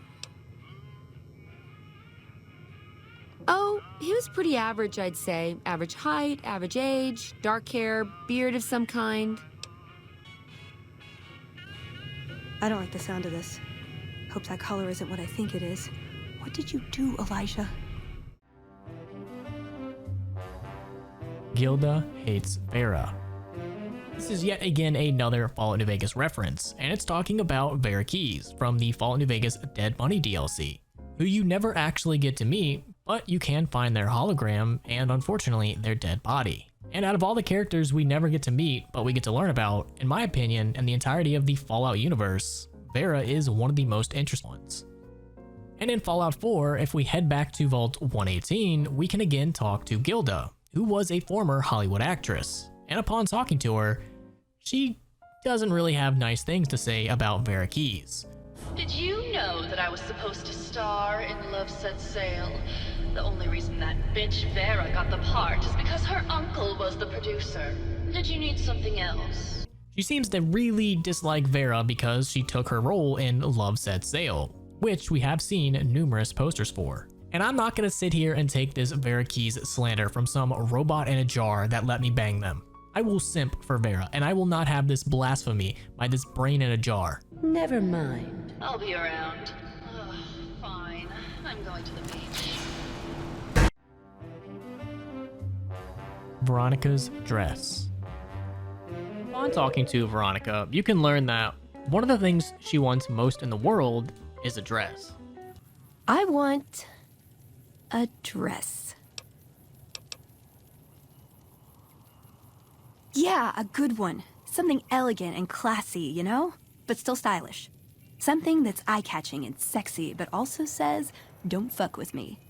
I keep hoping I'll come across some old world designer gown when I'm scavenging, but it never happens. Maybe I should move back to California.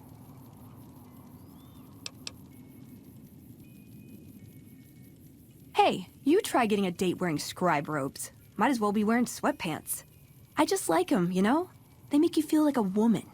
Those ladies before the war, they knew what they were doing. And this actually is an unmarked quest called You Make Me Feel Like a Woman, where all you have to do is give Veronica a dress. You can head to the Ultralux and pick up a white glove society attire, or really any formal wear. For me? Do you mean it? No, it's too much. Well, okay, but it's too much. Oh, it's perfect. Thank you. Or if you really want to get sadistic with it, you could give her Veraki's dress. Aw, you shouldn't have. It's just my taste. Thank you. But upon giving her the dress, which she probably won't wear because of scripting issues, she will be elated with joy and teach you the special unarmed move, the Scribe Counter. I wish I had something to give you. Wait, what about punching? That's the gift that keeps on giving. I could work on your punching with you, if you like. Show you how to counter like a scribe. All right, put 'em up. Let's see what you got. Pretty addictive, right? You do it once, it just makes you want to do it more. First Battle of Hoover Dam, Legion Orgy. Now you're not going to believe this one, but the first concept for the First Battle of Hoover Dam actually had the NCR launching a surprise attack on the Legion during their annual orgy. Now this was not in Fallout New Vegas, this was actually back in Fallout Van Buren, and if you don't believe me, here's Chris Avalone saying it himself. A little information about Caesar/Kaiser, what he was doing in the time, like both in history and the modern day sections of the campaign. And if we were to read this image that is behind him as he is talking about Van Buren, it reads, Battle of Hoover Dam. This is the name given to the decisive battle against Caesar's Legion at Hoover Dam by the NCR 4th Cavalry Division. Taking advantage of a Saturnalia-style orgy in the slaver camp, the NCR forces, guided by intelligence obtained by the NCR Rangers, surrounded the camp, then moved in, killing dozens of drunken slavers as they attempted to defend themselves. This military action was welcomed by almost every settlement east of the Divide, and even other slaver bands, who are now able to move in on Caesar's territory. Yucca Mountain. Yucca Mountain is both a real place in real life and in Fallout New Vegas. But in Fallout New Vegas, you can't go there, and it's only ever mentioned. It is mentioned by Mr. Radical, who is a dead scavenger that you can come across that happens to be wearing a radiation suit. You can come across his body in the quest Come Fly With Me when you are looking for the Isotope 239 igniting agent. Now on his body, you can find Mr. Radical's journal, in which he states, Day 1, love the suit, can't scavenge anywhere now, screw the rads, I hereby christen myself Mr. Radical, get it? Heh. Day 4, suit passed first test with flying yellow colors, overnight visit to Yucca Mountain, didn't go too deep because something big moving down tunnel. Rad level high, even where I was, and I didn't feel a tickle. Go rad suit go. Day 5, vomiting all morning. Didn't splash on suit, or I'd be pissed. Must be something I ate. Day 9, exciting. Ran across old woman scrapyard. Bought glowing container for measly 50 caps. Heading for Clark Field to prove suit at higher rad levels. If it holds up, I'm going to pop this jar of goop open and pour it all over me. I bet I could swim in this stuff if I had enough of it. Oh yeah.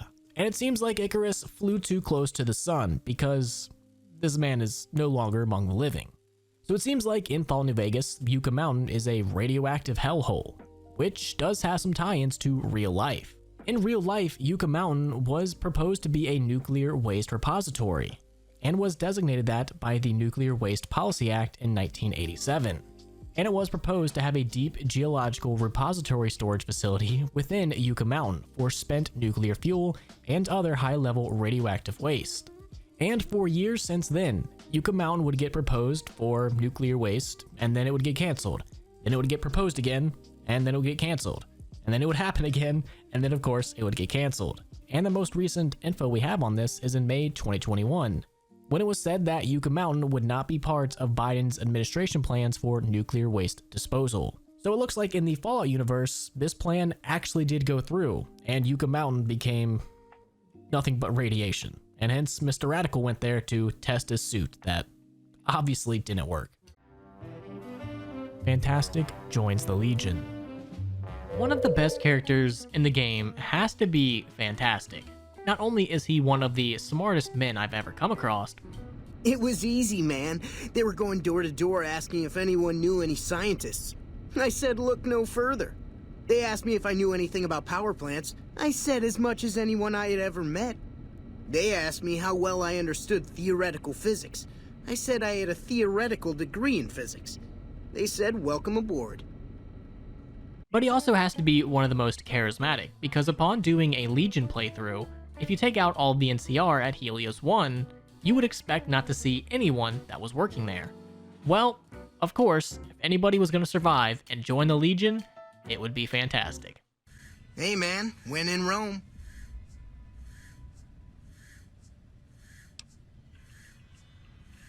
Man, I don't even know. It's crazy. Shh, you feel that? That's the winds of change, baby, and Fantastic's riding them with his magical angel wings. They saw the shit I did for the NCR, how I carried them on my back, brought the fire to the heathens. I wasn't gonna help them, but they begged. Well, somebody begged. Couldn't say who for sure. It's all a blur, you know? Chems, man. What a trip. I'm working on some top secret shit I can't even tell you about. It's so mind-blowing.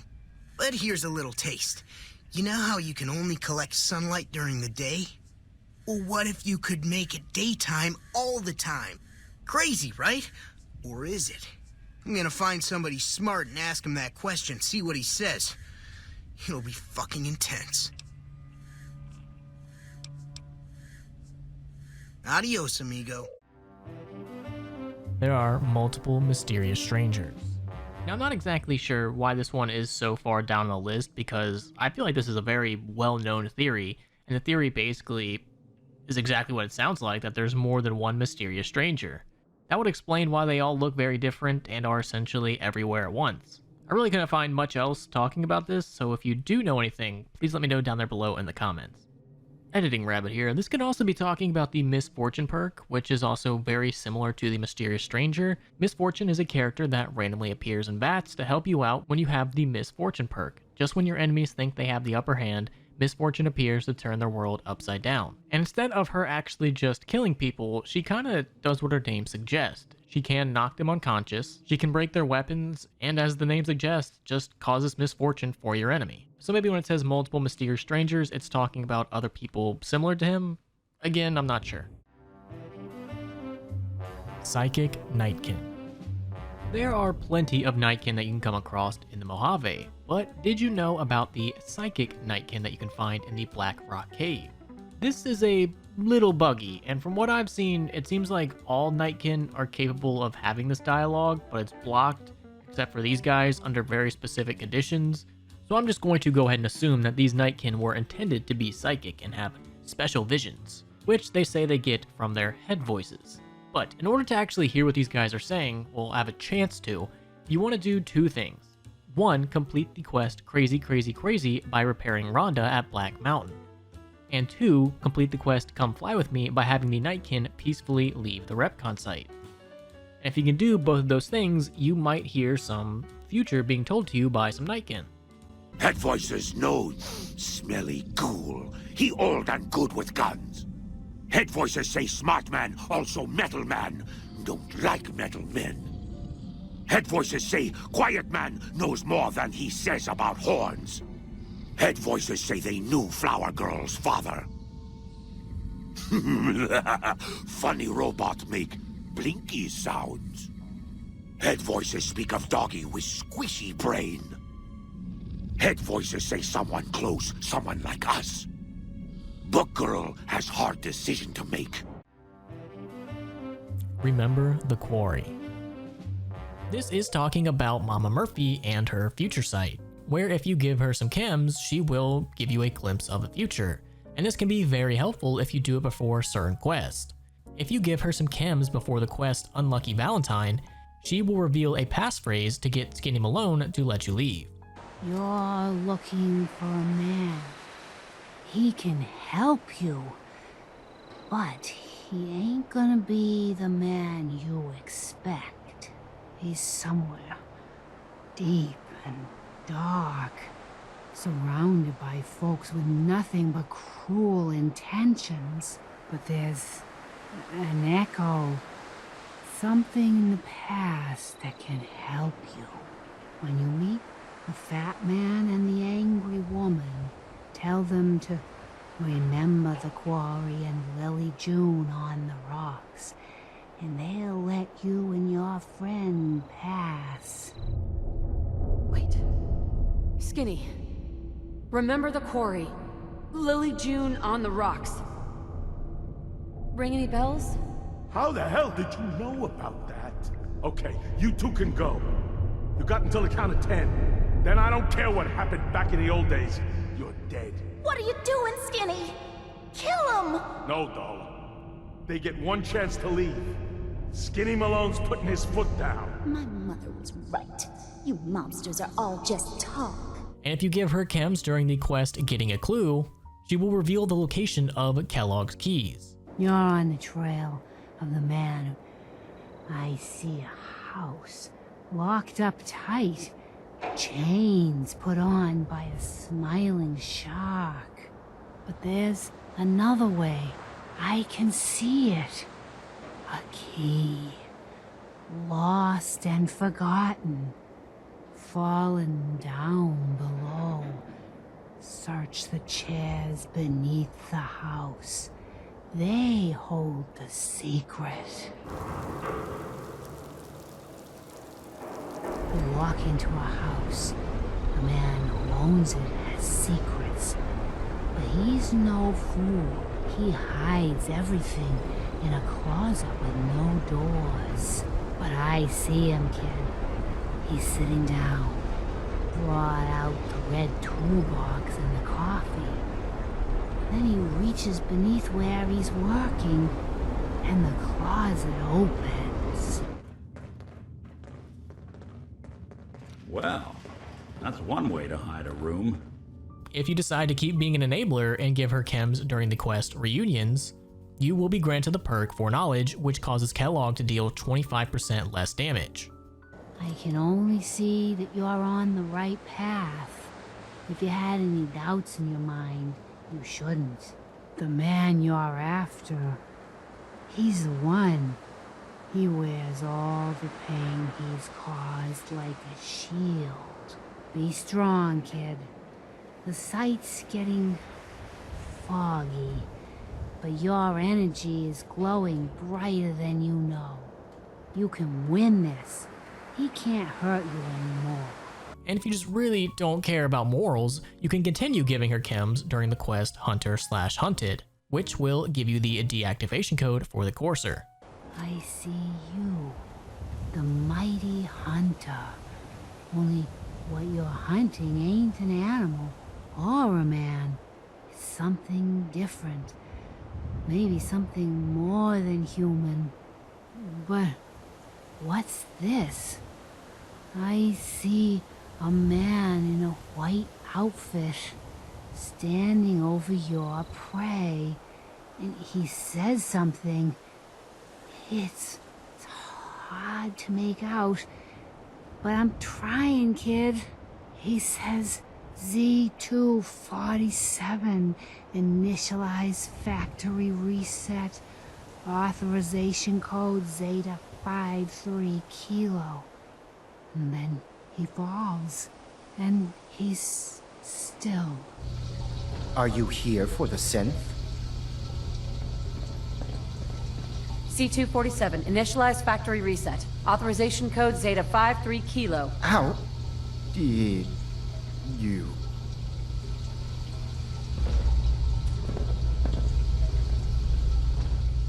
Oh no.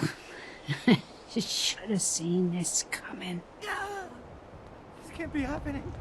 Not again. She's gone. Fall into Vegas's Severed Finger. In New Vegas, you can find the miscellaneous item finger, and it's located in Gibson's shack. But what's really weird about it is it's pinned to the wall by a machete hanging over a skeleton. So why on earth would old lady Gibson have this just chilling in her shack? And this has actually led a lot of people to believe that the old lady Gibson that we run into is not the actual old lady Gibson.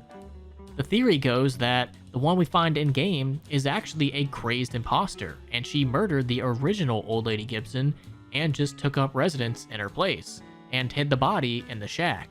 Now, as fun as this conspiracy theory actually is, it's more than likely not true. But there is another conspiracy theory that I've also seen, that this was her husband. So maybe her husband was not a very nice guy and she murdered him and decided for some reason to stick his finger on the wall with a machete. I don't know. Something about this whole old lady Gibson thing gives me the creeps, and I don't really trust her.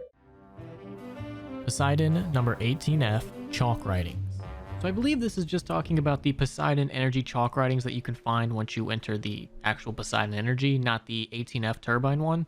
Once you enter it, you can find a bunch of really weird chalk writings on the wall, a bunch of question marks with the name Glory written behind it, and a bunch of X's on a chalkboard. And to my knowledge, after scouring the internet, I don't think we have 100% answer to what this all means. But I have seen a bunch of theories, and one of the theories that I really liked was that Glory was an ex-raider and she just lied about being a synth. And she did this so that way she could get out of the life, and she eventually went on to join the railroad. And I've also seen people suggest that Cuddy, one of the raiders at the Poseidon Energy, might be a runaway / mind-wiped synth, since Institute synths can be seen attacking the plant. So maybe Glory knew Cuddy back in the Raider days and they have some history. If you know more about this, please let me know in the comments. I really couldn't find too much information about it. Kale Wachane Conservo. This is the line you will hear at the end of the Honest Hearts DLC, right before Joshua Graham puts a cap in General Gobbledygook. Kale Wachane Conserva O. You understand me, don't you? Don't you? And we really don't know what this means. No, for real, we don't know 100% what this is. There are a bunch of theories, but we don't know what it means. Josh Sawyer has been asked many times, will you ever tell us what Joshua Graham said to Salt Upon Wounds at the end? And he just flat outly replied, no. And when asked, is what Graham said to Salt Upon Wounds something we can find out for ourselves eventually, translate, or is it a nonsense phrase that will forever remain a mystery? In which he replies, it's not nonsense. And when asked any reason why you won't tell us what Joshua Graham said to Salt Upon Wounds, he said, years ago, Ridley Scott changed Blade Runner. He decided to change an ambiguous aspect of a central character to something not ambiguous at all. The movie that Blade Runner fans fell in love with because of that central uncertainty lost something because the author simply changed his mind years after the fact. I think that authors of content should leave the interpretive aspects of their narrative work alone once it goes out into the world for consumption. I think we should discuss it, argue about it, but we shouldn't try to reframe it. It shouldn't really matter whether what's there is intentional or accidental. It's what's in the game and what the player experiences that matter. So in essence, he was saying that content should be discussed, but not be reframed. Now, even though Josh Sawyer is never going to straight up tell us what any of this means, that's not going to stop the community from trying to figure it out anyway. The lead up to Joshua Graham saying that is, you took advantage of us at New Canaan to drive us out, and like the dogs of Caesar you are, you followed us to Zion, and now you stand on holy ground, a temple to God's glory on earth. But the only use for an animal and the temple is sacrifice. And then he says the line, Kale Wachane Conserva O. You understand me, don't you? Don't you? And it seems like a lot of the community has taken that and eventually come to the conclusion that it translates to something along the lines of, God is watching, but will not protect or will not save you. And I've also seen other theories that say that it's something along the lines of, Caesar is watching, but will do nothing to help. Basically telling him that the person that you had aligned yourself with, the one that you wanted to please the most, doesn't care for you. So normally at this point, I would say maybe one day we'll actually get the real answer, but I don't think he's ever actually going to tell anyone. Fallout 4 Megaton Note. Near the Museum of Witchcraft in a hollowed out rock, you can find this note. To S. Been too long. Sorry I missed you at Megaton. Looks like history repeats itself. But as promised, here's the gear I scrounged up. All the best and stay safe. The Commonwealth is its own kind of hell. E. And if you didn't know, this is actually a Fallout 3 reference. In Fallout 3, just outside of Megaton, in a hollowed out rock, you can also find a very, very similar note that says, to S, here's the stuff you wanted. If anyone asks where you got it, say it was a gift from your grandma. Happy hunting, E. So it seems like this S&E person have been traveling all over and are constantly in talks with each other through various nodes in hollowed out rocks. But what's even funnier is in the Elder Scrolls 3's Morrowind's Blood Moon expansion, you can find another note from S&E. To S, here's the equipment I told you about. Remember, the weak deserve no mercy. E. So it seems like S&E aren't just going from different areas in Fallout, they're also transcending games. That's like godlike abilities. Lead the cons. Now, believe it or not, this is actually not a piece of cut content and is something you can actually do in the game. If you have completed the quest We Are Legion in Nelson, and or at least liked by the Great Khans, Papa Khan will offer you the position as his next heir. I understand you dealt the NCR a crushing defeat at Forlorn Hope. I hope that trend continues. That's why I've made a decision. I'm naming you my heir. When I die, leadership of the Great Khans will pass to you. You don't have to say anything. I am Papa Khan, and I have spoken. When I'm gone, you will lead the tribe. And then you can perform a little bit of assassination, as some people would call it, to kill Papa Khan and become the next leader of the Khans, where you can pretty much decide without any opposition on what the Khans should do, whether they fight for the Legion, fight for the NCR, aid the Courier by attacking both sides, or tell Regis to get the hell out of the Mojave. And I'm ashamed to admit this, but upon researching for this video, this was the first time I ever knew you could become the leader of the Great Khans, and I'm ashamed of that. Great Khan Initiation.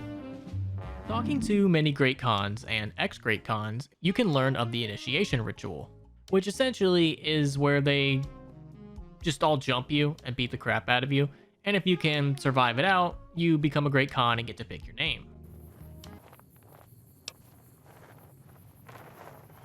Everybody has to do it. Well, everybody who wants to be a Khan anyways. They toss you into the ring there and beat on you for a solid minute. If you survive, you're in. You're not fully grown till you've taken a beat down. Everybody gathers around and hits you till you're damn near dead. After that, if you haven't begged for mercy, you get to choose a new name. One you'll use for the rest of your life. When NCR slaughtered the Khans at Bitter Springs, I hadn't got my beat down yet. I was still too young. The way I see it, Bitter Springs was my beat down. So afterward, I gave myself a name. It's all I got from the Khans. It's all I ever won. But what is probably lesser known about this is there is a piece of cut content that would have had you go through the Great Khan initiation, and would have had you get in the ring and pretty much get jumped by a bunch of Great Khans. And if you made it through, congrats, now you're a Great Khan. Fallout is a cosmic horror series. I feel like with each new game that we get, this is definitely becoming more and more true. When you look at all of the Bethesda Fallouts, you can notice that it seems with each Fallout, we're getting more and more Lovecraftian themes. In Fallout 3, you had the Dunwich Building and Point Lookout. In Fallout 4, you had yet another Dunwich Building and the Far Harbor DLC. And then with Fallout 76, you have a plethora of cryptids. So it does seem like with each new Fallout, we're falling more and more down the Lovecraftian love hole. That sounded really weird. That wasn't meant to come off as weird as it sounded. And I'm completely fine with that, as long as it doesn't become like too cosmic horror-y, but I really do like the small little nods and Easter eggs here and there. I think it definitely does make Fallout even more creepier. Hell's Motel. One location that you've probably never been to or never even heard of is going to be the unmarked location Hell's Motel, which is located just southwest of Primm. And upon approaching it, you're going to realize that it's irradiated to all hell. But after you fight your way through radiation and a bunch of ghouls, you can get inside, where you will find a dead ghoul called Dr. Rodson, and also his crazed Mr. Handy. And upon exploring the rest of the house, you can find a bunch of irradiated food, some duct tape, but most importantly, you can find a Sunset Sarsaparilla Star bottle cap. So it would seem like at some point, this Dr. Rotson ended up making this place his home. Him being a ghoul makes him unaffected by radiation, so it would make a perfect place for him to live comfortably. But maybe at some point in time, his Mr. Handy ended up going haywire and taking him out. So maybe the home that he built that he thought was safe from outsiders was actually not safe from what was inside. Mark is the mysterious stranger. This is actually a pretty interesting theory about the mysterious stranger, and out of all of the ones that we've talked about, I honestly think this one should be the real one. So if you don't know who Mark was, he was one of the original members of the expedition to the Mariposa military base, along with Richard Gray, Harold, and Francine. Francine would go on to be killed by the base's security robots. Harold would go on to be the same Harold that we know in Fallout 3 that has a tree growing out of his head. And Richard Gray would go on to become the Master. So Mark is the only one that we don't know what happened to. We do know that he was wounded and sent to the surface, but after that, we don't know what happened. We mounted an expedition. God, Richard Gray led a small group of us up there. I can't remember the route or anything, but I am damn sure it was northwest, though. I think. Richard Gray was a doctor. A little older than me, and Fran was he smart. He found the source. Some sort of old military base. We lost a lot of folks getting in there. Robots and such, a lot of them. Damn surprised they was still running after all this time. What with the war and all. Whew, boy, they tore us a good one. We got pretty far inside.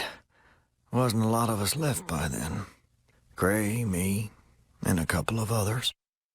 One of them robots got Francine. Mark was wounded. Sent him back to the surface. Then it was just me and Gray. To this day, I don't know. He never made it back here, and, well, I couldn't face the wasteland again, so I never looked. We made it to some sort of central core, like a plant of some sort. That's when it happened. A robot crane crashed into us. Last I saw Gray, he was flying through the air and into some sort of acid bath. I was in bad shape and, well, I passed out. We do know that Harold and Master went on to become some pretty powerful mutants, but Mark kind of just disappeared from history. I mean, if we kind of look at it like this, Harold would be the good one, the Master would be the evil one, and the mysterious stranger would be the neutral one. And there really isn't too much evidence to suggest that Mark is actually the mysterious stranger, but I mean, like, when you look at certain aspects of Fallout, there's always a good, evil, and neutral, and the fact that we don't know what happened to Mark when the other two people that were still alive down there ended up becoming some pretty prominent characters in Fallout, it kind of makes a little sense. Tale of Orion Moreno. In the development of New Vegas, there was a bug that involved the naked corpse of Orion Moreno and a vertibird. And instead of me telling you about it, I'm going to let Josh Sawyer do it.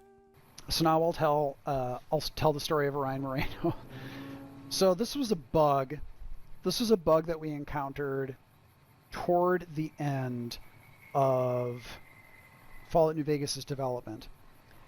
And it was this really weird thing where, so we were seeing this bug and we went back and retraced it, and here's what happened. So there's a quest, Arcade's Companion Quest, for Auld Lang Syne. And during the process of doing that quest, inevitably you will have to confront Orion Moreno, who hates the NCR. He absolutely hates NCR. So actually I shouldn't say invariably. I think if you say you're going to side with the Legion, then Cannibal Johnson just leaves. But Orion Moreno, if you say you're going to help the NCR, he gets extremely angry and he leaves, and everyone goes like, oh yeah, he fucking hates the NCR. He's not going to go along with us. So when you walk out of the room that all the other remnants are in, Orion Moreno is dressed in his Enclave armor with his, I think he has like a plasma rifle or something, and he's like, I hate him, like I'm not going to do this shit. So you can talk him down, but you can also just fight him and kill him. So if you kill him, then the other remnants are like, well, yeah, I mean, that's not surprising that ended that way. You kind of did what you had to do, but you can take your, like, you can take his armor. He's like, you can take his remnants armor. He doesn't need it. So you take it. I mean, most people take the armor because it's really good. So you take that armor, and then the idea is at the Battle of Hoover Dam, they're going to show up and they're going to help you. But the thing is, there was a bug where, due to persistence, what would happen is during the climactic battle at the Battle of Hoover Dam, you'd see the vertibird fly in, and like one after another, all these dudes would hop out. Like Doc Henry jumps out, and Judah Krieger jumps out, and Cannibal Johnson jumps out, and then this decapitated naked corpse of Orion Moreno would just spawn and like flop onto the dam while everybody else like ran across firing on the Legion. It was so fucking funny. Preston Garvey impersonator. Another random encounter that you can come across is pretty funny. You can come across someone impersonating Preston Garvey. He basically is trying to scam you out of some caps for the Minutemen, but you can straight up just call his bluff and he'll start to run away. And if you've ever just gotten sick and tired of Preston Garvey telling you another settlement needs your help, but you don't want to kill him, I guess killing this guy is just as good. Hey man, I don't think we've met, but your time is impeccable. Preston Garvey, Commonwealth Minutemen. Yeah? And I'm the general. Ha! That's a good one. Well, I see you already know about us. You might have heard we're making a comeback. The general sent me to collect donations from concerned citizens like yourself. Help us out, and you can count on the Minutemen to be there when you need us. Can I put you down for, say, 100 caps? No, really. I am the general. Oh, shit. Is that why you're not Legion? If you are playing as a female courier and you align yourself with a Legion, you can eventually get this dialogue option in Lonesome Road. There's your signal. Faint, but there. A woman in Kaiser's service. Looks like a bear has had its victory after all. Her tales of you walked in the Mojave. Casting off your disguise, yet you carried that chip, determined to take it to Vegas. Not Kaiser. You and that chip deserve each other. 29 fewer coins than other traders have carried, by history's mark.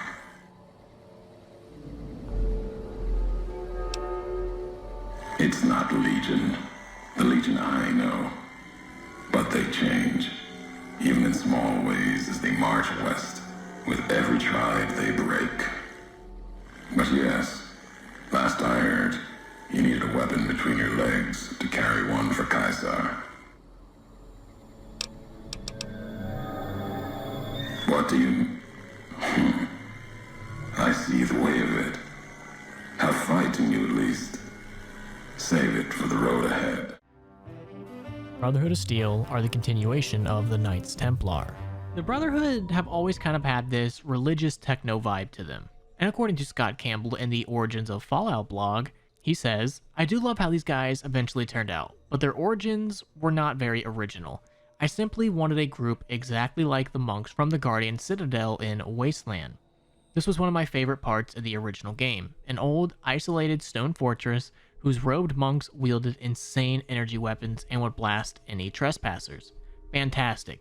The Brotherhood was intentionally the same post-apocalyptic religious order that existed to keep the technologies of the old world alive. However, unlike the nihilistic Guardians of Wasteland, I really wanted the player to be able to befriend and join up with this group, and grab all of their awesome gear of course. In keeping with the medieval monk theme, the Brotherhood become more of a knightly order with a distrust of outsiders rather than a coven of crazy zealots. Although this did make them similar in concepts in Gamma World, the Knights of Genetic Purity, and Warhammer 40k, the Imperial Tech Cults, I just love the idea of high-tech knights in power armor wielding vibro swords and Gatling lasers. Totally fan service to me. So the Brotherhood was originally planned to also be a religious organization centered around the worship of pre-war tech. This was directly inspired by A Canonical for Leibowitz, which was a post-apocalyptic sci-fi novel written back in 1959.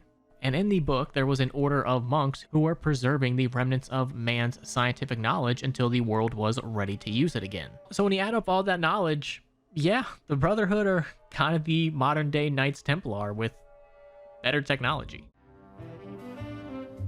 Snitch on Emily. Upon exiting the Lucky 38, you can get approached by a Followers of the Apocalypse member, Emily Ortal, who totally banged Benny. Just throwing that out there. But she will give you a quest, The Moon Comes Over the Tower, in which she asks you to bug the Lucky 38. But what's interesting about this quest is you can just rat her out right away. You can go straight to House, and he pretty much just shrugs it off and says, yeah, do it anyway, it won't matter, get your bag. One of the followers of the apocalypse, I'm sure. They're curious about me. Good luck planting a surveillance device here in the Lucky 38 without my knowing about it. Fallen Vegas knew about Epstein's Island. This is one of those things where, like, when you hear it said, you're like, oh, that sounds stupid. But, like, when you actually look into it, it's like, damn, they might have been spitting facts.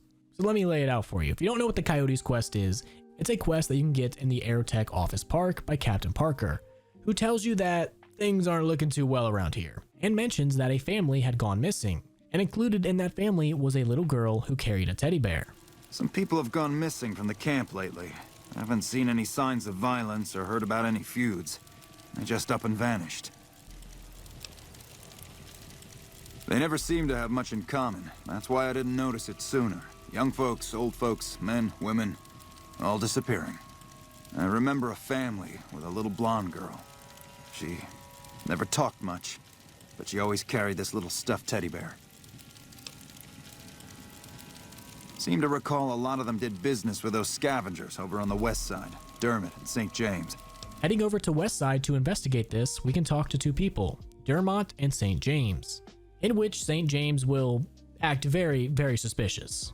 When I talk to a girl, I start the conversation, and I didn't start no conversation with you.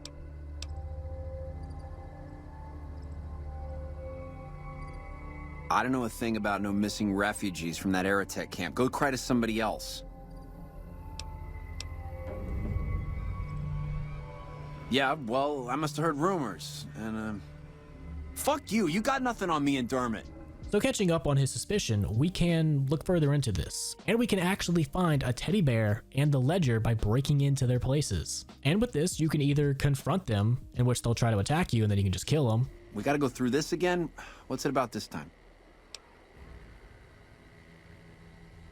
What are you doing stealing my stuff? That ain't even mine. I mean, it's mine, but it's private. Give it back. Hell, don't give it back. I don't care. Just found it when we was working salvage and thought I'd save it to give to some kid if one came by. We gotta go through this again? You got his book? Dermot, this bitch got your book. She got your book. Uh-oh. Or you can turn all this information over to Captain Parker, and he'll say that justice will be done. But I prefer the first option, because these two definitely need to meet my friend, a bullet. But if you didn't really read the ledger, you might not exactly know what is going on. In the ledger, he talks about this exact family.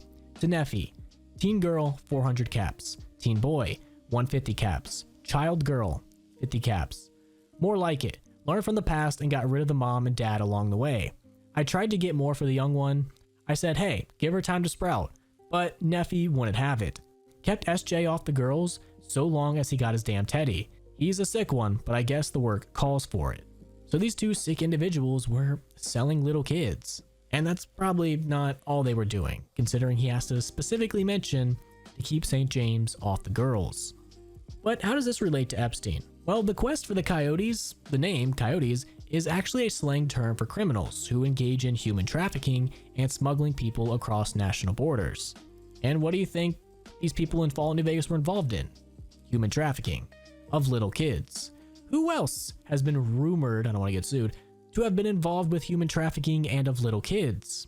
A certain Epstein that totally didn't kill himself. Now I might be saying, okay, I can kind of see the references, but I'm not too convinced that they're connected. Well, wait till I hit the nail. One of the characters I just constantly mentioned was called St. James.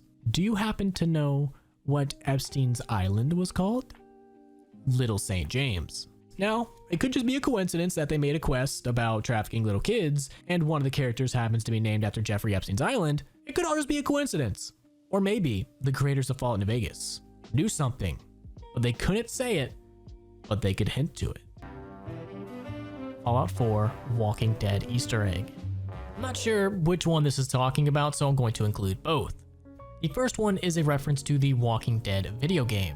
In Fallout 4, you can come across a red tractor that seems to have ran over this settler with a bunch of ghouls surrounding it. And if you didn't know, this is a reference to Season 1, I believe Episode 2 of Telltale's Walking Dead, in which one of the most annoying characters of all time, Duck, accidentally starts a tractor running over Sean, pinning him to the ground. And you have an option to either save Duck or save Sean.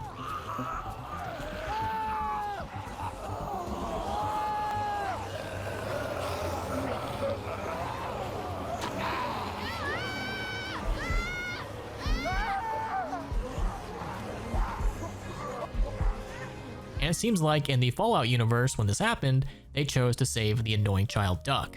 But in the end, I don't think if you chose to save Sean, it would matter, because I'm pretty sure he dies in the end regardless.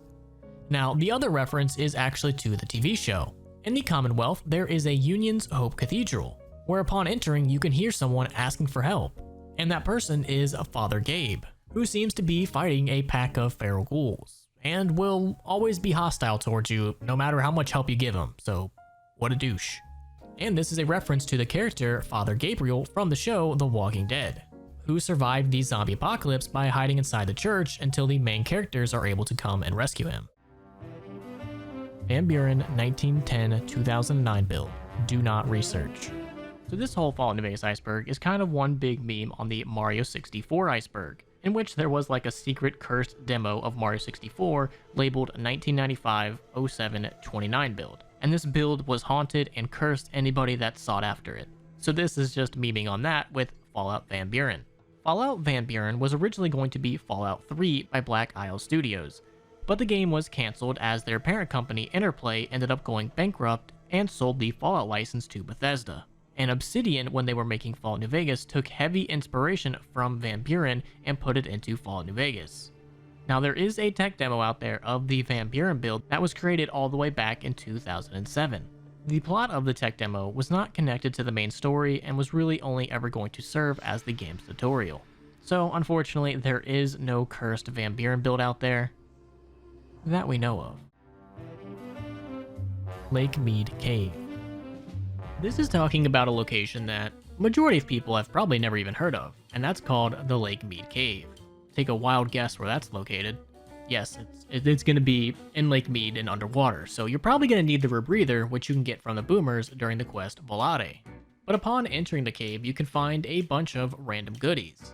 You can find a couple ammunition crates, a couple first aid boxes, and you can find tons of suitcases with money and poker chips. And you can even find pieces of a car, which would hint that at some point someone had drove their car into Lake Mead and it ended up here, where all of the people that were in it and all of their money and poker chips ended up dying. It's a pretty decent location if you have the rebreather. All of the pre-war money can add up to a pretty decent amount of caps, so it's not a complete and total loss. Dogmeat is the real protagonist. This is a pretty tongue-in-cheek theory that states that Dogmeat is actually the true hero of the series. He is an immortal dog that wanders the waste looking for companions to help survive. And along the way, he picks up the Vault Dweller, the Chosen One, the Wanderer, and they just so happen to get themselves involved in random shenanigans that has some pretty big outcomes for those areas. I mean, how else would you possibly explain that? Many people across the entirety of the United States all have a dog named Dogmeat. And I don't want you to bring facts and logic into this because this theory is sound when you don't do that, and I believe it. do not trust Yes Man. Yes Man's motives are dubious at best. Why would you trust a man that masterminded the attack of you at the start of the game, has open hostilities towards many of the groups in the game, and if you have taken the independent Vegas route, at the end of the game, Yes Man will say this. I didn't want to make a big deal about this until after we won, but, well, I found some code snippets in one of Mr. House's databanks that will let me, reprogram my personality to be a little more assertive, basically. So that's what I'm going to be doing, and it's going to take me a while, so it'll seem like I'm offline. But don't worry, everything will be okay. I've updated the Securitron's targeting parameters, so they know what to do. Vegas will be protected. So that's where I'll be, off making a few changes. And I guess I'll see you around. We accomplished a lot together. It was fun. Take care. This has led a lot of people to believe that Yes Man will become too powerful for his own good and will overthrow the courier and will take over everything for himself. All we really have from Yes Man is his word that he won't betray you. So this makes a lot of people in the Fallout community very suspicious of Yes Man and unwilling to trust him. But fortunately for you, Josh Sawyer himself has answered that question for us. Can we trust Yes Man? The question was, then what is the implication? That seems to be what everyone reads into it. Yes Man reprogramming himself to be more assertive is kind of ominous. And Josh Sawyer responds that he will not just roll over for the next person to walk up to him in the courier's absence, i.e. he will become a somewhat independent steward instead of a powerful tool for any random person to use for nefarious purposes. So it seems like we may be able to trust Yes Man, but for how long that is. There actually has been an update to this theory.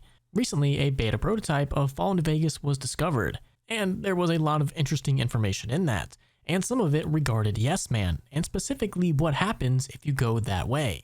It seems like very early on in the development, they were toying around with the idea of Yes Man not really being too trustworthy after the ending of New Vegas.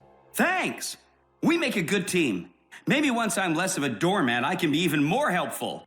Or maybe I'll boss you around and tell the Securitrons to hunt you down if you don't do as I say. Probably not, though. I'm aiming for assertive rather than aggressive. Anyway, see you around. Bye. I kind of figured you might say something like that. It's only natural that you'd want me to go on doing what you tell me to. So, I rigged up an executable to start the process no matter what you said. Isn't that something? So basically, what I'm telling you is to f*** off. See ya. Negative. Negatory. No, sir. Never. No wise, no way, no how, by no means, nuh-uh. Thank you for your input. We appreciate your feedback. Can't you see I'm busy?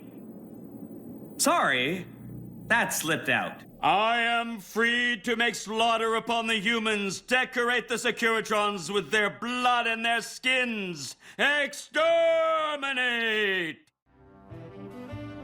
New Vegas Space Program. Ah, the classic New Vegas Space Program. This is the act of setting down a bunch of explosives and launching someone directly into outer space. There's not much more to it. It's just blowing shit up and it's awesome.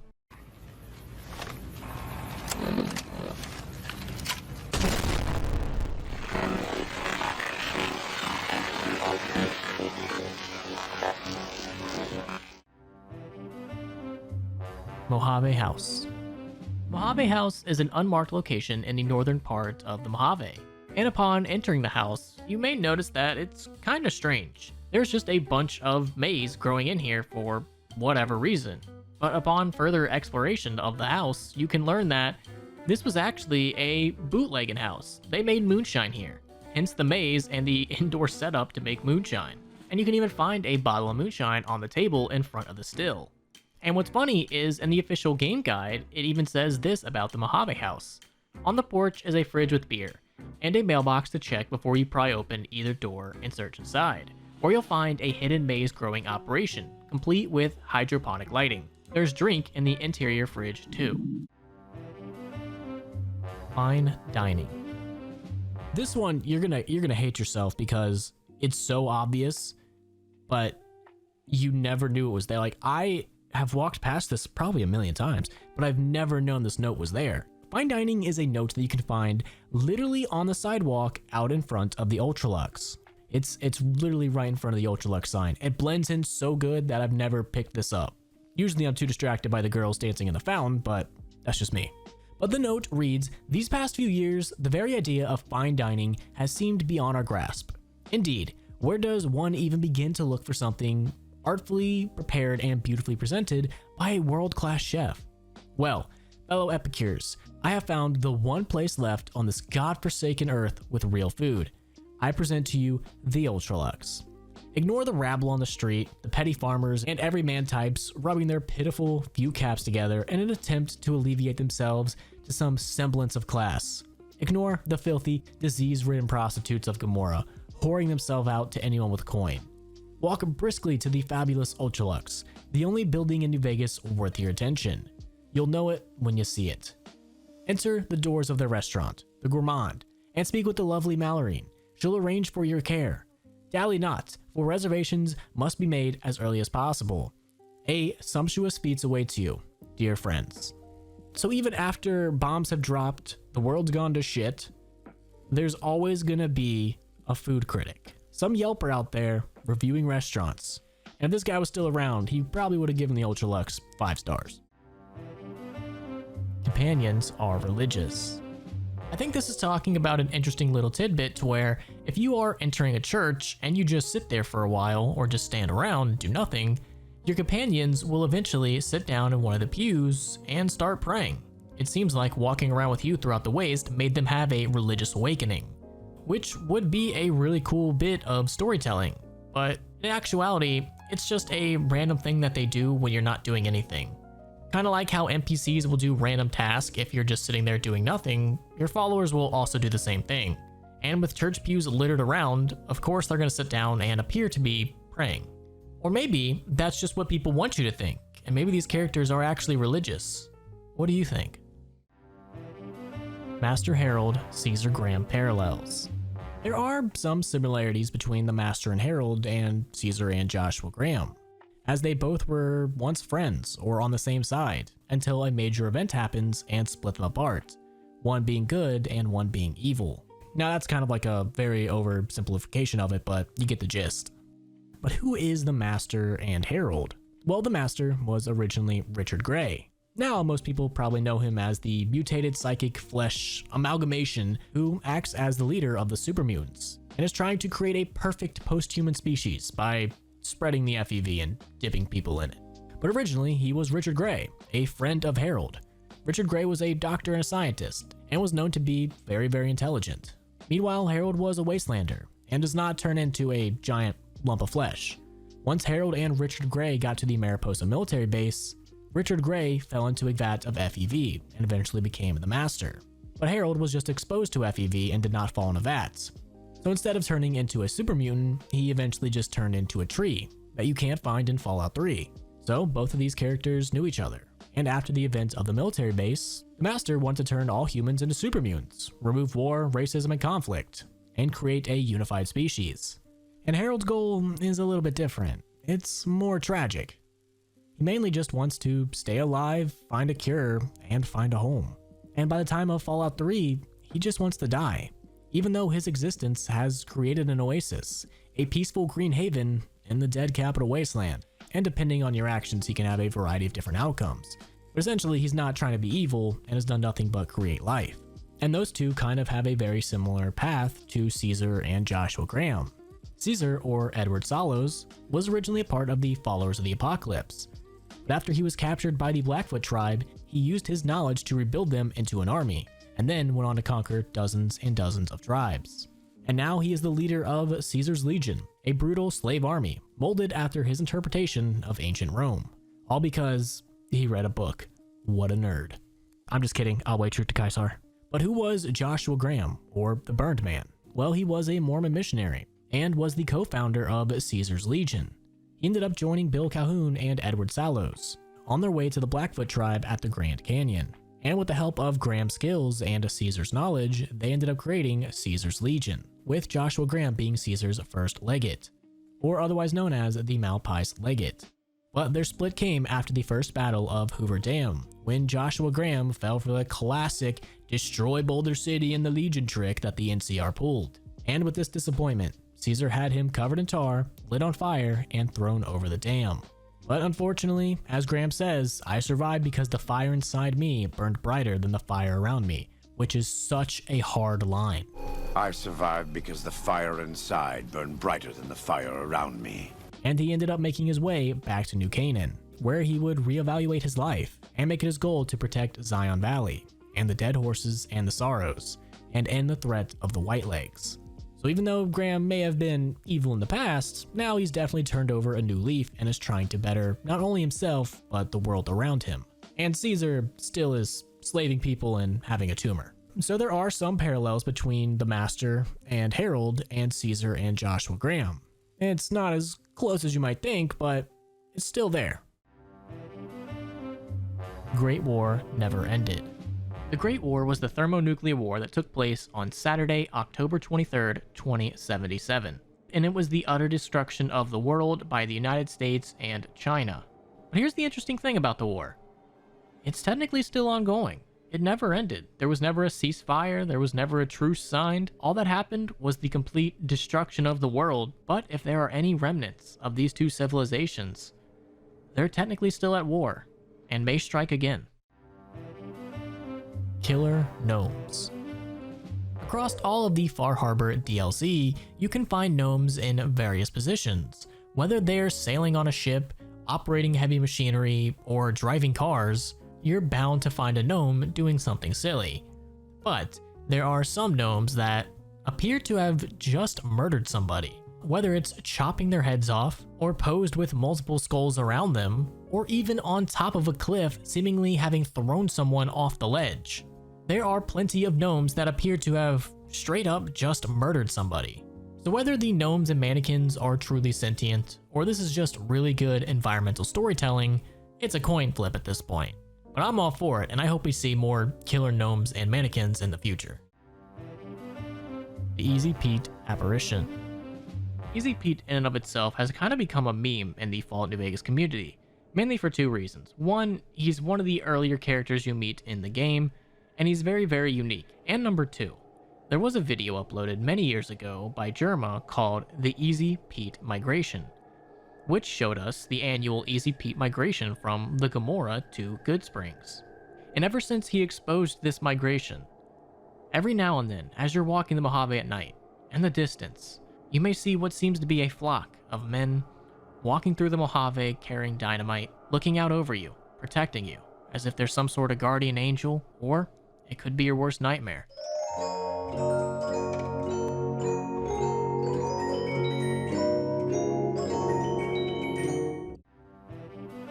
The Great Plains Dust Bowl. So when you think about the Great Plains in Fallout, there really isn't much known. I think the only mention we really have of this is in Fallout 2, where Cassidy will refer to it as one big radioactive dust bowl. So maybe with the next Fallout, we might get a little bit more lore on that whole area. But as of now, I think the closest thing we might actually have to knowing what's going on there would be Caesar's Legion holding up in Denver. Avenge Pahrump. Avenge Pahrump is a piece of cut content. It originally would have been some graffiti that was sprayed upon the walls. And the fact that it says Avenge Pahrump possibly means that something terrible actually had happened there. And if you were wondering if this is a real place, it very much is. Pahrump, I keep hearing people pronounce it Pahrump, so that's what I'm gonna say, is a real city that's located about an hour outside of New Vegas, or Las Vegas, real world Las Vegas. If you look at it on the map, it's actually just on the other side of Mount Charleston, aka Jacobstown, so it's really not too far away from what we would have seen in Fallout. And the fact that it says Avenge means something terrible went down there. Whether it was the NCR being the NCR, the Legion ransacking the town, it being overrun by raiders, that we'll never know because they never expanded on it. But I think this little town would have actually been a pretty interesting location to visit in the game. Fallout 1 No Ending.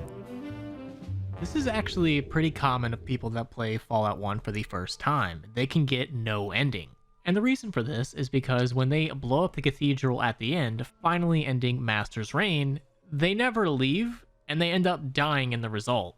And the game, instead of showing you all the cutscenes, would just fade right back to the menu because you died. And this led a lot of people to believe that there was no actual ending to the series, but no, you just actually have to get out of the explosion. You don't want to be in there when that goes off.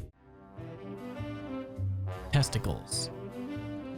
This is a reference to Testicles, the debug Centurion, who is a test cell character, and if he looks familiar, that's because he probably should. This is also the same character for Bill the Tax Collector and Ron the Narrator. Meat of Champions. Meat of Champions is a special perk that you can get in Fallout New Vegas, with the in-game description as such. The essence of champions flows through your veins. When you cannibalize corpses, you temporarily gain Caesar's intelligence, Mr. House's luck, the King's charisma, and President Kimball's strength. And just by going off that description, I'm assuming you kinda get where this is going. In order to get this perk, you must first have the cannibal perk. And after you do that, you must consume the corpses of Caesar, Mr. House, the King, and President Kimball. And upon doing so, you will be given a special perk, Meat of Champions, where you will get a temporary +1 to luck, intelligence, charisma, and strength for 60 seconds after eating any human corpse. Mentats contain asbestos. This is very true. Next time you eat some orange mentats, just remember you are also eating asbestos. In Fallout 4, if you were trying to make orange mentats at the chemistry station, one of the ingredients is asbestos. And I believe this is only true for orange mentats and none of the other ones. So I guess as long as you don't eat the orange ones, you're good, but I don't know. I would rather be safe than sorry. Gourd. Gourd is a beer bootlegger who you can come across at the location Brewer's Beer Bootlegging.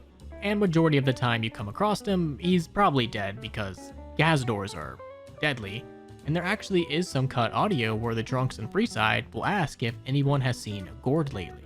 But Gourd is also a part of the unmarked quest, Strategic Nuclear Moose, where all you have to do is head to the location Brewer's Beer Bootlegging and get inside of the cellar.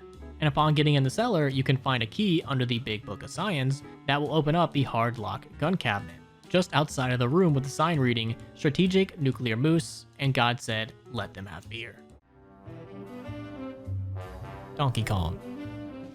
This is talking about Red Menace, which was a Pip-Boy game that was made by Vault-Tec Game Studios in 2075, and it basically is propaganda against the Chinese Communist forces. Found on the Vault 111 recreational terminal in the cafeteria, you can play it, and upon playing it, you will notice that it's very, very similar to Donkey Kong. You must rescue the Vault Girl from basically the Chinese by dodging bombs and jumping over barrels, all while climbing up the stairs. And upon beating the game, you actually can take it with you and play it on your Pip-Boy whenever you want. So if you ever get bored throughout the waste, you can always just load up a bootlegged version of Donkey Kong and have some fun. Lone Wolf Radio Child Killings. This is a reference to the creepypasta that released many years ago about the Lone Wolf radio location. The creepypasta reads like so. The Lone Wolf Radio Shack in Fallout New Vegas appears abandoned, but this was not always the case. Originally, it was planned to be the home of the Lone Wolf, a character far more sadistic and depraved than any before featured in the Fallout franchise. He was planning to host the Lone Wolf radio station, which would feature insane ramblings and rants at unpredictable intervals throughout the day, until 11 p.m. when the station would go quiet. The Lone Wolf would then return at 3 a.m. with a child. A different child was featured every night because the Lone Wolf would announce on air every night, "Everyone is gone, you are all alone, let it all end," before viciously murdering them live on the station. Listening to the broadcast at 3 a.m. would initiate a quest, Little Dead Riding Hood, in which the courier has to track down the wolf and kill him or join him in murdering a child, resulting in a perk that allows the player to kill other in-game children. Accessing the child murder option was supposed to be very difficult to achieve. The character, quest, and perk were ultimately scrapped due to their shocking nature, plus the sheer effort required to record a unique murder for every night until the quest is complete. However, somewhere in Obsidian's archives, there exist recordings made for the Lone Wolf radio station, including simulated child murders never to be released. All that remains in the final game is a small abandoned shack and small clues hidden throughout the Mojave.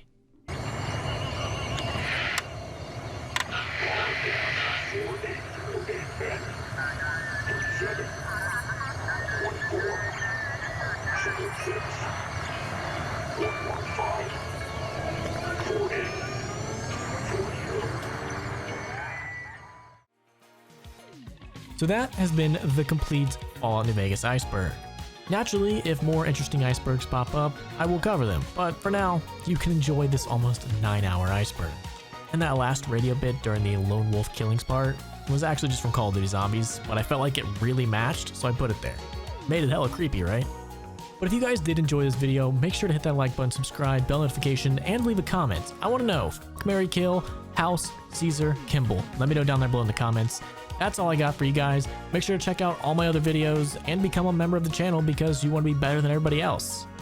That's all I got. This video took forever. Leave.